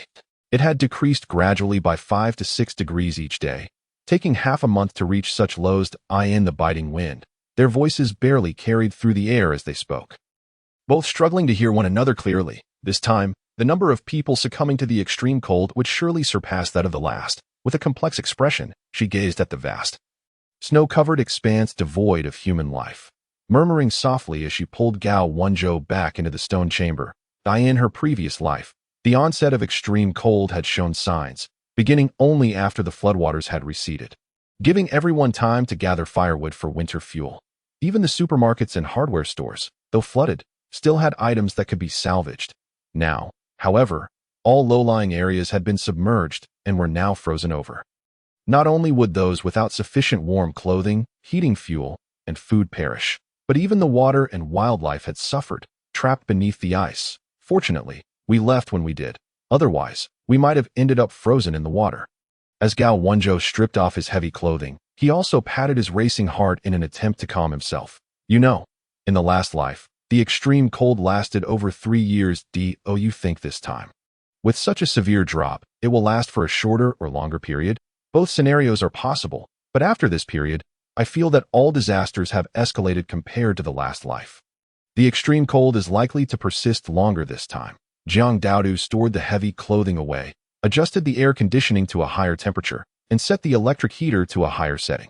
However, the prolonged extreme cold might be advantageous for us. Compared to the subsequent heat waves and earthquakes, it is far more conducive to human survival. Of course, she refrained from mentioning that the survival of humanity depended on having ample food and heating fuel. They were fortunate to have these resources, but that did not guarantee the same for ordinary people. Yet, she was not a saint and would not undertake the foolishness of distributing supplies, which could easily expose her differences. Now that they had some free time, with Huahua still in the space and unable to cause mischief, the two began to tidy up the stone cave where they would reside for an extended period. The naturally formed stone walls were quite smooth and did not require further polishing, but the floor was a significant undertaking. Jiang Daodu and Gao Wenzhou spent most of the previous day leveling an area the size of a bed. At this rate, even if they worked tirelessly, it would take them half a month to complete both stone chambers. However, with the long stretch of extreme cold and no other pressing matters, they could afford to work a little each day. Each day, they would smooth a bit of the floor, allowing Jiang Daodu to let Huahua out to stay with them in the cave, and then return it to the space when it was time to work. Given the limited space within the cave, even basic necessities like using the restroom had to be resolved within the space. Gao Wenzhou utilized tools to carve new grooves in the stone walls, rearranging the wires that had originally been laid on the ground or suspended in midair. Next came the carpeting, cabinets, dog beds, induction cookers, training mats. Jiang Dao even installed a projector in front of the bed, making it convenient to watch training videos or movies. A month passed, and the stone chamber had been transformed by the two into a cozy and inviting space, as if they had never left home. Despite being nestled in the small cave, Jiang Daodu and Gao Wenzhou never felt boredom. Movies, novels, life skills, they constantly absorbed knowledge on survival in a post-apocalyptic world, even if much of the content was fabricated. Gao Wenzhou had not forgotten his promise to Jiang Daodu during their time in the beautiful country, and he made it a point to learn various cooking methods daily, though the flavor and presentation were not always stable. Nevertheless, the food was always cooked, and though it may have been somewhat salty or overcooked, it remained within the realm of acceptable for human consumption, adhering to the principle of not wasting food. The two persevered in finishing their culinary mishaps. Chapter 48. Unpacking the shipping container in moments of leisure, Jiang Daodu would take Gao Wenzhou and Hua into the space to open blind boxes. The shipping containers collected from the ports in the beautiful country, a large portion of which remained aboard the colossal cargo ships, tempted them greatly. Jiang Daodu could retrieve the containers from the ship with just a thought, allowing them to float down to her. The locks on the containers could be easily opened with a clamp, but it was labor-intensive work, mostly undertaken by Gao Wenzhou. As the first container was opened, they were astonished to find it contained two meticulously wrapped cars. We possess an abundance of these items, and while they may be unremarkable, having them is certainly preferable to their absence. Gao Wenzhou held a certain disdain for the two off-road vehicles, which were evidently stock models from the manufacturer, especially considering they had an entire warehouse filled with modified off-road vehicles. Let us take a look at the brand. Jiang Daodu lifted the tarp, revealing the imposing white chassis within, and the rear vehicle was identical in model and color. A Land Cruiser, not too shabby. Gao Wenzhou had a fair understanding of this vehicle, a 7-seater SUV boasting a powerful engine, ample space, and increased ground clearance. It could withstand nearly any extreme environment. How could someone so passionate about cars be unaware of it? As for the absence of this vehicle in his own garage, that was indeed intriguing. During his initial years studying in the United States, having been somewhat coerced by his family, he adopted a particularly rebellious demeanor. Alongside a group of newly acquainted wealthy international students, he spent his days racing through challenging terrains. And at that time, he drove a Land Cruiser.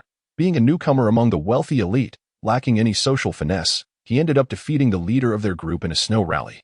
The leader and his subordinates, in a fit of rage, attempted to sandwich him with their vehicles. His life nearly slipped away in that moment. Subsequently, Gao Wenzhou's frustration was inadvertently projected onto that Land Cruiser. No matter how many luxury cars he acquired, he would never cast it a glance. Little did he expect that this model would re-enter his life in such a manner. However, he would never divulge such an embarrassing episode. He could only watch as Jiang Daodu excitedly maneuvered both vehicles into her designated floating parking space within her domain.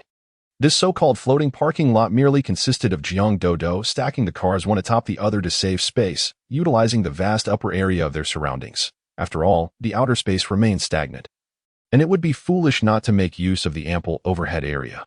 The subsequent container was evidently more advanced than the previous one, exhibiting superior quality. Upon opening it, the duo was initially thrilled, only for their excitement to rapidly diminish. Inside lay a collection of high-end medical equipment, and the series of English instructions left Jiang Daodu feeling dizzied. It wasn't that her English was inadequate.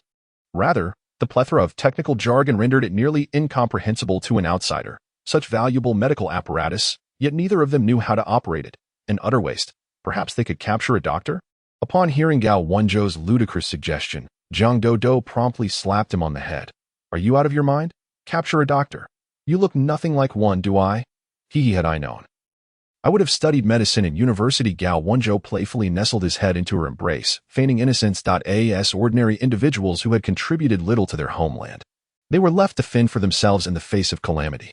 However, individuals like doctors, scientists, PhDs, and agricultural experts were likely already being protected by the authorities at all costs, leaving them with little chance of finding any I in the previous life. Many talents were safeguarded within the J-City base. Distinct from those like Jiang Daodu and Gao Wenzhou who had evolved physically, they merely needed to remain in the research facilities or hospitals built specifically for them, without the necessity to venture out like mutants to complete tasks for survival. In fact, Jiang Dodo had once obtained a ticket to live on the moon, not because the government valued fully evolved mutants, but because those genuine talents required protection. Such was the tragic irony faced by their kind. After unpacking the two containers, Jiang Dodo realized that her time in the floating space was nearly over, and she still needed to address personal matters. No time to waste. However, aside from Jiang Dodo, other individuals and beings could remain inside indefinitely, so she temporarily refrained from releasing Gao Wenzhou and Huahua. She reclined in a massage chair situated in a corner of the stone chamber, enjoying the moment while transporting the containers and supplies from the active zone to the quiet zone, and moving unopened containers from the quiet zone to the active zone before Gao Wenzhou. Even with her eyes closed, she could discern what lay within. Nevertheless, being her boyfriend, she didn't wish to overexert him. After opening 3 more containers, she compassionately released Gao Wenzhou and Huahua from the space. Is something wrong? Aren't we continuing? Gao Wenzhou felt somewhat unsatisfied after unpacking the containers, gazing at Jiang Dodo with moist eyes, his expression as endearing as that of Huahua beside him. But I was just missing you. You've been inside for an hour. Don't you miss me? Jiang Dodo squinted her eyes, her words laced with playful affection. Though her expression conveyed otherwise, she couldn't very well confess that she had been envious of Gao Wenzhou's excitement while unpacking. Wishing to join in the fun herself, how could she appear so small-minded? I miss Dodo. An hour apart felt like an eternity. Gao Wenzhou was the type who would eagerly seize any opportunity to strengthen his bond with his girlfriend, especially when presented with such a chance. Observing his sparkling eyes, Jiang Dodo embraced him. It was only after being with Gao Wenzhou that she truly understood the feeling of being loved. It became clear that one didn't have to constantly seek to please their partner. As long as she was happy, it brought him joy as well. In her previous life, she had been foolish. Having spent many years with Han Xiao, with their most intimate moments limited to mere embraces, she had been unwilling to engage in deeper intimacy before marriage, and he had readily agreed, suggesting they wait until their circumstances improved, promising a grand wedding. In truth, all Jiang Dodo desired was a simple registration at the base, or perhaps a modest ceremony between the two of them. In retrospect, prior to the calamity, there had been warnings about Han Xiao's inappropriate relationship with an employee from the same company. Yet, at that time, newly enamored with Han Xiao, she was reluctant to believe others and dared not investigate. Now, she recalled how those who had informed her wore expressions of pity. Later, during her time at the J-City base, she had been preoccupied with earning points, either by undertaking tasks or en route to do so. Observing Han Xiao's daily demeanor, one could only speculate he had his fair share of connections within the base. With such thoughts swirling, she tightened her grip around Gao Wenzhou, as if that was the only way to forget the unpleasant memories of her past life. What's the matter? Gao Wenzhou discerned that her emotions were amiss. Upon seeing her merely shake her head in silence upon his shoulder, he chose not to press further. Instead, he gently freed one hand to caress her slightly tousled hair, gradually soothing her troubled feelings. I'm fine. I crave the braised chicken you just learned to make. I'm so hungry. Jiang Dodo was not one to indulge in melodrama. She had merely been momentarily vexed with herself. But she quickly regained her composure. Under the influence of various cooking videos he had been watching daily, the braised chicken Gao Wenzhou had mastered was the most authentic rendition of the flavors she had previously enjoyed at restaurants. Being prepared by her boyfriend, she found its taste surpassed that of the dishes available outside. All right. As Gao Wenzhou eagerly donned his coat to showcase his culinary skills in the outdoor stone chamber, her gaze softened involuntarily. Every few days, they would open the 2 security doors to clear the accumulating snow, taking the opportunity to observe the conditions outside. However, even with a high-powered telescope, they could not detect any signs of human presence in the vast snowy expanse below the cliff. Finally, in the 3rd month of the extreme cold, the intermittent snowfall ceased, and even the incessant howling winds fell silent, with the temperature plunging to a record low of -52 degrees since they began their measurements. This approached the coldest temperature recorded in the previous life, directly confirming Jiang Dodo's suspicions that this era not only experienced rapid temperature drops but would also be colder than the last. After clearing the snow from the cave entrance once more, Jiang Dodo retrieved a white drone and released it. However, this peculiar drone was adorned with numerous heat packs, as both Jiang Dodo and Gao Wenzhou worried that the frigid temperatures might cause it to malfunction. Despite the drone's battery and motor technology being resilient to low temperatures, the current conditions were exceedingly harsh, making the heat packs a prudent precaution. To ensure the signal remained strong, they stepped only inside the first security door and opened the small door meant for firearms. Instantly, the stone chamber outside was enveloped in cold air. Jiang Daodu and Gao Wenzhou did not remove their heavy clothing, but instead set up a small two-person sofa and a stand. Leisurely controlling the drone with the controller, the images transmitted by the drone displayed on the tablet mounted on the stand, revealing a progressively richer panorama as it ascended, and no longer was it merely a vast expanse of snow. The mountains revealed a few brown tree trunks, though it remained uncertain whether these trees were still alive. Jiang Daodu maneuvered the drone toward the northern mountains, which had a relatively gentler slope, and soon spotted several buildings encircled by human-made boundaries nestled between the mountains. Among them, only a few larger structures resembled those that existed before the calamity, while the surrounding buildings appeared to be akin to the igloos she had seen Inuit people inhabit in videos. There were numerous igloos, and in the adjacent cleared area, Jiang Daodu finally witnessed the first group of people since the onset of the extreme cold. Their clothing appeared somewhat thick, yet it paled in comparison to what Jiang Daodu and Gao Wenzhou wore when venturing out. Lacking machines or vehicles, they manually pushed solidified ice and snow bricks to designated locations, where others would lift them, stacking them piece by piece. It seemed these igloos were constructed bit by these individuals, who were undoubtedly the most ordinary of folk. The larger buildings, likely housing the leaders and researchers of the space, stood at less than 5 stories high. Surrounding the snow-encased walls were several doors, each attended by a dozen or so individuals clad in bulky attire, presumably responsible for patrolling, or perhaps they were the surviving soldiers. Chapter 50. The Life of Two. Just as Jiang Daodu lowered the drone slightly to get a closer look at what lay within, a series of beeping sounds erupted from the base's walls, an alarm blaring throughout the mountains. Jiang Daodu was drenched in cold sweat, quickly maneuvering the inconspicuous drone to ascend rapidly and retreat. The patrolling individuals reacted swiftly. Some rushed out, brandishing firearms and scanning their surroundings, while others craned their necks skyward. Soon, someone spotted the small white figure in the sky, pointing at Jiang Daodu's drone and shouting, "Over there! Shoot it down!" Following his finger, more people detected the now distant drone. Yet, they did not relent. Raising their weapons, they began firing wildly in its direction. Jiang Daodu maintained her composure, skillfully maneuvering the drone to evade the barrage of bullets. Circling twice to ensure no one or machine was pursuing before slowly returning, Gao Wenzhou retrieved the descending drone at the entrance and closed the small door on the security gate.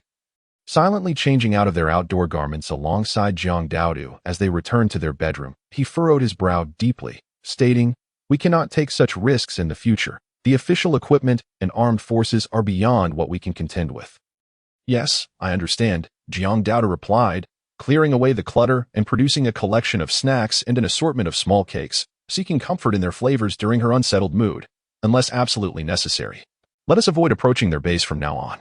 In the future, as the weather may turn excessively warm, we need to gather more frozen ice blocks from the uninhabited icy expanse." The space was stocked with ice cream, air conditioning units, fans, and ice makers. But in excessively hot weather, having ice blocks nearby would provide the quickest relief. However, for the time being, they resolved to refrain from overthinking. The base on the Great Qing Mountains would undoubtedly conduct a search near their location following the discovery of the drone. "No, we must camouflage the entrance to the cave. Otherwise, what if they spot our door on the opposite ice surface?" Jiang Daodu suddenly recalled this and hastily urged Gao Wenzhou to rise, tossing him his clothing as she donned the thick attire she had just removed moments ago. Once again, they donned their layers and approached the cave entrance, using several oversized, pure white cloud-like cushions from their space to secure the gap between the entrance and the first security door against the stone wall. The soft, white cushions filled the void, topped with a layer of snow laid by Gao Wenzhou. If anyone were to gaze from the cliff's exterior, they would only discern an uneven, snow-covered rock face. This simple concealment rendered the surveillance cameras on the security door nearly ineffective. Gao Wenzhou then spent the afternoon installing several miniature surveillance cameras and a temperature sensor in discrete locations at the cave entrance. These cameras could capture images from nearly every direction of the cliff, allowing Jiang Daodu and Gao Wenzhou to monitor the outside situation and the real-time temperature without needing to venture out. As dusk approached, the surveillance equipment captured images of numerous modified vehicles equipped with snow chains or snowmobiles patrolling the opposite ice surface, continuing their rounds until they reached areas beyond the camera's view. It was fortunate that if the drone had been sent to scout the base by ordinary people, it was a different matter entirely if it were spies from other countries that in the following week. The base on the Great Qing Mountains dispatched vehicles or helicopters to patrol 2 to 3 times a day, gradually reducing their search frequency until, after 10 days, they ceased their operations entirely. Jiang Daodu and Gao Wenzhou remained holed up in the stone chamber in their space for another half-month, finally feeling a sense of relief once they confirmed that no one from the base had launched a surprise attack. However, gradually, vehicles or people occasionally appeared on the ice surface across the cliff, slowly inching toward the Great Xing Mountain's base. Laden with their belongings that it seemed these individuals had traveled from perilous locations after hearing the messages broadcasted. Jiang Daodu and Gao Wenzhou had not heard any of the broadcast content during this extended period. That it was not that they did not wish to listen, but rather that the cave's location was too concealed to receive any signals. Initially, I had contemplated the prospect of venturing onto the ice to procure some, all the while curious to discern the contents of the broadcast. Now, however, individuals occasionally pass by the ice surface, compelled to await their turn. After all, it is likely to be an extended period before the extreme cold subsides. As the new year approaches, it is merely 2 months shy of a year since the calamity struck.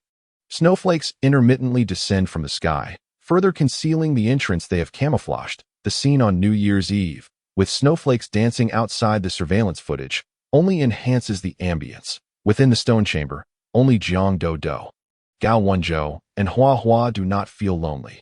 Gao Wenzhou commenced preparations for the New Year's Eve dinner over 2 weeks prior, while Jiang Daodu, undeterred by the labor, cleared out a section of the cruise ship in the spatial realm to establish a snack shop. Fruits, vegetables, meats, dairy, beverages, seafood, snacks, grains, and condiments, each brand and variety carefully arranged on the shelves, allowing for a greater assortment. The trio, akin to shoppers in a supermarket before the disaster, pushed a cart filled with supplies gathered from domestic stores. Selecting items with delight. In 2 corners of the stone chamber, Jiang Daodu hung red lanterns and affixed couplets to the door. Yet, no matter how one looked at it, it felt amiss, particularly with the 2 lanterns casting an eerie glow within the chamber. Reluctantly, she removed them and stowed them away. Though still discontent, she hung vibrant mood lights on the stone walls. Although it remained slightly off, it was undeniably an improvement over the lanterns, and she decided against further deliberation. For the entire afternoon, Jiang Daodu and Gao Wenzhou sat in the living area, separated by a small screen, diligently crafting dumplings. Each step, kneading the dough, rolling the skins, preparing the filling, wrapping the dumplings, and boiling them, was executed with care and precision. Next came the moment for Gao Wenzhou to showcase his culinary prowess. Oil-braised shrimp, red-braised pork ribs, sweet and sour pork, roasted duck, steamed base, and scallops with vermicelli, all dishes filling the large table, an impressive feat from just 2 individuals. Even Hua Hua, the little dog accustomed to a decent diet, enjoyed a New Year's feast unlike any other, featuring boiled shrimp, beef, rabbit, salmon, broccoli, assorted freeze-dried goods, berries, and creamy milk, each portion modest but varied in selection. Cheers! Jiang Daodu poured a glass of wine procured from the beautiful country for herself and Gao Wenzhou, toasting to their joy each day and their enduring togetherness amidst the impending hardships of a post-apocalyptic world. To survival, her bright eyes sparkled with hope for the future, softening Gao Wenzhou's heart. Cheers! We will undoubtedly remain together and persevere. The clinking of their glasses resonated with a crisp sound, filling the warm stone chamber with a delightful ambience. Even Hua Hua, indulging in her sumptuous feast nearby, seemed to sense the moment, raising her head to bark a couple of times. And the trio experienced a heartwarming New Year together. Chapter 51.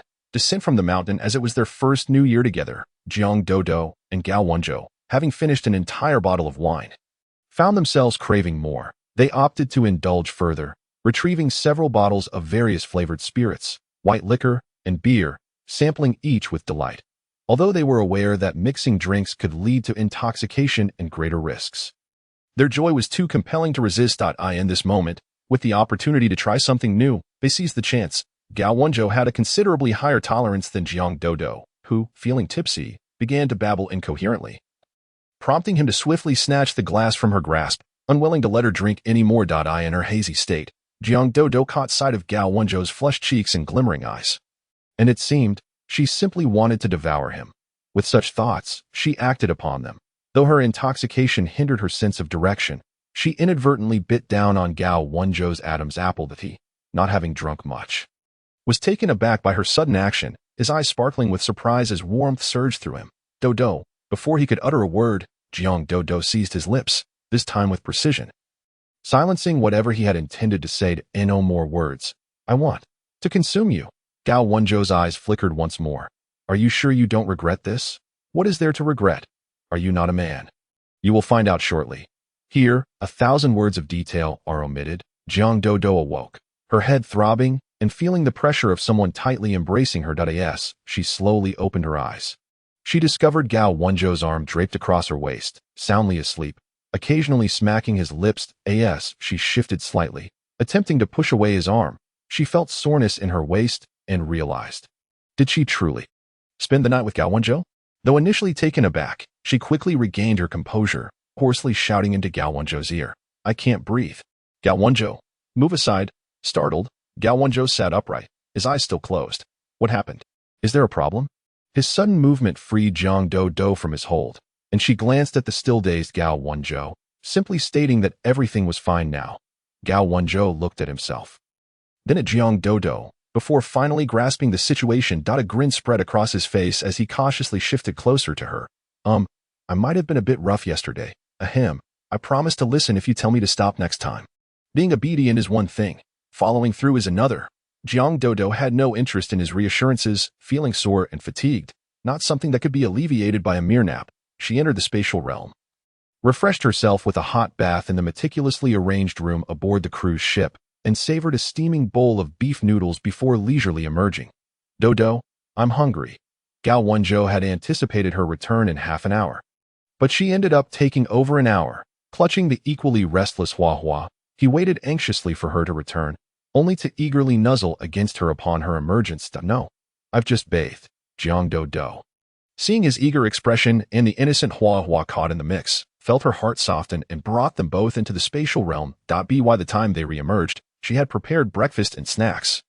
Holding a package of treats in one hand while popping cherries into her mouth with the other, as the projector displayed past spring festival gala performances, the remaining days of the new year unfolded much like usual.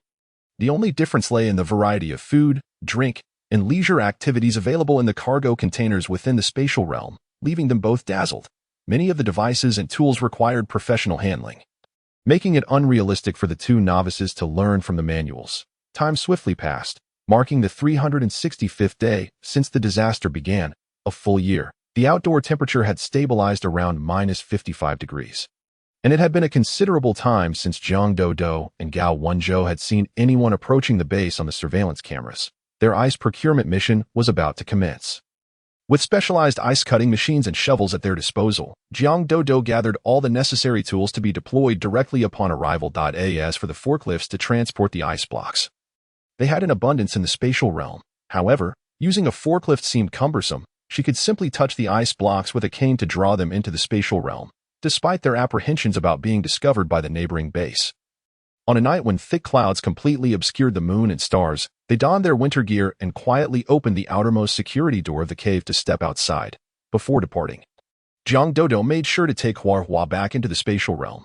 Should any mishap occur, the loss of the cave's contents would be inconsequential. There was ample space to spare. However, Hua Hua was different. She was both their child and family, dressed in white clothing. Even their hats, gloves, shoes, and masks were carefully selected in white, allowing them to blend seamlessly into the vast whiteness of the snow. Yet, with snow covering the mountains, they could not traverse the terrain as they had when first arriving at the cave, utilizing climbing gear to inch their way forward. Fortunately, there was still a way forward. Risking detection by the base, Jiang Dodo retrieved a two-person escape pod from the spatial realm. This escape pod, purchased at an exhibition in the beautiful country, was entirely white and spherical, featuring two seats that resembled plush sofas at home, albeit equipped with enveloping safety belts. Beneath the seats and at the front, soft backpacks brimmed with compressed biscuits, drinking water, essential medications, escape hammers, life jackets, knives, and other supplies. The pod's design could withstand earthquakes, tsunamis, and blizzards, with its high-strength exterior and waterproof insulation. Jiang Dodo was confident that it could carry them safely down the cliff. Once inside the escape pod, Jiang Dodo felt a tinge of nervousness. Are you ready? Ready. Gao Wenzhou gripped the safety harness tightly, which secured his upper body and bound his legs. The two entered the space at the edge of the opening, and the escape pod, containing both of them, immediately began to roll down the mountain. Initially, they kept their eyes tightly shut, fearful that they might succumb to the jarring motion and vomit. However, after a short while, they exchanged glances, both startled by the identical shock reflected in each other's eyes.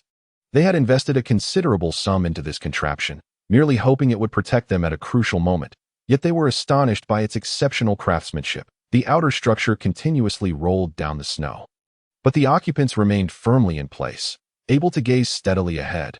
Jiang Dodo and Gao Wenzhou, seated inside, hardly felt the turbulence, only the sensation of speed pushing them back. Chapter 52.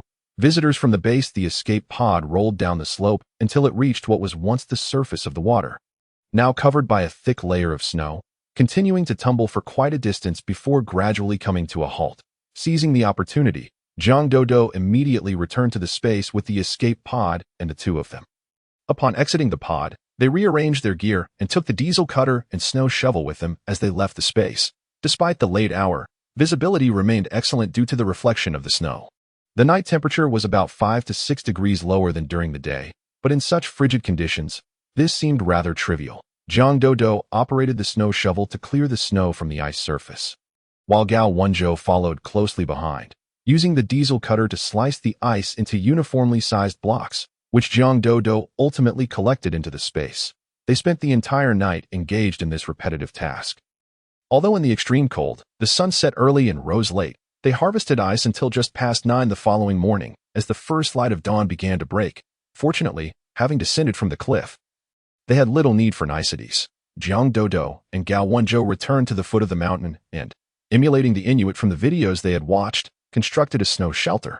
Visually, their snow house was quite similar to the ones in the nearby base. However, upon entering, the opulent interior felt oddly out of place. Inside the snow house, the floor was leveled by Jiang Dodo pouring water, and while it was still liquid, she laid down a thick carpet atop it. The carpet adhered effortlessly to the snow house's interior. Due to the limited space, they furnished it with a wooden bed slightly larger than a standard single bed and a fully charged outdoor power source. The outdoor power source was connected to an electric blanket and a small heater, sufficient to keep 2 people warm within such a confined area. They had no intention of making this their permanent residence. According to Jiang Dodo's calculations, harvesting ice blocks continuously for half a month to a month would be entirely adequate for the two of them and their dog to endure the upcoming extreme heat. Even if the duration of the heat was prolonged due to the changes in this lifetime, they possessed ample ice-making machines and air conditioning units, ensuring they could withstand a lifetime of sweltering conditions. Just a week into their routine of snow collection, the previously tranquil lake surface unexpectedly revealed the presence of others once more. It was nearly time for Jiang Dodo and Gao Wenzhou to wrap up their work. Having just stored all their tools back in the space, they approached the snow house empty-handed. Suddenly, the roar of an engine echoed from afar. Following the sound, they spotted a massive snow truck approaching from the direction of the base. Its front aimed directly at them. "Don't move." Jiang Dodo grasped Gao Wenzhou's arm. "But they've seen us. We don't need to hide." The engine's sound grew louder, and soon the truck came to a halt not far from where they stood. A figure emerged from the passenger side, and despite being clad in thick animal fur, Jiang Dodo could discern from his gait that he was a soldier. "We are from J City. Having just arrived here a few days ago. All that's left here is snow. There are no mountains, so we're temporarily staying here. Just now, we caught a fish in the ice." With that, Jiang Dodo magically produced a limp fish from behind her back. Due to the extreme cold, the ice they had cut was quickly replaced by water seeping up from below, and by now, it was likely frozen again. These individuals would not notice anything amiss unless they scrutinized closely.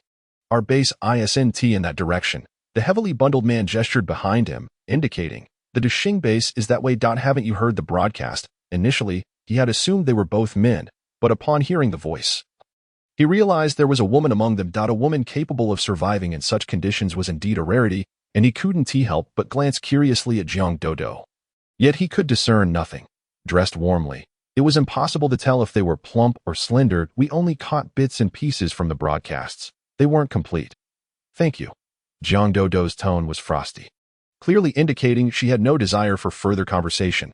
However, the soldier seemed not to understand. "We're headed to H province next door to search for any survivors. You don't need us to take you back to the base. Do you?" The truck they were driving was the base's latest modification, with a completely enclosed cargo area containing not only several of their comrades but also supplies for a month-long expedition to find survivors. "No need. We'll manage on our own." He secretly breathed a sigh of relief. That was good. having just exited the base and not even traveling 10 kilometers, bringing these two survivors aboard could lead to complications. Whether it meant returning them to the base or taking them along in search of other survivors. He said nothing further, pulling 2 packs of compressed biscuits from his pocket and handing them to Gao Wenzhou, nodding at the two of them before turning back to the truck without a backward glance. The truck rumbled past them, leaving Gao Wenzhou stunned for a moment before he held up the 2 packs of biscuits in his hand. Is this base really so benevolent? They're giving us food and going out to search for survivors. They might be looking for mutated humans. Zhang Dodo took the 2 packs of compressed biscuits from him to inspect closely. In my previous life, I evolved a year and a half after the onset of extreme cold. You mentioned your evolution occurred around the same time, probably a month or 2 later than mine. We were among the earliest mutated humans. But definitely not the very first. The packaging of the compressed biscuits bore no labels, suggesting they had been produced in a factory established by the base. This time, the disaster was far more severe than in the previous life.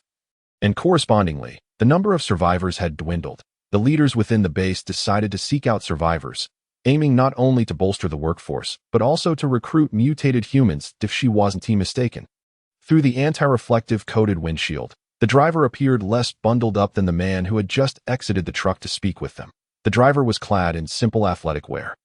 And despite the truck having heating equipment, the contrast with the clothing of the man who had exited made the situation suspicious. He was undoubtedly a mutated human who had undergone physical evolution. It remained uncertain how many mutated humans were in the cargo area behind them. But from Zhang Dodo's understanding of mutated individuals, she was confident that there would be no more than 3 on that vehicle. Mutated humans were impervious to cold and heat, with skin resilience, strength, stamina, hearing, and vision far superior to that of ordinary people. They were the perfect candidates for the leaders who feared for their lives. In her previous life, she had completed numerous missions involving the protection of such individuals, so she was all too familiar with their dynamics. Chapter 53, Journey to the Base. However, compared to ordinary people within the base, mutated humans enjoyed significantly better status and treatment. At the very least, certain high-point tasks were inaccessible to ordinary individuals. Mutated humans earned more while spending less, allowing them to accumulate points that could be exchanged for more food. This was a primary reason why many ordinary people, even if they couldn't align themselves with the leadership or management of the base, sought to appease the mutated humans. Following the disaster, the number of women had drastically declined. Yet the ratio of men to women among mutated humans was astonishingly balanced at 1:1. Mutated individuals tended to choose partners who were also mutated. In her previous life, Zhang Dodo had always been accompanied by Han Xiao, an ordinary person who diligently spent his points on her while receiving little kindness in return, leading to ridicule from other mutated humans for a considerable time. In retrospect, she wished she could deliver a wake-up punch to her past self. Zhang Dodo and Gao Wenzhou returned to their temporary snow shelter to eat and rest, having expended much energy throughout the night, leaving little time for further discussion. After a refreshing sleep, they felt significantly rejuvenated. They deliberated and concluded that they needed to harvest ice blocks for at least another 10 days. As for the Xing base, they would visit and evaluate the conditions. If they found it unsuitable, they could always leave on the last day of their ice collection. They finally remembered to check the long-forgotten broadcast. However, given the passage of time, it was uncertain whether the channel was still operational. With a mindset of mere curiosity, Zhang Dodo and Gao Wenzhou sat on the small cushions within the snow house and turned on the radio. The static crackled. Attention all residents of Huagua who can hear this broadcast. Due to torrential rains and extreme temperature drops, cities such as J City, T City, S City, F City have been completely submerged. Please, all surviving residents, do not venture forth lightly. Currently, the nation has established several bases, including the prominent base situated in Y City, the northeastern base located in H City, and the Eagle base in the grassland city of X. According to professional estimates, the forthcoming weather fluctuations across the country are expected to be exceedingly unstable. Survivors are urged to make their way to the nearest base. And we wish everyone the best of luck. As guessed by Jiang Daodu, the information broadcasted has been on a continuous loop, merely listing the bases across the nation without providing any further crucial details. The specifics of the situation can only be discerned upon arrival at the locations. The two individuals tidied up the snow house, removing all items that should not have been there, and subsequently demolished the structure entirely. They then painstakingly made their way back to the cave located halfway up the mountain, collecting all belongings within, but took care to camouflage the cave entrance upon their departure. they wished to keep this concealed cave hidden from others, as it would serve as their refuge should the situation at the base turn unfavorable. After descending the mountain, they found themselves approximately 10 kilometers from the prominent base. Jiang Daodu had no intention of compromising her comfort or that of Gao Wenzhou. They unleashed a snowmobile, and despite the uphill journey, they arrived at a point less than 2 kilometers from the base in under half an hour. Advancing further could arouse suspicion, so Jiang Daodu stowed the snowmobile back into her space and retrieved a large box she had acquired from a fried chicken establishment in the beautiful country. This box, originally intended for semi-finished products, was spacious and of good quality. While it was somewhat worn, it was perfectly suitable for their current needs. Inside, they placed several fish of varying sizes, a discovery they had made each night while harvesting ice from the frozen surface, where fish had swum out from various reservoirs, lakes, and fish farms. Although the quantity was not vast, with a stroke of luck, they could still manage to catch some. The fish they included were all frozen. Aptly reflecting the hardships they had endured during their journey from J City, they topped the fish with a modest amount of the dog food that Hua, their dog, despised the most, one complete packet and another that had been opened. They had been able to purchase a considerable amount of dog food for Hua, including some obtained at no cost from supermarkets in both the beautiful country and domestically, yet the dog could hardly consume it all. However, ever since Jiang Daodu had experimented with feeding Hua raw meat, the dog had refused to eat dog food. Fortunately, there was an abundance of raw meat in their storage, and Jiang Daodu had continued to feed her that.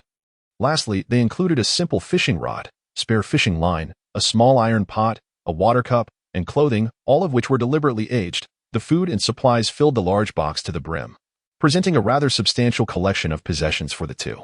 Securing an old safety rope to one of the box's handles, Gao Wenzhou pulled the load as they leisurely set off towards the prominent base. As they neared the base, they spotted several unremarkable black dots in the distance. Likely individuals emerging from the base to collect snow bricks. It appeared that the prominent base had been quite stable over the past few months, having significantly expanded, which explained the dispatch of personnel to seek out survivors.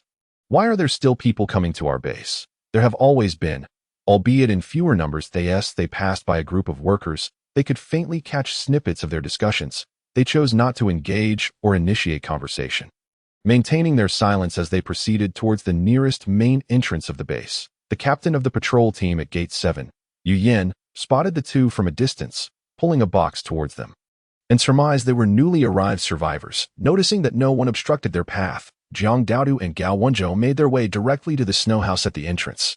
This snow house was considerably better than the makeshift one they had built at the foot of the mountain.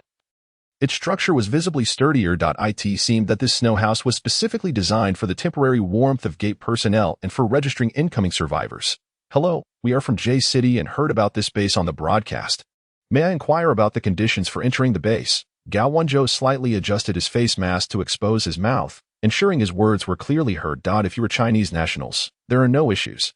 Please come in, replied Yu Yin, lifting the thick door curtain at the entrance of the snow house, signaling for them to enter first. Once they stepped inside, he swiftly followed and closed the curtain behind him. Upon entering the snow house, they were greeted by a rush of warm air. Without needing Yu Yan's prompting, Jiang Daodu and Gao Wenzhou instinctively removed their hats and masks, even shedding their outer down jackets.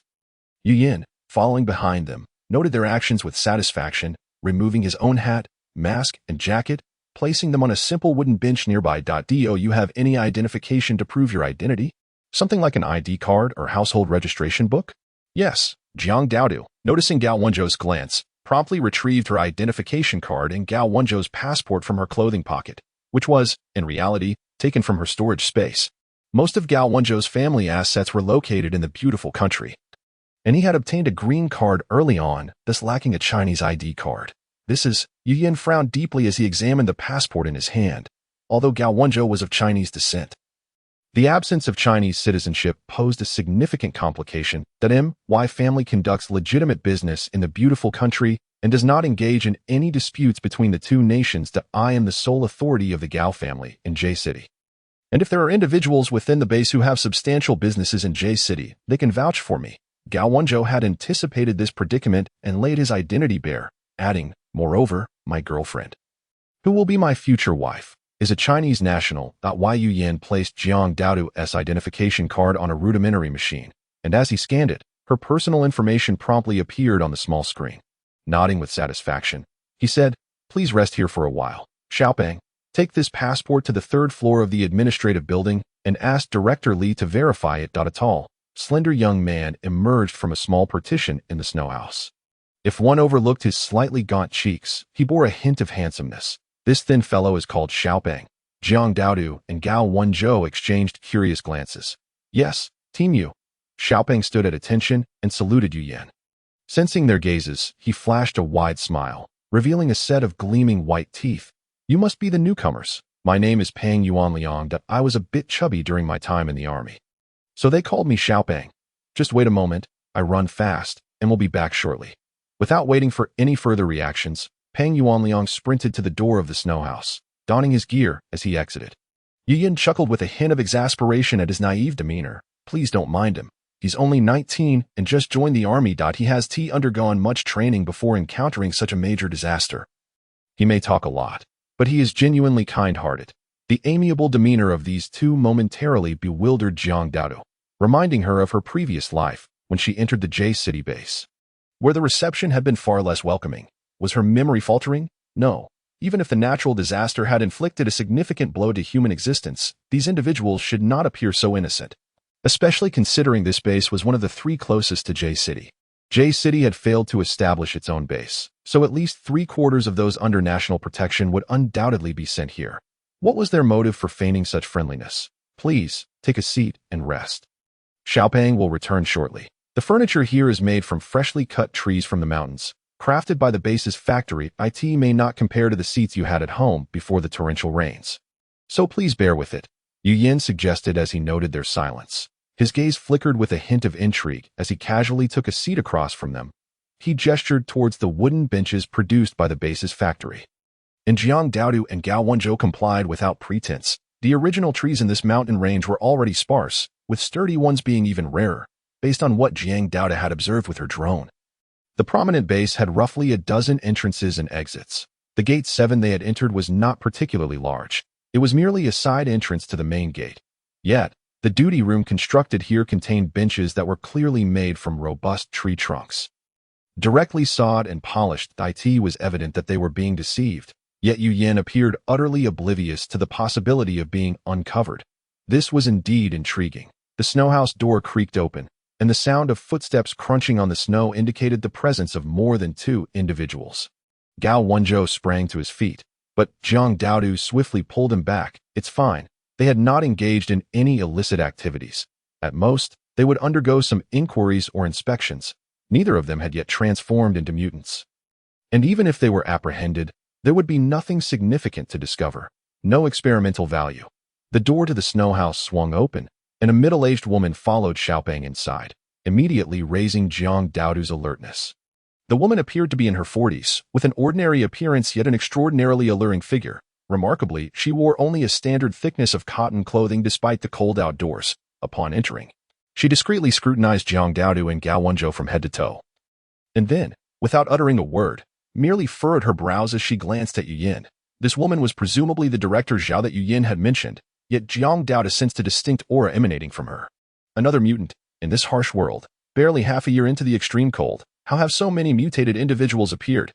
Yu Yan's initially amiable gaze towards Jiang Daodu and Gao Wenzhou swiftly morphed into impatience. "Our base is officially established.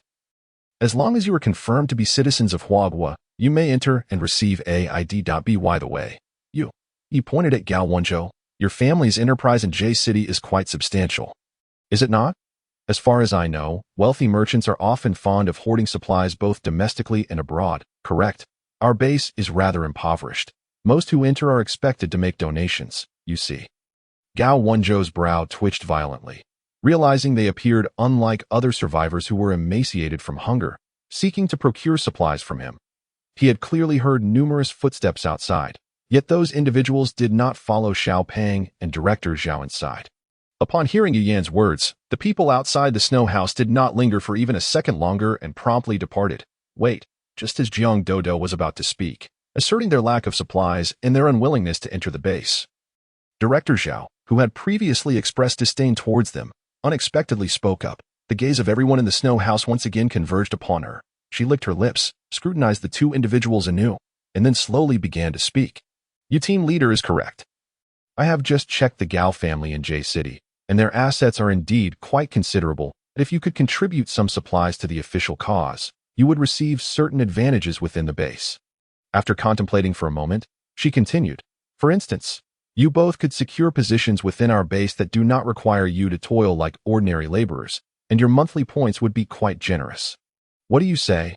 Observing that the two did not exhibit any signs of distress, Yu Yin felt optimistic and resumed his affable demeanor, engaging in a duet with Director Zhao. As newcomers, you may not fully grasp the mechanisms of our base. Allow me to elucidate. None among the assembled seemed inclined to interrupt his lengthy discourse, indicating that the internal regulations of this base were mandatory for every resident to comprehend. And so Jiang Dodo and Gao Wenzhou continued to listen attentively. The governing bodies of the Daxing base consist of the former mayor of J City and the commander of the J City military district. The supplies utilized here are sourced from the national treasury and donations from affluent merchants, creating a triadic dynamic of mutual restraint. Currently, the authorities are struggling for survival. Many within the system and military have perished in this calamity, and they must prioritize the preservation of those deemed more vital to the nation before contemplating the rescue of ordinary citizens. Chapter 55. Supply card within the base. Possessing points allows one to exchange them for housing, food, clothing, and so forth. However, each ordinary individual entering the base can only engage in rudimentary construction work, accruing limited points that barely suffice for subsistence. Conversely, those working in the central buildings of the base, such as researchers, earn relatively more points and consequently acquire greater supplies, leading to a more comfortable existence. What Yu Yin recounted bore a striking resemblance to Jiang Dodo's experiences in her previous life at the J City base. Yet the final sentence he uttered ignited her desire to reside within the base. As for why I had Xiaopeng summon Director Zhao earlier, Yu Yin paused, his eyes brimming with envy. Just 2 months ago, someone in the base underwent a transformation. Rather than merely a change, it was an evolution. Their bodies became impervious to cold and heat, exhibiting remarkable resilience and adapting better to the peculiar weather we currently face. We refer to them as mutated individuals, and the person before you, Director Zhao, is one such individual. Mutated individuals possess the ability to discern whether others are also mutated. Regrettably, you are not among them. With that, he wisely fell silent, ceding the floor to Director Zhao. Director Zhao nodded. Our base's researchers are developing a genetic serum. While it cannot completely transform ordinary people into mutated individuals, it can endow them with a fraction of the evolutionary benefits, rendering them immune to cold and heat. And I am a successful example.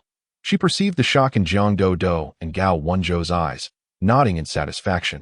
I see that you two do not resemble that group of refugees who can scarcely afford a meal. You appear quite robust, provided you donate some supplies to the base. When the genetic serum is officially implemented, I can assure you that you will be among the first to receive it. Jiang Dodo's emotions were tumultuous. In her previous life, numerous mutated individuals were captured outside the base for research, yet a genetic serum was never developed. Now, with the merger of the J City base and others, they could successfully create one. No wonder she sensed the aura of a mutated individual emanating from Director Zhao. Albeit faintly. It seems that the early emergence of so many mutated individuals in this base is attributed to the serum. She now felt relieved that she and Gao Wenzhou were not among the first batch of mutated individuals in this life. After all, they possess supplies from their spatial storage, allowing them to survive even without evolutionary enhancements. Had they evolved prematurely, Director Zhao might have forcibly recruited them to work for her upon spotting them. The existence of mutated individuals within the base was no longer a secret, due to their uniqueness. The base frequently organized missions for them alongside the military, yielding significantly more points than engaging in basic construction work at Daxing base. Despite the inherent dangers associated with such outings, many ordinary people sought to join for the promise of greater rewards. My supplies were entirely washed away during the torrential rains, and the small portion that remained has nearly been consumed by us over the past year. We genuinely lack supplies, otherwise, we wouldn't have endured such prolonged hunger. Relying solely on ice fishing to barely reach the base, having gathered sufficient information about the base, Gao Wenzhou ceased his elaborate explanations, spreading his hands to express their situation directly. They indeed possessed supplies, but they were hidden not in some concealed warehouse but rather within Jiang Dodo's spatial realm. They were not fools, unwilling to part with significant resources for a serum whose side effects remained uncertain. You? Director Zhao's eyes blazed with fury. She could hardly believe that the Gao family, with their standing in the beautiful country, would have no reserves whatsoever. Then I shall not concern myself further. Team Leader, you. Please continue your discussion, and if necessary, proceed with their registration. She was eager to depart, feeling that conversing with these two was a fruitless endeavor. These individuals had managed to maintain their plump appearance even in such dire circumstances. Anyone who observed their complexions would find it incredulous that they had ever known hunger. Once Director Zhao departed, Yu Yan's expression surprisingly did not falter. The advantages Director Zhao mentioned were merely the tip of the iceberg. Should you manage to produce supplies, even greater benefits await. He cunningly paused at the most critical juncture. He cast a knowing glance at the perpetually silent Xiao Pang, who immediately understood and retreated to procure a small wooden box. Presenting it to Yu Yan. This item is no longer a secret within our Daxing base. It simply has yet to be disseminated to other bases due to the lack of technological maturity. Yu Yan, convinced that these two harbored hidden supplies, resolutely opened the small box. Inside lay a transparent card, roughly the size of a playing card yet about 5 centimeters thick, adorned with peculiar patterns that seemed to emit a faint luminescence. We have a doctor in our base who is particularly fascinated by the concepts of time and space. After a violent storm, his wife was murdered, and he subsequently lost his sanity. He shook his head. A look of exhilaration on his face. It is fortunate he went mad. Without that madness, he would never have devised such an incredible invention. This object is known as a supply card. Designated A13. Observe closely. Yu Yan affixed the A13 to an unoccupied chair, and with a subtle motion of his finger, akin to operating a smartphone, the chair vanished before the eyes of the onlookers. Gao Wenzhou gazed at Jiang Dodo in astonishment, his lips trembling, yet he uttered not a word. Jiang Dodo understood his sentiment. She too was incredulous. How could it be that in this life? Not only had natural disasters intensified and evolution accelerated, but even technology had progressed. Her spatial realm had never been revealed to anyone other than Gao Wenzhou. Yet this madman from the base was capable of crafting an item akin to A13 using his intellect. How could that not be astonishing? What do you think? This is merely the tip of the iceberg. The internal space of this A13 is approximately 2 square meters, capable of storing various supplies, and could prove life-saving in critical moments. Yu Yan was quite pleased with their expressions, as it indicated that the supplies were soon to arrive, which meant there was hope for his commission as well. The Daxing base had this advantage. The introducer of the wealthy merchants donating supplies could receive 1,000th of the goods or corresponding points. One must not underestimate that seemingly small fraction. Wealthy merchants, in order to wield influence within the base and ensure their own comfort, often relinquished a significant portion of their fortunes. Such commissions would be more than sufficient for the introducer to live comfortably for a year or two. When the torrential rain began, he was training at a military district near the Daxing mountain range. While his wife and children were in a coastal city, one could easily surmise that their situation was dire. After encountering Director Zhao Yumei, who had been a widow for many years, the two sparked an undeniable chemistry and naturally became entwined. Zhao Yumei's father was one of the 9 administrators of the Daxing base. Even if he could only exchange a few words, that would suffice. Otherwise, how could Yu Yan have ascended so rapidly from being a low-ranking soldier who toiled daily for a meager existence to a team leader who now enjoyed warmth in a snow hut without exerting much effort? The A13 protocol permitted various team leaders at the Daxing base to divulge information to newcomers. However, it was essential to assess whether the newcomers were of value. Someone like Gao Wenzhou, a renowned figure in both domestic and international business circles, was undoubtedly a target from whom they would seek to extract something of worth. Chapter 56. Acquisition of supplies. Initially, Jiang Dodo had no intention of entering the Daxing base. However, the abundance of items they presented had thoroughly piqued her interest. If the A13 could secure something for Gao Wenzhou, our supplies are quite limited. Provide me with a truck, and we shall retrieve them ourselves. Jiang Dodo shifted her gaze from the translucent card and extended her hand towards Yu Yan. There was potential. Yu Yan's spirits lifted slightly, although just slightly, for a single truck could only carry a limited amount of supplies, translating to a meager commission for him. Yet, he maintained a facade of indifference. A truck's worth of supplies seems a bit insufficient, doesn't it? Jiang Dodo shook her head. We have nearly exhausted our consumables. The remaining supplies hold significant value, that they are not consumable. With that insinuation, Yu Yan's heart raced. Could it be what he feared? Upon meeting Jiang Dodo and Gao Wenzhou's clear and resolute gazes, he promptly nodded with seriousness. Very well. Then, Xiao Pang, go and find Director Zhao, and have her arrange for a larger truck to be brought directly to Gate 6. Yes, Xiaopeng had already concealed the naivety he had previously displayed. Saluting his captain before departing the snow hut. Heh, Gate 7 is a bit small. A large truck cannot exit. The adjacent Gate 6 is the main entrance. I will guide you there shortly. It appeared that Yu Yan intended to prevent them from entering the base until they returned with the supplies. Jiang Dodo and Gao Wenzhou exchanged glances, nodding in agreement without further comment. As they grew increasingly impatient in the snow hut, Xiaopeng finally lifted the heavy curtain and returned, bringing with him a gust of frigid air that caused the uncoated individuals inside to shiver. Report. The truck is now parked at Gate 6. Director Zhao insists that one of us must accompany them.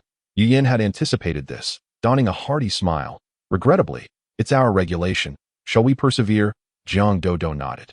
All right then, let this Xiaopeng accompany us. Although Xiaopeng had been at the base for a year, his youth meant he was not overly cunning. Furthermore, observing Xiaopeng's eagerness to please Yu Yan indicated that his status was not high, suggesting that, should he harbor any ill intentions towards them, the repercussions would differ greatly.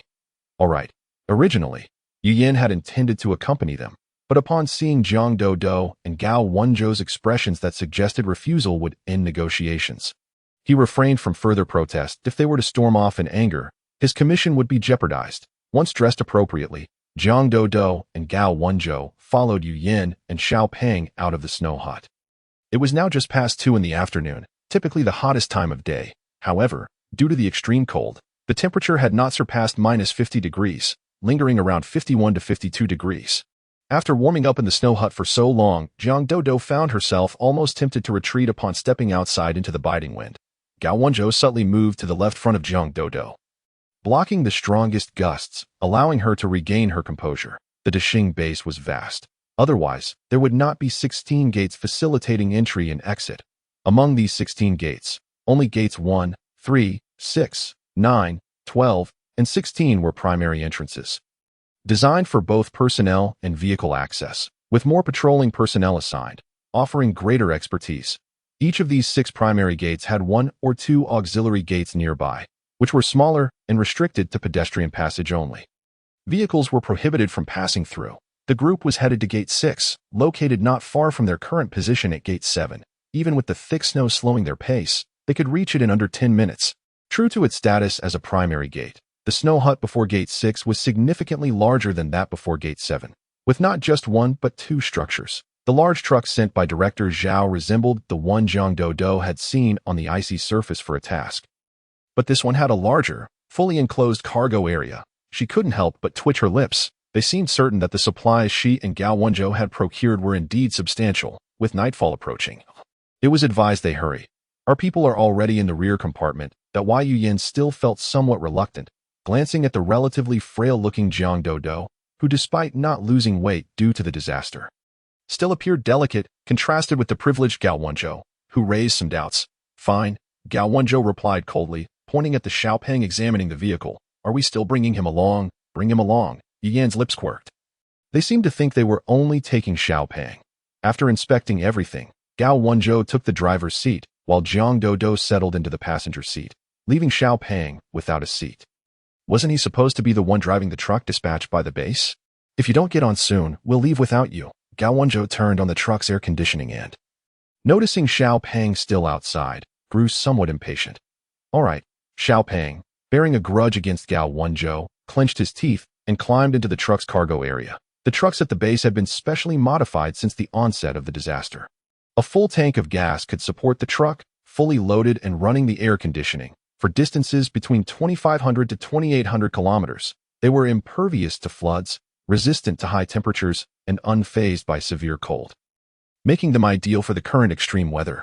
Jiang Dodo couldn't help but feel a pang of envy as she sat atop the cargo. It wasn't that her vehicle in the space was inferior, but ever since acquiring that space, even when she lacked for nothing, she still yearned to collect good items. Perhaps this was what they referred to online as a collecting obsession. As Gao Wenzhou drove, he caught a glimpse of Jiang Dodo's sparkling eyes as she scrutinized the truck's every corner and immediately understood her intentions, allowing a light chuckle to escape him.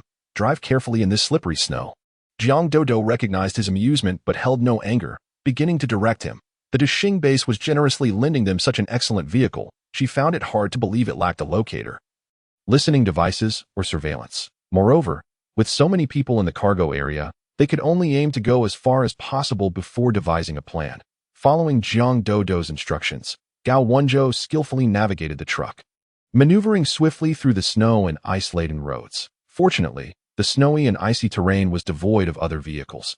Otherwise, with the truck skidding and swerving, they would have likely crashed by now. The two in the front seat buckled their seat belts, feeling only the mild swaying without any other sensations. However, Xiao Peng in the back was suffering.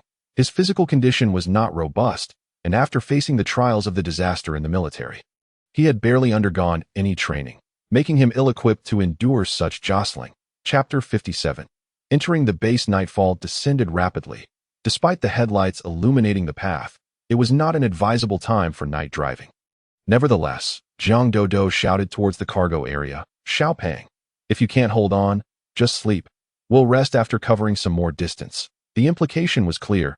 They would not reach their destination today. Xiao Peng, not particularly astute, feeling ill from the bumpy ride, immediately pulled out his sleeping bag and lay down. Heaven knows how miserable it was for him, alone in the truck as cargo, as he was tossed about, turning pale and dizzy, feeling nauseous yet unable to vomit. However, it was only him. The others who emerged from the foundation seemed oblivious, remaining quietly seated in the vehicle, motionless. Jiang Dodo had anticipated their behavior, so she slowed down her driving for a while. Upon seeing a series of undulating hills ahead, she chose to stop on the northern side of one of the smaller mounds. The cab of the truck was quite well designed, with ample space behind the seats. By unfastening her seatbelt and reclining the backrest almost flat, one could curl up slightly and lie down to sleep directly.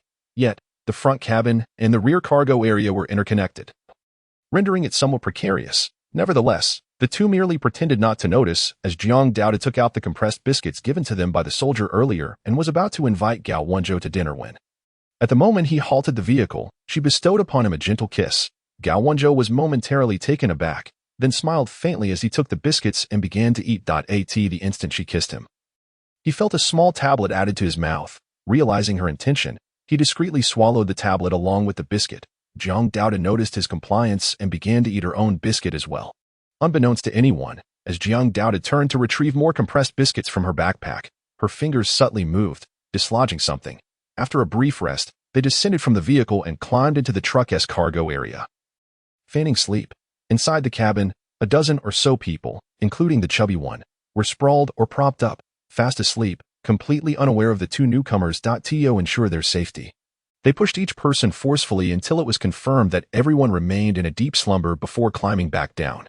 The two walked quietly on the snowy ground, the crunching sound breaking the silence, neither uttering a word. It was not until they had circumvented two small hills and distanced themselves from the truck that they finally exhaled in relief. "This will do." Jiang Dodo surveyed the larger mound before them, which was slightly bigger than the previous two, and moved to the back to begin unloading supplies.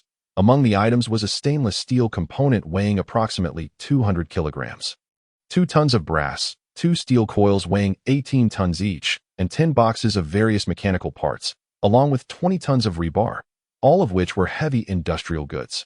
Neither she nor Gao Wenzhou had any use for building houses or manufacturing industrial products. There was plenty of such material in space, so having a truckload was inconsequential. Jiang Dodo hesitated for a moment before releasing a land cruiser from the container, filling it with easily preserved food, 2 barrels brimming with gasoline, and daily necessities. Since they had already revealed their wealth, they decided to go all the way. Otherwise, that A-13 would be difficult to conquer. After completing everything, with no one else in sight across the vast snowy expanse, they returned to the truck to rest. Oh no. Early the next morning, while it was still dark, the first person to awaken in the truck's cargo area suddenly sat up, alertly scanning his surroundings. His booming voice jolted everyone else awake. "What is going on? Did those two escape? How did I fall asleep yesterday? I have no idea." "Me neither. It was the chubby one who reacted first, banging forcefully on the partition between the cabin and the cargo area. You two were anything but honest. You drugged us yesterday, didn't you?" "What? When we parked yesterday, you all fell asleep. Thought we didn't want to disturb you, so we let our friend who was watching our things bring over the supplies." Jiang Dodo's voice was lazily nonchalant.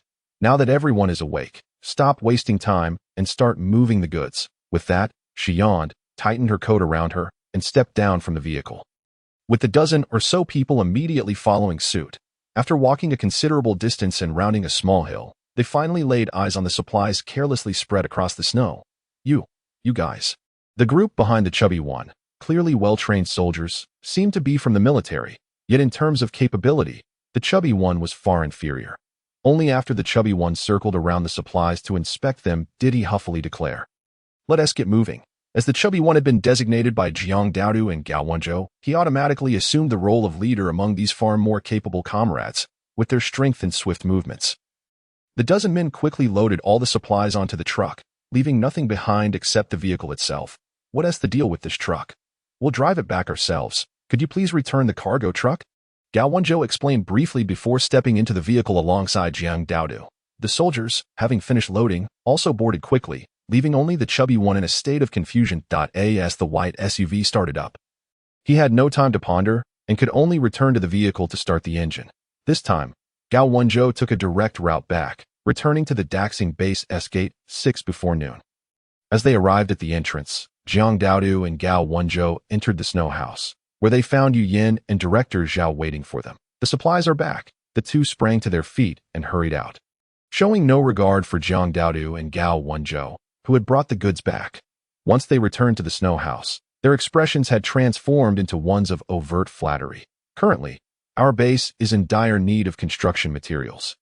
All of these supplies will be invaluable. Yu Yin will assist you in completing the necessary procedures to enter the base. From now on, you will be part of our Daxing base." Director Zhao rubbed his hands together, his gaze not only fixed on the truckload of heavy metal supplies but also on a brand new SUV parked outside. Although the windows were tinted for privacy, one could still see the back seat brimming with supplies through the front windshield.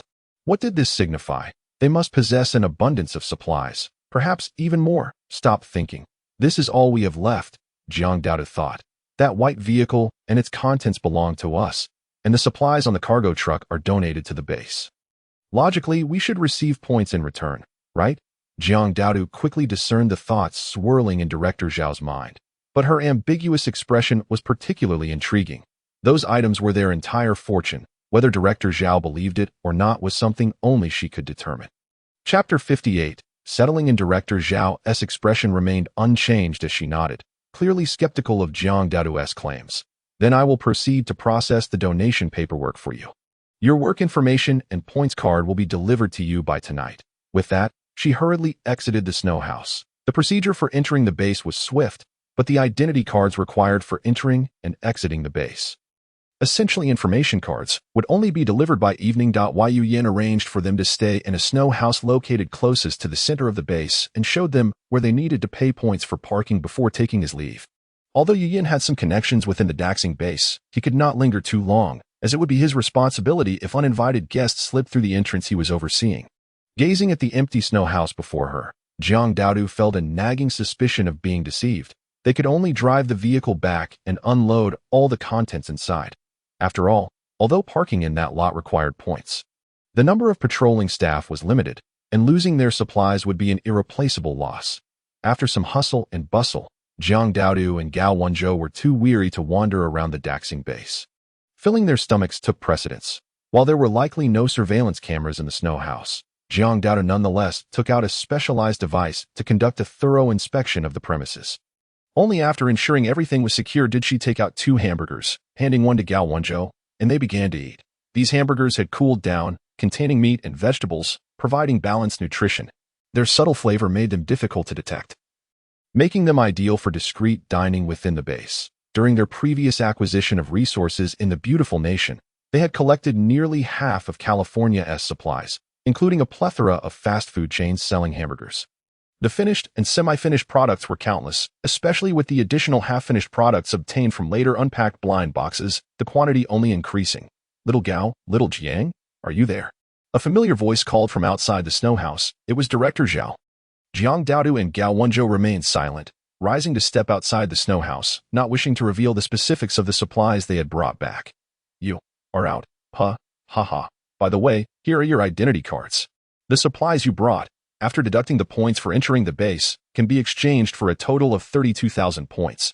Seeing them emerge on their own without inviting her inside, Director Zhao's eyes flickered unconsciously. "Your identity cards each contain 16,000 points."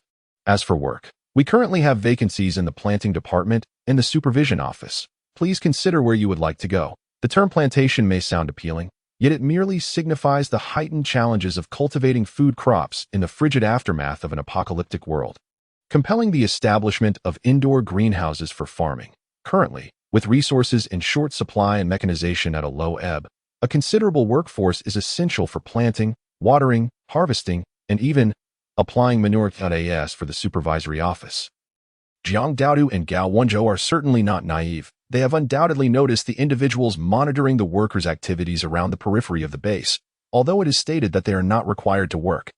If any individual under a supervisor's watch fails to meet the minimum task quota, the supervisor must compensate for the shortfall themselves. Furthermore, with workers accruing fewer points, their rations are diminished, which in turn restricts the duration of their labor. Therefore, aside from the absence of work after sunset, the workers are engaged in 2 to 3 shifts during the day. Conversely, the staff of the supervisory office are required to be on duty each day. It is imperative to understand that in this apocalyptic scenario, the base cannot possibly adhere to the previous 5-day work week. Daily labor has become the norm for all who strive to survive within its confines. We have no intention of working, and besides, neither of these options appears particularly appealing. Jiang Daodu cast a piercing glance towards Director Zhao, as if she could penetrate the depths of one's soul. Director Zhao's heart fluttered, yet her demeanor remained unchanged. I understand, primarily because the construction of our grand base has reached a stage where all the more manageable jobs have already been filled, leaving us with little choice. Here's what we can do. These 2 positions could yield approximately 100 points each month. If you are unwilling to work, I can credit each of your identity cards with an additional 2,000 points. In terms of purchasing power within the base, that is quite substantial. As she spoke, her teeth clenched in frustration. Were it not for the critical shortage of supplies caused by the goods they had brought, they would not have received a total of 32,000 points on their cards. It is worth noting that, given her current position, she earns less than 500 points in a month. Very well, Jiang Daodu and Gao Wenzhou agreed, leaving Director Zhao somewhat incredulous. After all, none of them are fools. The difference between earning over 200 points monthly and directly receiving over 2,000 points is exceedingly significant. If they were to work continuously, they could recoup their losses in under 10 months, after which it would all be profit. In a state of bewilderment, Director Zhao still took their identity cards, promising to have them processed and returned by the next day. The snow cabin where Jiang Daodu and Gao Wenzhou currently reside has a rental fee of 80 points per month. Due to their substantial contributions of supplies, they have been exempted from 2 months' rent. As the rental period approaches its conclusion, they must preemptively pay the points, lest this well-located snow cabin be snatched away by other affluent individuals in the base. Should they wish to reside in the central buildings of the base, the monthly rent would range from 200 to 1,000 points. Naturally, the most essential individuals within the base are exempt from such point requirements. Ordinary citizens, however, lack sufficient points. Even wealthy benefactors who have donated large quantities of supplies can only occupy a modest room within the buildings. As the footsteps outside the snow cabin gradually faded, Jiang Daodu, after Director Zhao's departure, tucked away her identity card. Let us venture out for a stroll. The 2 made their way through the base they had been living adjacent to for over half a year. Apart from having seen gates 6 and 7 in the parking lot, they were utterly oblivious to what lay within.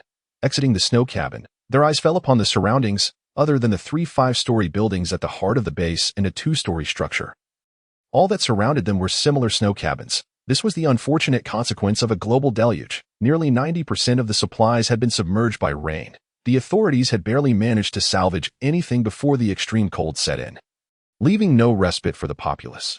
Consequently, all supplies became trapped beneath layers of ice, varying from 1 to 20 meters deep. The shallower resources could be excavated manually, but for those deeper, what tools could one employ? Moreover, food and certain metals prone to oxidation, electronic components, and even plastic products, having languished submerged for so long, were irreparably damaged. Even if retrieved, they would be rendered worthless, merely trashed. Of the materials salvaged, only a small fraction remained usable. Most were raw materials, meaning that finished products were out of the question. Everything would have to be produced anew. Although the Daxing mountain range boasts high terrain, the steep inclines render it sparsely populated, let alone suitable for construction. The summit where the Daxing base is situated represents the most favorable and flat terrain in the vicinity.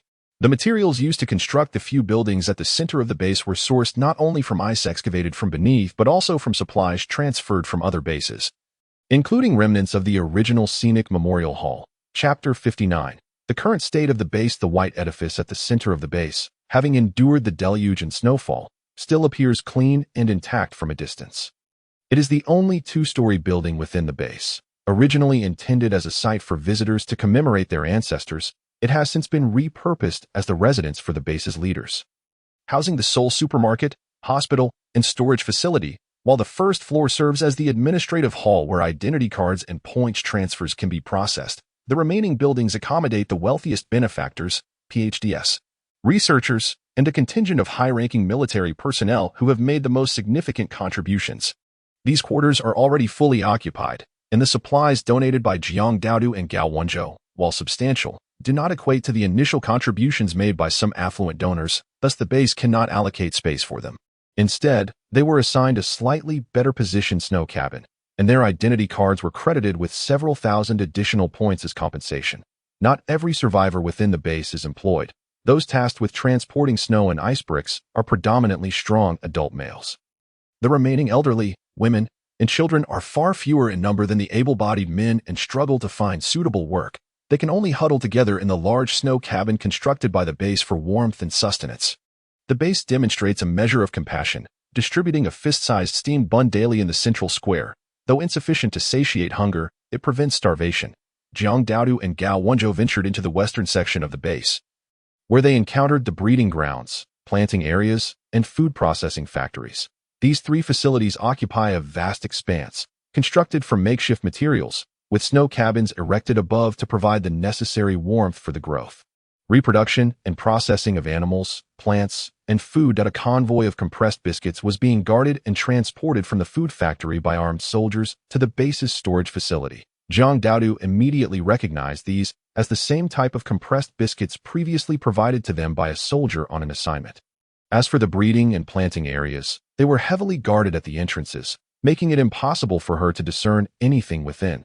Returning to the heart of the base, Jiang Daodu and Gao Wenzhou entered the Seoul supermarket within Daxing Base. The limited variety of goods and their prices provided them with a clearer understanding of the situation here. Compressed biscuits cost 3 points for 2 pieces, aged broken rice 10 points per pound, whole rice 30 points per pound, white flour 30 points per pound, and sweet potatoes or potatoes, regardless of size, 8 points each. Surprisingly, the wilted and frail green leafy vegetables were priced at 20 points for a small bunch. Not to mention sausages and frozen meat, which cost a staggering 100 points per pound. How many points would one need to eat well on a daily basis? The cheapest compressed biscuits, which Jiang Daodu and Gao Wenzhou had sampled, were reminiscent of some high-brand content, making them incredibly difficult to swallow. The compressed biscuits sold in supermarkets before the apocalypse were already unpalatable, and those produced by the base's food factory were even worse. From the implications of Director Zhao's words, Jiang Daodu deduced that the average citizen in Daxing Base could earn no more than 100 points monthly.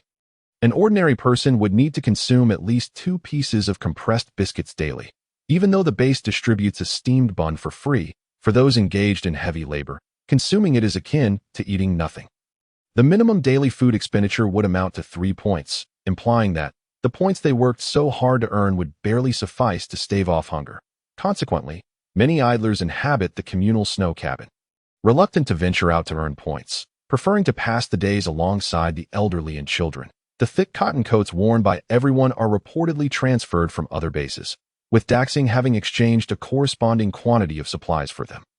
This enabled most individuals within the base to redeem a coat for merely 200 points. As for how these individuals accrued their points, it was simply through exchanging their last bits of belongings upon arriving at the base.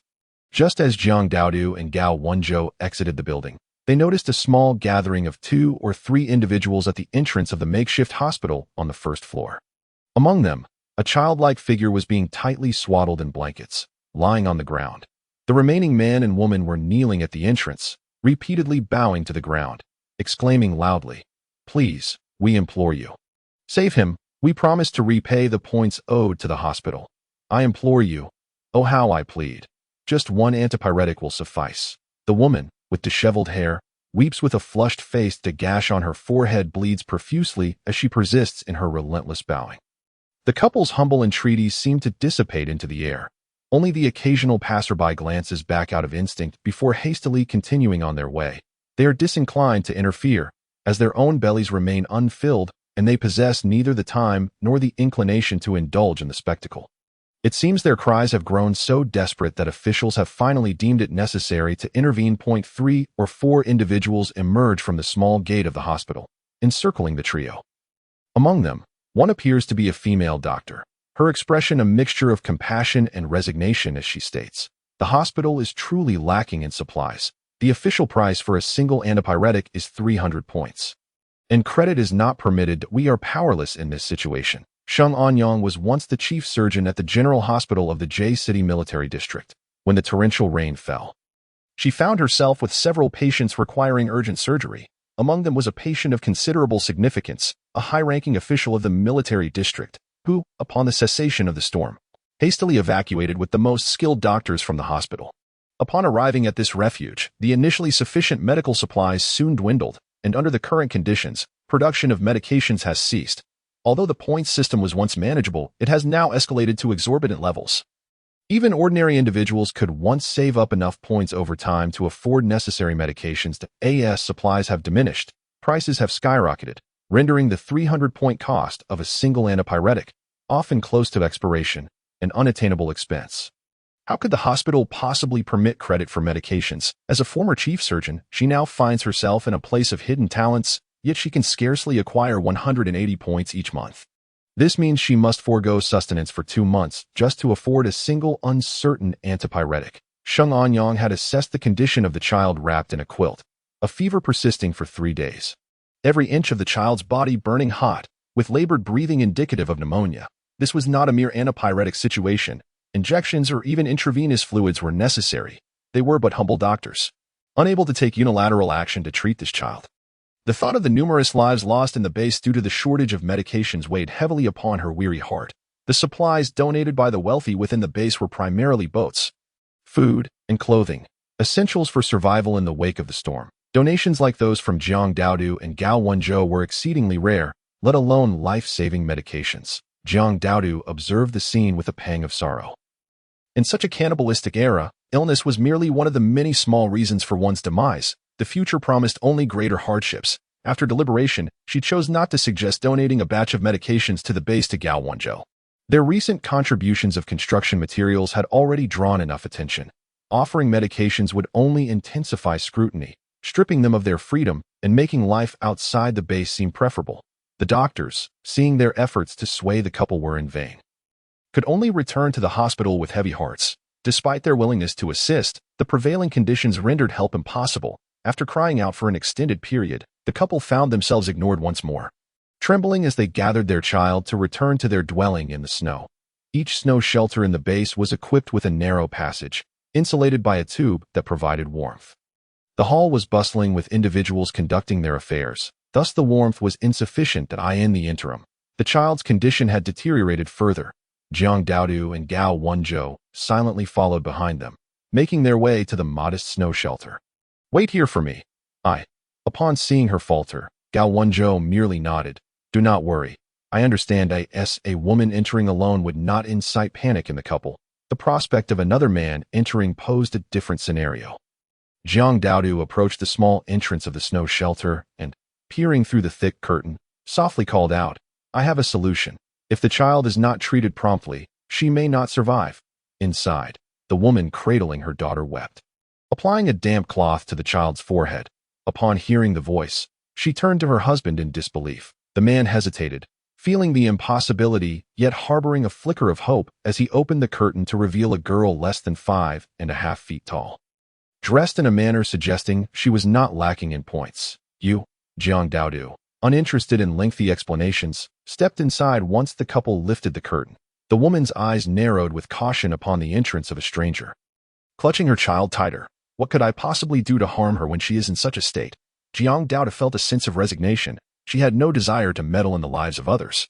Yet fate had thrust this upon her, a remnant of her conscience from her rebirth.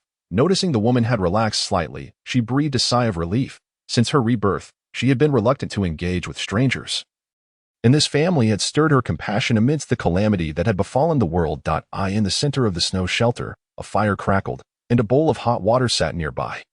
Evidently prepared for the little girl, Jiang Daodu discreetly retrieved a small paper pouch from her pocket. These are antipyretics and anti-inflammatory medications. There are 2 capsules, just enough for a single dose. Please administer them to her. She handed the pouch to the woman, who hesitated before adding, "These are the last 2 pills I have carried with me. I hope you can keep this confidential." She did not expect the couple to genuinely maintain her secret, but it was prudent to mention it. Should anyone within the base discover the origin of the medication she had provided, they might come seeking her out. The contents of the paper pouch were not the antipyretics and anti-inflammatories she claimed, but rather the potent medication she had acquired in the beautiful country through a zero-cost purchase. Given the child's current state, merely taking a single dose of antipyretics and anti-inflammatories would not suffice to restore her health. While the potent medication might be too strong for a child, it could at least stabilize her condition momentarily. Upon realizing that this girl had gifted her such precious medicine, the woman felt a surge of joy. Wonderful! How could we possibly disclose this? She understood that such valuable medicine, should others discover its existence, would make her a target for theft, especially if she were to leave the base or venture outside. Please administer the medication swiftly.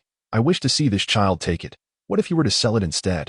Jiang Daodu frowned, realizing that the woman still had time to express her gratitude while her child struggled to breathe. The woman quickly grasped the urgency, refraining from further protest as she opened the pouch, extracted the capsules, and gently pried open the child's swollen lips to administer the medicine, followed by a bit of water. Seeing the little girl swallow, the 3 within the snow shelter finally exhaled in relief. Such precious medication would have been disastrous had the child been unable to ingest it. Jiang Daodu had always viewed others with the utmost suspicion since her rebirth, and she lingered in the snow shelter for several minutes before noticing the girl's complexion had improved, her breathing less labored, at which point she quietly departed. Should the couple observe their child fail to respond to the medication or, worse, succumb, they might seek to place the blame upon her, necessitating her preparedness. Upon returning to their own snow shelter with Gao Wenzhou, Jiang Daodu kindled the fire in the center, finally shedding the burden of exhaustion that had weighed heavily upon her. The past 2 days in such frigid conditions had deprived her of a warm meal, a discomfort she could scarcely articulate. They were not without the means to provide for themselves. Having confirmed that no surveillance or listening devices were present in their snow shelter, Jiang Daodu then retrieved 2 bowls of steaming lamb soup and stuffed pastries from her spatial pocket. Savoring her long-awaited dinner to maintain warmth, the snow shelter had only thick curtains with no other openings, ensuring that the delicious aroma of their food would not easily escape, allowing them to eat in peace. Given the knowledge that their arrival had brought a significant supply of goods, even remaining indoors would not arouse any suspicion.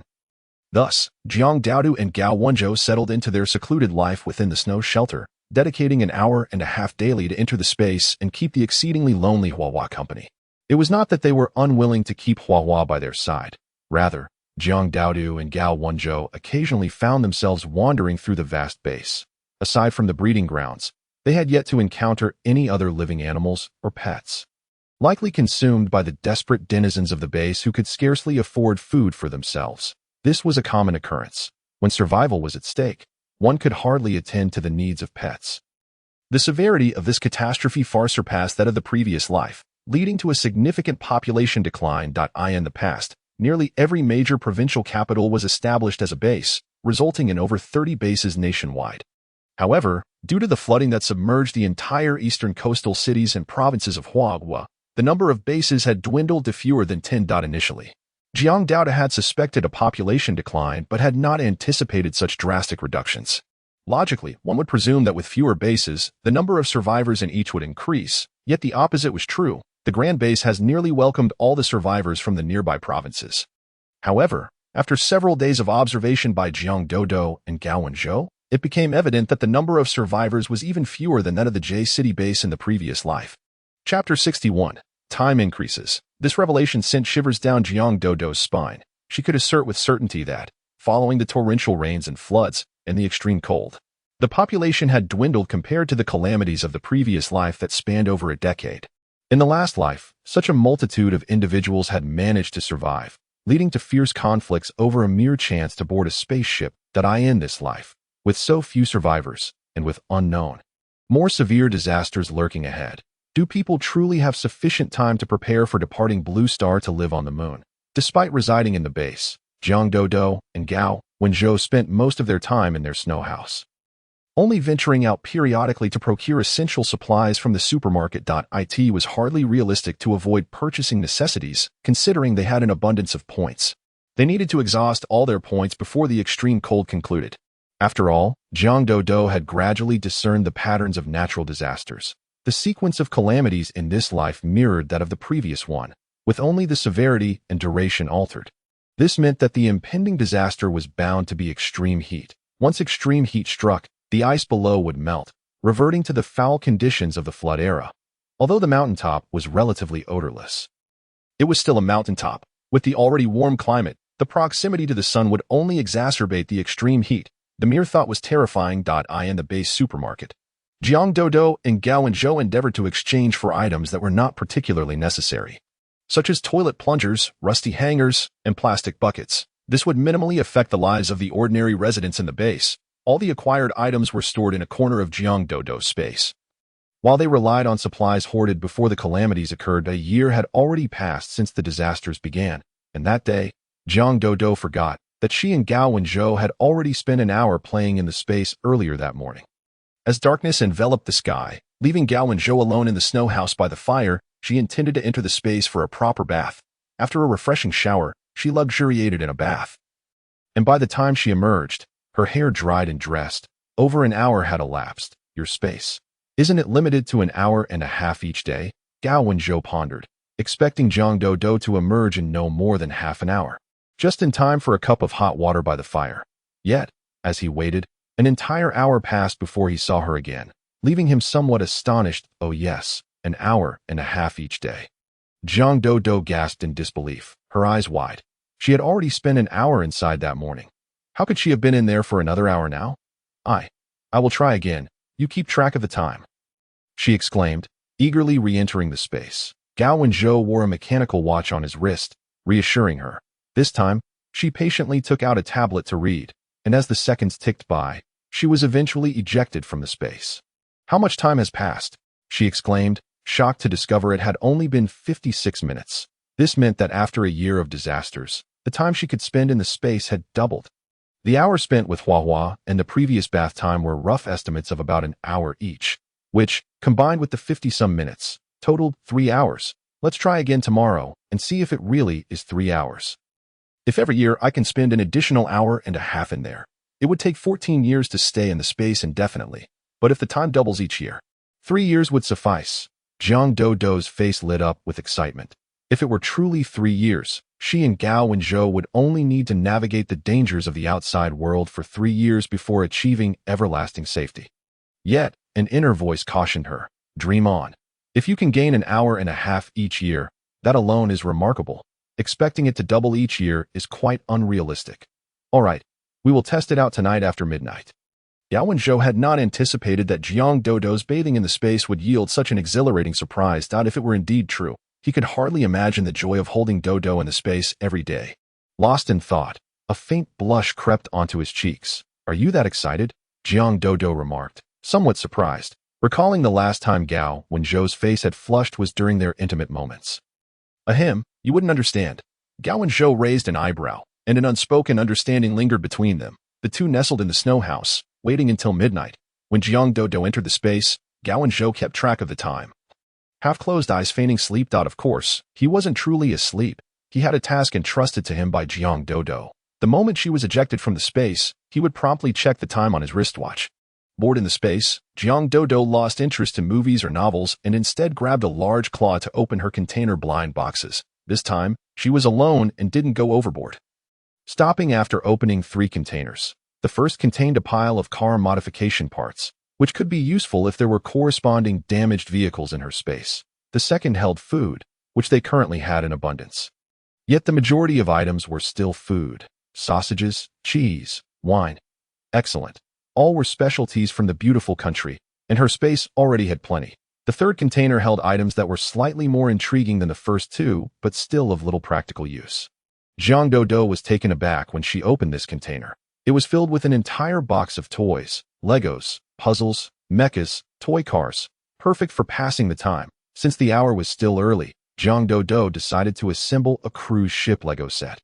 Coincidentally, her space had a similar cruise ship, and assembling it felt remarkably immersive as the minutes ticked by and the Lego set began to take shape. She was in the zone when she was suddenly ejected from the space. The moment Gao Wenzhou saw her reappear, he swiftly glanced at his wristwatch. 3 whole hours. Seeing his reaction, Jiang Dodo understood. It truly was 3 hours. This is fantastic. Our lives are now more secure. 3 hours. That was a complete doubling of time. She would no longer need to worry about insufficient time for bathing or using the restroom in the space, while she could manage in the outside world. The conditions paled in comparison to the luxurious accommodations aboard the cruise ship within the space, which boasted a variety of suites, supermarkets, clothing stores, specialty shops, gyms, billiard halls, swimming pools, basketball courts, and arcades. Everything one could desire. The thought of a future where she could reside in the space around the clock filled Jiang Dodo with joy, and she couldn't help but chuckle. Chapter 62. Familiar Faces. It was once again time for the two to replenish their supplies at the base supermarket. Jiang Dodo and Gao Wenzhou chose to shop during hours when others were occupied with work. A fresh batch of canned meat had been prepared, enticing onlookers and making mouths water. Rumor had it that the meat inside these cans was sourced from a group of mutants who had ventured out on a mission to eye in the northern regions of the Daxing Mountains. Some high-altitude areas had remained untouched by humans for years, allowing many cold-resistant wild animals to survive. The mutant team had been away. Upon hearing that voice, Jiang Dodo and Gao Wenzhou were momentarily taken aback.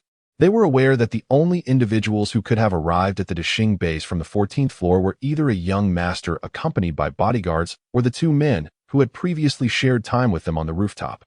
Noticing their lack of response, the man hesitated for a moment before removing his mask. It was Zhang Jing. Observing the now gone figure before her, Jiang Dodo frowned. She recalled that Zhang Jing and Feng Muzhe had left with Du Yuqing via helicopter. To her knowledge, Zhang Jing possessed considerable combat skills, and both men regularly exercised. Given that they hadn't lost weight during the torrential rains, it seemed improbable that they would have become so emaciated after arriving at the base. So, where is Feng Muzhe? Upon encountering an old acquaintance, Gao Wenzhou could only manage an awkward smile. Having spent a significant amount of time at the Daxing base, he and Jiang Dodo rarely ventured from their snow cabin. And with the vastness of the base, what were the odds of running into each other? Zhang Jing's expression suddenly soured, and in a hushed voice, he said, "It's not convenient to talk here. Would you mind coming to my place?"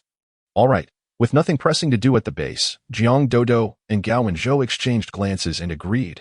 They followed Zhang Jing until they reached the edge of the base. "Please, come in," he said, a hint of awkwardness in his demeanor as he gestured toward a modest snow cabin. The points he earned were meager, and not wanting to share a space in the base's communal shelter with strangers, he had reluctantly rented the cheapest accommodation. Once inside the cabin, Jiang Dodo quickly scanned the room but found no sign of Feng Muzhe.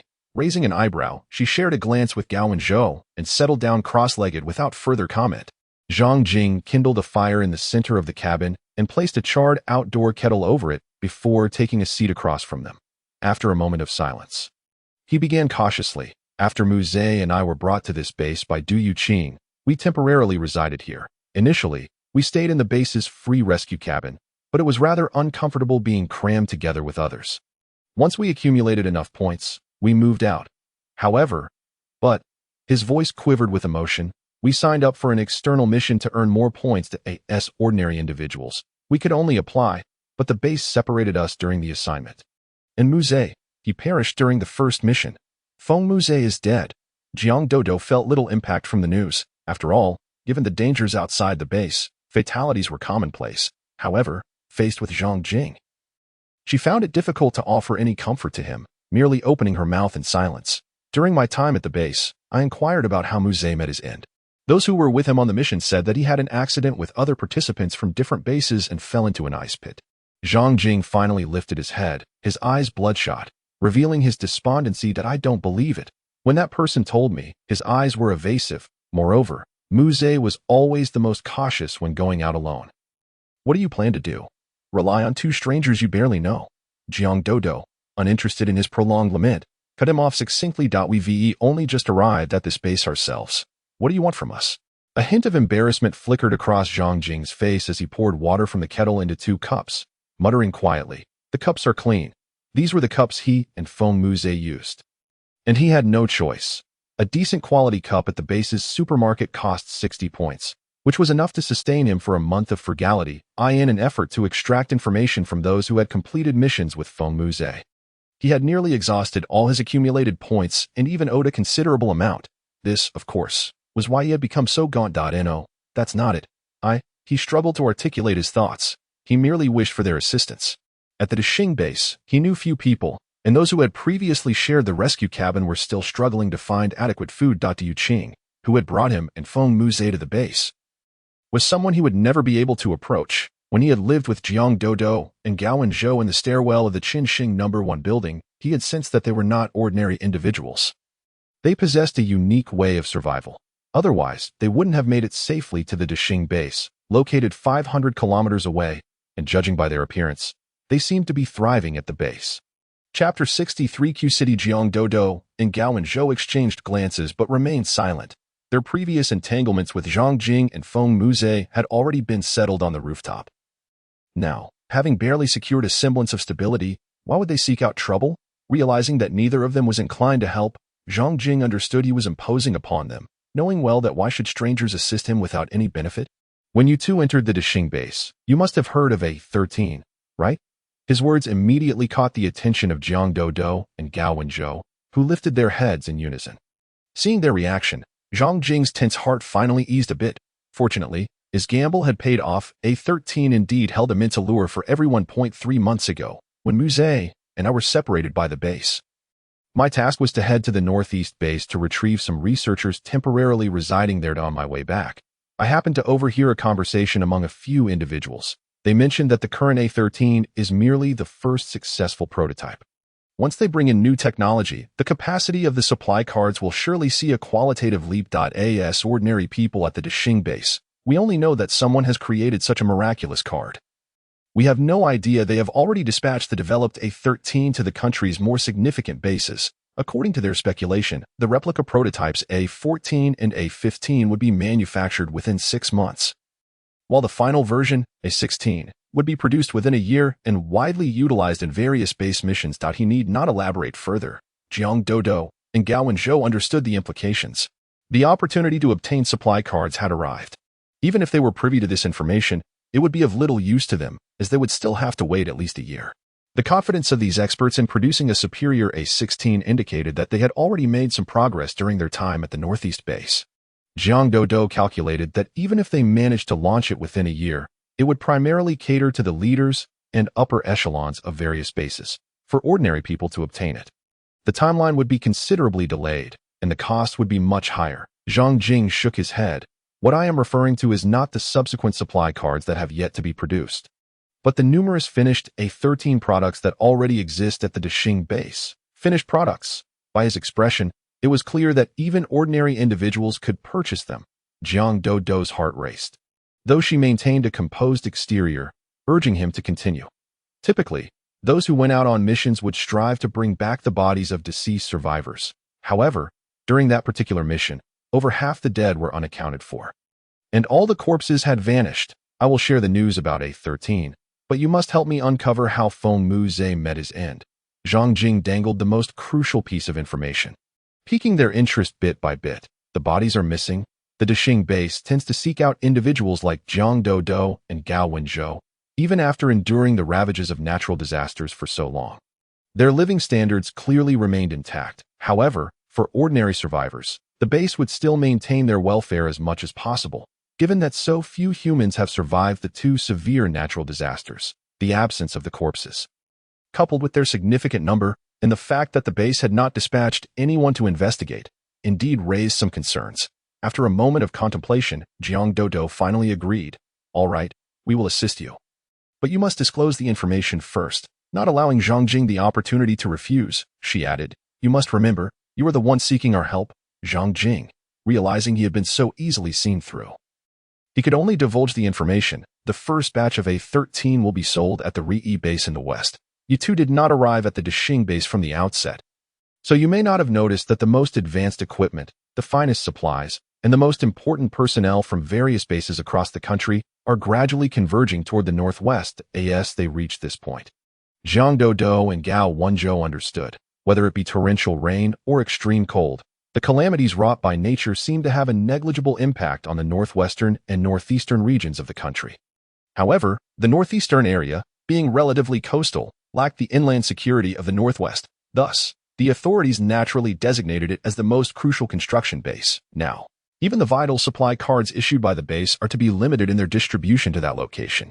This implies that the resources within the base may very well be sent along with the supplies for the RE base when delivering item A13. Moreover, when the time is ripe, it is likely that all survivors nationwide will be unified in migrating to the northwestern region, banding together for survival. This brings to light why there are so many pre-apocalyptic tycoons donating resources to the Dixing base, while most constructions are merely the most rudimentary snow houses to keep costs down. It is reasonable to assume that, should any further disasters occur, even if the few buildings at the center of Dixing base were to be dismantled, they would be repurposed and sent to the paramount RE base. Zhang Doudou secretly scoffed. No wonder she and Gao Wenzhou had sent so many building materials to Dixing base. Yet the newly constructed accommodations remained snow houses, showing no intention of erecting any additional buildings. It was evident how many vehicles were stationed at the unified parking lot of the base, even though the number of people within the base may not be considerable, compared to the mere handful of vehicles in the parking lot. It was rather disproportionate. When the time comes for all bases across the nation to migrate to the northwestern region, ordinary survivors would undoubtedly be forced to walk outside the vehicles, or worse, be abandoned by the base altogether, not to mention the dangers they might encounter along the way. What mission was Feng Mu's team tasked with, and where did they go? Upon Zhang Doudou's inquiry, Zhang Jing's eyes suddenly lit up. That mission was to search for supplies on the mountains of Q City and bring them back. Since the mission had existed for quite some time, many had participated, confirming there was little danger involved. Thus, only ordinary individuals took part, while those with higher combat capabilities were not assigned to that task. At this point, he suddenly recalled something and asked, "You two haven't displayed any exceptional skills during your time at the base, have you?" "No.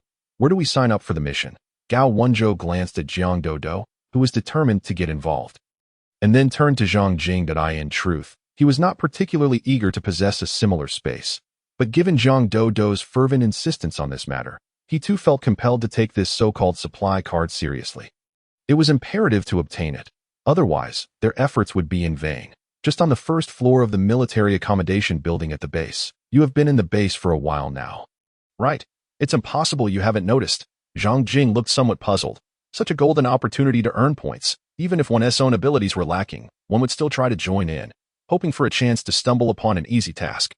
However, such opportunities were indeed rare. Chapter 64. Signing up for a mission. Zhang Doudou and Gao Wenzhou exchanged an awkward glance, remaining silent.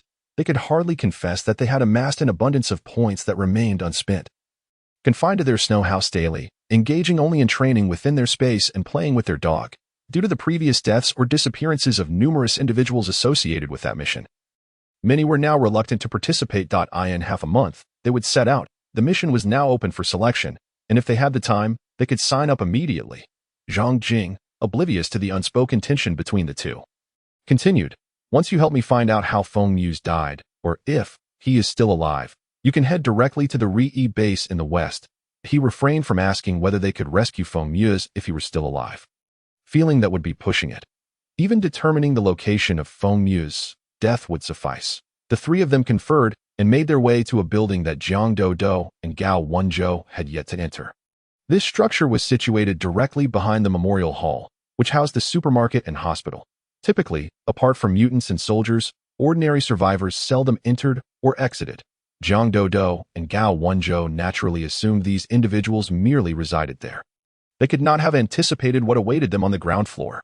Upon entering the main door, Zhang Doudou was greeted by a massive blackboard directly opposite, its contents all handwritten, showing signs of having been altered repeatedly over a long period.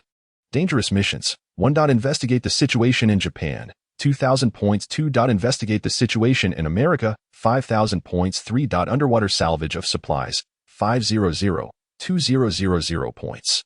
Medium missions, safe missions. The most conspicuous among them was the first listed dangerous mission. The task Zhang Jing referred to had previously been categorized among the least risky safe missions. However, Due to the significant events that had transpired, it was now reassigned to the medium risk category. Safe missions were allocated by the authorities upon signing up, while those with higher risk factors, medium and dangerous missions, allowed participants to select their preferred tasks. The mission related to Feng Mu's disappearance involved traveling to Q City to search for supplies and bring them back, offering a base point reward of 200, with additional rewards based on a 5 ratio for the materials retrieved. ASA mountainous city within the heart of China, Q City, despite suffering greatly from the torrential rains, had its structures and supplies relatively well preserved. The earlier groups had nearly depleted the supplies within, hence the base point reward for this batch of participants was set at 200. Previously, when this mission fell under the category of simple tasks, the base reward was merely 50 points. Although modest, it still surpassed what an ordinary person could earn through arduous labor over half a month. Moreover, the supplies brought back would also yield commission. Aside from the relatively safe mountaintop, a considerable amount of supplies still lay untouched at the mountainside, frozen after being submerged in water, naturally. Deshing Base's urgency to retrieve these items indicated the presence of exceptionally significant resources yet to be discovered. Thus, this mission was not only likely to involve ordinary individuals but also military personnel and the scarce mutants. The first floor was not large, and most who came to register were ordinary survivors. Everyone struggled to survive within the base, barely meeting their basic needs, which naturally led many to seek a glimmer of hope for survival by participating in missions. The three stood at the end of the line, waiting for over half an hour before it was their turn. 2 individuals managed the registration, sitting behind a counter with nothing but a thick ledger and a card reader at hand. Identity card. Which mission? Each person who approached to register was met with this mechanical repetition from the woman at the counter, unwilling to utter a single extra word. Jiang Dodo presented her identity card. Q City search for supplies. Upon hearing a woman's voice, the woman looked up in surprise, casting her a glance tinged with disdain.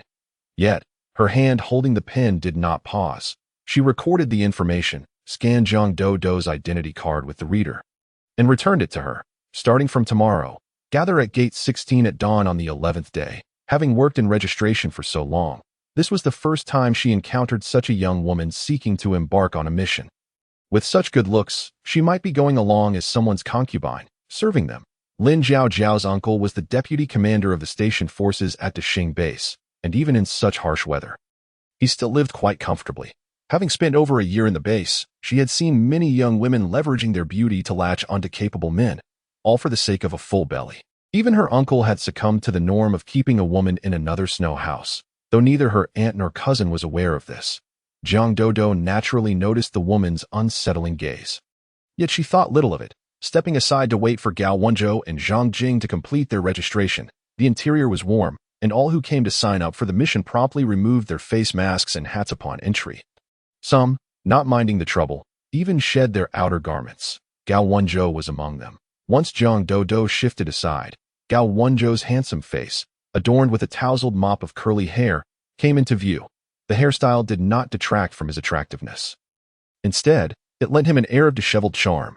Without waiting for Lin Zhao to pose her question, Gao Wenzhou proactively placed his identity card on the counter. Q City search for supplies.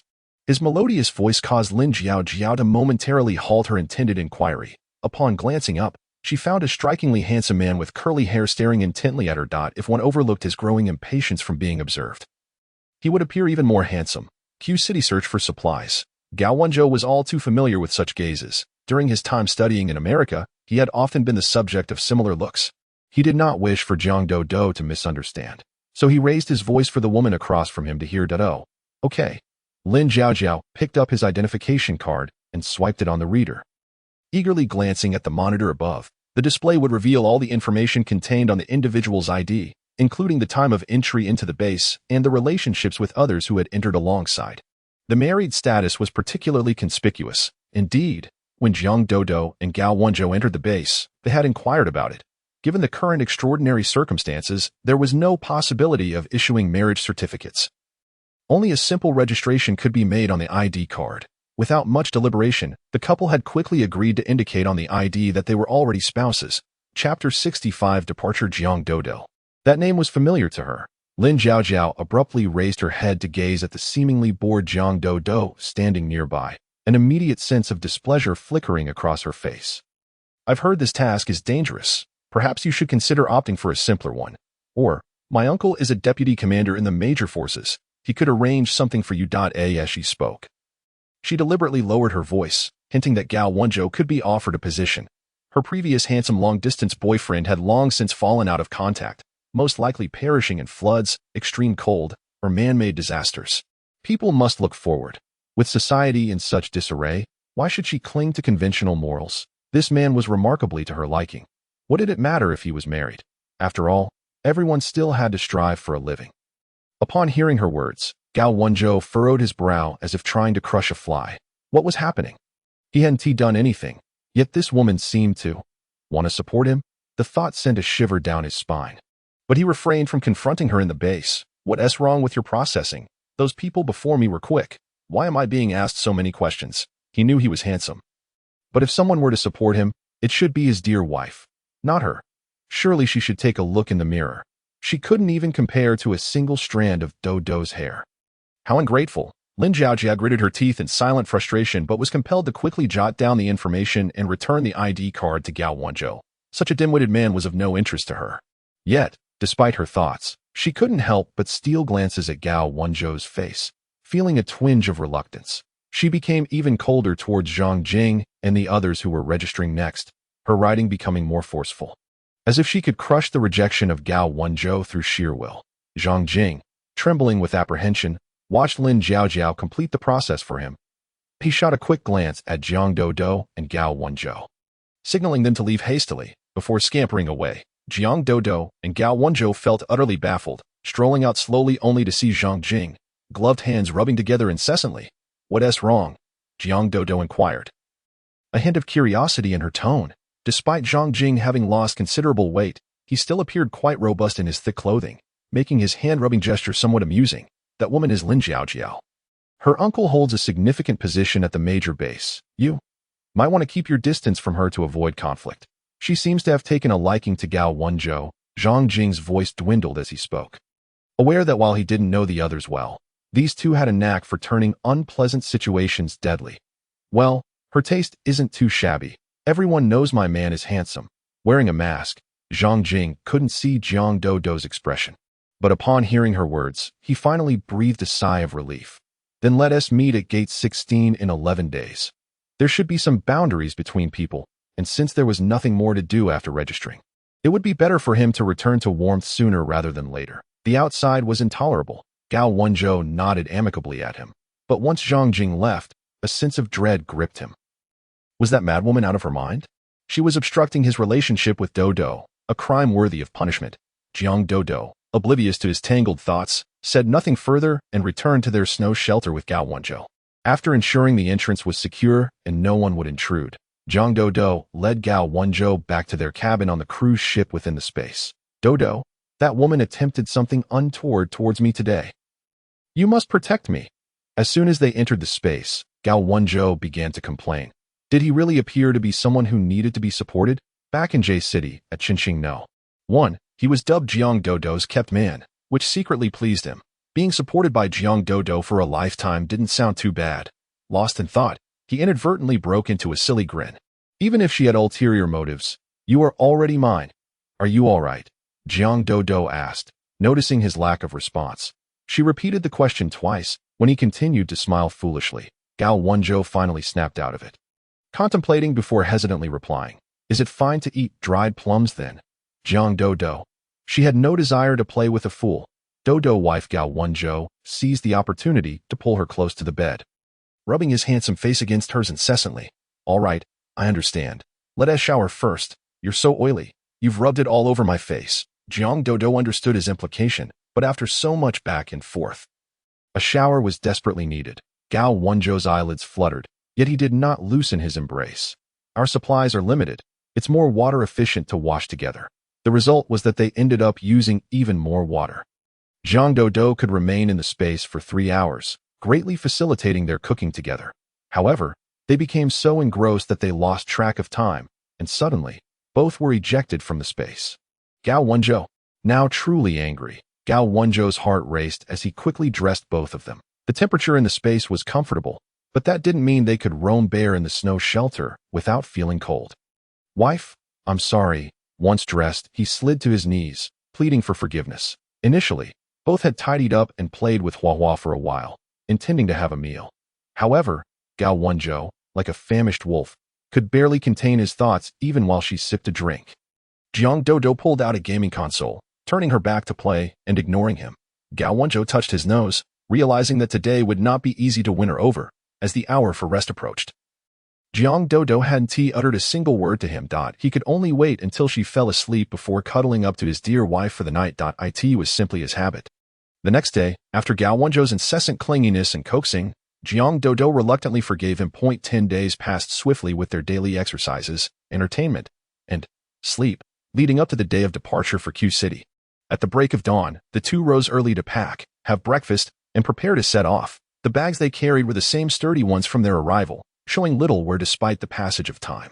Inside were supplies including 2 water bottles purchased at the base supermarket, compressed biscuits, a first aid kit containing a small quantity of medicine, a dagger, and rescue rope, with a handgun and bullets placed in the most accessible spot. However, just before leaving the snow shelter, Jiang Dodo decided to store them back in the space that it wouldn't do if the task team inspected everyone's bags at the assembly point. Chapter 66 Instant Noodles. As the sun rose, the entire snow-white world was illuminated. Gao Wenzhou followed Jiang Dodo out of the snow shelter, heading towards Gate 16 of the major base. From a distance, they spotted a few scattered individuals braving the cold wind at the entrance. Judging by their attire, it was clear they were ordinary survivors registered for this task, groups of 3 or 4 clustered together. Likely familiar faces who had worked on missions before. Jiang Dodo and Gao Wenzhou chose not to mingle with the crowd, but instead found a quiet corner by the wall to await their turn. It wasn't that Jiang Dodo didn't want to converse. The biting cold made it unbearable. Despite their thick clothing, the relentless chill seeped through. The day had fully brightened, yet the soldiers and leaders responsible for the Q City task had yet to arrive. Leaving these ordinary folk to wait patiently, the snow around them was pristine, so they simply sat down, leaning against the wall to shield themselves from the wind, just as Jiang Dodo was about to doze off against Gao Wenzhou. The sound of approaching vehicles finally reached them. They stretched their stiff limbs from holding the same position for too long and slowly rose. 2 massive military SUVs had arrived at the entrance. One was filled to capacity with troops, while the back door of the other opened to reveal only 7 individuals. Additionally, there were 3 cargo trucks driven by military personnel, intended for transporting discovered supplies. Everyone who signed up for the Q City task, come here to check in. A man in camouflage stepped down from the front vehicle and called out, I am Jiang Wanming, the team leader for this mission. You can just call me Captain Jiang. You ordinary folks will follow behind the soldiers and the mutants. Do not stray from their line of sight. Understood? Get on the vehicle, with a barrage of instructions. He methodically crossed off names from a small notebook as individuals approached to check in.as for those who had registered but failed to show up, directly placing them on the blacklist. They shall no longer be permitted to enroll in any type of task in the future. Furthermore, those who find themselves on the blacklist will no longer receive the daily relief meals provided by the base. Thus, everyone who registered on this list has indeed shown up. After all, the infrastructure tasks within the base have dwindled significantly. If they do not participate in tasks to earn points, they are truly at risk of starvation. While queuing, Jiang Dodo and Gao Wenzhou caught sight of the tightly wrapped Zhang Jing. However, the 3 of them maintained a tacit silence, merely signing in and quietly taking their seats together. The 7 individuals aboard the vehicle were scantily clad, presumably the mutated beings assigned to this task. Upon glancing at the mutated beings across from her, Jiang Dodo quickly lowered her gaze. Refraining from looking around at that moment, she found herself envying the already evolved mutated beings, for they were impervious to the elements and possessed formidable combat capabilities. Yet, in this lifetime, both she and Gao Wenzhou remained unchanged, likely evolving at the same time as in their previous life, or perhaps they might not evolve into mutated beings at all in this lifetime. Reflecting on the supplies in her space, she felt somewhat reassured. After all, one must gain something at the expense of another. Despite the fact that many had gone missing in the previous task, a considerable number of ordinary survivors still signed up this time, resulting in the vehicle being even more crowded than the one filled entirely with soldiers. After all, no one would forego the points that could ensure a full belly. What if the last incident was merely a fluke? The positions of the 7 mutated beings were relatively spacious, as if a natural barrier existed between them and the others. The mutated beings looked down upon ordinary people, while the ordinary folks dared not provoke the mutated beings. This arrangement sufficed. It was best for everyone to coexist peacefully. The space behind these two vehicles was an entirely enclosed compartment, with long benches connected around the interior, forcing everyone inside to sit upright, which was quite uncomfortable. Additionally, to shield against the wind and retain warmth, there were only a few small ventilation openings at the rear of the compartment, with 40 to 50 individuals crammed inside. The carbon dioxide levels soared, producing an exceedingly unpleasant odor. Fortunately, Jiang Dodo and Gao Wenzhou opted for a corner upon boarding. Now, Jiang Dodo could discreetly extract a small sprig of mint from her backpack, which was actually from her space, and plucked 2 leaves from it. The two of them chewed on the leaves, feeling somewhat better. Who would have thought they would resort to using cooling oil in such frigid weather? A stretch of road outside the base was relatively flat due to frequent vehicle passage. Even though the modification techniques of these vehicles were quite advanced, they could not withstand the ever-changing terrain and the potholes that appeared on the ground at any moment. As the vehicle distanced itself from the base, navigating through snow and ice, it inevitably swayed and skidded violently. Jiang Dodo leaned despairingly against Gao Wenzhou. If only they could wait a bit longer. A13 could certainly be acquired with a little patience. Why had she hastily agreed to Zhang Jing's proposition, only to suffer now? The journey from Dexing Base to Q City was considerably longer than to J City. And with the vehicle controlling its speed for safety, it would take at least a week to reach Q City. Being crammed into this tiny compartment for such an extended period made earning points seem quite challenging. After enduring until noon, the convoy chose a relatively flat patch of snow to stop, notifying the passengers to disembark for some fresh air and a meal, for tasks that took them far from the base. The officials provided meals, albeit merely compressed biscuits produced by the base. Each person received 2 pieces of compressed biscuits, and for every 3 individuals, a small pot and fuel were distributed to boil snow for drinking water. Ordinary survivors, who usually could only afford a single piece of compressed biscuit for a meal, were naturally delighted, even though the small pot would be collected upon their return to the base. However, they could keep the compressed biscuits to stockpile for later. This trip not only earned them points but also provided them with several extra biscuits. What a bargain! Jiang Dodo, Gao Wenzhou, and Zhang Jing conveniently formed a group, sparing them the need to share a pot with others. Everyone gathered around the vehicle, lighting a fire to boil water and consume their compressed biscuits, creating a rather heartwarming scene. Of course, this was only true if one overlooked the nearby group of mutated beings. At that moment, the 7 mutated beings huddled together, distancing themselves from the ordinary survivors and moving closer to the soldiers. Once the fire was lit, the pot was not filled with melted snow or a mash of compressed biscuits, but rather fragrant instant noodles. The base still possessed the capability to produce instant noodles.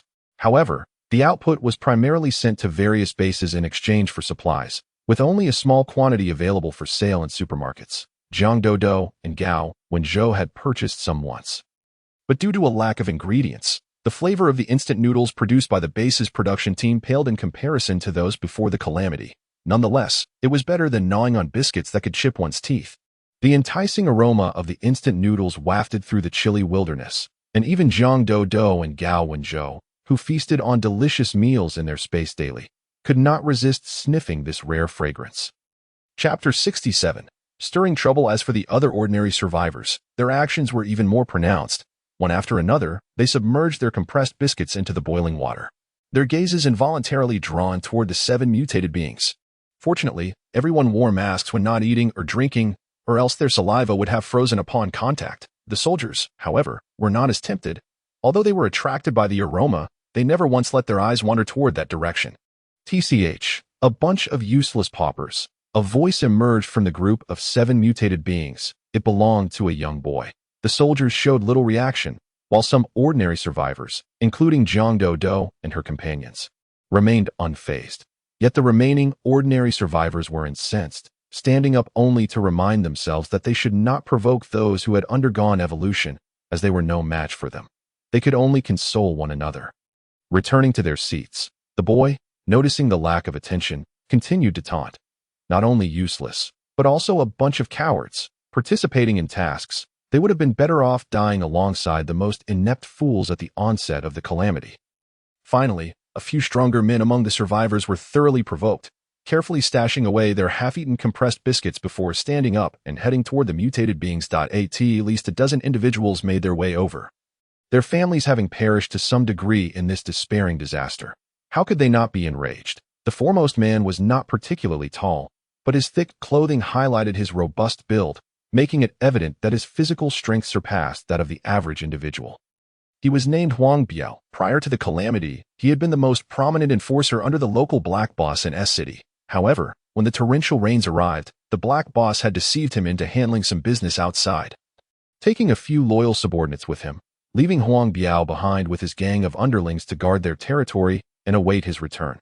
Even when the officials of S City broadcasted an announcement urging everyone to flee to the Daixing mountain range, he and his subordinates remained, fearing their leader would return home only to find them missing.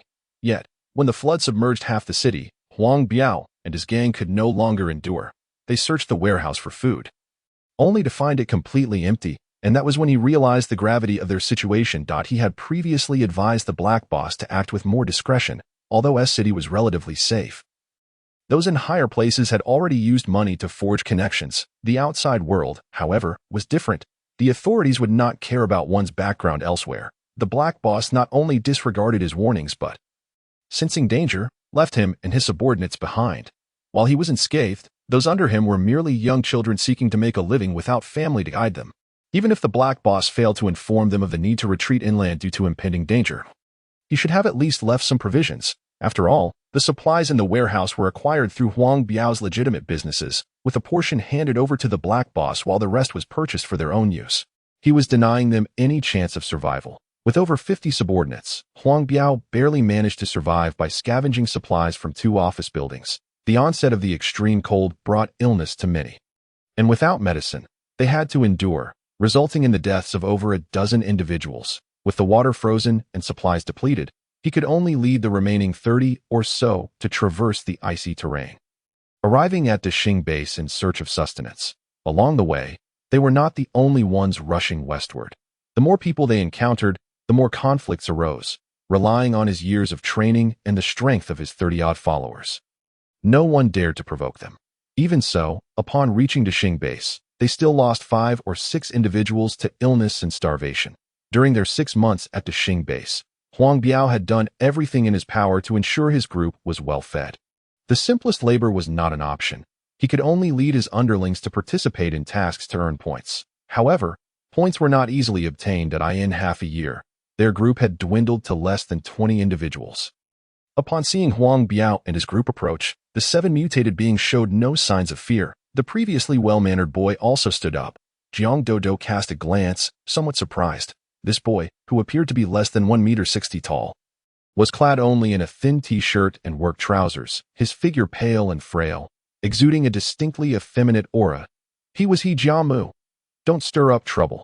As Huang Biao and his companions gazed with increasingly fierce expressions, a middle-aged man among the mutants rose and struck the boy on the back with a resounding slap. He Jiamu glanced at the man and smirked. I speak only the truth.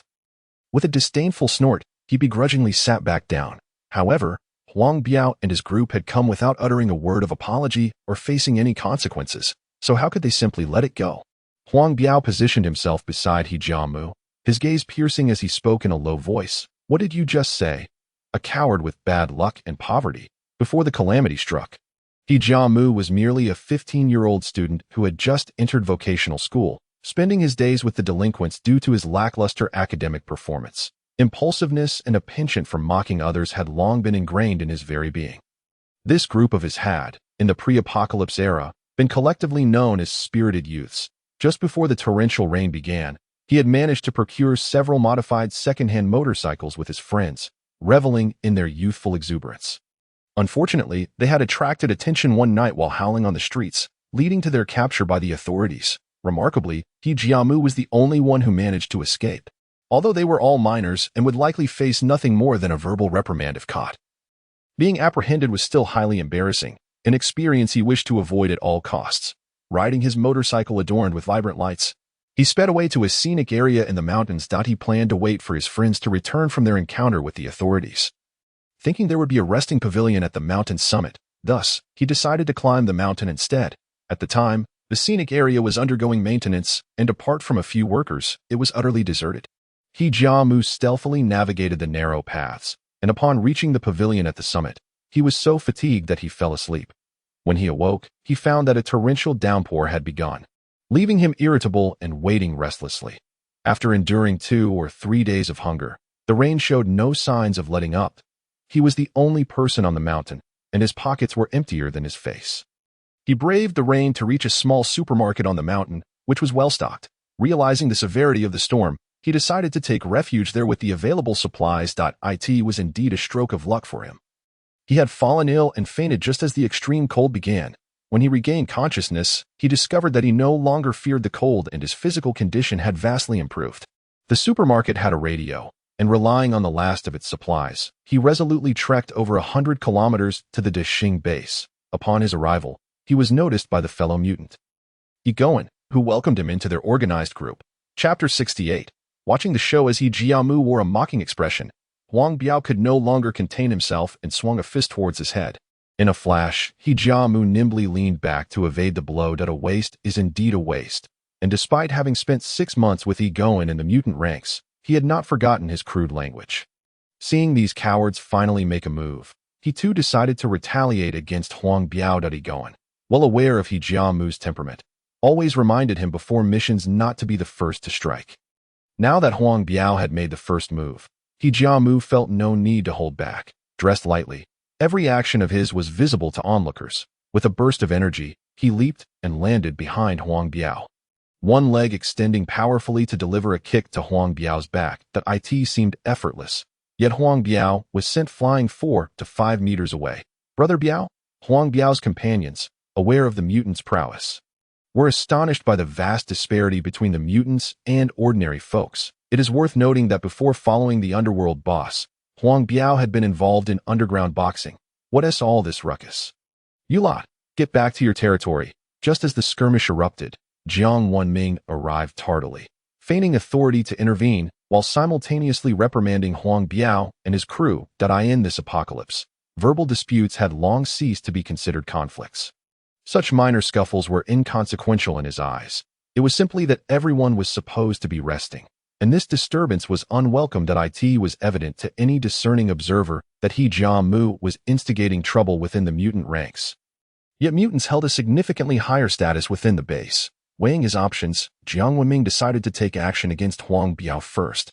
You all, it was clearly them who instigated this. At this moment, Huang Biao had been helped back to his feet by his own underlings, and despite his thick clothing, the pain from He Jiamu's kick was acutely felt in his back. Do you even understand freedom of speech? You were the ones who struck first, and that's wrong. He Jiamu, lacking formal education, had learned of such concepts from a bookish classmate back in middle school.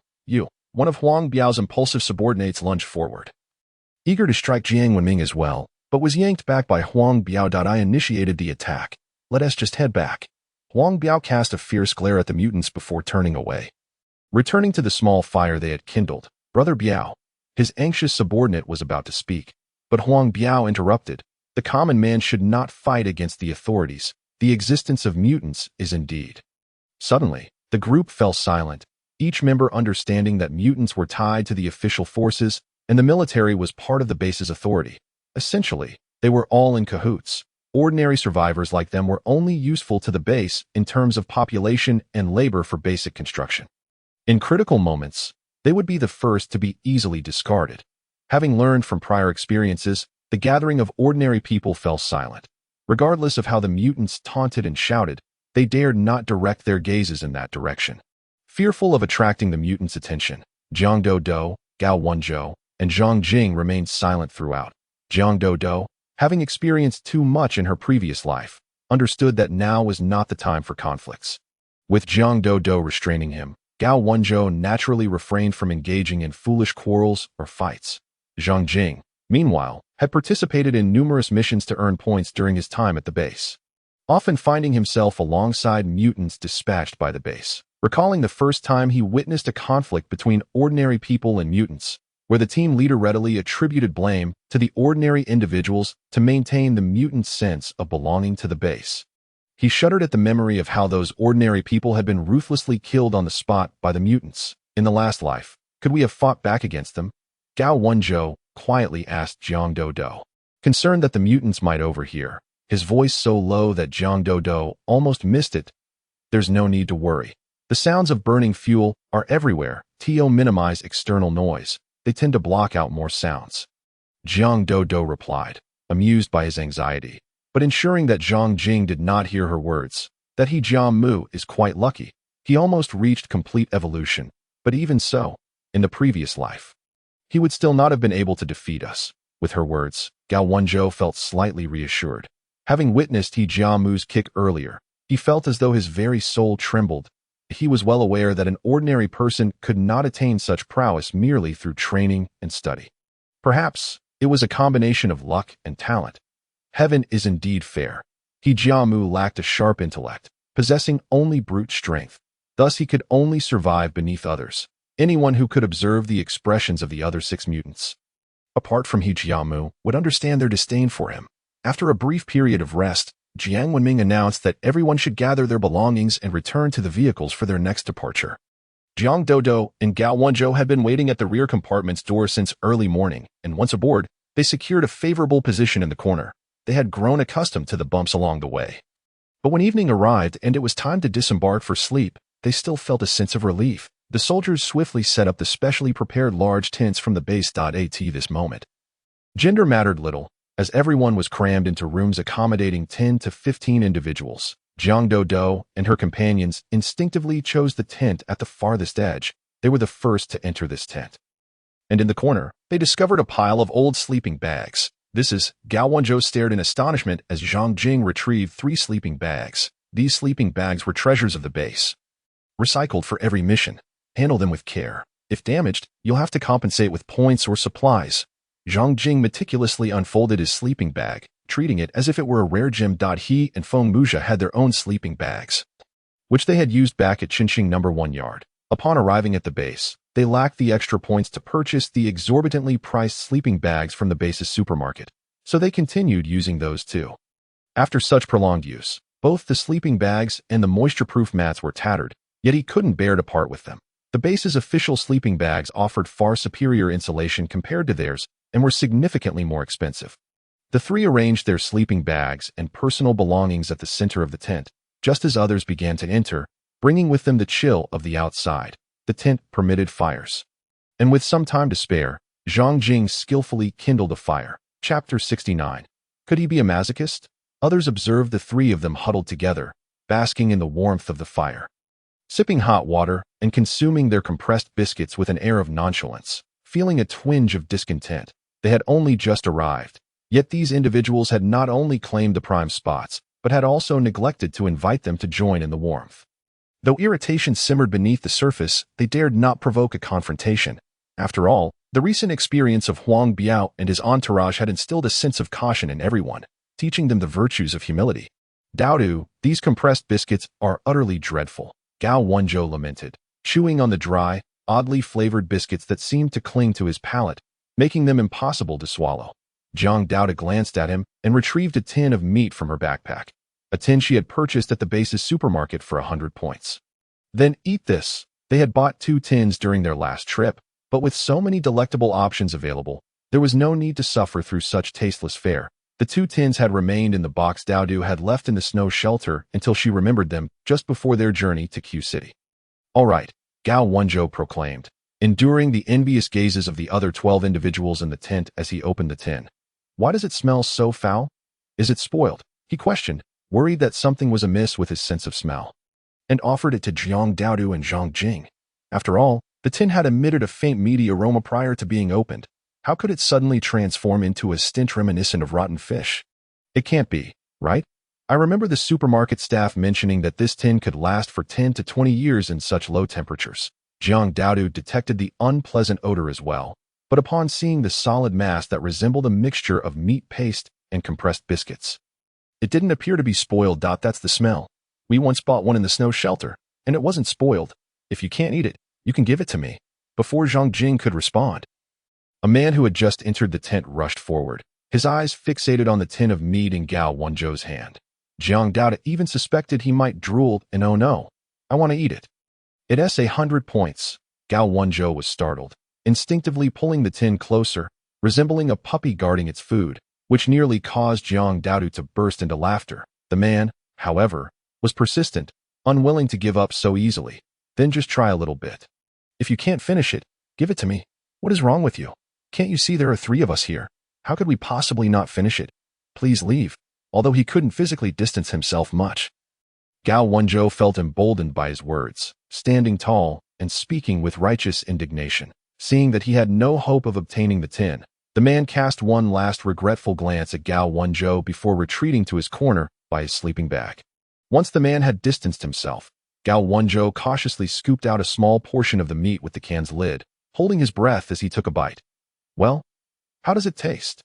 Jiang Dao observed his expression closely, eager to glean something from it, yet found nothing revealing. It's all right, I suppose. Better than the compressed biscuits. Oh, you want to try? The conviction on Gao Wenzhou's face regarding the taste of the meat was compelling enough to instill belief. Jiang Dao's gaze never left his face as she accepted the small portion of canned meat he offered, hesitantly tasting it, only to feel an urge to expel it. However, considering the current situation where everyone was struggling to fill their stomachs, it would be inappropriate to waste such an expensive tin of meat. Thus, she steeled herself and swallowed it without chewing. Gao Wenzhou. Simultaneously, as she shouted, Gao Wenzhou shifted his weight, causing his rear to lift from the ground. Heh, my dear, I truly think it's not bad. How could it possibly be not bad? The meat within the tin was likely made from some unknown animal, prepared under conditions of scarcity. And the base factory could only claim to have cooked the meat while extending its shelf life. The resulting canned meat possessed an indescribable gamey odor, further compounded by the unpalatable compressed biscuits. Consuming this was sheer torment. Jiang Dao had nearly choked on the meat earlier. If you're not going to eat it, just give it to me. The man who had previously sought Gao Wenzhou's tin returned once more. Had Gao Wenzhou not noticed and shielded the tin protectively, Jiang Dao would have reasonably suspected he intended to snatch it away. Gao Wenzhou was startled by the man's sudden approach, nearly spilling the precious contents onto his clothing. How could we possibly give you such an expensive tin of meat?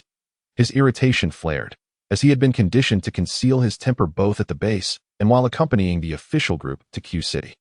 It was infuriating. This stranger, who had seemingly appeared out of nowhere, continued to encroach upon their space, prompting Gao Wenzhou's pent-up frustration to surface.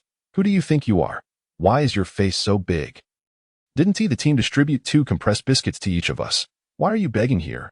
Having not engaged in an argument for quite some time, his skills had grown rusty, as Gao Wenzhou mentally replayed his earlier outburst. The audacious man drew closer, shamelessly proclaiming, "Of course, I'm just a lowly underling. That leader. I haven't eaten meat in ages. I beg you, call it begging if you wish, just give it to me." Having not closely observed Gao Wenzhou before, the man now took a few moments to scrutinize him. That he appeared healthy, lacking the frailness common among other survivors. Looking at the woman beside him, she was undeniably beautiful, her complexion seemingly untouched by time despite the prolonged apocalypse.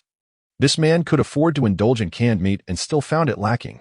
He must be wealthy. The man's expression shifted from longing for the meat to obsequiousness directed at Gao Wenzhou, causing him to shudder. Was this man perhaps a masochist, becoming more exhilarated the more he was insulted? Jiang Dao, taken aback by his bold statements, wondered if he was attempting to curry favor. Just give it to him. We can manage with the compressed biscuits. Noticing Gao Wenzhou's complex expression, she sighed and nudged him. All right. Gao Wenzhou instinctively extended the tin of meat towards the man. The latter's eyes lit up at the realization that it was the woman beside Gao Wenzhou who had spoken on his behalf. He immediately showered Jiang Dao with thanks. "Sister-in-law, you are truly beautiful and kind-hearted, a celestial being descended to earth, truly a match made in heaven with my brother. If you ever need anything, you can count on me. I will ensure it is handled well." He silently added to himself, "It would be wonderful if there were opportunities every day to consume tins of meat like this." With that, he eagerly took the food, dodging the envious gazes of others as he scurried away to a secluded corner to savor this rare delicacy. Chapter 70. Little brother. This little brother seems rather agreeable. Gao Wenzhou was momentarily taken aback by the titles of brother and sister-in-law. Joyfully glancing at Jiang Dao, his heart racing, Jiang Dao merely regarded him as if he were a fool, lowering her head to sip the hot water she had prepared. "He called me brother, and you sister-in-law. Noticing Jiang Daodu's indifference, Gao Wenzhou shamelessly leaned closer, whispering to her, "Now that I think about it, that tin of meat was quite a bargain. Be mindful of your surroundings." Jiang Daodu could hardly endure it any longer. She shot him a fierce glare and fell silent. "Fine." Gao Wenzhou resignedly picked up the half-eaten compressed biscuit and continued chewing. Though the tent was spacious, accommodating 13 individuals was still a challenge. Despite everyone growing thinner from prolonged hunger, the discomfort of their conditions led to a chorus of loud snores. Jiang Daodu fared better, having endured far worse sleeping conditions in her previous life. She could fall asleep quickly, yet her slumber remained light, instinctively attuned to any disturbances around her. Gao Wenzhou, on the other hand, found himself in dire straits. His most uncomfortable experience had been sharing a tent with only Jiang Daodu in the stairwell of Qinxing No. 1 yard. He had never felt discomfort then. Yet now, even with Jiang Daodu nestled closely beside him, he could not escape the cacophony that resembled 1,000 drills. Thus, when Jiang Daodu awoke the next day, she was greeted by the sight of a man sporting a slight stubble, sporting heavy dark circles under his eyes, and tousled hair. "You, sleep on me for a bit in the car." Jiang Daodu initially intended to suggest he lean against the wall of the vehicle. But given that he was her boyfriend, she couldn't afford to express her disdain too overtly.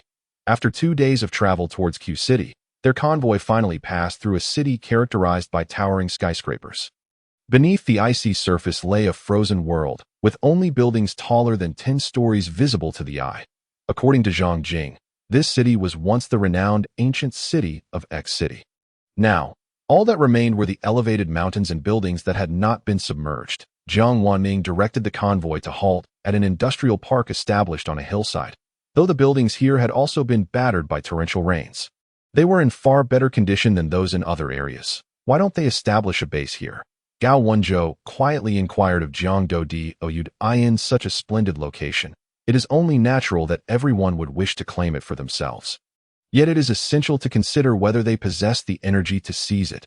Jiang Daodu narrowed her eyes. Fully aware of the underlying reasons, the authorities would undoubtedly be the first to lay claim to this territory.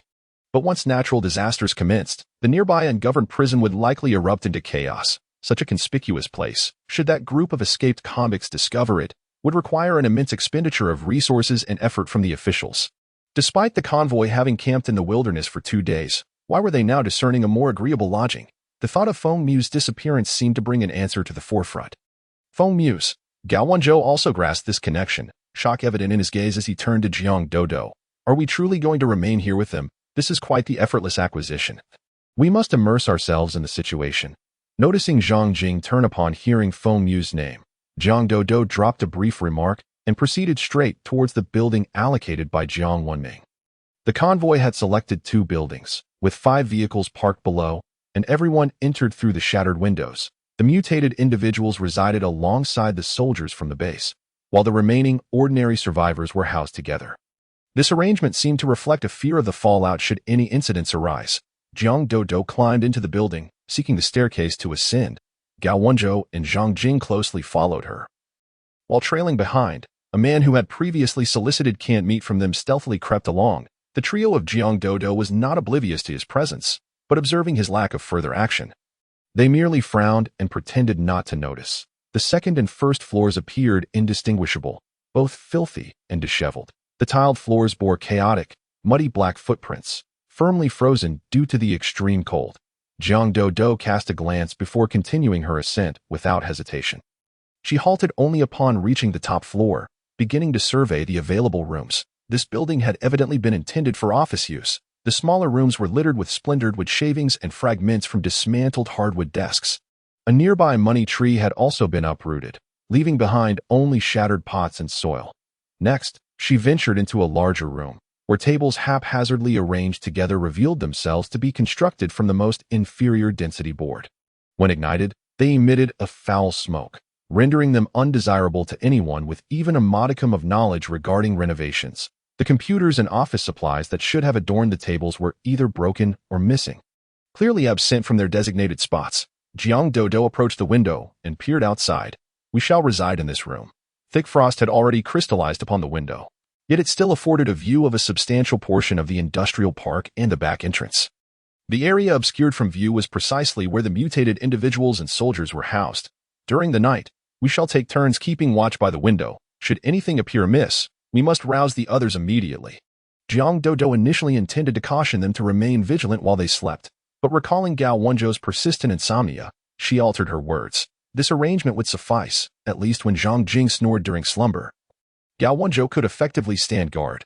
When it was Zhang Jing's turn to keep watch, he would finally be able to enjoy a sound night's sleep. Of course, this was contingent upon the room accommodating only the three of them. Who are you? What is your intention? After consuming one of my canned meats, you now persist with us. Speak. What are you plotting? Just as Gao Wenzhou was about to shut the partially broken door that had been kicked in, he noticed the man who had eaten his canned meat brazenly entering behind him. Big brother, I am called Marshall, and I, being alone, find it quite perilous to be among others. Would you permit me to share this room? Gao Wenzhou's tone was rather fierce, causing Marshall to tremble and nearly collapse to the ground. If not for the unfortunate disappearance and deaths of his comrades during various missions, he would not find himself in such a solitary predicament. Marshall, you consider yourself a marshal, while I am akin to an emperor. Residing with others may pose a danger, but sharing a room with us, that is surely fraught with peril. This building boasts 6 floors above water, each level housing 1 to 5 of those small offices, while they had selected one of the mid-sized ones, which contained a collective large office. Even if he claimed a small office for himself, no one would object, as the ordinary survivors numbered only around 50 or 60. Gao Wenzhou cared not for his safety. He had every reason to suspect that this individual was merely coveting their canned meat. Chapter 71. Stealing a bite. Jiang Dodo and Zhang Jing remained silent, merely clearing the scattered items from the table to the floor and reassembling the table. Finally, they would not have to sleep on the ground. They planned to place their sleeping bags atop the table. Brother, I genuinely wish to be your little brother. I implore you, as long as I have a morsel to eat, I shall serve you with utmost loyalty. Marshall had followed capable survivors since the onset of the apocalypse. Now that his previous leader was gone, he needed to secure a new benefactor. Otherwise, he would surely go hungry. Gao Wenzhou remained unmoved, and Marshall had no choice but to awkwardly inch toward Jiang Dodo's direction. Upon noticing Jiang Dodo glance at him, he instantly donned a sycophantic smile. Sister-in-law, I overheard you mention that we shall take turns keeping watch tonight. I am quite adept at such tasks. Though Jiang Dodo maintained a stoic expression, she patiently listened to him. A glimmer of hope. In my previous role as a subordinate, I frequently kept watch. My only talent is being a light sleeper with keen hearing. Although, I am certainly no match for those mutated beings. Marshall's gaze fixated on Jiang Dodo's lips, fearful of her uttering a negative response. Now even Gao Wenzhou fell silent. Although he and Jiang Dodo were now married, he could not make decisions on her behalf. Very well, we shall observe your conduct tonight. Jiang Dodo contemplated before adding. However, we shall sleep with the door in between. Zhang Jing will be in the middle, and you, who shall be furthest inside. Is that acceptable? This arrangement would provide dual assurance, preventing him from sneaking out in the middle of the night. Aside from Gao Wenzhou, she trusted no one else. No problem. Big brother, sister-in-law. And this, brother Zhang. Marshall's face was adorned with a grin full of wrinkles, bordering on lewd. Fine. Zhang Jing had not anticipated that he would have a say in this matter and could only nod helplessly. He surmised that Jiang Dodo and Gao Wenzhou had ulterior motives, and having an additional person in the room would not pose a significant issue. Fortunately, the windows in the room remained intact. Otherwise, the cold air entering would be unbearable for their group. However, this also meant they could not start a fire indoors, lest they risk carbon monoxide poisoning. It was known that following the onset of the extreme cold, 1/3 of the deceased had succumbed to the sudden chill, another third had perished from illness due to lack of medicine, and the final third had died from carbon monoxide poisoning while attempting to keep warm indoors without proper ventilation. Regarding this, Jiang Dodo had a plan. She began to feel along the wall beside the window, knocking until she located the weakest point. Extracting a dagger from her backpack, she promptly carved a hole into it. You all start a fire. Otherwise, it will be too cold in here for us to sleep tonight. As she spoke, she rummaged through the pile of debris at the base of the wall in search of useful items. Unable to find what she desired, she had no choice but to search in other rooms. Finally, in what appeared to be the kitchen of a suite behind the office of the former boss, she discovered a washing machine that had not been removed. Jiang Dodo dragged the washing machine out and detached the drainage pipe from the top. after enduring such a prolonged period of extreme cold. The hard plastic drainage pipe had become brittle. Yet, given the dire circumstances, there was little choice. The room was not solely occupied by her, and Gao Wenzhou if she were to retrieve an intact one from her space. It would likely raise suspicions. Carefully, she transported the detached drainage pipe back, attempting to insert it into the small hole she had made in the wall without altering its shape. The construction waste previously removed from the wall was just right for mixing with the hot water boiled by Gao Wenzhou and the others, allowing her to refill the gaps between the pipe and the wall. The other end of the pipe was connected using the same method to a box made of composite boards, which conveniently covered the fire. The smoke was expelled, and the cover could also hold boiled water for warmth, sister-in-law. Oh no, boss. Not only is the boss beautiful, but she is also exceptionally clever. Marshall gradually realized that Jiang Dodo was the one in charge among the three. Decisively switching his allegiance to call her boss. As for Gao Wenzhou, he could only be regarded as the boss's man. Gao Wenzhou rolled his eyes. This little brother certainly knew how to flatter. If Marshall possessed such talents, he could have easily become a high-ranking eunuch beside an emperor in ancient times. Jiang Dodo rarely found amusement in his antics. All right, finish your meal and retire early. Tonight's supper consisted of the same compressed biscuits, which Zhang Jing and Marshall had grown accustomed to, enjoying them just the same when soaked in hot water. Jiang Dodo was no stranger to such fare. In her previous life, following the cataclysm and subsequent volcanic eruptions, the land had been ruined, rendering agriculture impossible, forcing everyone to survive on nutrient solutions. Compressed biscuits? It takes a considerable amount of time to accumulate enough points to indulge in a delicacy. Gao Wenzhou felt as if his throat had developed calluses. No amount of hot water could soften the coarse bran within the compressed biscuits. Both Jiang Daodu and he ate at a leisurely pace, while Zhang Jing and the marshal had already finished an entire compressed biscuit, whereas the two of them had only managed to consume half of one. I don't need to eat so much tonight. I'll save some for tomorrow. She gave Gao Wenzhou a meaningful glance and tucked away the remaining substantial piece of biscuit. Gao Wenzhou's previously dull gaze, burdened by the torture of the compressed biscuits, suddenly brightened. He too stowed away the remainder, cheerfully proclaiming, "We've been on the road these past few days. I'm not hungry." Zhang Jing and the marshal exchanged a glance, momentarily taken aback, yet they understood without a word. They were well aware that the two likely had other provisions in their bags. However, since they didn't voice it, they comprehended the implications. One was a partner, and the other, a newly acknowledged younger brother. Neither could nor would approach at this moment. With the number of occupants in the room now totaling 4, they decided to split into 2 pairs for the night. Jiang Daodu and Gao Wenzhou for the first half, and Zhang Jing and the marshal for the latter. They would arrange the specific timing amongst themselves. Seizing the opportunity while others were still awake, Jiang Daodu discreetly pulled Gao Wenzhou out of the room under the pretense of convenience, leading him to an empty room on the lower floor. They engaged in their clandestine snacking activities. With neighbors in the adjoining rooms, they dared not indulge too freely, opting instead for a single cold hamburger each. The beef patty paired with fresh lettuce, tomato slices, and soft bread was still delectably delightful, even if not served hot. Previously, during their stay in the cave, these hamburgers had been viewed with disdain. But who would have thought they would now taste like a gourmet delight? Tears nearly welled in Gao Wenzhou's eyes as he savored the delicious hamburger. Of course, he longed for the barbecues, hot pots, and spicy skewers from the space. The warmth of steaming food amidst the bitter cold would be a profound joy. Soon enough, in no more than a year, they would secure the latest official resource cards and depart.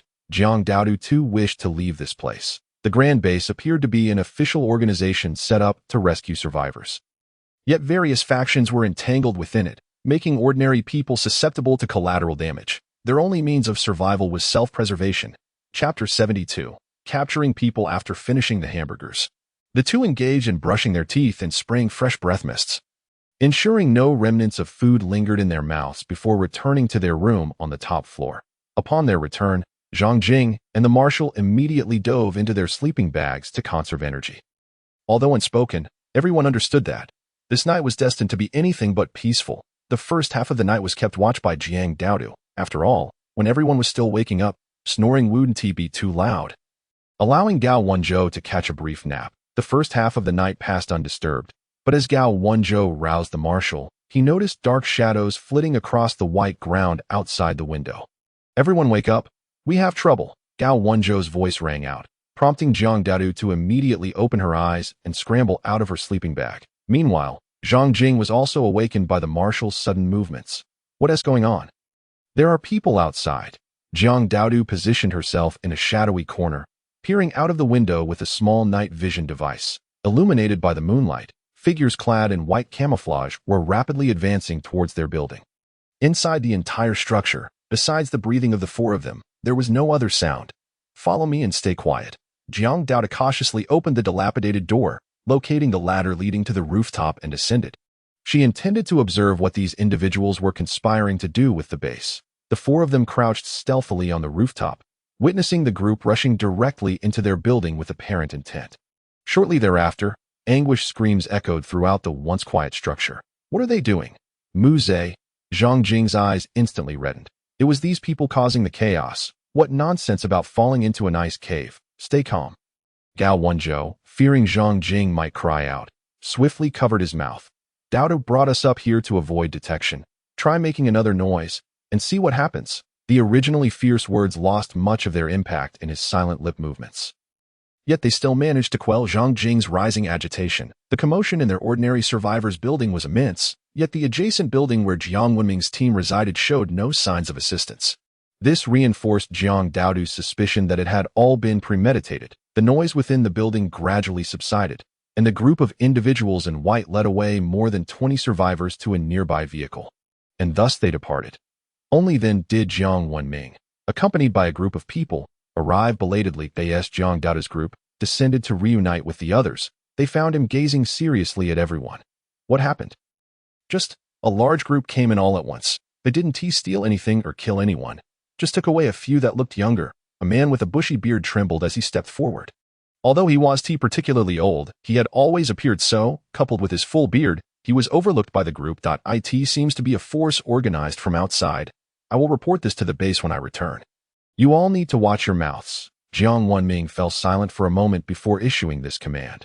Although some in the crowd had their suspicions, they dared not speak up, knowing they would continue living at the base. Offending anyone could have dire consequences. We still have some time before departure. Everyone rest for now, and we'll set off at dawn. He concluded before turning away without another glance. Wait, aren't they supposed to be soldiers?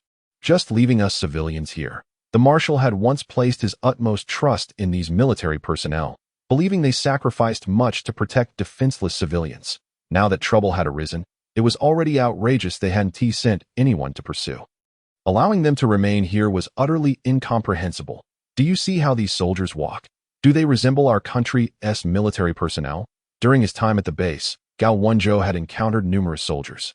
Even when dressed in the same attire, their unique demeanor was not something ordinary people could imitate, not to mention the captain, Jiang Wenming, even his subordinates, who strutted about with a carefree attitude and sluggishness. Were far from the behavior expected of proper soldiers. They were likely individuals of some authority within the base, having formed their own group. Although everyone verbally complied, once Jiang Wenming left with his team, they quietly followed suit. Even if there were no extra rooms available for them, sleeping in the corridors outside was preferable to being captured by those unknown individuals. Once everyone had departed, Jiang Daodu turned to the marshal. You should go with them. The marshal initially intended to refuse, having acknowledged Jiang Daodu and Gao Wenzhou as his leaders. However, upon seeing the frigid expression on Jiang Daodu's face, he hesitated before reluctantly trailing behind the main group to the neighboring building. As they followed, ensuring no one else was around, Jiang Daodu pursued the direction in which the group had departed, with Gao Wenzhou and Zhang Jing hastily trailing behind. Under Gao Wenzhou's deliberate guidance, the distance between him and Zhang Jing from Jiang Daodu gradually widened. Could you run a bit faster? Don't you trust your partner to run that far on her own? Zhang Jing, blocked by him, was growing impatient and anxious. All right. Gauging the timing, Gao Wenzhou finally increased his speed to catch up. Meanwhile, the already ahead Jiang Daodu discreetly placed an old-looking off-road vehicle in a corner. By the time Gao Wenzhou and Zhang Jing arrived, she was already seated in the driver's seat. What is this? Without hesitation, Zhang Jing joined Gao Wenzhou in the vehicle, only realizing the situation after they had driven a fair distance. Jiang Daodu remained silent as she drove, while Gao Wenzhou cast a profound glance at him, shaking his head with a tisk sound. Zhang Jing, considering the newly acknowledged marshal, thought it wise to remain discreet about the other underlings who might also be supplying vehicles. Thus he chose to keep his mouth shut.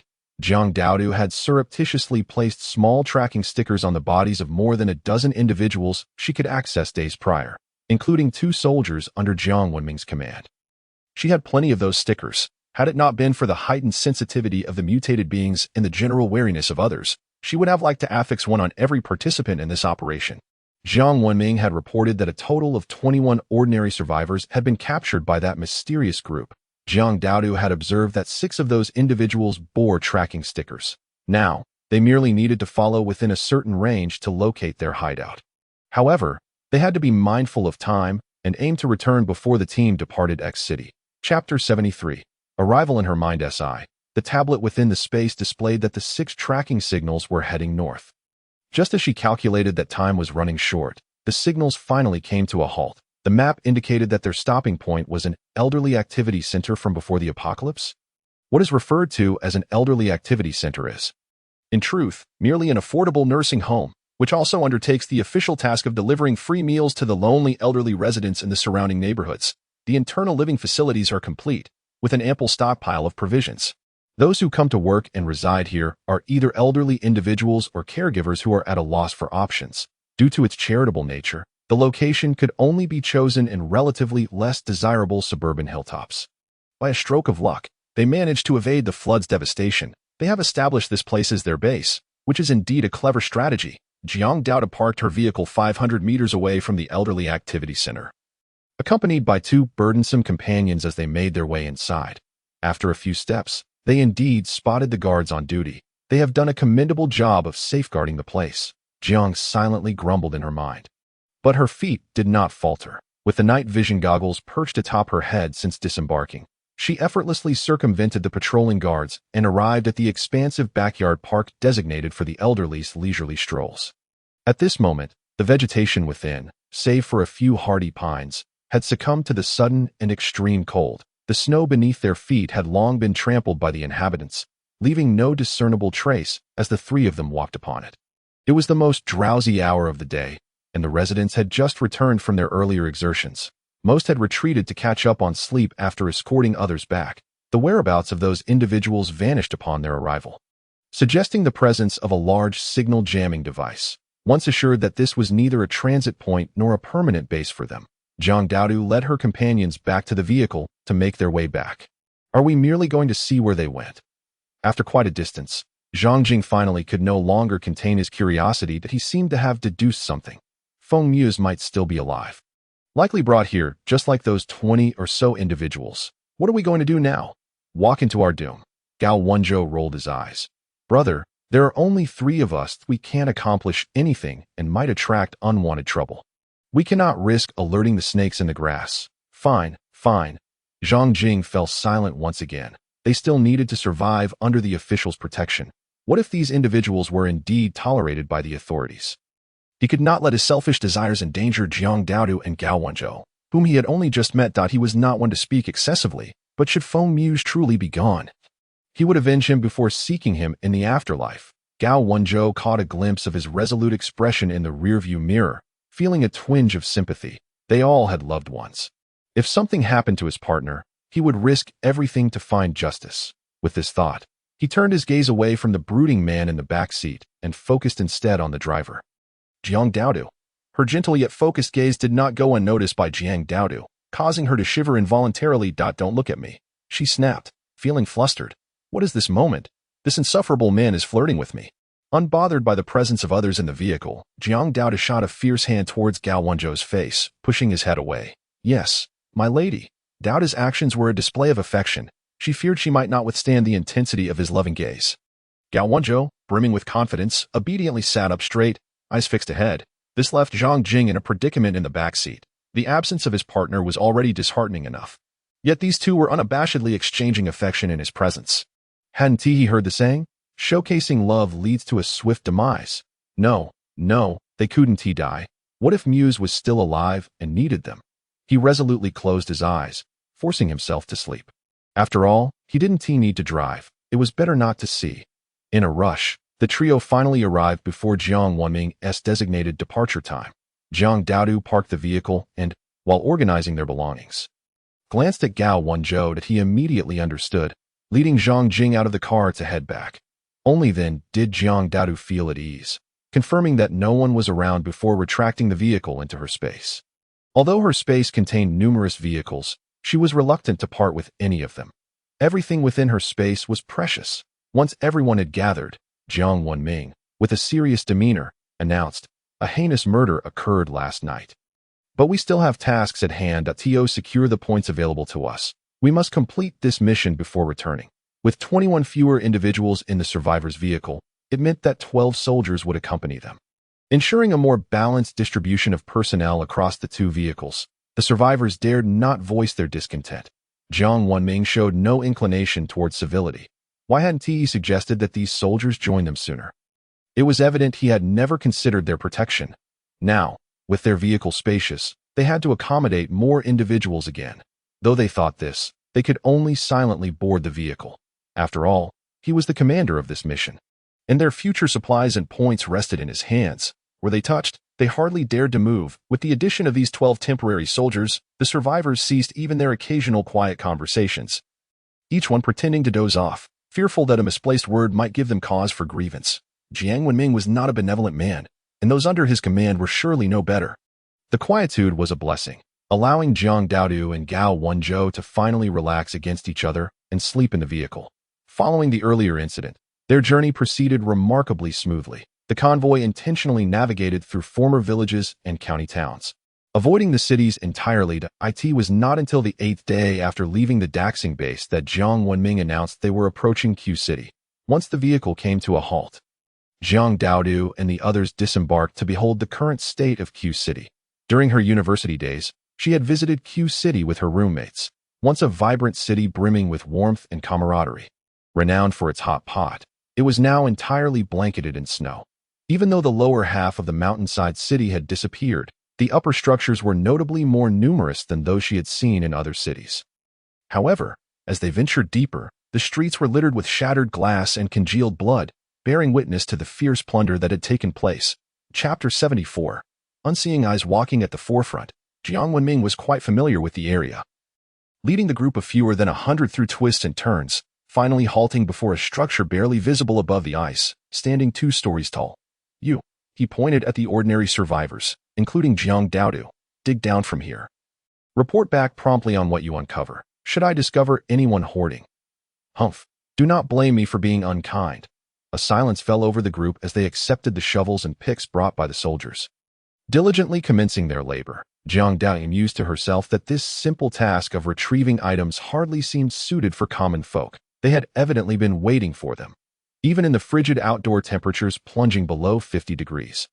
Gao Wenzhou worked up a slight sheen of sweat. They were certainly maximizing their resources. No, rather, they were exploiting their manpower. Jiang Daodu cast a glance at Jiang Wenming, who had retreated to the vehicle for warmth. Her tone tinged with irritation. She hadn't anticipated that even after her rebirth, she would be subjected to such menial labor. However, what treasures could lie beneath that warranted such significant investment of human and material resources from the base? Due to the manual excavation, it was easy for multiple individuals working in proximity to injure themselves, so everyone was paired up, wielding a pick and shovel to labor together, as for tools requiring electricity or diesel. Apologies, with 2 compressed biscuits made entirely of wheat bran providing enough sustenance for half a day's work, who would seek to utilize precious resources. Moreover, the base offered points for their labor, and they were quite shrewd. Jiang Daodu's eyes gleamed as she and Gao Wenzhou found a relatively secluded corner to dig.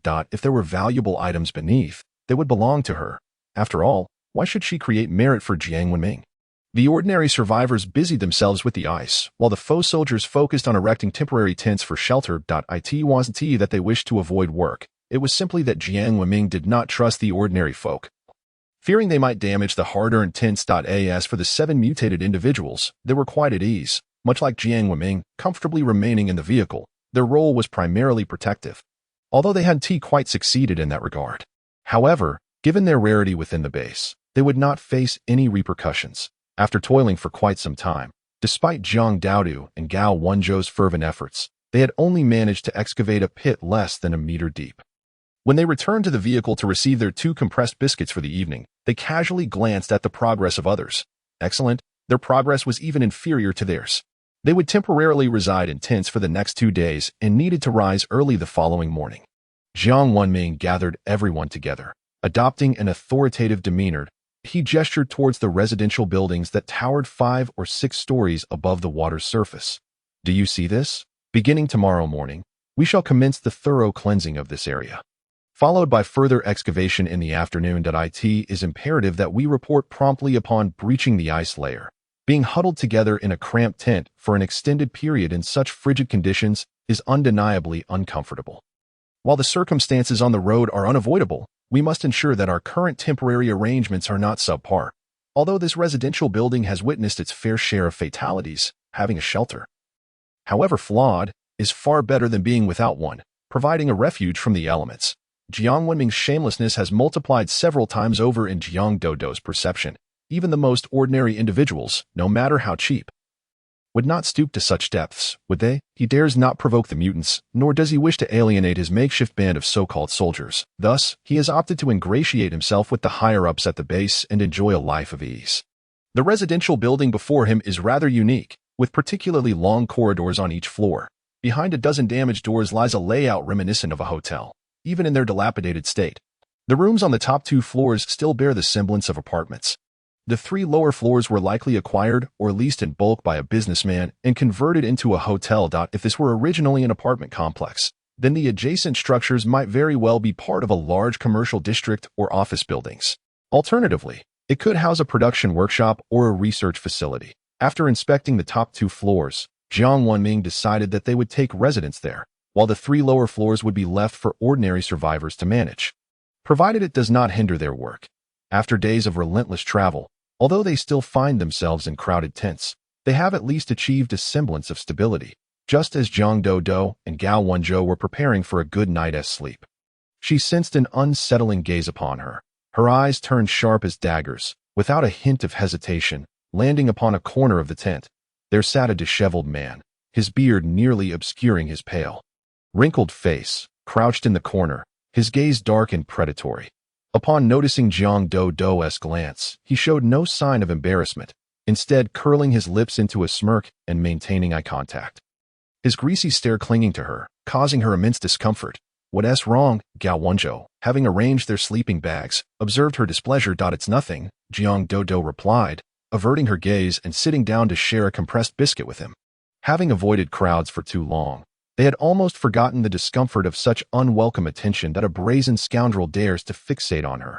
Even in her previous life, having evolved into a mutant, she still endured the lecherous stares of those vile men within the base. These old, impoverished, lazy, and repulsive men squandered their days relying on the minimum living allowance provided by the base. Their greatest pastime was to leer at every woman who passed by with depraved eyes. Such perverts proliferate in times of disaster. Having grown accustomed to preying upon defenseless women in the base, they found little thrill in it anymore. Now, they had turned their attention to women of a certain standing. Like Jiang Dodo, finding enough excitement in mere fantasies to satisfy their twisted desires. Initially, she could handle them with violence, but over time, she realized that beating them only seemed to please them further. Indeed, regular interaction with others was necessary. A life of ease would only allow them to forget the harshness of their current reality. It had been a while since she had fought, and her skills had grown rusty. As she swallowed the last bite of her biscuit, a flicker of determination ignited in her eyes. When the others were fast asleep, she hoped that the pervert would not disappoint her. Let us not sleep just yet. As Gao Wenzhou settled into his sleeping bag, attempting to rest before the others, Jiang Dodo leaned close to his ear, whispering a devilish suggestion. All right, fine. Although he was unsure of her intentions, he decided to trust her implicitly. Chapter 75. Another one gone. The 2 lay half awake in their sleeping bags, waiting for everyone to fall into a deep slumber amidst the chorus of snores surrounding them. Gao Wenzhou discreetly nudged Jiang Dodo through the layers of their sleeping bags. But when she remained unresponsive, he prodded her a couple more times. Finally, unable to tolerate it any longer, she seized the opportunity to give him a sharp pinch while pretending to turn over. Ouch! The unexpected sting nearly escaped his lips, assured that Jiang Dodo was still paying attention to him. He felt relieved and cautiously pinched himself a few more times to stay alert. Just when Jiang Dodo thought the man had no intention of making a move, she heard faint rustling in the distance. It's happening. In the darkness, her eyes darted, and she leaned closer to Gao Wenzhou, whispering, I'll go out first. You wait a couple of minutes before following. Originally, she intended to catch him in the act, but having waited so long, she had changed her mind. Jiang Dodo feigned a trip to the restroom. Hastily exiting the tent, the man, previously seated in the corner and preparing to slink away, froze for a moment, eye in the dark. A sinister grin spread across his face. Perfect timing, little vixen. This saves me the trouble. After a few seconds, he too exited the tent, spotting Jiang Dodo in the distance and quickening his pace to follow her. Jiang Dodo sensed his pursuit and allowed a smile to grace her lips. Pleased that her ploy had worked, she circumvented the activity area designated by Jiang Wenming, delving deeper into Q City, pausing to wait whenever he lagged behind. Only after weaving through 2 blocks did she select a building with only its rooftop exposed above the ice, skillfully slipping through a large hole. Damn it, what a roundabout way. The thrill must be worth it. He Lifeng rubbed his frostbitten arms and hastened to follow, entering without a second thought. The supplies within the building had been largely scavenged by the original inhabitants of Q City, and the next 2 floors were solidly frozen. However, that was sufficient for his needs. Wow, a beautiful lady out here alone at night. Is that pretty boy not satisfying you? He Lifeng gazed upon Jiang Dodo as she removed her hat and mask, revealing her stunning face, igniting a wave of lust within him. He discarded his tattered hat, shed his outer coat, and, through his pants, shamelessly rubbed himself, bearing a set of yellowed teeth. If you wanted, come find Big Brother. Today seems like a good day. Fueled by his desires, he lunged toward Jiang Dodo. She deftly sidestepped him, darting into the public restroom of the office, marked with a thick layer of frost indicating it was the men's room. He Lifeng, seeing this, became even more excited. He had always been a solitary bachelor in rural areas, never able to find a wife, yet now, amidst this catastrophe, he could engage with such a beautiful woman. Recalling the adult films he had watched from a certain island nation, where the male and female leads would frolic in the men's restroom, he rushed in without hesitation. Jiang Dodo stood at the corner of the men's restroom entrance, already sensing the foul odor wafting toward her. Knowing that the disgusting man had entered, she advanced a few steps, and in an instant, a rusty axe appeared in her right hand, with a resounding thud. The axe's flat side struck He Lifeng's skull. He, who had been rushing in, was sent sprawling forward, his face hitting the ground, sliding a distance due to the thick ice beneath him. Blood gushed from his head, and Jiang Dodo casually tossed the axe aside. This axe had been among the farming tools she had salvaged from Karen's farm back in the beautiful country. Now, it served its purpose well. Considering how filthy this man was, Dodo, Gao Wenzhou had been cautious all the way, fearing that the man with ill intentions would discover their presence. Upon arriving, he was relieved to see that she had already dealt with the situation. All is well, all is well. He embraced Jiang Dodo tightly, then released her to inspect her from head to toe, ensuring she was unharmed before finally relaxing. Jiang Dodo smiled helplessly. She had worried about his concern for her actions. But truly, dealing with such a worthless scoundrel was a trivial task for her. Still, having someone care for her felt quite nice. All right, let me clean up the scene, and we should head back quickly. Having finally found a moment to be together, even with an unconscious body nearby, it did not deter Gao Wenzhou from his affectionate demeanor. She led him to the upper floor, beginning to pour water from her space into the area, continuing until the layer where He Lifeng had perished was entirely filled. By morning, it would likely freeze solid. After all, he was merely an ordinary man, and she doubted he would go through the trouble of seeking anyone out. She dusted off non-existent dirt from her clothes and, with Gao Wenzhou, silently returned to their tent to sleep. No one would ever know that someone had ventured out during the night. The following morning, Jiang Wenming dispatched a subordinate named Bian Liang to gather the survivors and assign them to clean the floors. After counting the survivors twice, Bian Liang nervously approached Jiang Wenming. Boss, spit it out quickly. Once you're done, tell them to hurry. I can't stand this wretched tent any longer. Jiang Wenming sat by the fire, enjoying the warmth while sipping hot water with satisfaction. Another survivor was gone. Better to endure a brief pain than a prolonged one. As Bian Liang closed his eyes, he braced himself. Alas, it is merely the absence of one person. Yet wait, he sprang to his feet, his expression one of grave discontent. We are all here. How could anyone be missing? Yes, indeed. When we counted heads last night, there was no discrepancy. Before Bian Liang could finish his sentence, a kick landed on his abdomen. Fortunately, in the biting cold, the frigid air outside rendered his thick clothing a blessing. Otherwise, it would not merely be a trivial fall to the ground. Damn it. To have captured 21 individuals on their territory was one thing, but to pursue so far just to seize another. The more Jiang Wenming pondered, the more unsettling it felt. Perhaps it was not their doing. After all, that group of laborers hardly knew one another, and the loss of one could easily be accounted for as normal attrition. Bian Liang shivered slightly, bowing his head. Yes. With that, he scurried out of the tent to arrange for personnel. Everyone here was a survivor, scraping by in the base, yet Jiang Wenming regarded them as mere expendables. He inhaled deeply, feeling a pang of melancholy for the plight of the helpless. Were it not for his youth and the fact that he had entered the base early, he might have found himself among those considered expendable. Healy Fu, on this mission, had no acquaintances within the team. Even if someone he typically teamed up with to boil water noticed, they would simply act as if nothing had transpired at this moment. Feigning ignorance had become a vital lesson for everyone to master. Chapter 76, A Lesson Learned.